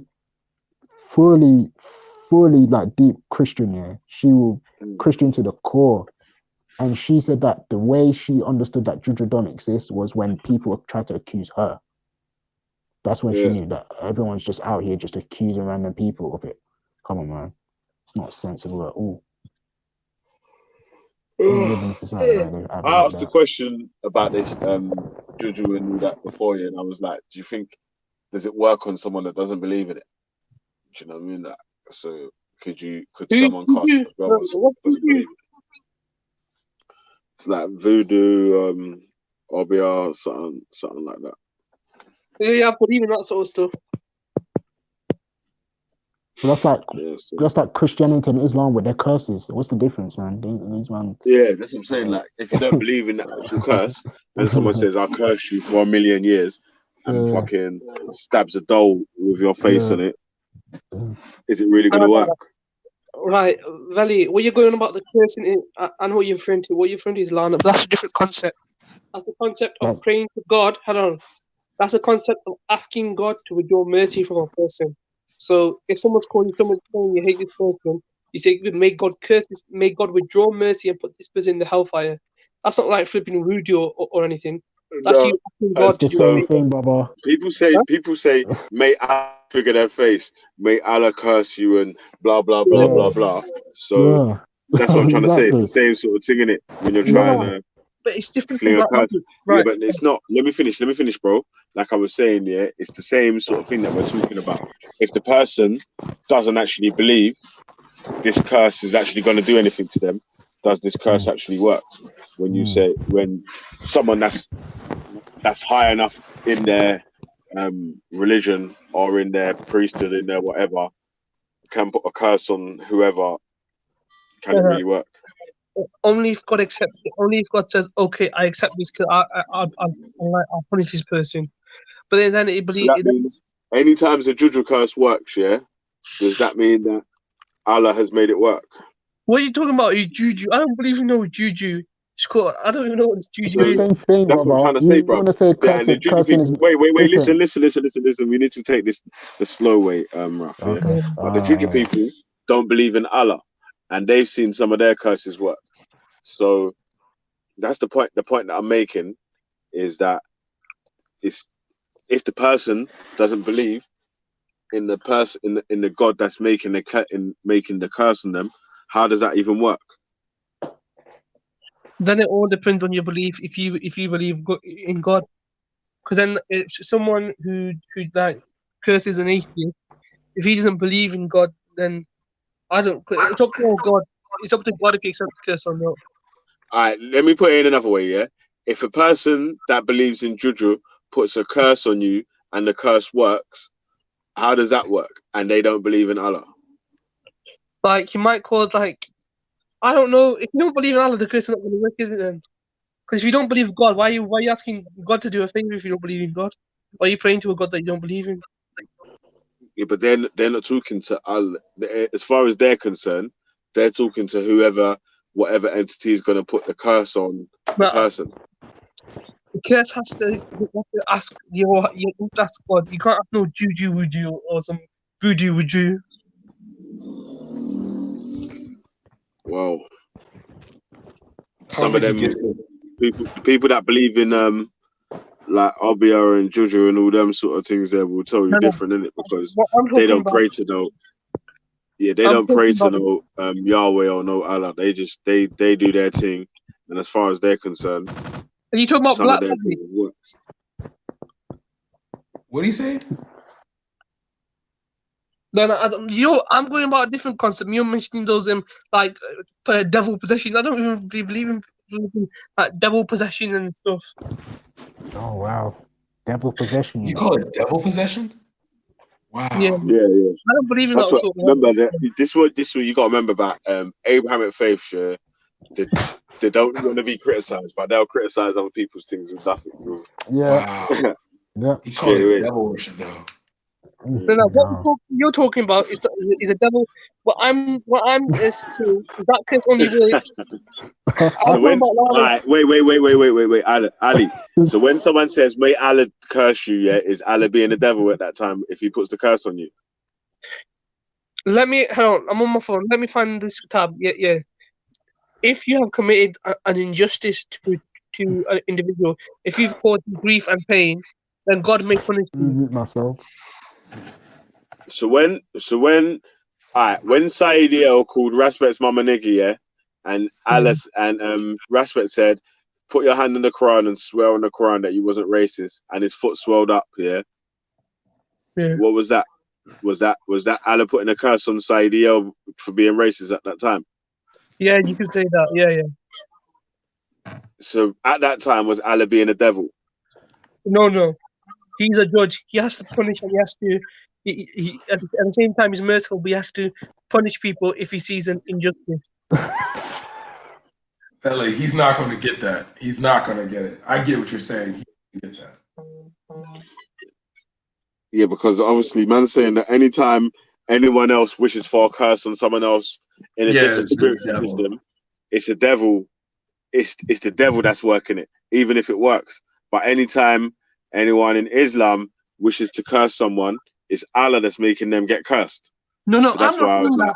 Okay, so when that sort of wait. So you're saying wait. So you're saying that in Islam, yeah, if someone says, "May Allah curse you," and they actually do get cursed, yeah, something does happen. Is it Allah that's put the curse on them, or is it the person that's put the curse on them? It's a person being punished for a crime they've committed. It's the person that's punishing them for the crime that they committed. Yeah, God punishing them. God's punishing. So that means it's Allah that puts the curse on them, then, yeah. Yeah. But what Yeah, I'm so asking is asking like third parties, like different spirits and other stuff. That's sort of what we go into devil. But if you're asking directly from God, then it's up to God, isn't it? Yeah. Yeah, So your God's the true God. But they say that their God is the true God and that their curses is working now, and you're saying that their thing is the devil. But they're not telling you. And they're saying that your God is the devil. Yeah. Because imagine the Christians. If I talk to a couple Christians, yeah, they'll tell me that Allah's the devil. They'll tell me Allah ain't the real God. They say the only real God is the God of the Bible. Then when I talk to a Muslim, he's going to tell me Allah's the only real God. When I talk to someone else or some others, a Hindi, he's going to tell me his God's the real God. When I talk to a Buddha, they're going to tell me about their God. When I talk to someone else, they're talking about their God. My God and the Christian God and the Hindu God and the Jew God is the same God. No, it's not. It's not. No, it's not. That's false. No, it's not false. That is epically false. Do you see? You know why? Yeah, because so can Allah have children? No. So that means your God and the Christian God is not the same. your God. Look, I would say that person interpreted it wrong. And I would say that person interpreted God differently, but his intention is to worship the Most High. He's not necessarily all of a sudden saying, meaning I believe his intention to be in the right place, but his interpretation is wrong. That's what I believe about the Hindus and stuff. The intention. So the Jews say that they're the chosen people and no one else is. No, they were chosen for a while. Yeah, but okay. For a while. So who's now the new chosen people? Ishmael. Oh, okay, so Isaac's half brothers now the nice. You know, like from outsider's point of view, can't you see how it looks like you man have really hijacked Christianity? They have. Yeah, they made because the Christians hijacked Judaism, yeah. So the Christians hijacked Judaism, yeah, and made it their thing, and then the Muslims sort of hijacked Christianity and made it their thing. And that's what it seems like, because you do take some of the old prophets, but you've got your own stories about them. No, so we've got the same story. We got the same stories, but we don't blaspheme about our prophets. They've got jacking for beats. Huh? It's like jacking for beats, man. Man is just taking man's thing and remix it. No, Belly. Look in their books. They've got. Why is this echoing? I don't know. They've got a narration in their books that God forbid that a prophet did incest. I don't believe that about prophets. Prophets for me are infallible, but they've got flipping narrations about prophets doing incest. And so who? Christians. What prophet? Lot. So in your story of Lot, even though your story comes after Lot's story in the Bible, your story is different. Yeah. Because in their book. One second. Yeah, see how this? Don't you understand? Can't you see what I'm trying to say though? Cause like I don't believe in none of their religions. Yeah. I don't think none of them are right. But I'm saying that you've got a story about Lot. The Christians have got a story about Lot that they had ages ago, and you've got a new version of Lot that's changed some different things, but it's still got Lot. No, right. And it's like, how can your story be right if the only story of Lot, first of all, was the Christian story? No. Ours was the original one, and then it got corrupted. They corrupted it. How can your story be the original one? Yeah, but how can your story be the original one if Islam was created after Christianity? No. Was Islam created after the New Testament? No. Islam was created before the New Testament. Islam started with Adam. Oh, they're caping. They're caping. This one, bruv. So before there was Prophet Muhammad, yeah. What scriptures did Muslims have to go to refer to be to say they was Muslim? The Old Testament, the Old Testament, and the New Testament. So they was Christians then. Yeah. So you could say we were Jewish, then we were Christian, and now we're Muslim. Right. So like I just said at the start, The Jews had the story first of all, and then the Christians have remixed the Jew story and added extra bits onto it. And now Islam's taken over that story, the whole story, and just made their own version of it, it seems like.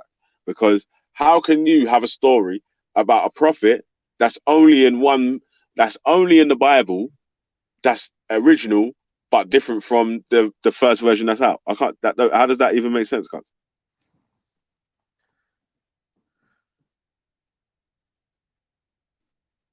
Like, how can you have an original story about Lot after Lot was? And how can Lot be a prophet? How can Lot be a prophet if the only reason why he was saved was because he was related to because of his relation to what's his name? Is it Abraham? I think. Yeah. Like, how can Lot be a prophet if the Bible, which is before, because if you're going to say the Quran was before the Bible. What did you say? Repeat that. The Bible was Lot. That means the Bible was lying. We're talking about the Lot story, innit? Because you said Lot was a prophet. Yeah. You can even talk about if the Noah's Ark story in the Quran is different from the Noah's Ark story in the Bible. Even that is another thing as well. Yeah. Yeah. Because our David story is different too. Our story about David. Listen. How do you in the Quran get different stories about Bible prophets after the Bible's created? Okay, so in the Bible it says David, God forbid, perved on some kind of woman in the Bible. In the Quran, it doesn't mention that. Okay, so it's Abraham. So wait, no, hold on. You're not gonna get away from this, bro. Because I'm gonna keep asking you the same question until you answer it. Like you're not answering. Like you just said something else. You just come with a total another story that says again a contradiction. Because how does they Is that you, Scad? It's just waiting for you to load up still. Yeah. How can Scad will come in to help you out still, man. You know what I'm saying? Because you've been on the ropes for a little while still. We've had you in the corner for a little while, cuz. We've been kicking the shit out of you for ages, cuz. My bro, that see. You might all see Ali duck off the panel now. I'm trying to explain how we as Muslims Listen to the question that I asked. In the Bible, in the Bible, it says that David God forbid on some woman. In the Quran, it doesn't mention this. So we don't. Listen to the point I was making, Sky. Yeah. Because he's not even going to stick to the point that I was actually making. Yeah. Yeah. We was talking about. I don't even know what we was talking about. Yeah. We were something about. We were talking about God cursing people. No, we was talking about curses, innit? Juju and voodoo and all that, yeah. So we were saying who grants the curses that work in juju and voodoo and all that, yeah. And then he was saying, I said it's the devil or whatever, yeah.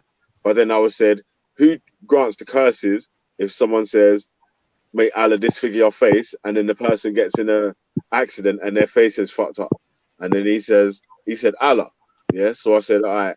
So why is it Allah will give curses when someone says when a Muslim says or someone that's high up in Islam requests Allah to give a curse, but when the juju man's asking for a curse, it's the devil that's making the curse. Yeah. And then he was just saying obviously because Allah's the only true God or whatever, yeah. But then we went into the next piece, yeah, where I was saying that how can the stories about the prophets from the Bible in the Quran be original if they're different from the stories in the Bible when the Bible was the original one telling the first stories of these people? For example, the Prophet Lot and the stuff that happened with his daughters or whatever ain't in the Quranic version. So I'm like, how can that be an original story if it's come after the Bible when the only story of Lot and his daughters like that is in the Bible? Yeah, I mean, divine revelation would be the answer to that question, but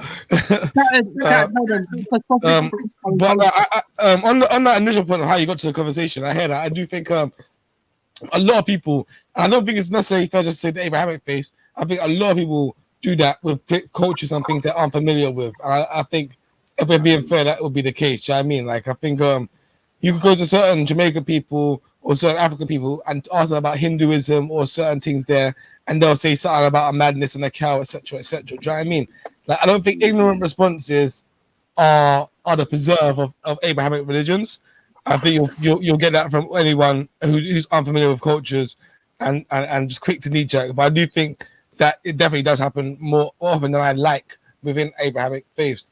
Well, another question around I guess allegations of plagiarism, which is more of what I came in for, which is the idea that the Bible had these stories. To be fair, first of all, during the time we were talking about the Bible isn't one book or one collection of stories yet. Do you know what I mean? Like, a lot of these collections and books that come together at later dates, yeah, especially not in the region of the Middle East, right?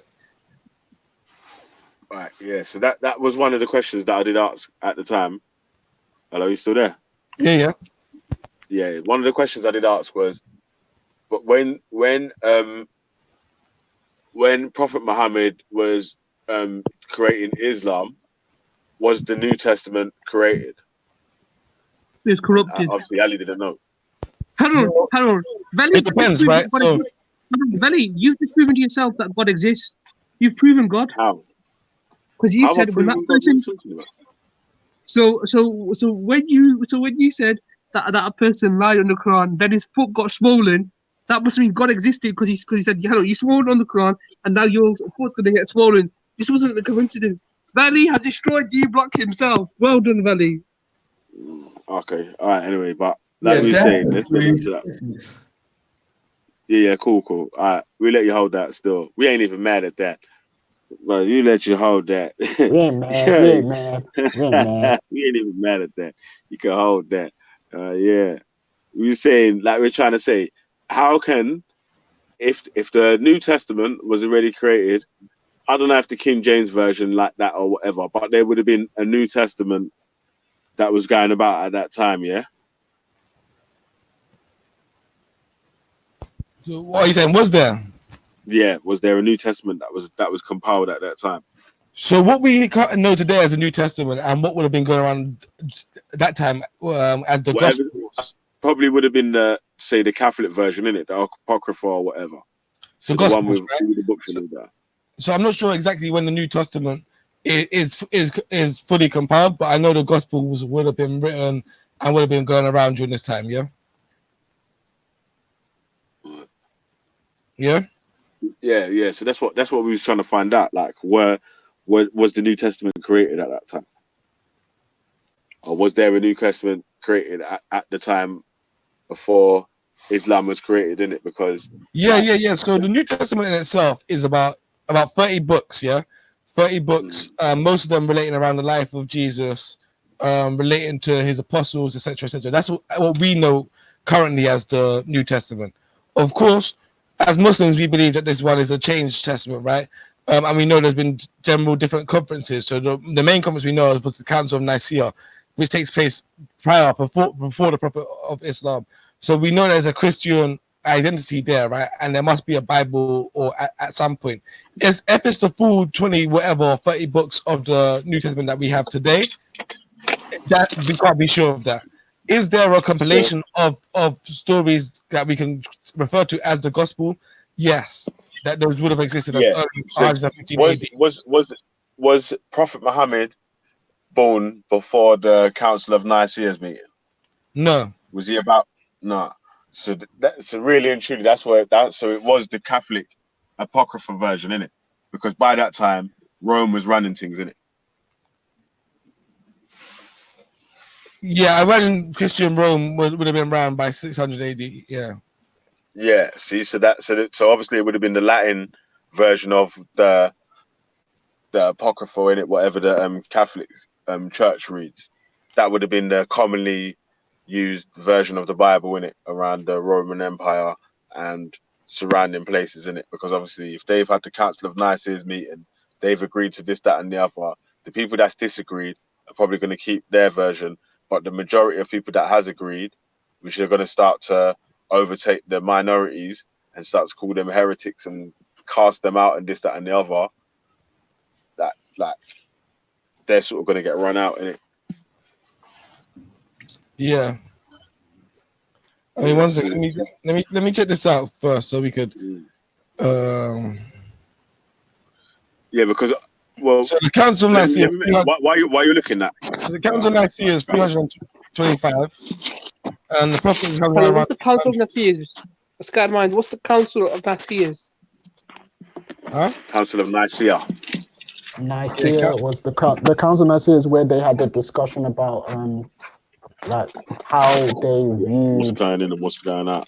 Right, yeah. It wasn't the proto-orthodox the way people think today, like, oh, that's where the whole Christianity was decided, but it was like one of the meetings to discuss, like, there was 3 different versions of Christianity. So there was one that believed that Jesus wasn't real, and then 2 others that believed Jesus was real, but they had a slight difference. And the one that said that Jesus was real, that won that debate. So yeah. So did James succeed Jesus then? Sorry? So the Christians believe James No one believes that James took it. That's not a Christian. That's not the one I would do. He's taking going off thing there. Where was he at with can't off track. So what were you saying, buddy? So yeah. So I would say basically, yeah. Would have been a Romanized version. Yeah. Would have been a Romanized version. Yeah. So I was like, well, I was saying that how can, it seems, in my personal opinion, it seems like each of the religions have taken off of the one before it, sort of thing. Yeah. So how can the stories about the prophets in the Bible, in the Quran, the original, when the stories have been created in the Bible? Like, there's no other evidence for these actual people but in the Bible stories. So I mean that. So there's no actual evidence for Lot and anything happening in Sodom and Gomorrah or whatever the place is, yeah. In Gomorrah or whatever, yeah. What do you mean when you say David though? Hold on. Using scientific evidence, they've actually found that Goliath existed. But even with that. So when you say there's no evidence of Sodom and Gomorrah, what do you mean? Yes, yeah. So is there any scientific evidence or any factual evidence that this place Gomorrah actually existed? Yes. No, that obviously not the place Gomorrah. That the atrocities that happened at Gomorrah, where Lot had to duck out with his wife, and the people all turned gay and tried to beat down the door. He went to give his daughter out and all that sort of stuff. Yeah, to that sort of verify that sort of story. Well, there is and there was a natural disaster, right? In the region, right? Certain skeptics of the biblical account have theorized that provided that the cities existed at all, they might have been destroyed by natural disasters, right? So I mean, earthquake between 200 BCE in the Jordan Rift Valley, etc. But I mean, these are just theories put forward by people who are trying to dispute the religious idea. For me personally, as a religious person, right, the historicity of some of these stories can be overplayed, right? To say Lot existed and this exact thing happened, right, is overplaying some of the stories, right? The story behind the story, right, the deeper meaning of the story is more important than necessarily if Lot was an actual physical person and if this actually happened to him and so on and so forth, right? Now, if it did happen and it was a physical person, it'd be very difficult for us standing here 3,000 years down the line to say there's no historical evidence of this, right? There's no historical evidence of my great granddad, right? But doesn't mean he didn't exist. He definitely did exist. We just don't have the historical evidence of it. Like the preservation of ancient Egypt was so amazing, partly because it was so rare, right? You don't get preserved historical documents or monuments to that level anywhere really in the world. That old, yeah. That old, definitely. So quite often, yeah, it would be very difficult to us to be able to ascertain specifically now, especially when we're talking about like metaphysical things. So Lot is protecting 2 angels, right? So an easy argument would be well, the angels obviously rebuilt the town without any effect, right? Do you know what I mean? Like it gets a bit. We're in the land of. Yeah, because you know where it is scattered here is that man's trying to say that what the point that I was making here is that how can if I've made up a story about someone and then you've got a different story about someone, how can your story be original if I made up the original story or if I've got the original account of the story? I mean, but that depends on how you take things, right? So as Muslims, we take the idea that these stories, the entire story comes from God, right? And God has given these books. So God is giving Muhammad the stories of Lot and so and so and so and so and so and so. Yeah. Like, it's not like we like Muslims don't necessarily take the story of Lot from like a random place. Like we got that from a hadith, which are hadith Qudsis, I think, which are that's in the Quran. Is in the Quran as well, yeah. Lots in the Quran. A few lots in the Quran, but some of these other ones would be in hadiths rather than Quran. But most of Prophet Muhammad's are hadiths. There's more about his life in the Quran. But his actual miracles are in the hadiths. There we go. Cool. For example, there's a hadith that he made the rock spoke. He pointed towards the rock, and the rock started talking to him. 100%. So for us, because we believe the other books have been corrupted, Veli, we believe the Quran is the final clarification of these stories, right? That these stories have been told previously, and they've been corrupted by the people who were telling them, or the people who followed them. Islam comes to get the authentic versions of those stories. Right. Yeah, now I get why people would try to say that the story is authentic now then, because if you're saying that God told the angel that told Muhammad the actual story, then that actually gives like weight to what man was saying in it, because now do you understand the point that I was making? No, I understand the point. I think actually anything that's like in a hadith or anything like that, that's not in the Quran. That's about a prophet. That's in the Bible.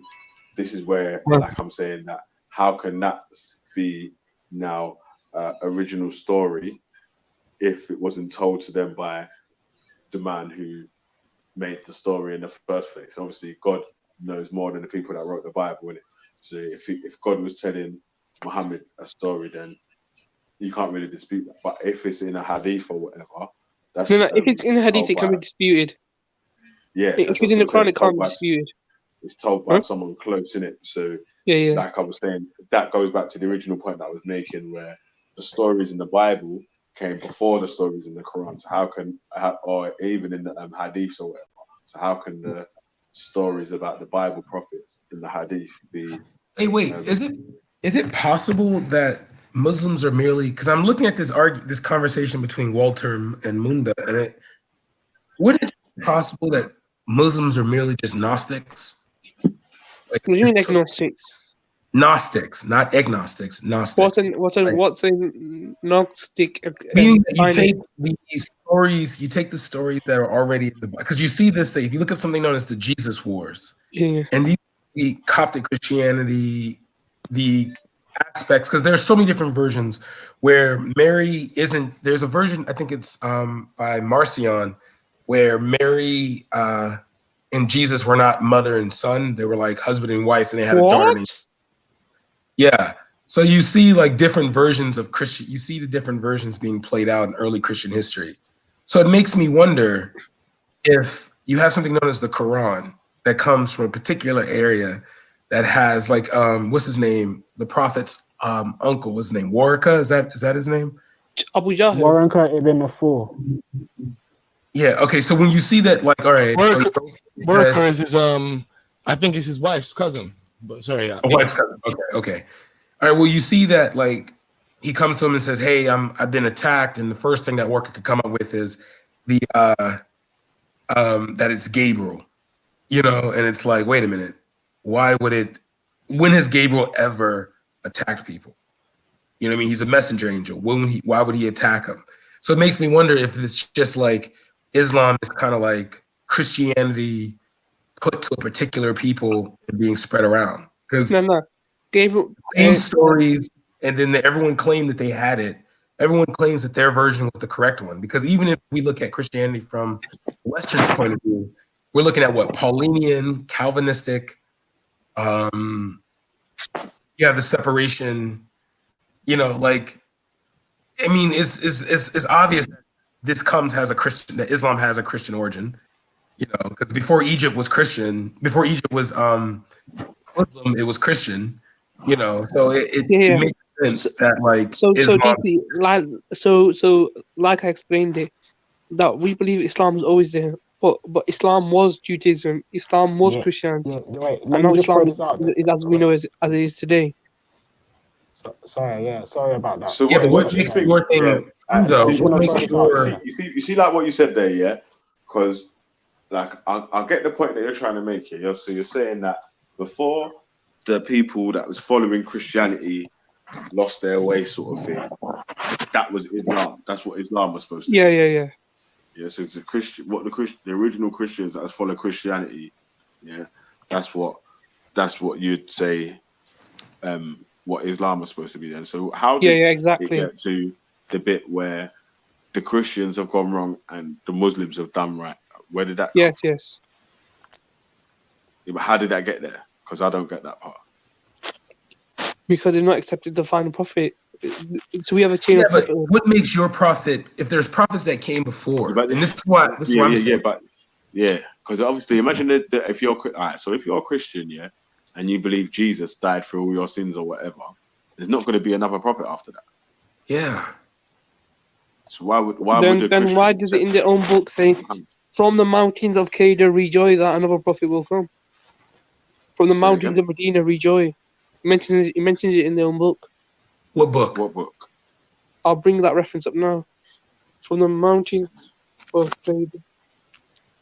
So this is the Quran, and you can, you know. No, that's the Bible. All right, show me that. And is it New Testament or Old Testament? I'll find you which one it is. Okay. Yeah, because do you get what I'm saying? Where it seems like it's like, right, man, is just overtaking the Christians thing, because in as far as their scriptures is, once the Bible, at the end of the Bible, there's the only time anyone's going to come back is when Jesus is coming. Yeah, I was going to throw it out here, just extra information in it. Yeah, I would even say that where during the first Hijrah, that the Prophet made a stop in Egypt and was looking at the walls and learning their prayer system. Because if you there was a video I watched a long time ago by Professor James Smith. I was actually trying to find it right now, but he basically went into the positions where you talk of sujood and the different prayer positions. Yeah, the different prayer positions, right? And you find it on exactly the same positions on the wall in Kemet. So, yeah, it's interesting stuff if people want to look into it. But yeah, it's there literally. Ellie, it doesn't say Medina. Hey, Ralph. Hold on. I'm gonna go into that point. Let Valley talk, DC, and then I'm gonna explain the points. Okay, DC. But when you explain something like that, yeah, and then you ask, is Allah the same as Amun Ra? Man's gonna tell you no, or Amun or Ra or any of them, man. They're not gonna tell you no. But only Michael will say that. Yeah, Michael will say yeah, but the rest will say no.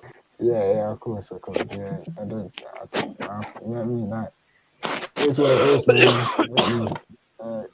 That's what actually made me become what I am today. You know what I mean? Yeah, correct. It's that same. But as a Christian, is Amun Ra the same as Yahweh? They'll tell me no straight away. Jesus, the sun god, born on the 25th of December.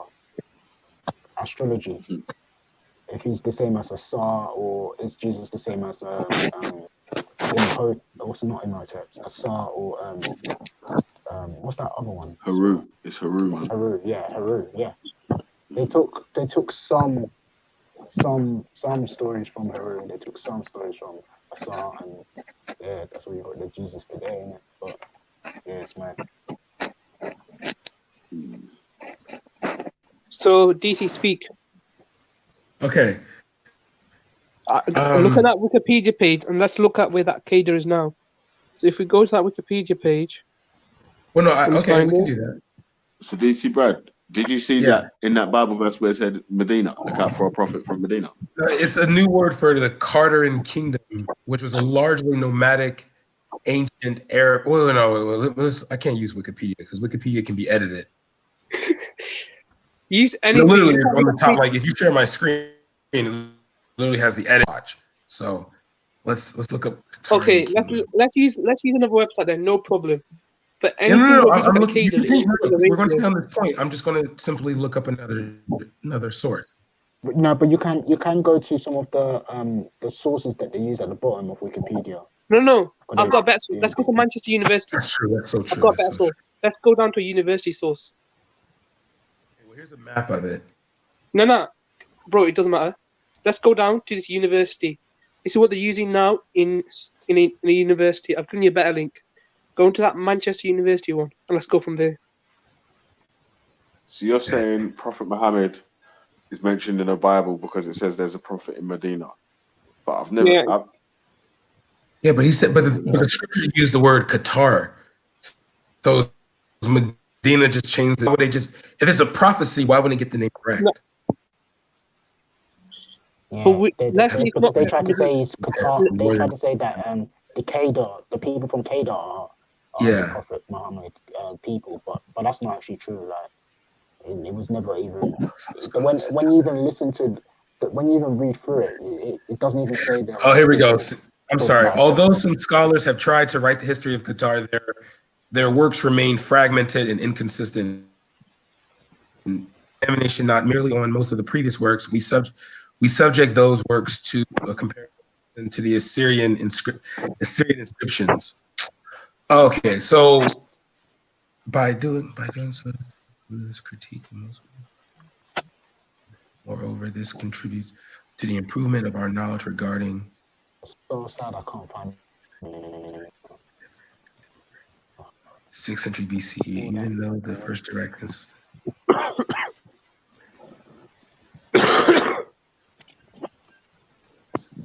The main settlement centers around northern area discussed. The study shows the traces of in relation. Okay, so with the if I use this last part, these studies trace the history that the Tama Abdulmatu. Okay, what? Yeah, whatever. It's just like three different areas establishing the importance of their oasis in their relation. So we're talking about three relations to Mesopotamia, and the discussion of those oases produce itself results which contribute to an improving of our knowledge. Okay, so there isn't a factual evidence that proves that this area in the prophecy had anything to do with the prophet. It is more like being said than proven. So it's more like a myth. There's another prophet coming or not? Because I still what don't know. Belly, the scripture he put in was in Isaiah. So it was before Jesus. So if there is a prophet coming, because if you look at the map of this area. So the prophet. So wait. I mean, yeah, because I didn't say before Jesus. I said after Jesus, bro. Yeah, no. The scripture he put in was before Jesus, and this was Northern Arabia, and it was around the. Yeah, but even if you read it, it doesn't say that they were rejoicing over a new prophet. They were it actually says that they were rejoicing over the fact that there's a prophet around the area, innit? Like the people of Kedar are going to, rise up and blow their trumpets or whatever. Do you understand what I'm saying? Yeah, DC Brown, but was Jesus in Northern Arabia? That's hard to tell if you count. Like, was Palestine, because Jesus is a Palestinian Jew, or if anything, like or the more Palestinian side. Remember, you can say he was from that region. Because remember, when he was born, Herod was chasing him, and the first place he took refuge was in Egypt. Yeah. So he lived in Egypt for most of his life. So yeah, you can say that, which is another way that people can say Jesus is black. But okay. Yeah, but I'm trying to figure out how does this legitimize as Islam's claim that they have corrected the Bible when it's like it doesn't. It's a straw. It's just putting it strictly. But yeah, you know what? yeah, because they try to say it because of Well, that's Adam. because that's what I was saying. Like, obviously, any of the stories that's in the Hadith that's about prophets in the Bible, like, how can they be verified as factual when the first story about any of these prophets were in the Bible? Yeah. The ones that's in the Quran, they can get away with saying that, yeah, because Allah's told Muhammad that part. Yeah, so you can't really dispute against that, innit? Because now you got to argue against God, innit? Yeah, so. But the other parts, what wasn't come from God, which has come from man, yeah, it's like, how can them man have told you a story that only God can know have happened? Oi, I'll behave, bro. There's no need to go around insulting people, bro. We're gonna end up going slagging back to people. Yo, now or never. The term Jewish or Jew is just simply a modern term for the people that come from the kingdom of Judah or Judaite. It's just a modern term. That's it. All right, go ahead. Yeah, Ashkenazi. But no, I'm trying to understand how. Okay, so he shows me this, but these are. Let's use Zakir. I'm gonna watch Zakir. I'm gonna put this in Zakir. Zakir Knight. Is that what you said, Ali? Yeah. Zakir Knight did a video in this, you know. You know, you might, because obviously your voice is quite high, yeah, and you've got a northern accent, yeah, you might want to speak a little bit slower. Sometimes you don't get what you're saying. I knew Scouse accent.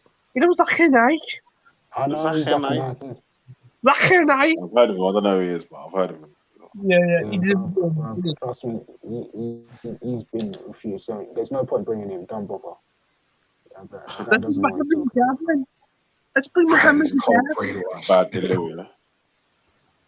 Yeah, I don't. I think the claim that I'm making that really Muslims are merely just another form of Christianity that, you know. He said, "Show me Jacob's called Jewish." I just said Jew is a modern term for the people that came from the kingdom of Judah, Judeans. Oh goodness, can I pull? I'm gonna just pull that up. Okay, I'm just gonna do this.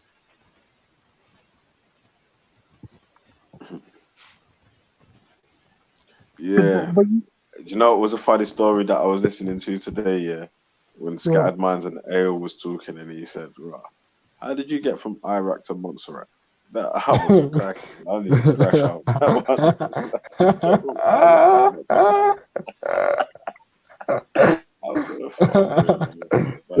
Wow. Oh my days. I'm putting on blast like that. I was laughing because I was like, rah. Oh no. Scattered Minds, what phone do you use? I think he's on his laptop or something, man. He must be away from the laptop, man. He would have chimed in by now, but we sent bear shots. I like Ralph. We sent bear shots, fam. He would have chimed in definitely about 20 times by now. Of course. Don't like Ralph. You know he's running, fam. He's running. So how did we go from Obia to Islam now? Yeah, because my man started talking about how Islam's the truth and Allah's the only God and anyone else's God's a pagan and this, that, and the other. Yeah, because, like I was saying in the first point that we made, was that how are people putting curses on people? Yeah, whose God's the true God if you're able to put a curse on someone that can work and they don't believe in Allah? But the thing is now, yeah, when people theoretically, obviously, put curses on people, do they go through the Most High or Allah or whatever, or do they go through some kind of sort of intermediary or ancestor or whatever you want to call it? Well, we would say they'll go through an intermediary, yeah. I'm not talking about the curse for intermediary. I'm just asking them directly. Yo. Yeah, we're talking. I understand the point that you're trying to make, Ali. Yeah, but let me explain it. Yeah, because like, yeah, I'm not gonna make your stuff look bad still. Yeah, but like I was saying, when we was saying that, well, we was trying to explain it from how the people that believe in Obia or Juju would look at it, in it, like, because obviously they don't believe in Yahweh or Allah or anything like that when they're trying to put their spells or good luck charms or bad luck curses or whatever they, when it does work, who is it that's making it work? That's sort of what we were saying. And then that's when Ali come in and said, obviously because he's Muslim, well, it's the devil that's doing that. So that's when I said, well, what about when a Muslim says, when we'll make Allah disfigure your face then, and then something happens and your face gets disfigured, is it Allah that makes that work? And he said, yeah. I said, so why don't Allah make it work when the other people are putting their curses on? How can it be the devil putting one curse on and Allah puts the other curse on? When it's basically both doing the same sort of thing, innit?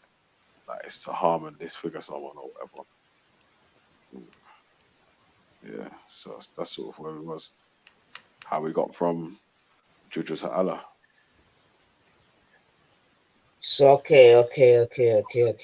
So is Ali saying that as Muslims they don't deal with Juju, as it were? Yeah. He said you can only ask Allah to curse someone, and Allah will only curse someone if it's just. So like if the person See, that's just what I'm saying, because I definitely know some Turkish Muslims, whatever, and they definitely deal with, and I wouldn't say deal with them thing there, but they definitely deal with them thing there, or you get me, they're people, them deal with them thing there, whatever. You know what I'm saying to you? And they're Muslim, man. So listen, man, everyone, as far as I'm concerned, in my lifetime on earth, from what I get to understand, everyone deals with them thing there, you know? You understand what I'm saying to you? They just package it differently and they lie differently and disguise it differently, this, that, and the other. You with me? Yeah. And my thing is right about now, and even just daily in our daily life, spells are being used on us. You with me? Yeah. Even there's certain things that we say, originally it was spells and all that. You with me? But it becomes so commonplace that, you know what I mean? We just work with it as it were. So for myself, Obia, I think it's been demonized, especially in our community. You understand me? And obviously there's good and bad, you know what I mean? Yin and yang and all that good stuff. But me going forward, like, I'm not even gonna lie. I mean, because even me myself, you're scared to even talk about certain things regarding the thing. But I'm telling you, right now we are disarmored because we ain't working with certain things. That me I say. And the thing is, other people are out there and they're working with things, biggage. You get me? Even to get us to go into their shop, you know, biggage. You get me? Don't think people ain't working with things, you know. You understand what I'm saying to you? They don't call it Obia or this or that, but people are working with them things. You know what I mean? Because anyway, that's a whole different story. And that's what I'm saying. You see, we can prove our ancestors because we're all here. You see what I'm saying to you? That's why the whole God thing is long, innit? That's why everyone should just keep the whole God thing in their back pocket, in their yard. You know what I mean? And when we come on the road now, deal with other productive things, because it's just a waste of time. You can't prove God, but I can prove my ancestors. I'm here as a representation. But like I said already, Nyanifa is a representation of the Most High here on earth. And if we just know that and keep it like that, keep it moving, stick to the commandments, everything's good, you know. The rest is just packaging and fucking thick salting and, you know what I mean? It's long thing, you know what I mean? No, this is another side that we were saying, yeah. Because basically, yeah, we was coming, well, me and Raf was talking about the Obia thing from a thing of, can it work on you if you don't believe in it? Do you know what I'm saying? Like, so it's like, if it's something you don't believe, this is where the conversation was twisted, because we was talking about it from saying, if it's something you don't believe in, can someone put a obia spell good luck charm or a bad luck curse on you? Could it work on you if you don't believe in the things? That's a good question still. That's definitely a good Yeah, question. but Buddy, you proved it worked. When the guy lied on the Quran, his foot got swollen. Was that obia, yeah? That was God, yeah, but that's Allah. He made his. How do you know that was Allah though? Huh? You know, it just wasn't an inconvenience. It wasn't inconvenience. It was a sign of God. Okay, because like I think about it from this way. For centuries, my people have been praying Muslim, Christian, for some degree of justice. I know that, like, I've heard black imams make statements like, you know, well, Allah deal with these white people and things like that, and white people haven't been dealt with. So how do we know? You know, like it just. How do you know what they're going through? Allah loves white people, man. I don't know what you can't do. Allah won't do that, bro. Allah loves white people. So I don't understand. Like, Allah's not gonna. If He created everything and He's not supposed to enter, like. For them thing there. When he falls dead on his face, bro. He intervenes when he needs to. So why wouldn't He intervene when people who profess to be Muslims were defacing His name by enslaving people? So why wouldn't He intervene then? Hold on. Live a fucking pool. Hey. All right, go on with the nonsense shattings. Go on. But top of the league. Top of the league. Smash them. Yo, Biggies, did you watch it? Oh my giddy uncle, man. Sorry to interrupt, my little blood rushed to my head. I do apologize. Top of the league. Boy, Arsenal drew. Oh gosh. Scattered. Leave Arsenal alone, man. Just leave Arsenal alone. Oh, Raphael! You know. That's it. Boy, and you not say nothing. When not say nothing. Sorry, Biggage, just like to poke that one in there still. Okay, but we know that guy who lied on the Quran, his foot got swollen. His foot was swollen. Okay. But how does so that? You say that every time? Wait. Hold on a sec. So every time someone commits an injustice, Allah does something straight away. Yeah, is that what you're saying? Not straight away, but he might wait and then intervene. So it was just Allah just done it that one time just to show Saidiel never to call Respect's mum a nigger again. Yeah. Yeah. Didn't really work because he called her a million more after. And now God banned his YouTube channel. His YouTube channel is no one watches his YouTube channel and he gets low views on YouTube. But that could be he doesn't have proper content. And that was done by God, yeah? Yeah. God made him get low views on YouTube. Yeah. Yeah, he's just taking the piss, bro. Well, how am I? How am I? DC Run, explain how I am. How you got to explain how. Okay, so one person. So God gave man low YouTube views, yeah? Yeah. Man, man. I'm sorry if I offended you. No, you ain't offended me. I just said, man, it's bollocks, isn't it? Yeah. But man, bro, listen, yeah. If it's something that you believe in, you don't have to apologize for what you say or whatever. But other than that, if I disagree, bro, I'm gonna disagree though. But how do we know what's happening to flipping side EDL? Because all we know is that we don't know what's been happening in his private life. So so there's no proof that God was punishing him. His foot didn't swell to actual size, yeah. He just started going, my foot was hurting. So it weren't like his foot swelled and his trainer popped off of his foot, like we could see his foot turning into like an elephant shoe. I honestly thought Respect was trolling when he said that. No. It was just that he started limping off. Do you know what I'm saying?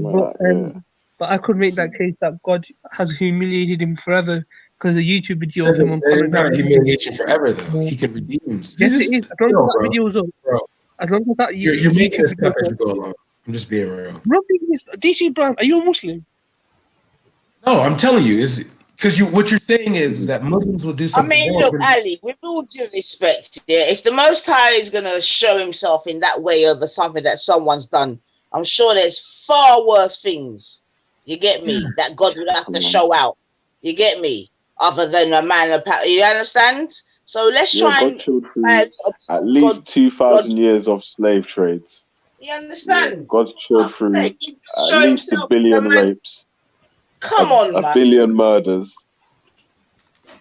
And now he's come down to bun Saidio because he disrespects mum. Shut up, man. You gotta allow that, cause you better allow it. You gotta leave it, yeah. Yeah, cause you need to allow that. It's the truth.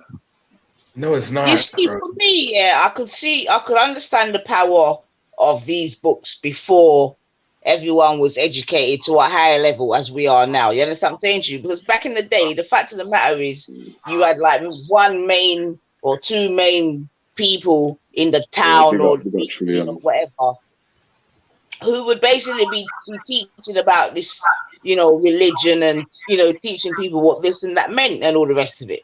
So I could understand back in the day. But now where we've all got, well, I shouldn't say all, where some of us have a decent level of comprehension and understanding and this and that, or we can cross-reference and, you know what I mean, we can smell, but yet we're still taking, I don't understand, man. It just shows the power of the books, man. Like, seriously, man. You get me? Like, yeah, but Nines, did you, it's like, a man said that God cursed Saidio for dissing Respect's mum, but God allowed bare murders, bare rapists, bare paedophiles, bare other people to get their judge after their death. And God just allows them to get along with, you know, their daily life, let them get away with it, this, that, and the other. You see it? But because a one man tells the next, you understand? And now God's gonna show out. Well, let's stop putting the fuckery. Because he lied on the Quran. You're like, bruh. Stop the fuckery, man. Like, seriously. Yeah, and this is why I'm telling you, Big Age, it will be forever easy for us to be controlled. I'm telling you, man. Yeah. We can still remain believing them stories there, yeah. I'm telling you, it's a myth, man. And I'm like looking at this right now, which makes me think that Islam is just another set of Muslims are just another group of like Gnostics, because you have the Abnedians, which are people who reigned in North Africa, who would walk around naked, and their goal was to regain their innocence in the eyes of God, because Adam was supposed to be innocent when he was naked. You know, like these different sects just don't think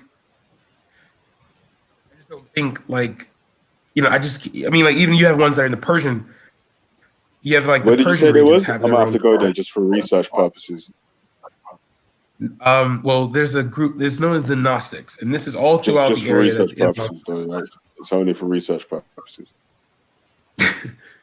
Is known as the Gnostics. Like just type in GNOSITS. C, and then just put sex, and you will see like the different versions, and they either identify as either Jewish or Christian. That's it. And they're all coming out of the same area.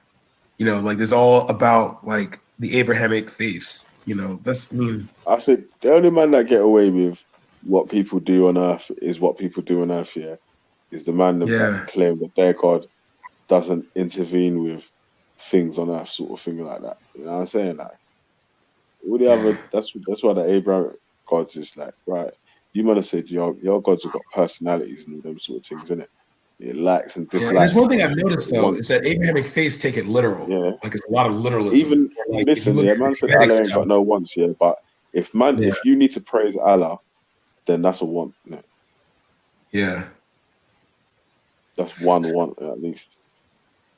And that's just where I'm at right now when I look at this. It's like these are in like the Syrian, like, okay, so they have one based off the Gnostics and the Syrian, what they call it, Egyptic Gnostics, which are people in these areas, which would most likely be. And then if you do the Persian ones are like right dead stat. Man, this is dumb. Like I think we've been arguing with something that's like merely just a duplication, and we've been arguing with people who modernized it to themselves. That's it. It's cultural relevance. That's all it is. This is all this is just people taking a faith and culturally assimilating. And like if we look at the Ethiopians. Yeah, that's why I said the Egyptian thing. You can see the same things there on their wall. Exact same positions, the exact same players, everything, bro. See it all the way there, but yeah, that's what people do, man. They just continue there. Yeah. You know, yeah, it'd be different if the religious people sort of said that they could see that, or they knew that their people, it was, do you know what I'm saying? Like other spiritual sisters built up to make their one or whatever. But it's like, man, they're going to say that their thing is just fully unique and just the system.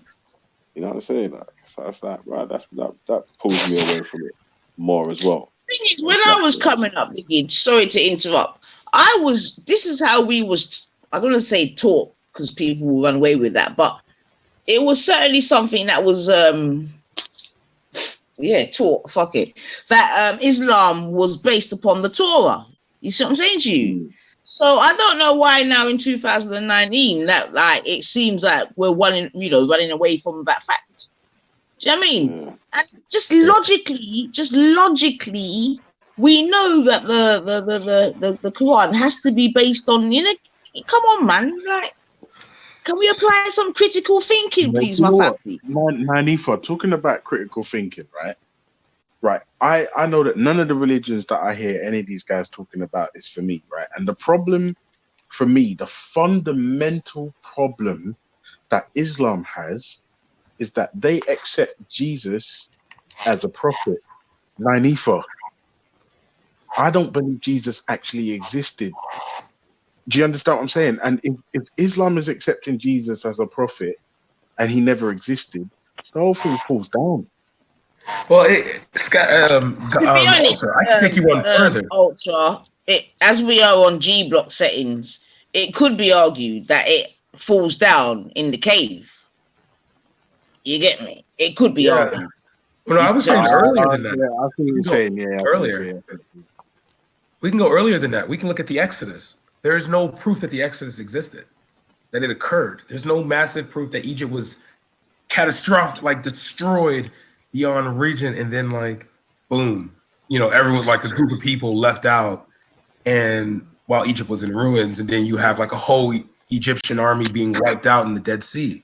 There's no proof of that either.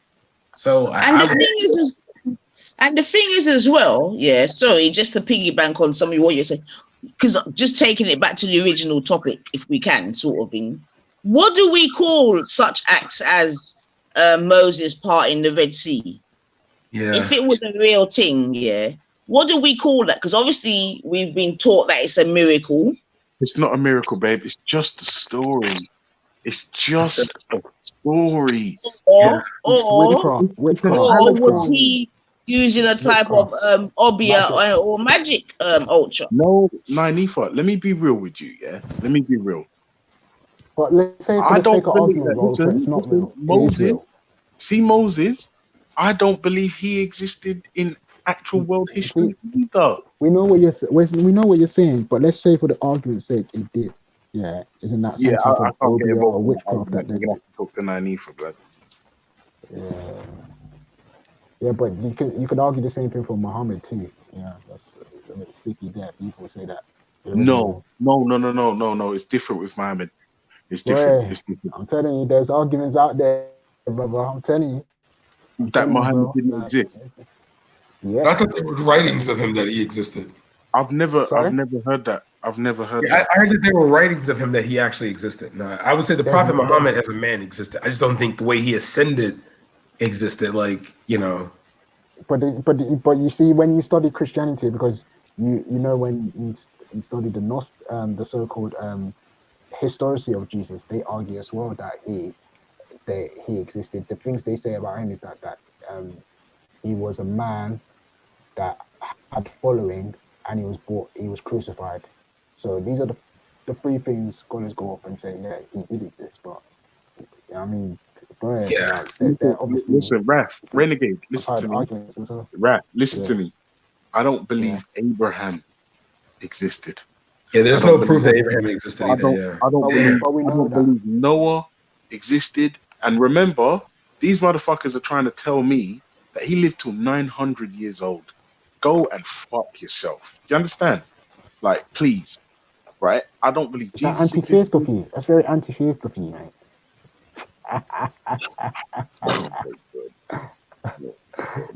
Listen, no, but listen me good now. Yeah. I can't remember who Yeah. it was. It was either Noah or Abraham or one of them big dons in the Bible. One of them apparently lived till 600 years old or 900 years old.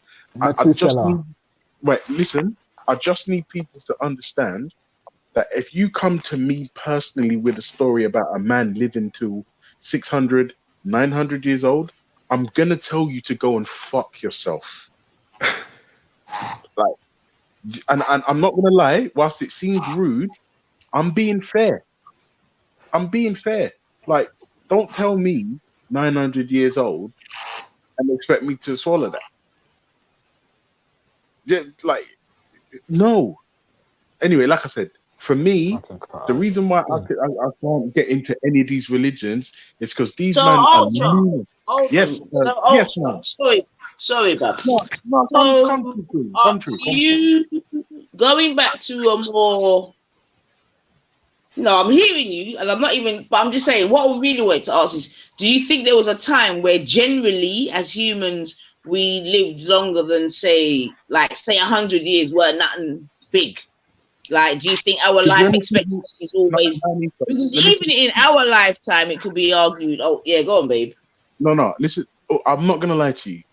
Life as we know it in human beings, like when we're hitting 80 and 90 and 100, right? Whilst there's a few grandpas and granddads still alive and kicking, it's the decay of the body.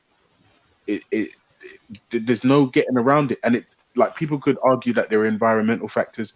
Go and find somebody in the cleanest and purest environment that you can. Those motherfuckers ain't gonna live until 200 years old. It's not, no. And if there's an So you're argument, definitely dismissing like lifespans of more than like 100 and let's say 115 years then, because even in today's world we know there's persons living up to at least, I think, was it 108, 109 or something? no, I think the oldest, there's a Chinese slice. I think she lived to 112. Okay, then there you go. So I'm saying that's 115. So And then think about the mums and dads who are actually alive at that age. They're not fucking live and kicking and running up and down and doing fucking cartwheels. They're literally just hanging in there. So that's what I'm saying. So you think that was always been our quality of life, whereby when we get to them type of ages, we're fucked up, basically. If I'm honest with you, Nine, it's all we know. It's all we know. And then if you're gonna add anything else, 5 minutes. Yeah. If you're gonna add anything else, like, no, back in the day we lived longer and all this shit, just prove that to me, and I'm happy. But remember, Nine, I think it was Noah. In that book, them motherfuckers are trying to get me to believe and swallow he lived until 900. Yeah. Like, please go and fuck on yourself with them things there, please. Like, don't at me with that. But all right, one more question before you go, because I know you gotta go, babe. Yeah, on a scale of 1 to 10, yeah. And I know you're someone that's been in it before, or at least within it. How powerful would you say that the Bible is to the people? Them. Which people? As a book, those that believe in it. To be honest with you, obviously it depends what denomination, what sect, and whether or not, you know, there's many factors involved. But I will tell you, right? I'm going to answer your question like this. I'm going to sidestep it slightly. You see, when they brought the Bible to Africa, right? The white guys didn't come with fucking guns. They came with the Bible, and we had the land. Yeah, and then 2-2s now. The white people had the land, and then we had the Bible. Now, just take a minute and let that sink in. And that's until this day, you know, Ultra. And then listen to what I'm saying. Listen, also, Islam can't skirt around these fucking ideas either, because Islam is accepting Moses and Abraham and all these cats that, quite frankly, we don't actually know if they existed. And this is what I'm saying. Like, every man's like, oh yeah, my shit's best, blah blah. I'm like, listen, there's some hard questions that need to be asked. G Block is the place for that. Come on, Champions B. It's Champions League. You get me? Them are very, very powerful. You're gonna have to talk to the Catholics. Nifa, you're gonna have to talk to the Catholics about their fucking voodoo when you eat the fucking wafer and you drink the grape juice, and somehow it transubstantiates into fucking blood and flesh of a deity that didn't exist. You see, this is what I'm saying. Most because I was brought up Catholic, yeah. A lot of the that's church just do the drinking of the bread and yeah, symbolism. It's And voodoo, even then, bro. It's no, it's voodoo. not. You're learning that from Jedi. That's not voodoo, bro. No, it's voodoo, bro. It's in Egypt too. Yeah, but you have to you have to realize that there's a literal voodoo. Hey, Ultra, there's like a literal nature to the Abrahamic faiths that is not in the African spiritual systems. You know, like in the day when it's all said and done, I can speak for Ifa, is that like these are forces of nature that you're paying reverence to. These are people that you do it through your ancestors. I love the way Shakara explained it. That it's like through the advocacy of your ancestors, because your ancestors were the creation before you, that you're able to access these powers. In Christianity, there's like a very like literal nature to it, like 7 days to make the world, a talking donkey, a talking snake, a flood that no one can find. You know, they're talking about that even like Noah landed in the forget the name of the mountains, but the ship landed in the mountains, but those mountains are in Turkey. You know what I mean? So it's like, so Noah being the first, because if God flooded the whole world, the whole earth was flooded, then that means that all of Adam's descendants are dead, and the only person that. Hold on a second. Let me ask you a question, Brad. If the whole world is flooded, yes, where did the water go?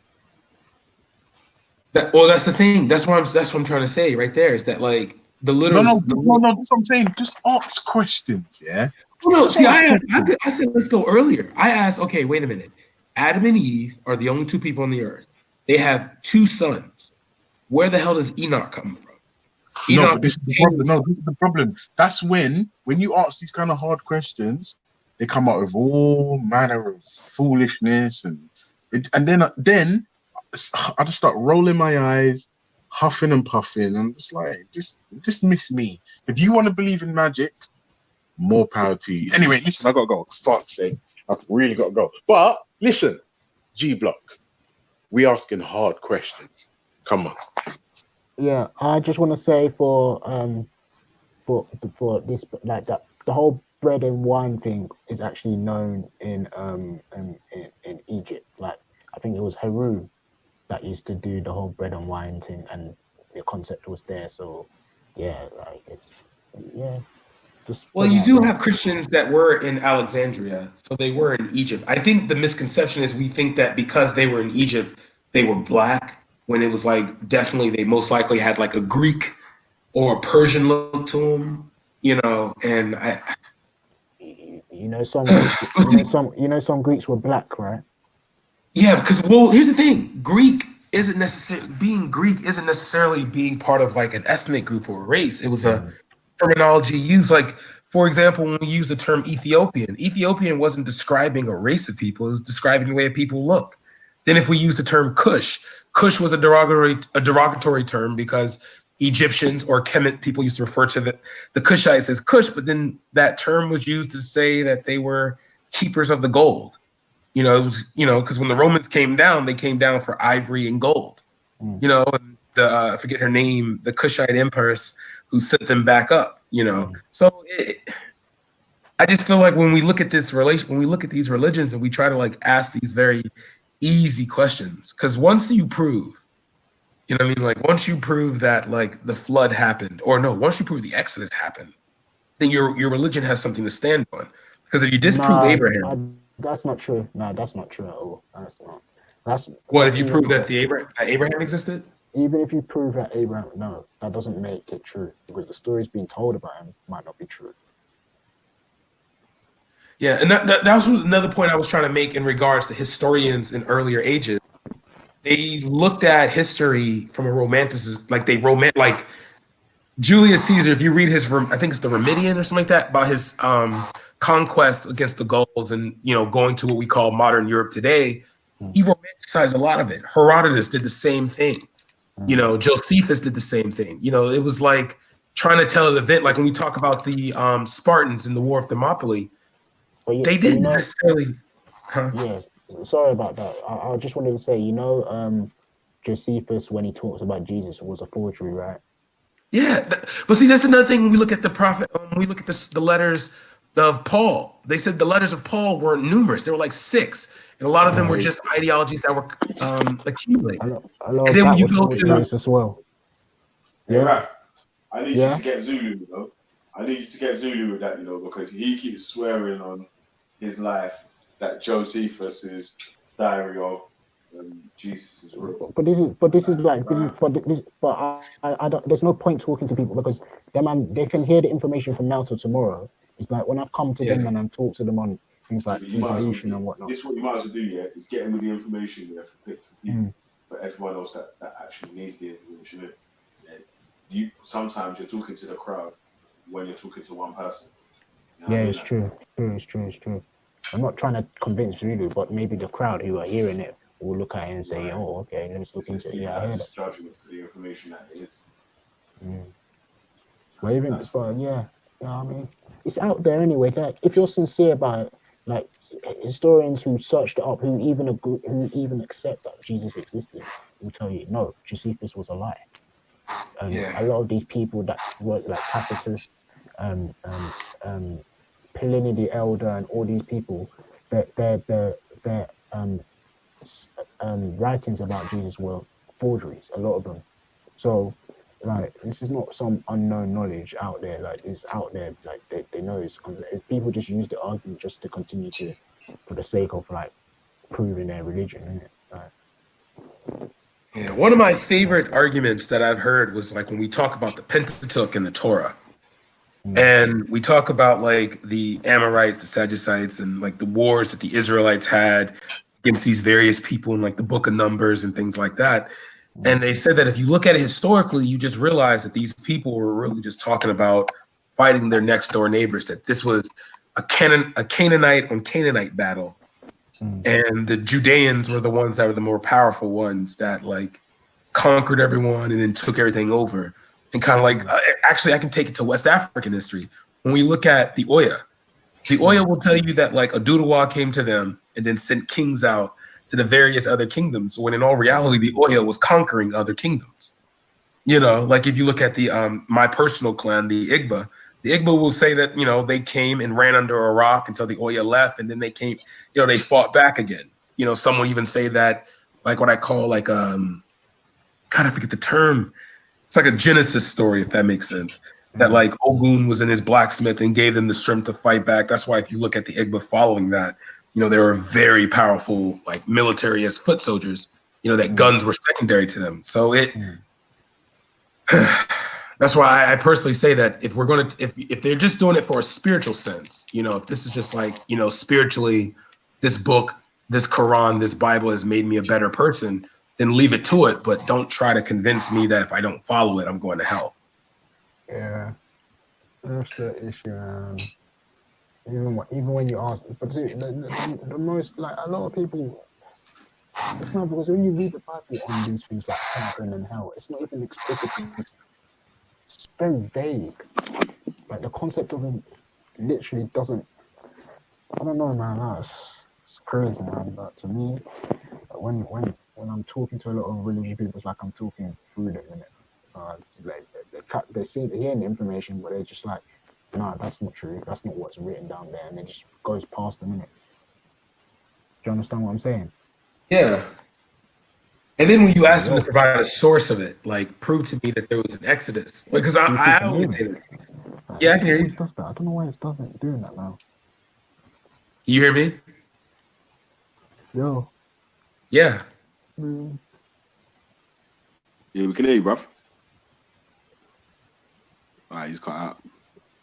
Yeah, that's why I was looking at it like I always say, if you try to provide an Exodus story, you know, like I say, if you don't provide the Exodus story, a lot of it falls apart. You know, I try to give them Abraham, that like maybe Abraham is someone that was related to them, that they can say that, you know, was a great man. But if you're talking about an event that involved other kingdoms, that there were 7 plagues that attacked Egypt, a historical place that we know existed, you know, that the firstborn of all these people were dying, you know, and it was Ramses, but you don't know which Ramses was it. Was it Ramses the Great, Ramses the First? You know what I mean? You don't know, you know, who these people are. So this thing keeps cutting out, fam. It's annoying. Why is freezing off on me like that? Can you hear me? Yeah. Yeah, man. Yeah, but that's what I was saying, that if we historically look at these religions, like the Bible's perspective to the Quran's perspective, you're really just going to get people's personal interpretations. You're stuck there at that. Of course. Yeah. Even when you go into the whole revelation to Muhammad, yeah, that's already a sticky one there. Yeah, and see, the thing is, Revelations was replaced with Peter's Apocrypha. You know, there was a different version. You know, and if you've used like the King James Bible, you got to look at, all right, well, the King James Bible is 800 years younger than the Ethiopian Bible. So shouldn't we be using that? Then if Muslims say that that Islam has always began, then shouldn't you all just be following Judaism rather than something totally different? Of course. Okay, I see G Block's back in action now. I'll leave you guys for a little while. I'll come back and you guys fully on this atheist talk. I'm mainly around the Abrahamic faith as it pertains to that. No, I'm not trying to like be disparaging. It's just that like when we think about this kind of stuff, it's like, how do we quantify it? You know, and I have no idea where you are at with the conversation. I literally walked back in the room and just heard. Oh, okay. Well, what we're talking about is like the proof. Like I'm trying to figure out, because my whole pursuit is truth.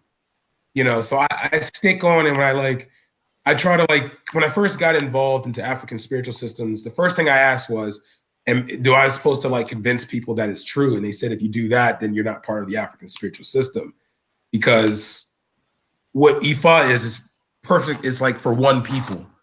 It's something that was created by one people. Like if you go next door to Benin from Southwest Nigeria to Benin, you see something totally different. You know, then when you go to Ghana, you see something totally different. You know, the concepts are the same, but the way that they're worshipped and dealt with are totally different. You know, and I don't understand how, like, you know, especially if we look at our history as Africans in regards to Christianity, that religion didn't come to us. You know, Jesus wasn't in Ouagadougou, or he wasn't in, you know, the kingdom of White. I had that. I do understand all of that, and that's generally been your thing for a while. So I don't have a problem with that at all. I think that is it's fair enough, and probably even healthy. One could argue, but I suppose where would I start it? I mean, for you, when you say establish what is true, right? Yeah. You're on a G Block, so I imagine you to a certain extent you're atheistic in your outlook. I'm not, okay, so if I'm using the term atheist, I would use it in the sense of how it was used by the Romans, in the sense that I don't believe in the state religion, in the sense that I don't believe in the popular, you know, God is Allah, or God. So you don't believe in the Abrahamic faith, basically. That's your That's it. Yeah. You don't follow the Abrahamic faith. The Jihad, baby. I mean, so basically, you guys are anti-Abrahamic faith, but you are personally, you believe there is a God. I believe there is some kind of source that I believe there is a force out there that is putting this stuff together, but until I introduce it, I'm not going to name it, if that makes sense. No, I hear you. So I'm just going to. So you believe that this world wasn't? It's not like an accident or a big bang. Yeah. I believe the Big Bang Theory is more of just a theory. Hold on. Yeah, because when we get this thing twisted, when we're talking about this source in it, is it a being or is it some type of, thing that doesn't have, what you call anthropomorphize, what anthropomorphic? If you understand what I mean by that, innit? It's not anthropomorphized. It's anything.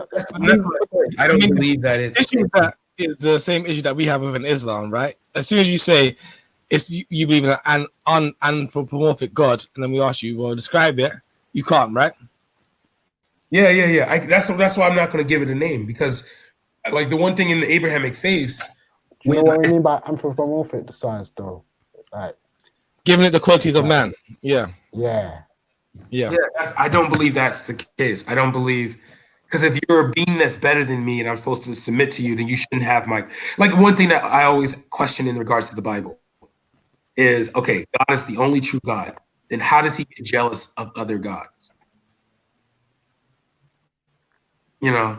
I mean, to be fair, I'm unaware of Quran referring to God as being jealous, but God is definitely makes very clear that he did not make man but to worship him alone. To be fair, it's not for man to be going out and worshiping other weird concepts of deities and stuff. But I'm not sure. To be fair, I can't speak to the jealousy claim or position. Allahu Alam. Yeah. But you believe in a God, so you're not godless as per se, right? That's the first part, yeah. Well, I don't believe in I can't say I'm God. I don't believe in a God. Because it's like one person doing everything. That just doesn't make sense to me. So you believe in multiple gods, like a pantheon of gods? I would say that, like, everyone has the responsibility, because I don't see how a man can. How can a man? We just spoke about that God's not a man, and you gone back to man, but you know. No. I'm saying that is. I'm saying in the sense that, like, how can one entity? Yeah, like, how can one single entity know the complexity of the female and the male? I just don't. I'm not going to say. I just like looking at the historical relevance of the aspect of God until we see a contemporary history that comes out and says, "Oh well, this God." Because when we look at religions like Islam, and I'm not trying to come for anyone's faith, but it's like, okay, Islam comes right after Christianity. Like, I don't know how many years, but like. It's like 500 years or like more. But when you see Islam and you try to figure out, like, okay, Islam is supposed to be the truth, but they use the same characters that haven't been proven to exist in the Bible. And you have scholars that come out saying that the Pentateuch and the Torah isn't factual. So it's like, how do you continue to build a premise on truth that wasn't even proven from the beginning? Like, we don't know a Moses existed. We don't know and Abraham existed. And I feel like if you get rid of Abraham, that destroys everything. Yeah, no, for sure. But I mean, okay, so for the literalist, right? That might be the case, right? So if you're a literalist interpreter of a religion, right? You have to say that Abraham existed is the be all and end all of this religion. If Abraham doesn't exist, the religion cannot possibly exist. If you are somebody who takes a wider meaning from these stories, that doesn't really matter so much, right? The exact existence of that person isn't necessarily the meaning, right? So, for example, it's like for example, with the stories in the Kebra and the Gas, right? Whether they're true or not, in Ethiopia, there's the story that tell about how King Solomon's lineage comes to be in Ethiopia, right? Whether they're true or not, they definitely tell. The same thing in Ghana, in the Ghana Empire too. I forget the name of the king that. No, but on that specific one, the Kebra and the Gas, though, what I'm talking about there, it tells a general truth, right? So, regardless of whether King Solomon slept with the Queen of Sheba and she gave birth to this King Menelik or not. What we definitely do know is there was an influx of people of a Semitic background into Ethiopia at that similar point in time. Do you understand what I'm saying to you? Yeah. So the general truth of that story is that people come together and made them people one. Do you understand? Yeah. It might be told through a story with a head and some fun parts of it, but that general truth exists. And that type of thing within oral history isn't exclusive to the Abrahamic religions, right? So when you look at traditional history stories of Ethiopia, of Ghana, of Nigeria, and so on, and like you was talking about earlier, the Dahomey Empire, right? Yeah. Or you talked about that the other day, the Dahomey, right? So with the Dahomey, do you know how they came about, the foundation of their empire? Dahomey, a group of people, like a coalition of people came together with the agreement that because they were constantly being raided, and they just started to stop being raided. So yeah, but you know the oral history. No, but you know the oral history, like the story of how they talk about their kingdom. Oh no, I don't know the oral history. I just know the like what's been contemporarily said. Please, I don't mind hearing the oral though. So I mean, within the oral history that they have, I'm not sure the exact things, but I'll have to do my reading and come back to you again probably tomorrow. Yeah. But basically, it's a king from the Yoruba lands and a queen from I think the Ashanti lands or something of this nature. One person's a runaway, gets rescued by another brave king. They get married, they find this new land, and they establish their kingdom. Right now, whether those are the truth, that's exactly what happened, or those people existed. The truth of that story is still being told because the different groups that those people represent in that story exist, right? And they are foundational and fundamental to the creation of that empire. Do you understand what I'm saying? Yeah. And so this is why, I don't think it's necessarily like about, let's say, relying on a storyline that's specific and or specific characters who are specific and they are definitely there. The truth, the universal truth of those stories supersede the stories in themselves. You understand? Yeah. Yeah, so that's that's my very simple argument against people who like to say this person doesn't exist, this person doesn't exist, so how can it be true, etc., etc. But like, if we have no proof that I would think it would take seriousness to it, because if you can't quantify me going to hell or heaven, if the people that I'm supposed to subscribe to as better living, like I would never say the Prophet Muhammad didn't exist. But the fact that someone who didn't necessarily have an education in formal reading or something like that, like how to get educated later, gets a very important message from God to save the known world, but primarily stayed within his own borders. And then you have, like, let's say when we look at the flood story, I just don't. Well, sorry, I didn't get. What was the message from God that you were talking about? Sorry, what is it? Well, no, like the message that the Prophet Muhammad received. Yeah. Like, how does, how do you prove at this mess? How do you prove or quantify this message came, and it's the truthful message when God created all of us? Wouldn't he just individually continue? And then you have religions that predate his. God is the God of everything, right? And Allah is supposed to be the God of everything. Then why is it that his name has changed, and then the aspect of his existence have changed over and over and over and over again? You know what I mean? I mean, this is the issue, right? It's like, if you're gonna take the Islamic position is you cannot rely on those other documents that you're talking about, right? So for you to claim there's been a change, you'd have to show us the documents that they changed from that we accept. Seeing as we don't accept the Torah or the Bible as they stand today, it'll be very difficult for you to be able to show me any changes in God. Do you understand what I'm saying to you? Now, if you're saying, I'm going to take the Bible, the Torah, and the Quran, and I'm going to do a comparison, that's well within your rights. But what you have to do is to have be like the intellectually honest position is that if I look at these books, I don't think there seems to be inconsistency between those gods. However, if I look at the Islamic position, it tells me there's going to be inconsistency because it tells me that people have changed the books prior to it, right? So the Islamic book has already told you that those two books prior to it have been changed. So when your analysis of it, you can't really keep making the claim that it's a different God or that there's different things or so on and so forth.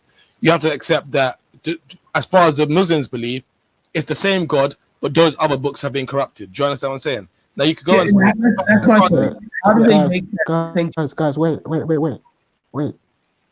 Prove Allah. Pardon? What? Prove Allah. I mean, well, no, Yeah, I mean, you're trying to conversation, renegade, Ralph. Like, yeah, that's a different conversation. It's a completely different conversation. Like Raf, the problem is, like, the intellectually honest position is, if you wait for me to finish the conversation I'm having with Brad, if you want me to do that, we can have that conversation. Do you know what I mean? But don't try and jump into a conversation halfway through. Don't get upset. It was a joke, man. Relax. No, it's not, Raf. I'm trying to ask you to be intellectually honest. You know what I mean? Like, we can joke. I'm joking. Like, we got Raf, I'm talking, right? Like, we could banter in it. I don't mind the banter, right? But like, don't try and throw in a thing and be like, prove a law. And try and act like it's a serious position, and then later on you're trying to say, it's a joke. Do you know what I mean? Because it just seems a bit comical. But anyway, sorry, Brad. What are you saying? Yeah, but it's just that forget. Let's get off this one because I feel like we always focus on this one. I mean, to be fair, it started off with me trying to focus on you and your beliefs, but you bounced it back to Islam, and I find that a lot of people,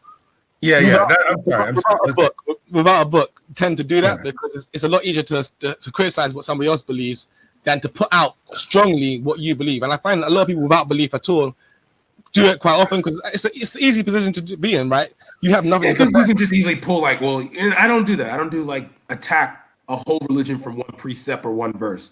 I don't do that. I'm more like in the pursuit of truth. I'm more like, okay.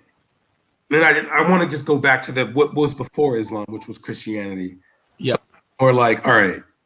Christianity itself was not a holistic thing. It was broken down fact. I mean, okay, cool. I mean, for me personally, I want to look into like the African spirituality that you espouse or you follow, right? Yes. So, and especially, I started off with it in regards to this idea of the G block, right? Because there's this idea of this attempt to attack the Abrahamic God, basically. The Abrahamic God isn't real, and I don't believe in that. However, I'm asking you to put forward the God that you do believe in, right? Well, so that's the thing though. African, from what I've learned, I'm still. I just want to sorry to cut you off because I did stop, but I just wanted to elaborate on that point in regards to, and the reason I say that is because specifically when you spoke about you said something about a pantheon, right? However, when you speak to quite a few various different African spiritualists, and it depends who you talk to, right? So there's some African spiritualists who say for a fact, we believe in a pluralistic, many different gods. That we have one God for wind, one God for thunder, one God for war, and we go to them for different things. And there's other ones who say that these are the different aspects of God, right? We have a one holistic God who makes whole all of these various things, right? There's a one holistic God that makes whole all of these things. But however, we go to different aspects of that God for those things, right? Exactly. Yeah. So what I want to ask for you, Brad, what is your position on God?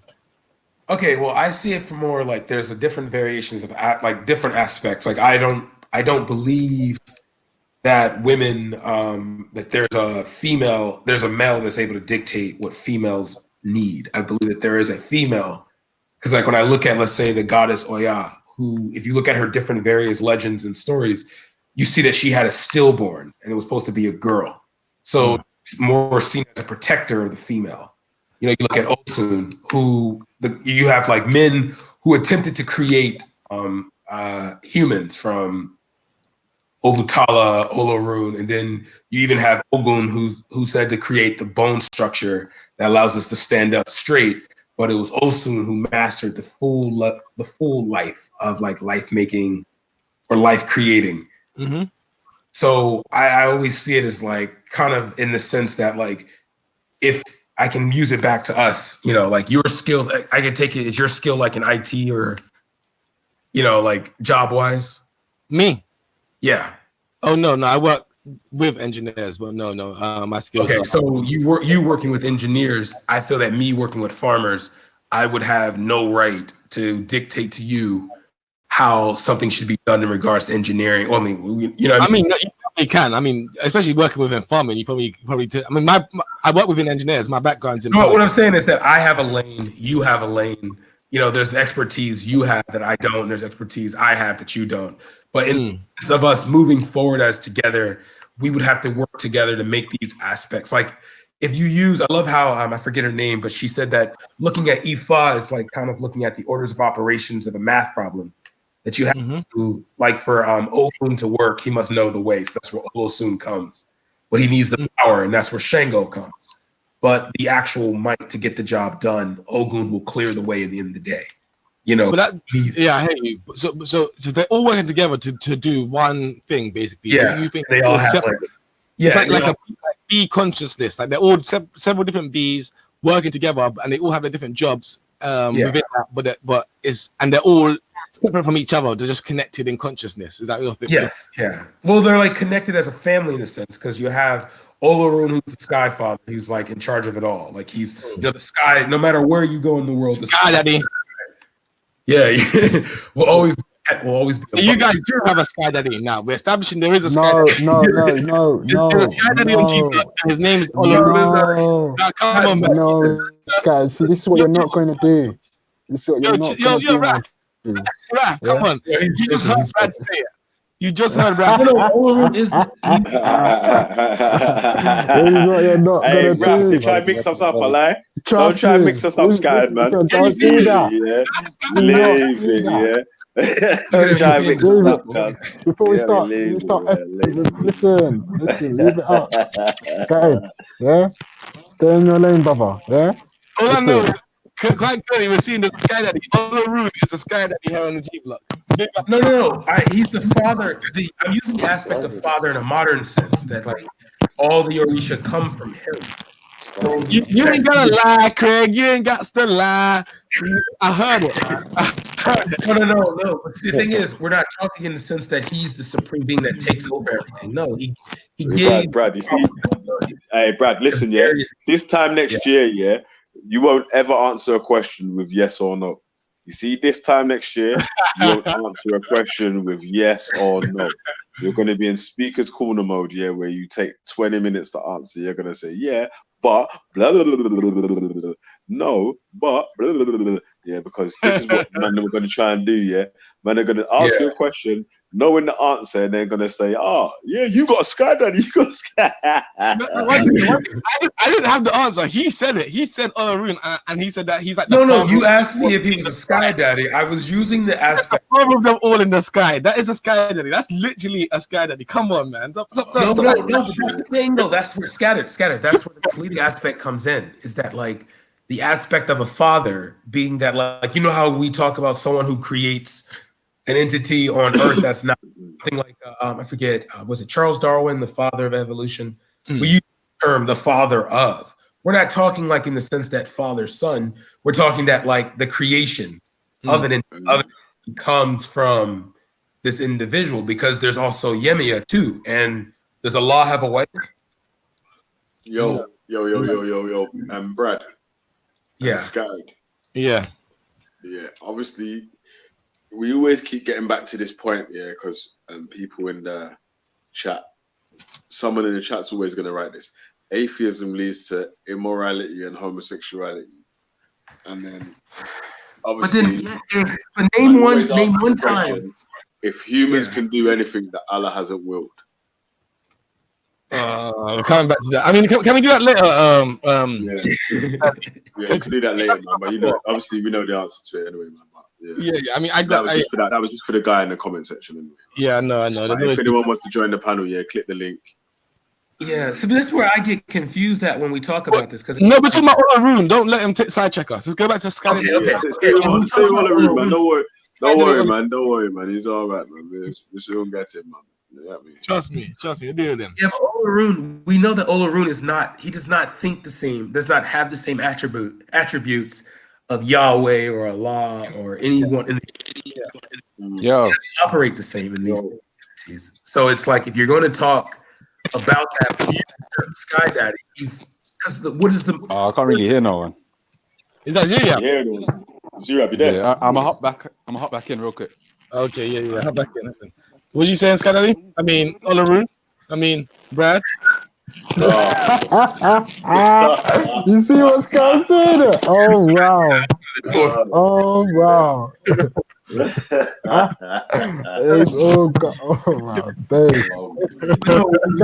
I jump in here for a second? I just ask a question. Yeah, bro. Yeah, can I ask a question? Wagwan. Okay. Yeah. Bro. Sorry, guys. Sorry to interrupt you. But if God is one, and if God is one, and he says, I am. I don't know, you can interpret that. Why is there so many different names? Why is he got a name? What's wrong with your mic, bro? Yo, yeah, man, your mic. Like, are you eating a bag of chips? Sorry. Yeah, so his question was, if God is one, why is there so many different names and so many different descriptions of one? Okay, so we've been... Maybe that's for a religious person, isn't it? Hello, yeah, can you hear me? Can you hear me? Hello? Hello. Okay, mic's just crackling, man. Hey, mute your mic until you're ready to talk, yeah? Testing. Yeah, go on. Can you hear me, yeah? Yeah. Hello? Yeah. Okay. Yeah, we can hear you. So really, I mean, my thing is, I do want to respond to Kay's question, but I was in the middle of finding about a little bit about Olaroon.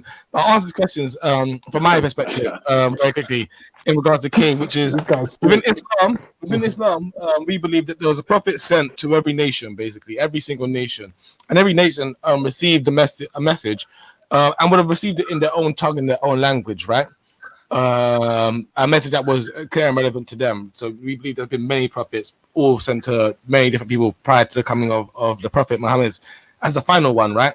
We also believe that Allah himself, not just that Allah himself has 99 names, so not just the names in which we of different names that are spoken in different countries, but these 99 names themselves are specific, right? They are specific names and they come with specific qualities, right?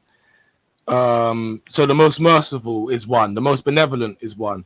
So what we're talking about when we say these different names is we're talking about different aspects actually of different personas of the same one being, right? And when we talk about the idea of Tawheed within Islam, it's about to unify, to make one. So when you talk about Allah being one or making one of the main. And that being said, Allah is not separate or indistinct from any of his different 99 attributes, but he is all of them in totality. He makes whole all of them. So the most beneficent, the most merciful, king, most holy, but the protector, the mighty. And one clear thing Allah is, be a queen? One second, no. But one clear thing, I mean, possibly, yeah. I mean, when we say the king, what we really mean in Islam is the sovereign. We don't really have a concept of king or queen. We have a concept of the sovereign, the highest power, the highest authority.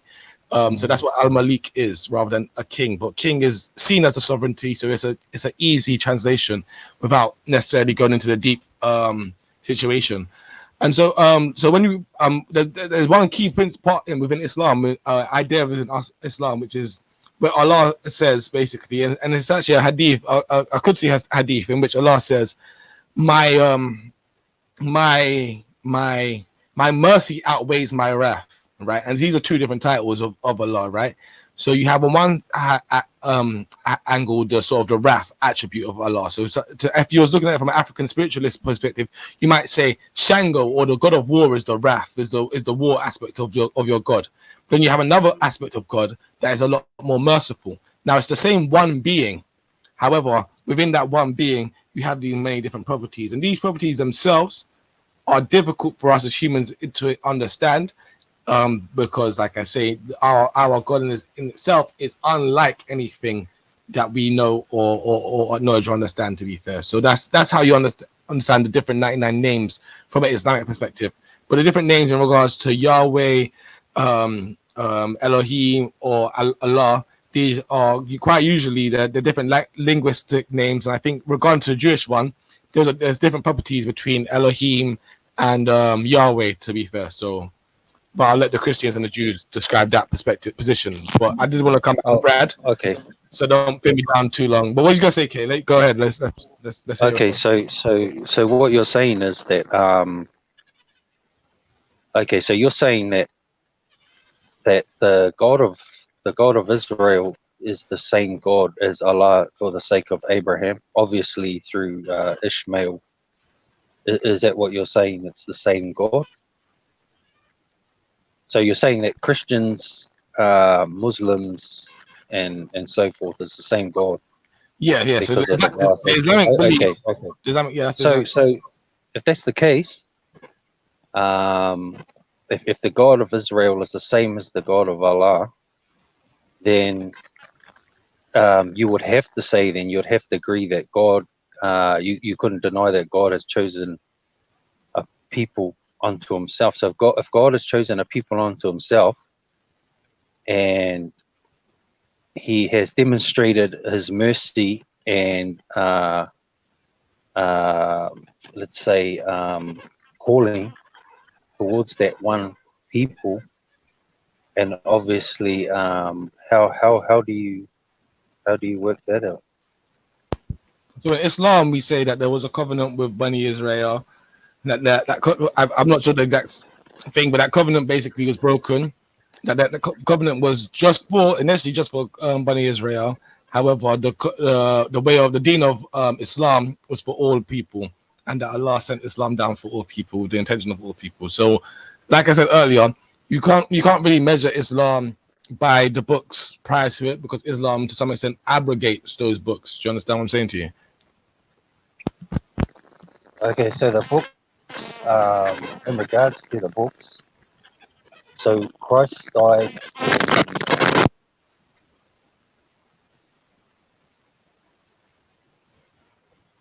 Already, why are you looking off K for? I didn't look off K, man. Is it me that locked off himself, man? Okay.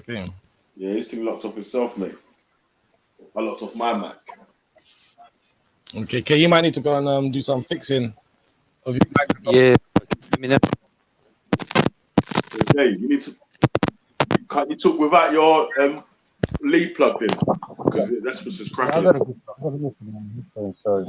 Can you hear me now? Hello? Yeah, That's a little better. That's a little better. Yeah. We can hear you.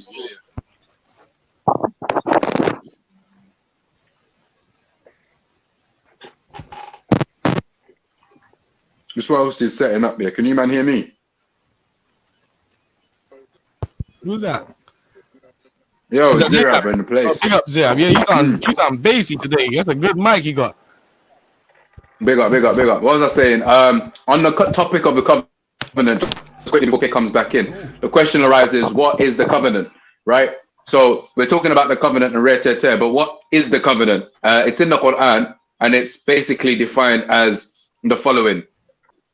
1 second, let me pull it up. What? Right. So this is 283. So Surah Al-Baqarah, verse 83. And when we took the covenant of the children of Israel, you shall not serve except God, and do good to your parents, and regard the relatives and the orphans and the needy, and say kind things to the people, and uphold the salat, and bring forth the betterment. But then you turned away except a few of you. And when we have taken your covenant, this is the next verse, 84, you shall not spill the blood of each other, nor expel each other from your homes, and you agree to this whilst bearing witness. So the point is that the covenant can be explained, can be described as not serving other than God, not being good to your parents, regarding the relatives, taking care of the orphans and the needy, saying kind things, upholding the prayer, and bringing forth betterment, right? And not spilling blood and not expelling one another from home. So this altogether encompasses what the covenant is, and it's not exclusive to the children of Israel. Indeed, it's a covenant for the whole of mankind. It's just that in that particular case, it was being taken from the children of Israel. No, today I've been in the building to just clear some things up for me, man. Big up, Scudder. Big up, Captain. Keep going though, man. Keep going. You and Kay having a back and forth. It's good, man. Yes, K's mic's whack, man. He just needs to sort out his mic.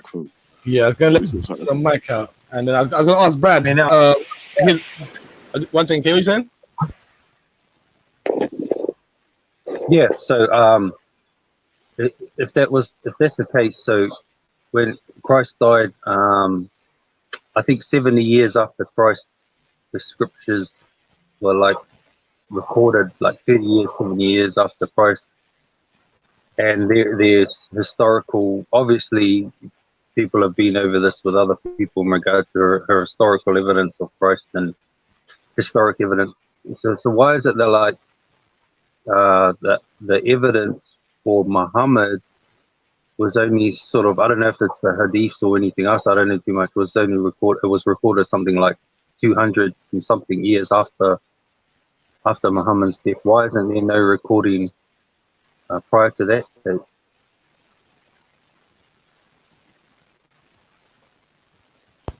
I believe there were recordings around the time and afterwards as well. And I think there's recordings of contemporaries who spoke about a prophet in that region, basically, or someone claiming to be a prophet, quote unquote.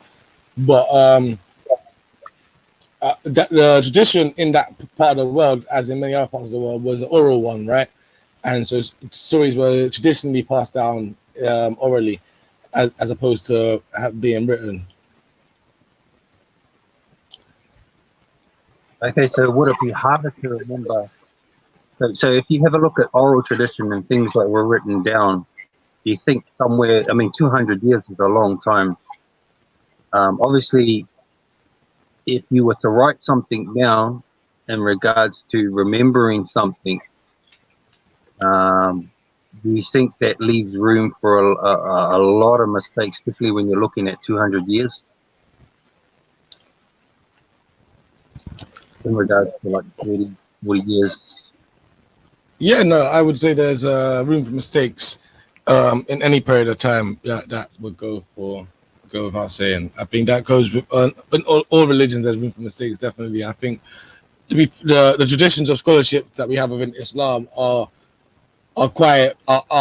in place to pick up on these sorts of errors in transmission or dare to falsify things. Basically, really, it's a scientific method in which you try to find out, establish something as true, and falsify anything that's not true. And I think, yeah. I don't really got much else to add on that one.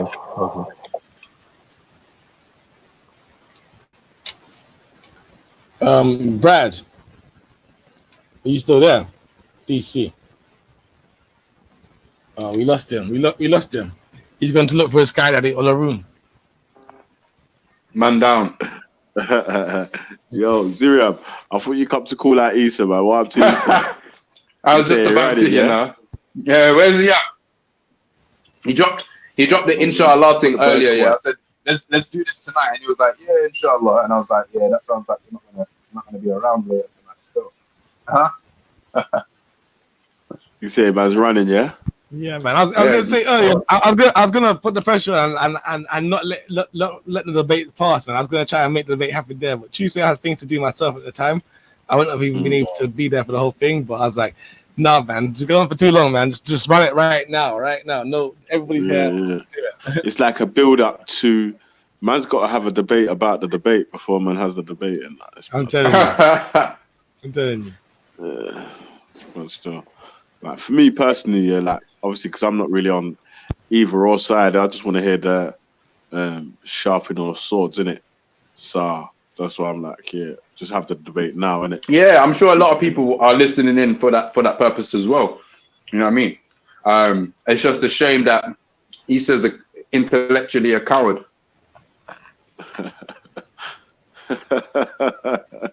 Can't give the people what they want. And I ain't even going to intervene here at all because Issa was here declaring victory earlier, so I'm not going to intervene right now at all.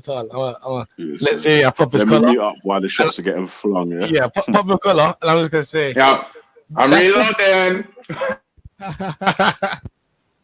Oh shit, Issa, where you at, bro? Yeah, he's in hiding, man. I heard rumors have it he joined witness protection program. You get me? I thought you were going to say a quotation for a second there. I was going to be like, oh, snap. Man went into occultation. What a mad thing. What a mad thing. Yikes.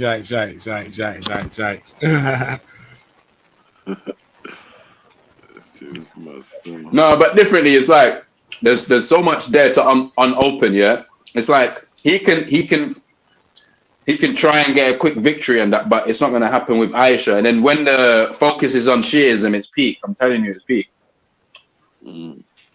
I think, but this might be until it happens, which I'm not really holding my breath for. What else is on the agenda, man? What else in terms of topics have been addressed or need to be readdressed? Right, let's get a conversation going today. Basically, yeah, there's a few I heavy was weights in here, asking man. questions today. Yeah, was that so there's a lot of stories of Bible prophets in hadiths and whatever. Yeah, but but they're different from the stories in the Bible.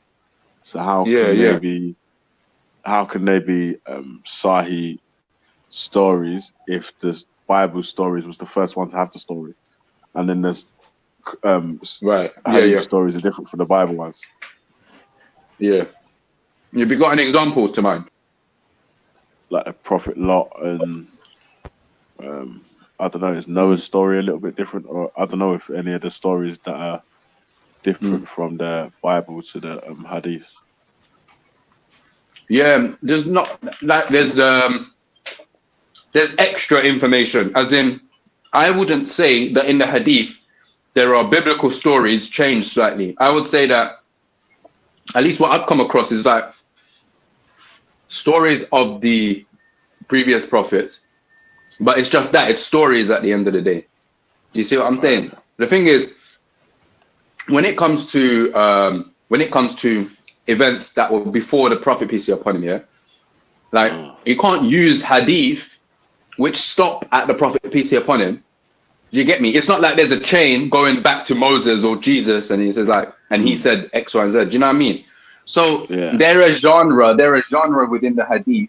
They're called Isra'iliyat, and basically it's when the Muslims were kind of gaining converts and that. Some of the Christians and Jews who converted to Islam brought their perspective, because remember the Bible is like the authorized version of events. Do you know what I mean? Right. In that sense. So you're gonna have all different types of stories and perspectives around that region that didn't make it into the canon. You get me? Whether it's the Catholic canon or the Orthodox canon or whatever. You get me? Like the book of the Catholics have much more books than the book of the Old Testament, because you get me, the Maccabees and the Sadducees and that lost basically against the Pharisees, and the Pharisees created the Orthodox or the kind of authorized version of the Old Testament.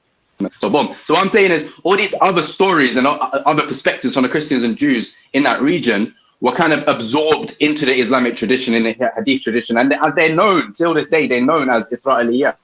So they have less credence in terms of, you know, like balance of probability, or kind of in terms of evidentiary status, than say the Quran or let's say authentic hadiths. In that sense, it's like it's as in hadith meaning what the Prophet peace be upon him spoke.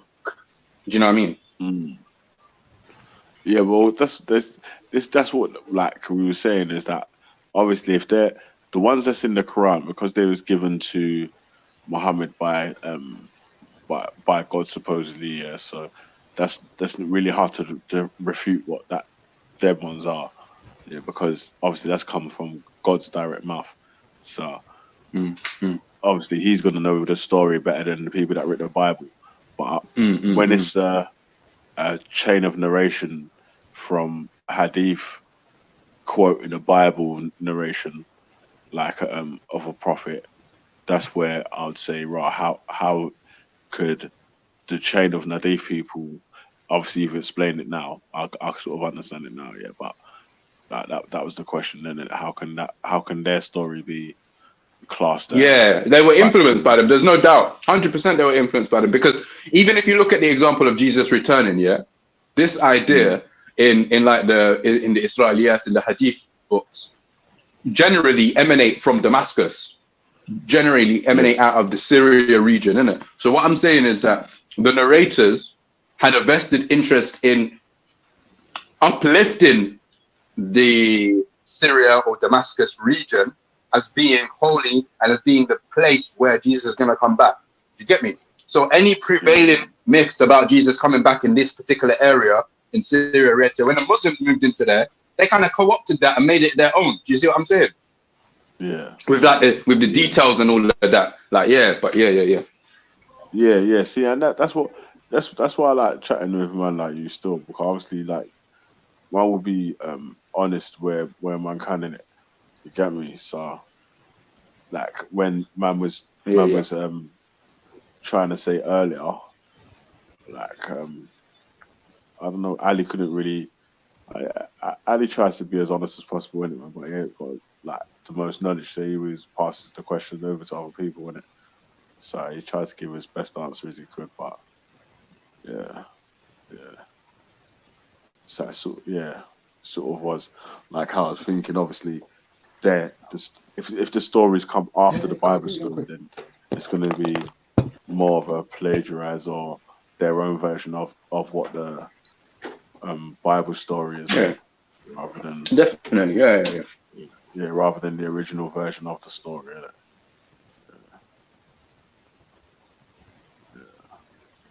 Yeah. All right, man. Well, don't look like Easter's coming up. If you got who wants to, I don't know, man. Kay, you want to have a chat with Zirab? Sharpen your sword. Yeah, sure, man. I haven't got any topics. I don't really just sort of like getting on myself a question or start a topic. I've really got one, to be honest. I was listening in, man, but yeah, can help where I can, I guess, or whatever. As soon as your mic is working, I think you and Scattered should go back and forth a bit more. Finish off that back and forth he was having, and then you can open it up. Yeah, okay, cool. I don't know if Capo, are you still there?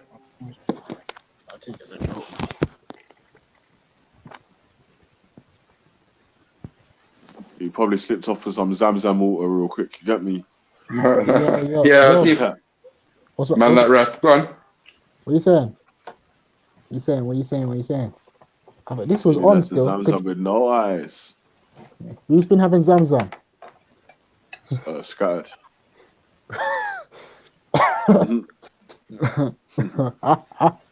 Hey, shall I give you material for the next show, Veli? Go on. FTK Zamzam water, bruv. Just look up BBC Zamzam water, yeah, and it's peak. That's a whole show right there.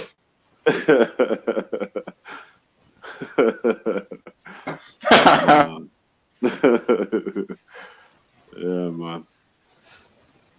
Hey, listen, all the man them are on your side at the moment still, man. So hey, I gotta go. Yeah, they're gonna come back off your side at the sec still. Yeah. Man, hey. No. Yo. Was that Brad? Yeah, he hopped off. He'll probably drop back on. Nice. Man, like Ultra G Blockery in the building. I've got some questions for Ziriab. Go on, let me go on mute, man, because I wanted to get a quick All right. So big up yourself every time, Veli. Anyway, come on, big up, man. Ziriab, my brother, you all right? What going? Hello? Anyone? No. Yo, what you say? What you eating? Big up Ultra, you there, yeah? Yeah. Can you hear me? I can hear you really cool. Ziriab, can you hear me?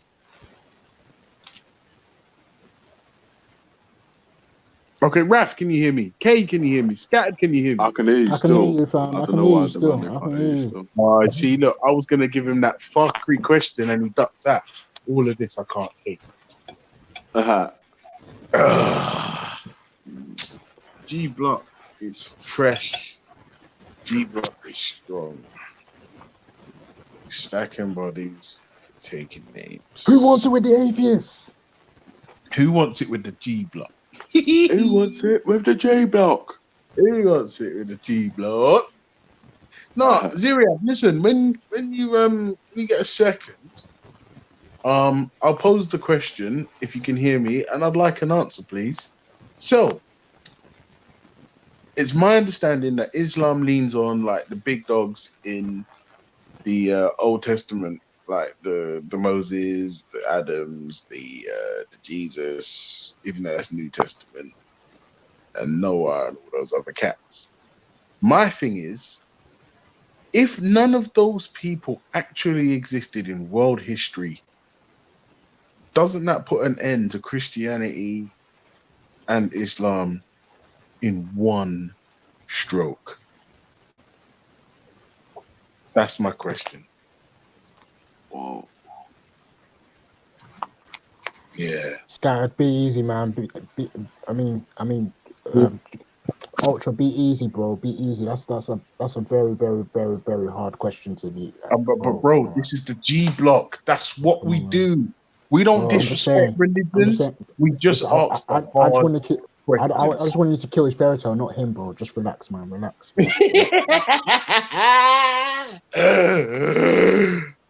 No, but that question's legit. That's it. Right, you're trying to move to James Jones' man of the match, innit? No. Listen, bro. The way James went on yesterday, I'm not gonna lie. Trying to move to James Jones' man of the match, top striker performance card. I was like, fucked up the defense and all that stuff. James Jones was a one fucking man army yesterday. I can't lie. He was a beast. Beast. But yeah, no, because this question is real. Like Islam, Christianity, all of the sects, right, that lean on Abraham and Moses and Jesus and Noah and Lot and all these other dudes. Like, if none of those people existed, what does that mean? What are the implications of these things? It's Astaghfirullah, man. Don't talk them things there, fam. Listen, that's too much, brother. I'm telling you, just relax with the question, brother. Just relax, man. This is listen. We're just trying to kill the fairy tale. We're not trying to murder anyone out here, bro. Just don't do that, fam. I hear you. Stay away from them. Don't do them things there. You understand? Hey, bro, listen. This is the G block where we ask the hard question. We ask the hard questions. I know, but I know, but listen, like you know, certain men out here, they're not ready for them hard questions. You know, baby steps, brother, baby steps. You have to learn how to crawl before you walk. You understand? Don't just throw them into running, bro. Not necessarily, you know. I'll tell you the truth. My baby Ultra never crawled. He came out the womb, we carried him, and he walked. Yeah, there was no crawling with this guy. He just walked. He's like, listen, all this baby fuck, we cut it out. I just want to go places. Strong atheist genes. Quite possibly, yeah. Quite possibly. I'm not gonna lie to you though. I'm leaning on my princess. She is just the academic in the family, man. Oh, I love that woman so much. She makes me so proud every day.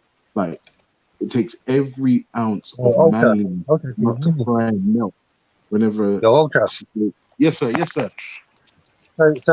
So to have a look at that question, you said if there was no Abraham, there was no or whatever, would you know, what would the situation be? But then I would ask you, if there was none of those things, okay, let's take away the Abrahamic, let's take away history, let's take away the writings on the wall, let's take away everything.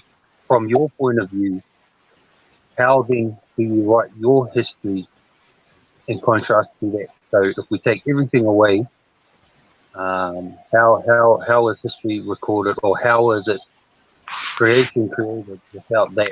Well, the thing is, I'm going to respond to your question like this, right? Remember, if none of these biblical characters actually existed in world history, the history that we all, the majority of us subscribe to, is a lie anyway. Do you know what I mean? It's a lie anyway. Like Jesus on the cross, well, he didn't exist. The Noah and the boat and all the animals and the flood, and he didn't exist. and then Moses Okay, and fair enough. the I get where Ten you're going. Commandments, he didn't exist. so, And then I Abraham, understand. and when I think it was Abraham who's going to lick down the sun, and then got stopped last minute. I still don't get that. But if he didn't exist, like I'm not saying like I'm all No, my question is I what feel, are the I feel you. implications of these people not existing? And I would, if you're saying what about history, and I would say back to you, yeah, what about history? Because what we've been taught thus far is a lie. Okay, then if that's the case, so did World War One, World War Two happen? Did the Inquisition happen? Things that aren't relevant to any faith, did those things happen in history? Even if you go back predating the 1900s, 1600s, did those things happen, or was that just a fairy tale as well? Don't know. Okay, fair enough. Yes, but my question still stands, Kate. What are the implications of these biblical characters not actually having or not existing in world history? Like, what are the implications of that? I think there'd be a lot of implications. I think that you'll find through history that a lot of the history, even though you would say that hasn't got anything to do with any of the Abrahamic faith, actually tie into the Abrahamic faith for all purposes. All purposes, considering his will and glory and testimony through Ephesians. I know that's hard to kind of look at, but if you study a lot of history that hasn't actually got anything to do with the Abrahamic faith, always ultimately ends up tying into the Abrahamic faith through Revelation or Genesis or so forth going through the Bible. That's just my point of view.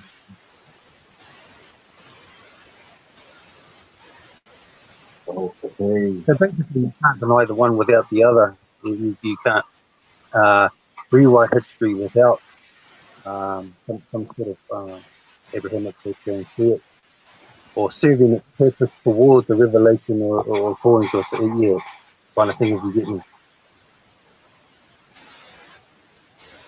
Yeah, I'm not gonna lie. I if I'm honest with you, saying you can't have one without the other is asserting that everything in the Bible is true when we can't actually know that. We only have faith that it's correct. You see what I mean? So even your language is actually quite like misleading. I'm not saying you're doing it deliberately. I'm just saying, like, thus far, no one has been able to show me a grave or like a grave site of any of these biblical characters. Like no bones, no nothing. Like I'm not sure, but I'm pretty. No, I'm not. No. Let me say I'm not sure, but I would assume that Muslims know where the Prophet Muhammad is buried.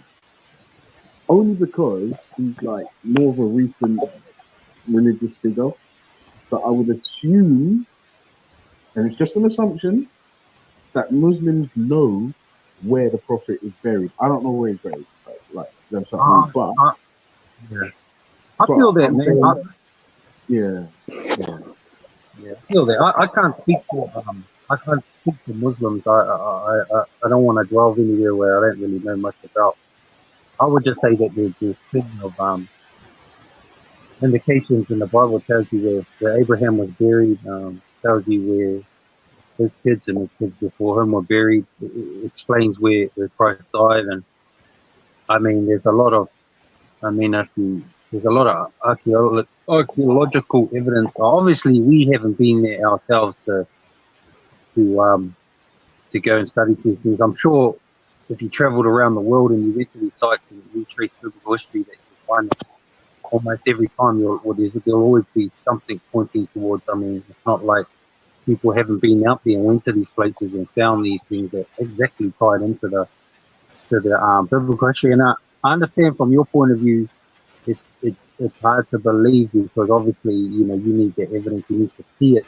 But I guess if you had a couple of $1 million and you studied the Bible for a couple of years and you went out to find out these things, I think you'd be very surprised, to be honest.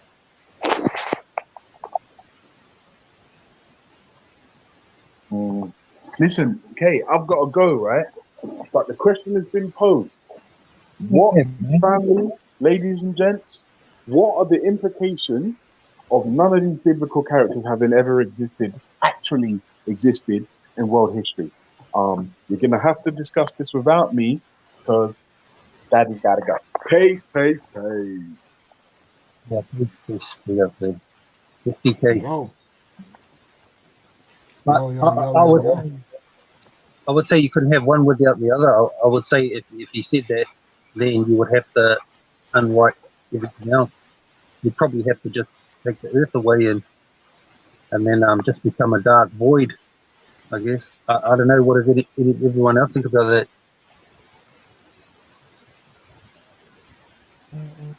Say that one more time. Sorry, I would say that Ultra said that if you take away that, he's saying basically if you take away the belief, things that never existed, like Abraham, all the scripture, everything, if you just wipe everything out, does the world, what do we have?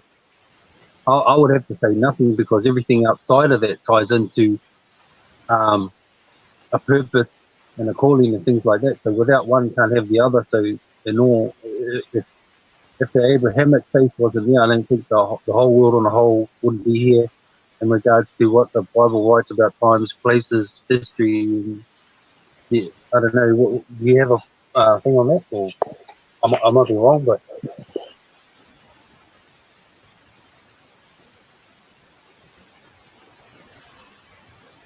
So I'm just eating, innit?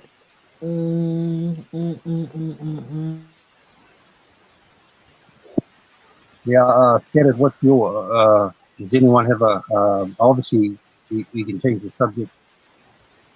If no one can answer that. I mean, are you a Christian? Are you a Christian? No. Sorry? Not Christian. Sorry? I just believe in when I read about Jesus, when I read about his life, and I follow that, I see that that's my. I'm not claiming to be a Christian or anything. I just see the way how he lived his life.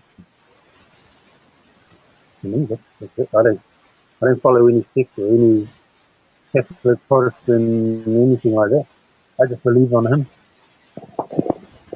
That's it. Wait, you believe you're Jesus? Hmm? Huh? Sorry. Did you say you believe you're Jesus? Can you hear me? No. I just said I believe in him. I believe that he's the one that. Yeah. That's interesting. So you don't follow the mainstream, but you follow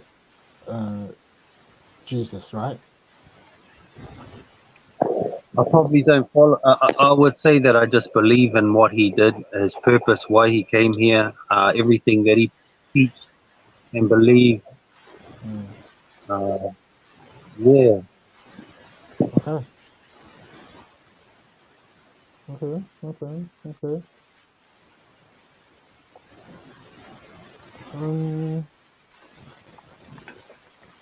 Yeah. So what stuff what makes you different from the mainstream, like, in terms of some of the stuff that you agree and disagree with them? Do you understand what I mean by that?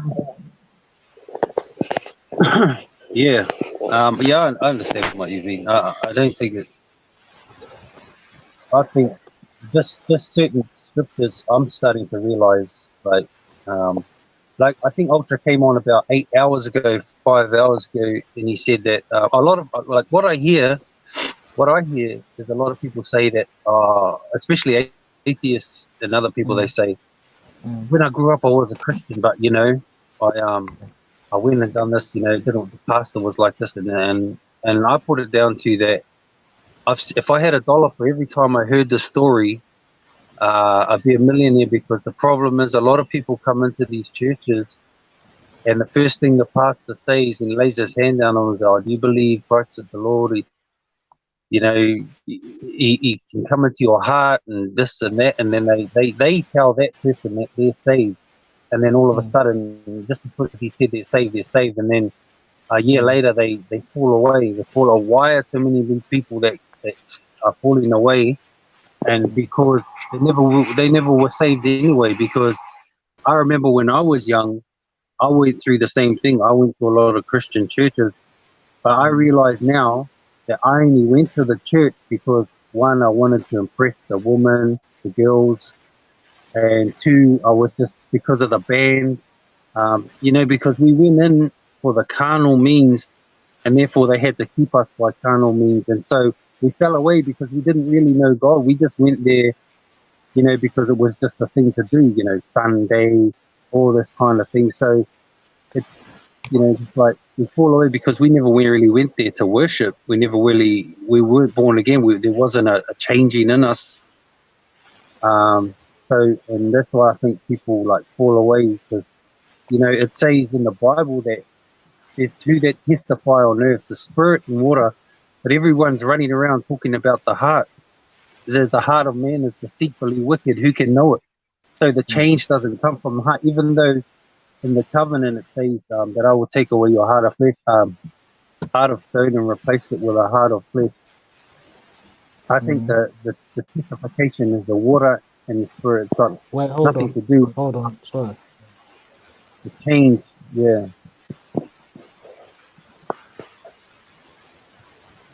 Yeah, man. So a lot of people that get angry at God is because, well, they never really seek God in the first place. They never really, the pastors of that church never really spent time, never walked with that person. Wait, never, I'll be back here. I'm coming back here. Yeah. So, yeah, so all these stories was because they never really knew God. They never really had proper elders and people that were actually born again. It seems like a big network. Like, it seems like everything is institutionalized these days. There's no truth. There's no love. Like, it talks about in Revelation about things that churches lack, and a lot of it's got to do with love being the law of God. And but there's no love in it. I mean, you go in some, like I went into a church. I think it was about like a month ago. Man, it was just dusty and cold. There was no love in there. It was just a lot of traditional ritual stuff. It was just just uncomfortable, man. There's no unity between brothers and sisters. There's no love. There's no crying out to the Lord. There's no singing and praising and walking accordingly to the scriptures. It was just all, 50, 20 cents in here, and all the symbolism around it is just a whole bunch of smoke. So it's just cold, man. So I can understand why people come into these buildings and they fall away, and then they blame Christ because they never knew him. You know what I'm saying? Like, a lot of people go through this. It's like the revolving door of idiocy. Like, that's why, like, yeah, man, that's what, like, things I'm figuring out, like, all this heart talk, heart this, heart that, it's got nothing to do with the heart. The spirit and water are the two specifications of, yeah, I guess. That's why there's a falling away, because they're going into the church thinking, oh, here I am, look, I've got a lot of friends here, and, the band's here, and the great pastor's here. It's the pastor's telling you you're born again, but it's not the pastor that does. It's God that makes the change in you, that changes you. His mercy, like, and then people believe they're born again, and that's why they fall away years later, because, it says in the Bible, he who started a good work will finish a good work, and if that good work ain't in you, it's obviously going to fall away. Like, yeah, man. So, like, yeah, that's all I'm saying.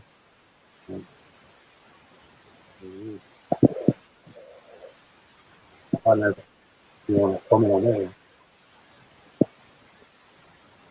I don't know.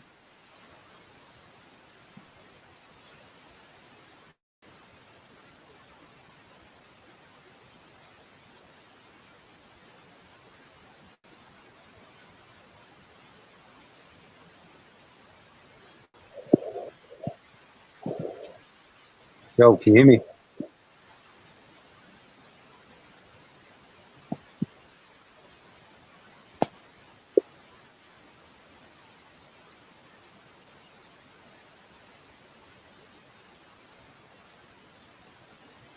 Yeah, so yeah, I would say if you bring people into the way, if you bring people into a church, well, so-called church, by carnal means, by fleshly means, like music, and this and that, well, obviously you have to keep them there by those means. But if you don't keep them there, by the scriptures or by what the Word of God says, strengthen them like that, then you're going to have to keep those people there by those means that you fed them, like all the, like, you know, all the popular, cool, like, glowy things and laser beam shows, and you know, hypnotized by all that kind of stuff, and then yeah, you know, like networking, and you know, if you want to make a donation, you know, like yeah, those kind of like those things. Yeah.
Yeah, so the way I see it is, I've gotten technical with a lot of other Christians and denominations, and I've sat there amongst a lot of Christians and just listen, and I think, wow, you know, like you get very technical, but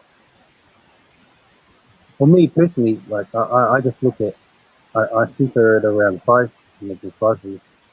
I always found that if you go back and look at his teachings, what he taught, not what anyone says he taught. Well, even though you can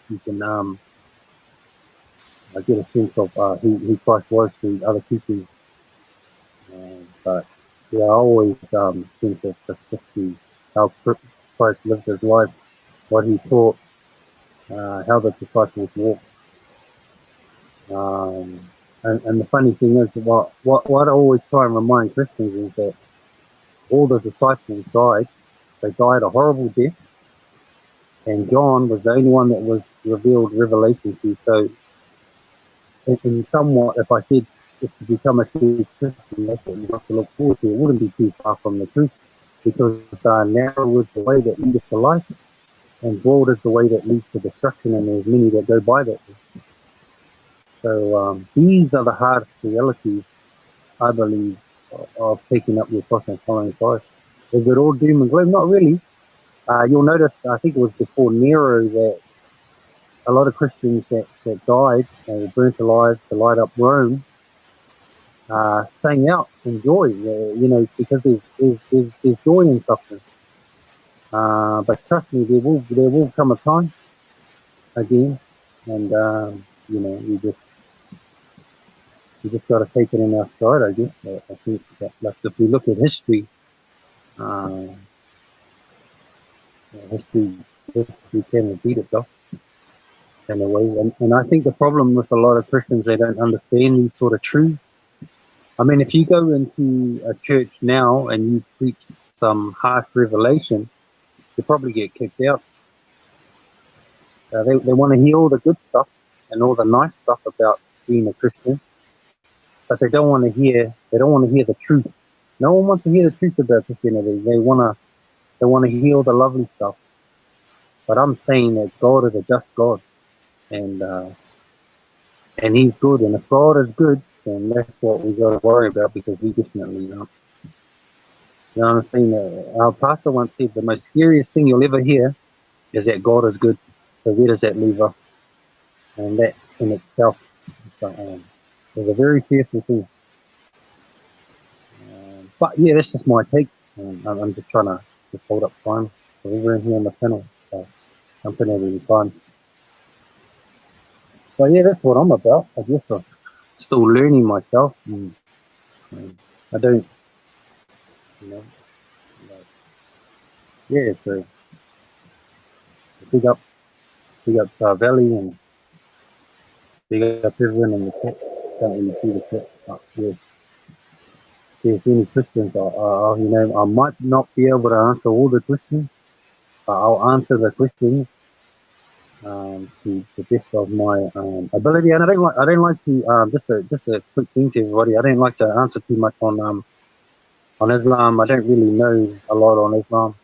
I have had a couple of Muslim friends, very lovely people. Yo, Belly. And got on really well. Can people in the chat hear me? Is this you, Put a Ralph? one in the chat if you can hear me still. I just want to know if I'm actually live and people can actually hear me still. So put a one in the chat. Anyone here? Hear me? Belly. Belly. Belly. Yo. Oh, this thing's jarring, guys. Okay, alright, people can hear me still. Yeah. Belly. Yo. Yo. I think Ali's trying to get in this wall or something, bro. Getting still.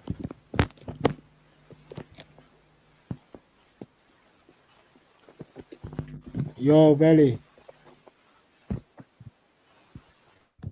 Belly, man, why did you go so far, fam? These man, yo. Come on, man. Belly. Belly, a couple people trying to get, I think they said James is trying to get in this wall.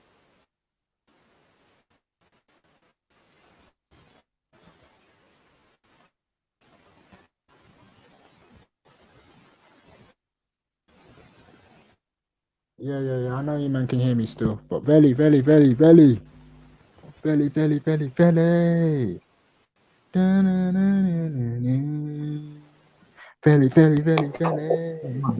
Come on, Belly. He might have ducked out, because he ducks out, eh? He ducks out. Yo, Scattered, you're still there. Chat to me, people. What you man saying in the chats, man?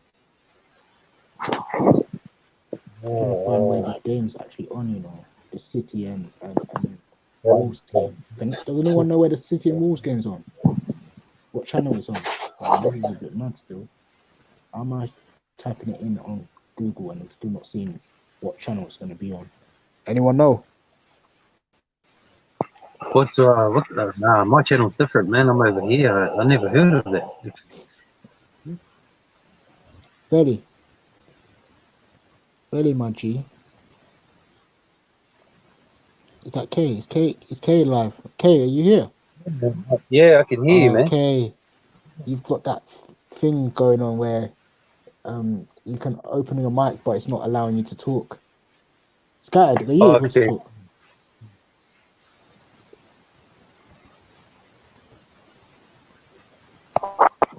People in the chat say they can hear me still, but I don't know why. I'm going like that, you know. Belly. Belly. Belly vision. Belly vision.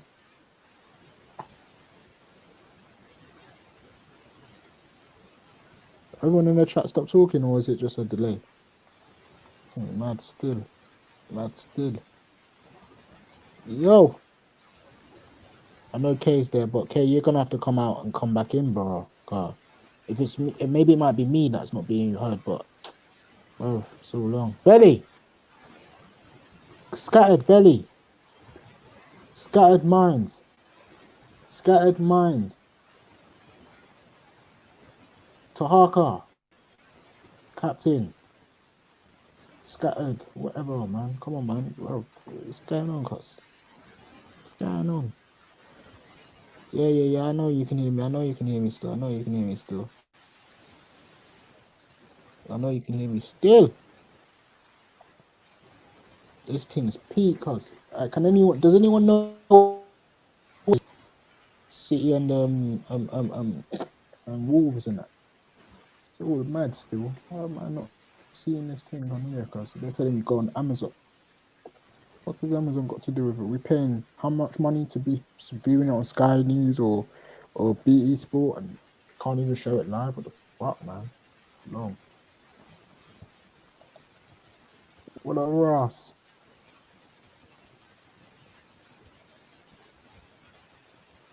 Love is law. Okay. I can fight with that still. Mad thing. I was supposed to go out today still. But man, one here kept me talking about anarchism and all them things there. Telling me about my ideology not being Pan-African and all them things and Eurocentric and all of that. Well, yeah, whatever, man. It is what it is, man. I do it logic, me. Yeah, logic. Because it's African, just because it ain't African, don't mean that it's not sensible, B. What you man saying though? Don't want to be just rambling to myself, cuz. Belly vision. Belly vision. Belly vision. Belly vision.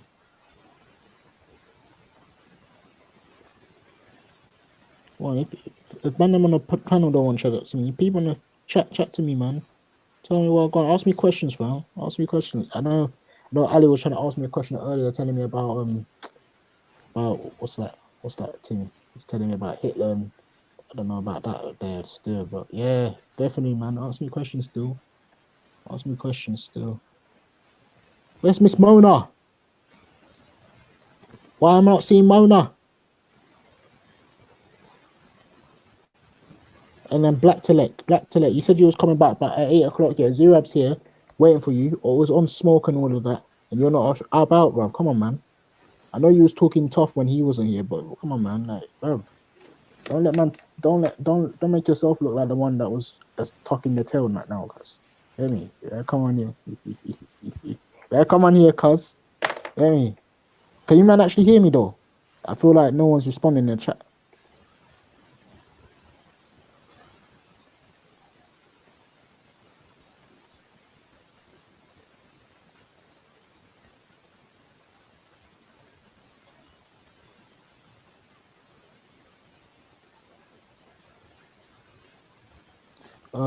What do I do over and over again that I hate doing?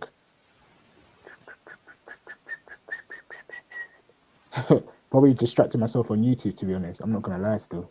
I've got so much work to do and literally I end up doing fuck all the whole day. Yeah, I'm not gonna lie still. That's I can stop distracting myself still. That's what I don't like. That's the issue I don't like. Yeah, ask me another one.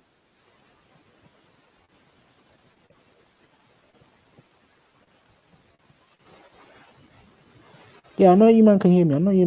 Come on, man. Ask me another question still.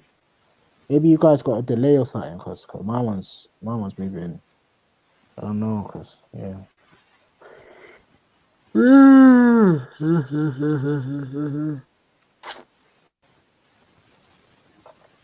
Belly Vision. What happened to you, man? Nobody knows the trouble life see. Nah, Issa ain't deleted Zerab yet, man. Issa, I'm gonna unfortunately say is running right now. Yeah, Zerab's got this, man. Zerab was here. He said, yeah, he's 10 toes. He's down for this thing. But Issa, who said that he wanted it back at 7 o'clock or 8 o'clock, it's not here. A bit sticky right now for my, yeah. It's looking a bit sticky still, but we'll give him half an hour. He's still got half an hour left, but you know, like I say, Zerab was here, 7. Said, yeah, listen, what you man saying? I'm on piss right now. Cool. Well, you didn't want it. It looks like Issa don't want it. It looks like Issa, that's all I'm saying, because I'm not gonna, I want to slander the man Issa, yeah. But you're on the wrong side of Issa. It's peak, innit? But yeah, man, I'm joking. Dude. Issa my bedroom still, but yeah. Man, it's coming. It's gonna happen still. It's gonna happen. Ali, man, you need to stop going back and forth with people in the comment section, man. Like it's not real life, cuz you get me. It's not something you need to start getting upset about and all them things there, bro. You know what I mean? When man has said something about you, cuz you need to not, you know what I mean? Like Walter was talking all that ish about me the other time, innit? And I was just ignoring what man was saying. You get me? You know, what's that guy's name? There was a guy when I was on Jedi's channel that I was talking, I think it was Jungle Jesus or whatever. His brother was always on sighting me because he's talking most, didn't it? So I just said, that cool, bro, whatever, man. Yeah, it's Stephen, man, you know what I mean? No time for drama, bro. I don't want to be coming at man talking with the most, innit? It's about it, man. Nah, but you just need to ignore it, cuz you don't need to let them type of words get there. Like words need to not affect you. This is what we're talking about when we're talking about, you know, just being able to have free speech in it. God, we're not talking as if we want people to go out cussing, but we want people to be so to get to the point where people are saying stuff about you. It's not. It ain't nothing, man. It's not a thing. It's not a thing, cuz. Yeah, I mean, like, when cool, it's like water's on a duck's back, innit? Not in them. So when man is calling you names and whatnot, yeah, just ignore it, cause yeah, don't watch man, innit?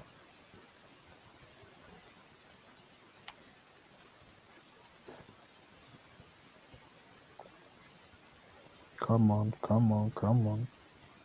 All out here, bro. All out here.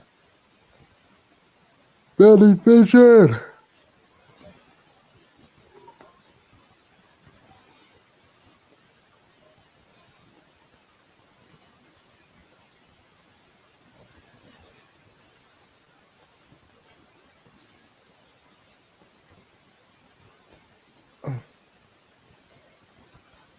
I'll just be talking the most.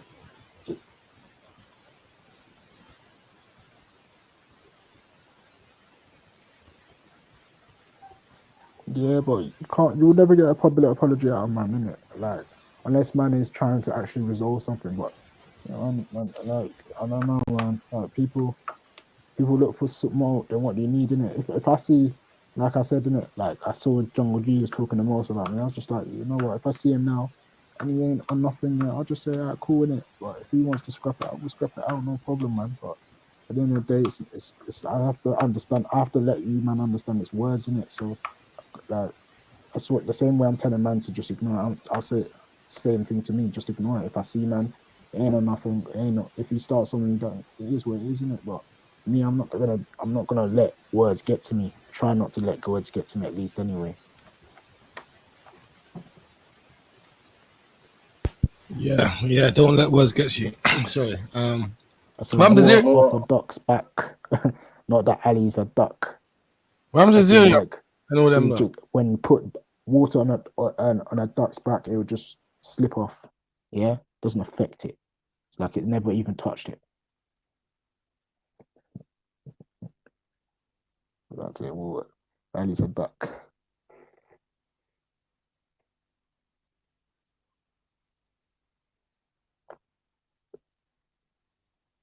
Yeah, Ali, man, you gotta do better than that, man. This is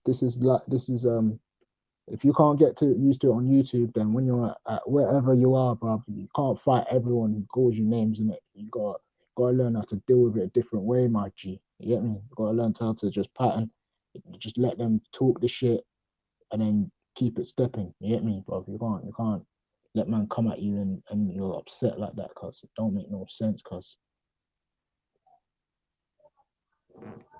so mad, so mad, so mad, so mad.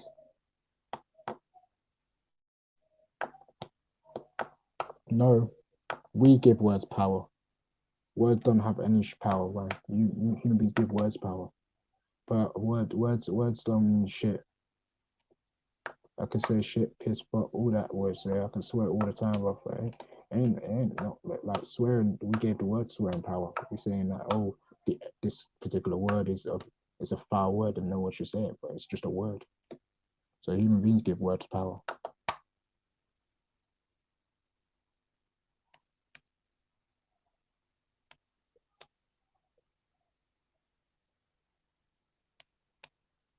Who gave Jungle Jesus a public apology? Or give who?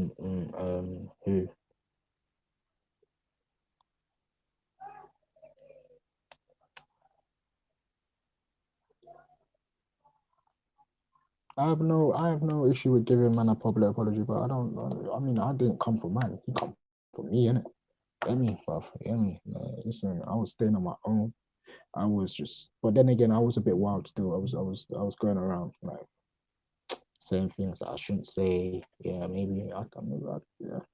But at the same time, it was like saying it to so many people. Like he just started coming at man different, and I was just like, even when I was when I was on the chat, I wasn't even talking to him. I was saying stuff in it. So I hear what he's.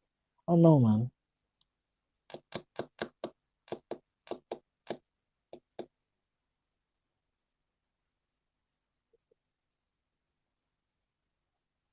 Say sorry to who though? You want to say sorry to Jungle Jesus? I'll say sorry to Jungle Jesus, no problem. But you know, at the end of the day, like, you know, it's the thing where man didn't start the thing, yeah. Man started the thing. You know what I mean? He was indirecting, man. It's a different thing, cuz. You know what I mean? Different thing. Maybe we got to a point where he just kept saying it. So that's where it was like, what's this brother doing? Why is he always indirecting, man? Like, why don't you just say it's at me, innit? Then he's threatening to shoot man up. I said, all right, cool, no problem. Come down. If we can talk all that gun talk when you come down and see if you can fuck me up. I mean, man said he was 6'2" or something like that, and he's from Jamaica and he's about that Gaza talk. I said, all right, cool, come down there, innit? No problem.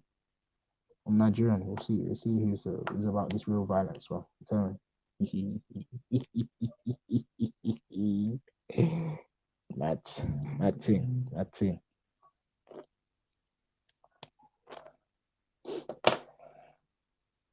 So I'm gonna shoot up you and your veterans, fam. Come down, no. I said, all right, cool, no problem, bro. No problem, man. We all got that gun talk about us still.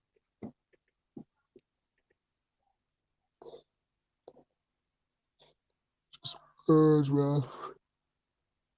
Oh, well, I will apologizing to Jungle Jesus. I will make that public apology right now. Jungle Jesus, I am sorry if I offended you with the words I said, yeah. But brother, yeah, listen, yeah, don't be coming for my name. Like, I didn't say nothing to you. You indirected me. So I had to just reply, bro. You understand? And I said to you, bro, listen, I even tried to be reasonable with man in the beginning. I mean, I don't think I didn't try, fam. I said to man, listen, bro, like, what's the problem, man? Why you always he's still calling me names? He's still having that energy, cuz. I said, all right, cool.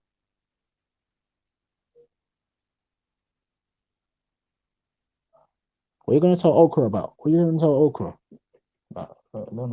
What's Okra gonna do, cuz? Yo, Veli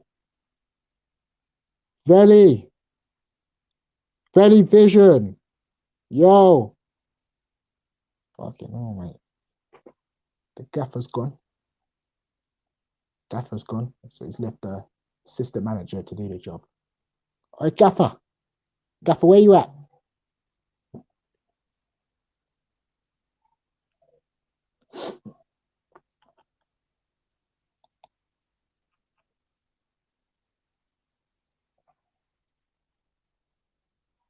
Who is?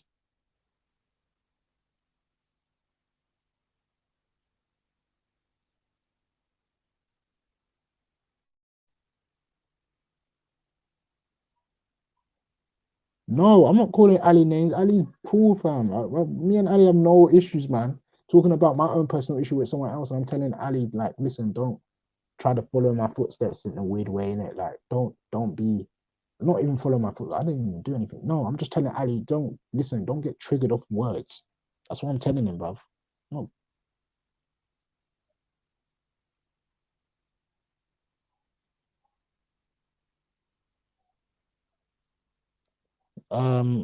I've got a Motorola Z2 Play.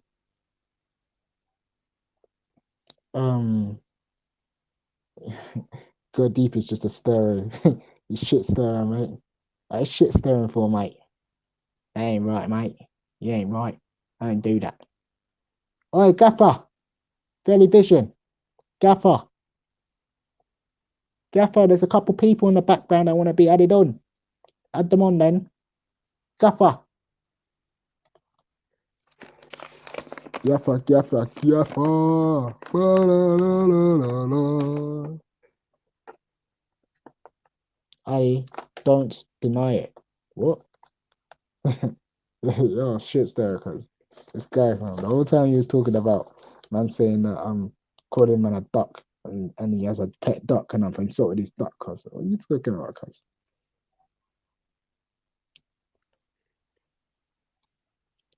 Boom. Belly on me like GG, better get dipped by me.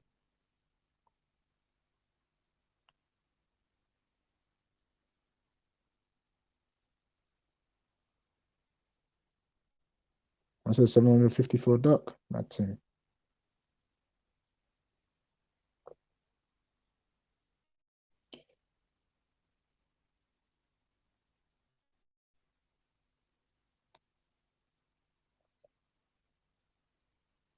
Where is Miss Mona? Miss Mona, where are you at? It's my brother back.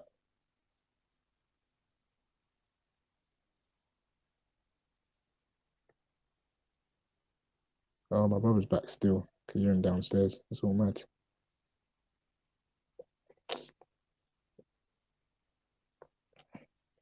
Yo, someone talk to me. Talk to me, B. Ali Gally in the chat. Wanna chat to Raf? Come on, man. Where the gal I'm at?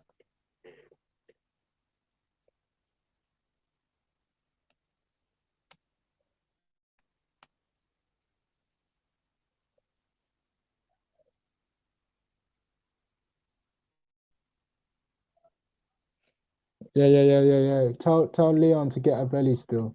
I think he's in the comment section of his I saw a notification for one of his videos in it. Tell him to get a belly to come back on for us so you can add people back on, because people are mad. People are mad. People are ducking cuts. People are mad still. Not even out here, cuts.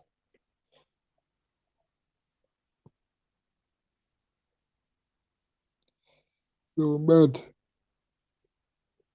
It's so mad, cuz.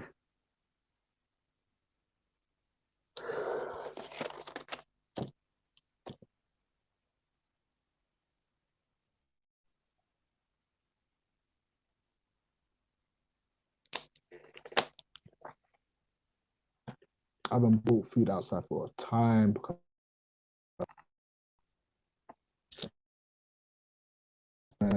nice Xmas code, and my brother don't want to set me it. Poor C Clark. Uber Eats. I should get something Uber Eats as well. Yeah, Leon. I mean, Belly.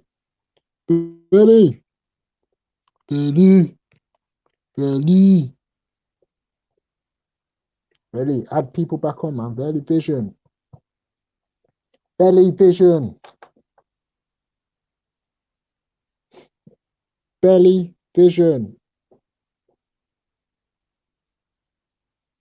Yo.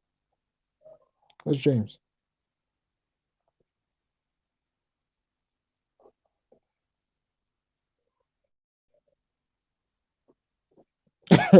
Yeah. James, you're a bad man, cuz. You're a bad man, cuz. Fucking hell. Where's DC Brad? DC Brad's in the comment section. Oh, you can hear him. Oh, okay. DC Brad was there. Hey, whoever wants to come on, innit? Belly. Smelly vision. I'm joking.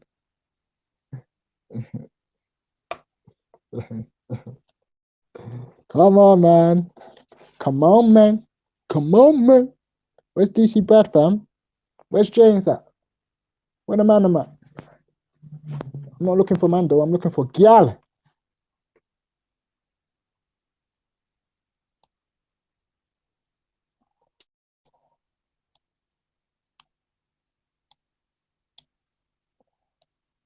How you mean, bro? I don't even know. You say my voice is high?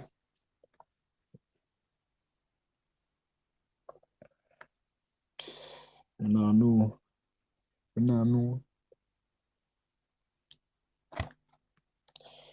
Rough. Really? Vision.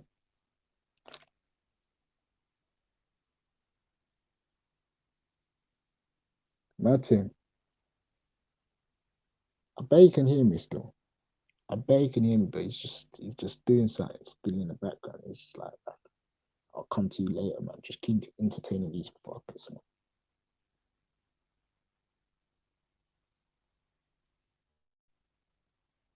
Why should I start a band? What's this? Go deep. Give thanks. Sound system. Go deep. What country you from, Gurdeep? Yes. Bless up. Yeah. What country from, Gurdeep?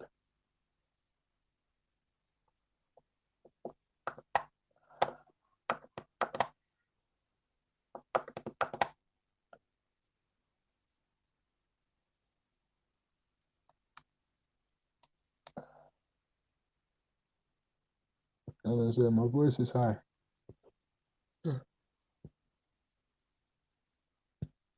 Yo. Belly.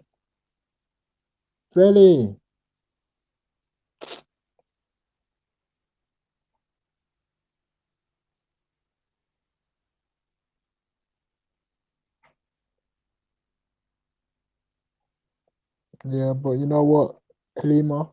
People are going to continue to talk to people like that because they just feel like it. And sometimes you just got to be the bigger person. Just even when they're taking shots and saying stuff, you just got to ignore it and get past it to try and get actual resolution to it, innit?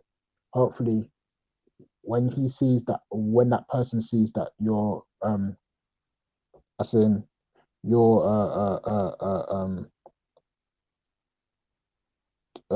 when that person sees that you're not reacting to what they're saying, they're gonna actually go, oh, okay, maybe I should take a leaf out of their book and try to be, more, you know what I mean? Like in the past, I've spoken to Isa, and I've told him like, listen, bro, you don't need to do all of that. You know, it's not really gonna. But obviously, a man's a man, innit? A woman's a woman, and whoever that person is that person is, innit? They're gonna do their own thing, innit? So you just gotta sometimes rise above it, innit? When man was saying all that stuff, you should just ignored it and not responded to it and just try to get to the actual crux of the problem. I don't even know where everyone's gone to, be honest. I think everyone's tired. Everyone's to go and sleep right now, cause I don't know why it's 7:45, but people want to go. Yeah, big up actual factual, man. Big up actual.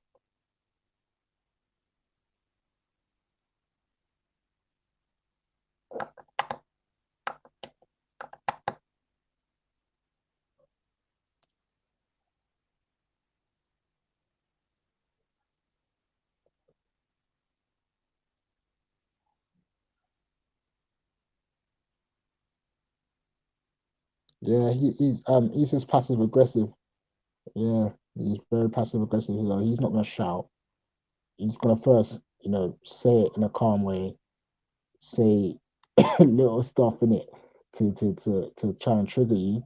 But if you just don't feed into it, yeah, you just got you'll get through in it, and then you could get to the actual crux of the conversation. It's like sometimes, especially we got us folks, we come from a background where our parents are what's it called, from another country, isn't it? So obviously, like when they talk to us as well, they're gonna say certain things, innit? I know my mom, like sometimes when they talk, they say certain things, and they'll just be like, "Why are they saying that though?" And then I've tried. Then in the past, I used to interact it, react to it, but now, yeah, you just gotta learn to be better than that. Still,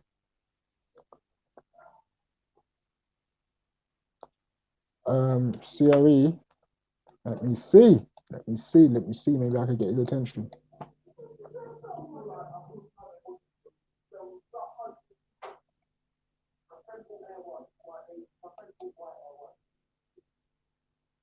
Oh, he's doing a live thing.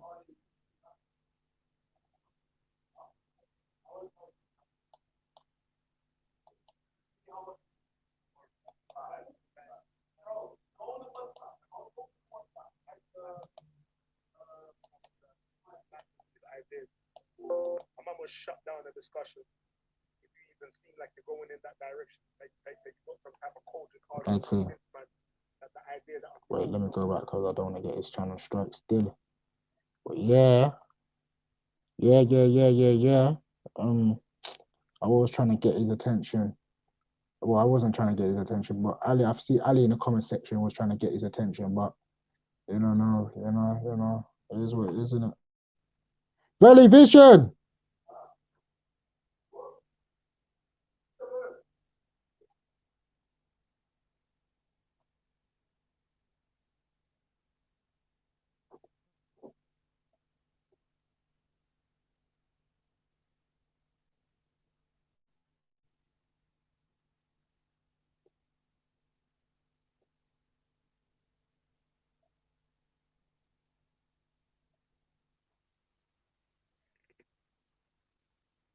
Nah, I can't play it because I might get a strike or something because they're in the background in it. So if you might want to go over to their channel and just see what going on, put a like there in it. Cause content's a good guy still. So yeah, drop a like for my man still in it. And then I think Jedi's doing a live still on True Illuminati Live. So people go through, drop a like there. You know, just say I think his one is the Black Moon Face or something like that. Or who drop a like there and put that put a moon face in there, just tell him that you're there and that, yeah. That would be appreciated in it. But definitely for content as well. Get me? These are the man that are really trying to Jedi's not live right now, but yeah, when he was he is live. The Strucker one. Yeah, he is live still. He's live still. Yeah. Definitely go over to Jedi still and drop a like there. Put Moonface there, and let him know. Black Moonface there and let him know, innit?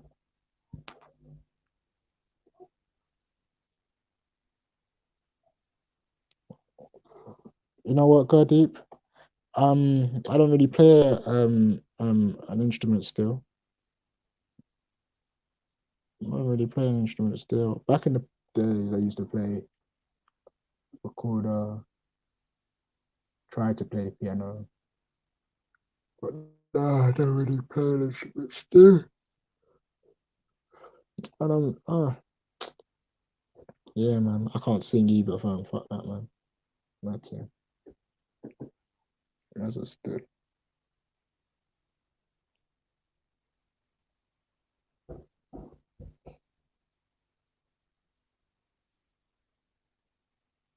Yo, can you man in the chat still hear me now? Cause the chat's been things moving booky now, cause it's moving booky.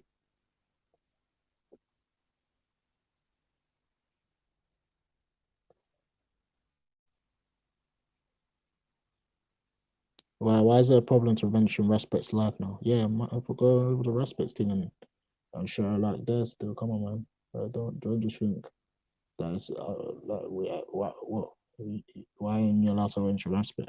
Like Respect's cool. Everyone in there cool.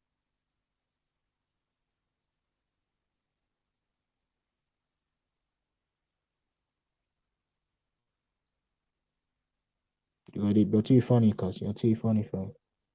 Too funny, my G.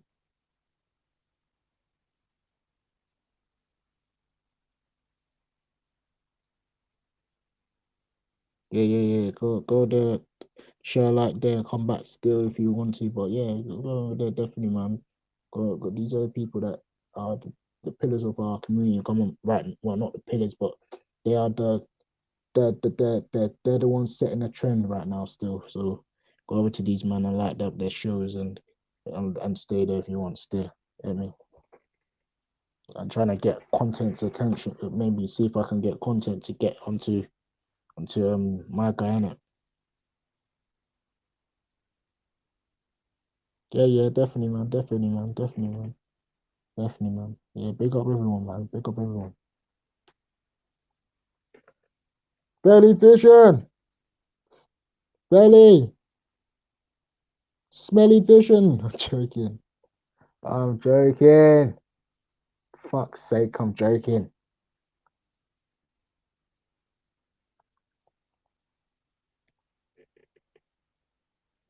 Where's Belly, man? I don't know why Belly left his thing live for us. Like, is Belly on the content thing, or is he on any other person's thing? Come on.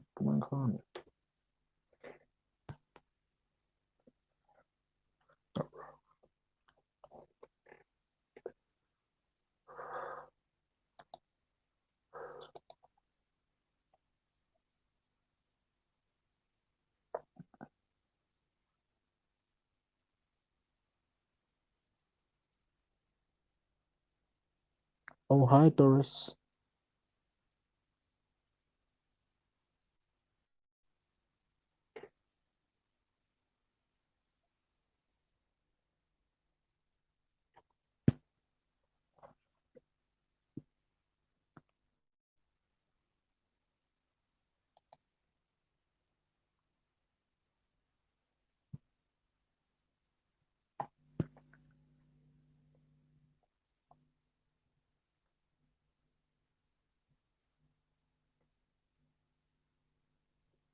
What's everyone saying, man? Come on. What's everyone saying, cuz? Yo, what on? Why is it that you're always chatting to them, not chatting to me? And shut your ass up, man. About? Shut your You ass take up. her out then? What? Hey, The person that you were taking out on a Monday. it's not Monday, yeah, is it? Shit.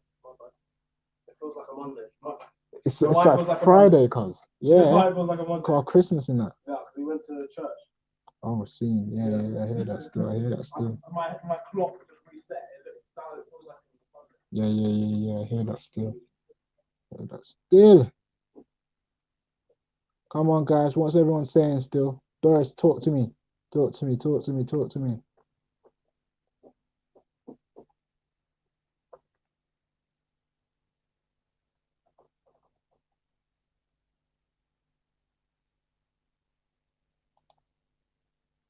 Matter. Belly. Oh my days, Belly's not even here. Bruv, what is going on? I want to go over to contents, I'm not even gonna lie still. I'm not gonna snake Belly. I will not snake Belly. Belly! Man, Belly, man, what the frick, man? Got a sick lot. I was talking about bus stop. THF, TP. Who listen to Chicago Drill? Anyone in the chat listen to Chicago Drill? TTB Naz,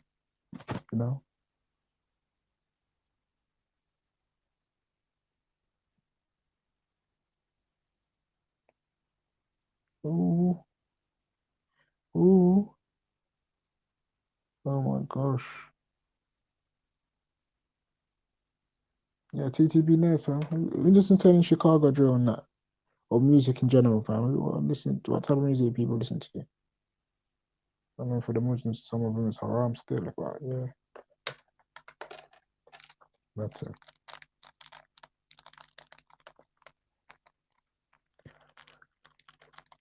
Belly! Eesh. Nate the Tinkers. Where the brass you at?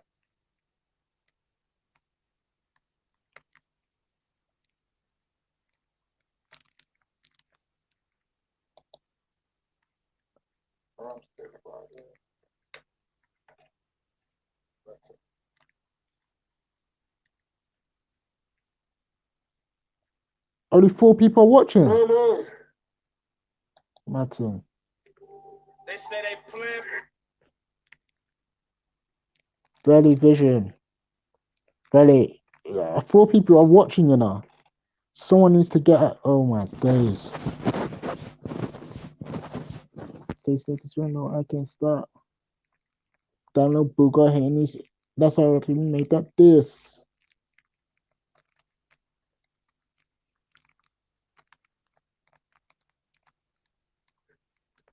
Belly. Belly. Is this thing gonna go offline like this? Cause nah, it won't go like this. Cause you can't go out like this, Russ. You know what I mean? There's 6 people watching now.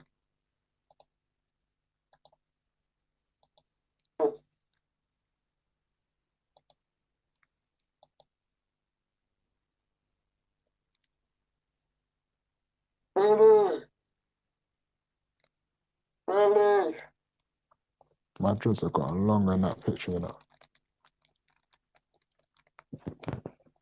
There's no dropped down to my eyes, fam.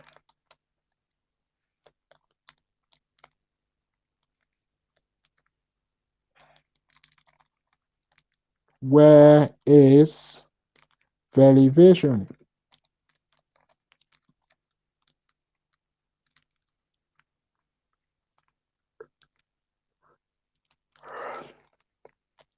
No, I already answered this question enough. Still.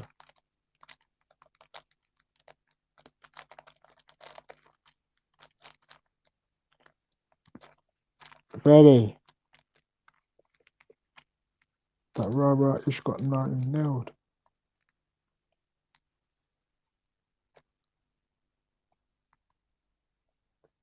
The Truth, aka Overkill. Who was you referring to when you said that? Was you referring to Rich LK?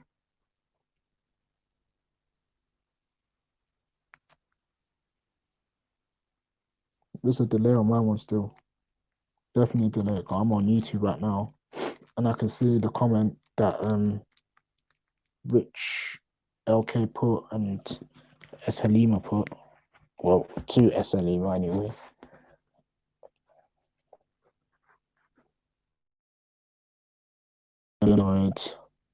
Just learn and adapt.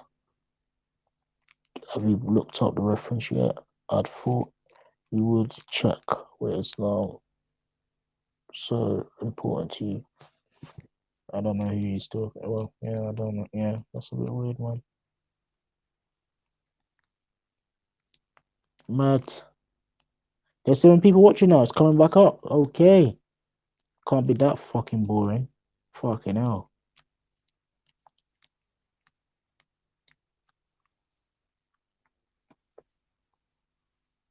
Download Bugatti here, needs. Yo, Betty. Uh-oh. What do you mean, uh-oh? Oh, Hassan. Could you... Oh, no, actually, don't bother. Don't bother. I don't think you would know. I don't think you would know still.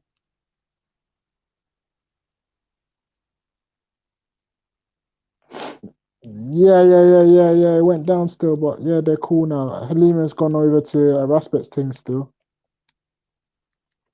Well, I don't think they're cool, but like, yeah, she's calmed down in it since the altercation with the brother Issa in it.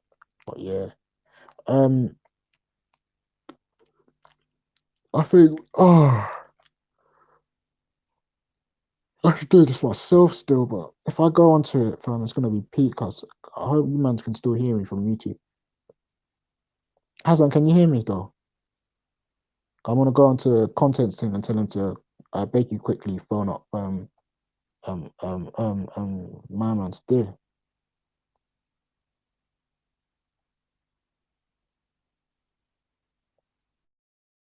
Yeah, Issa jumped on live today.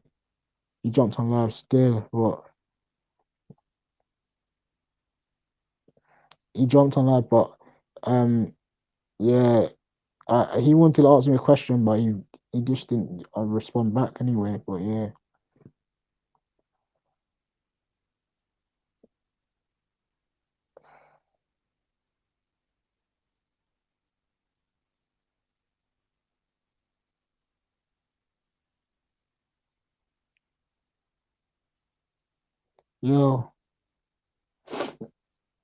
Yo, can you unhear me still? Yeah, okay, that's good still, that's good. I've just sent a message to Content, but let's hope he responds back and calls up Belly. Call him up, man. Tell him, listen, big man.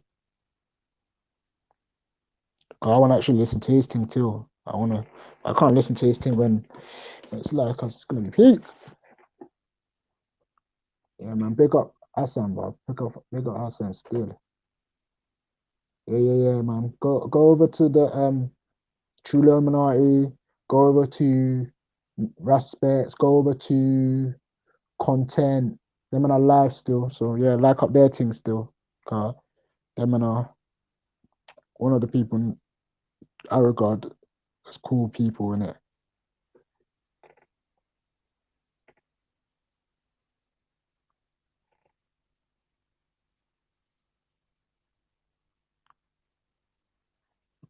Man is over his man's over his channel still, so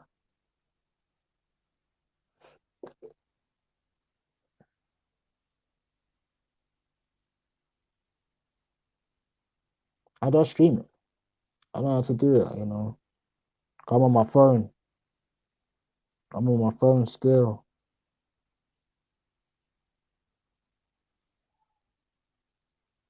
Yeah. So, do me a favor. Scattered. Keep on. I went over the contents thing. Sent a message to man, and asked him to call up Belly in it and tell him, yo, listen, like the thing's still going, and no one's on the panel in it. So work one. And you know, the Black Talent, he was talking about all this. You know, he wanted to do a debate with Ziriam right now. Ziriam already come and gone, innit? So what do you mean no streaming? What, this one?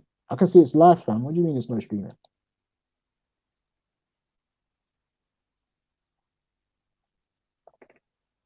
It's live still. It's live. I can see the team.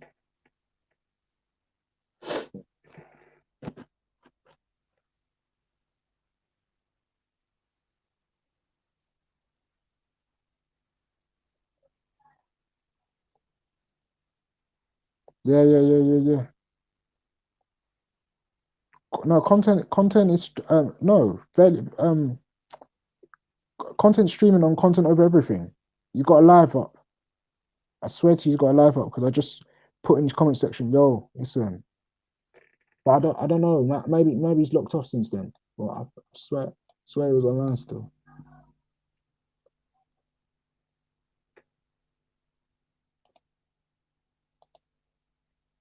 He's on. He's on. Yeah, he's on, fam. He's on. He's called Verbal Intercourse. It's live as well. It's live. I promise you he's on. He's online, bruv, right now. Content Over Everything. Go over to Content Over Everything. You got Leon's number anyway, fam. Just call man up. Be like, yo, listen. Call Belly, man. Yeah, smelly belly on. I'm joking. He's gonna fall his back still. Fucking hell, cuz.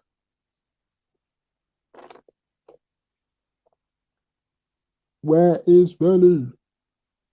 Belly Vision. Belly.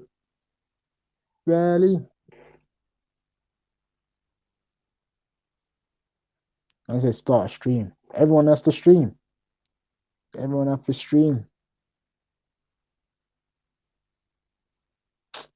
I need to retwist my locks, man. Some of my locks are gonna come out, you know. They're so thin. Fucking hell, cuz I should have done it thick. I was just so dumb.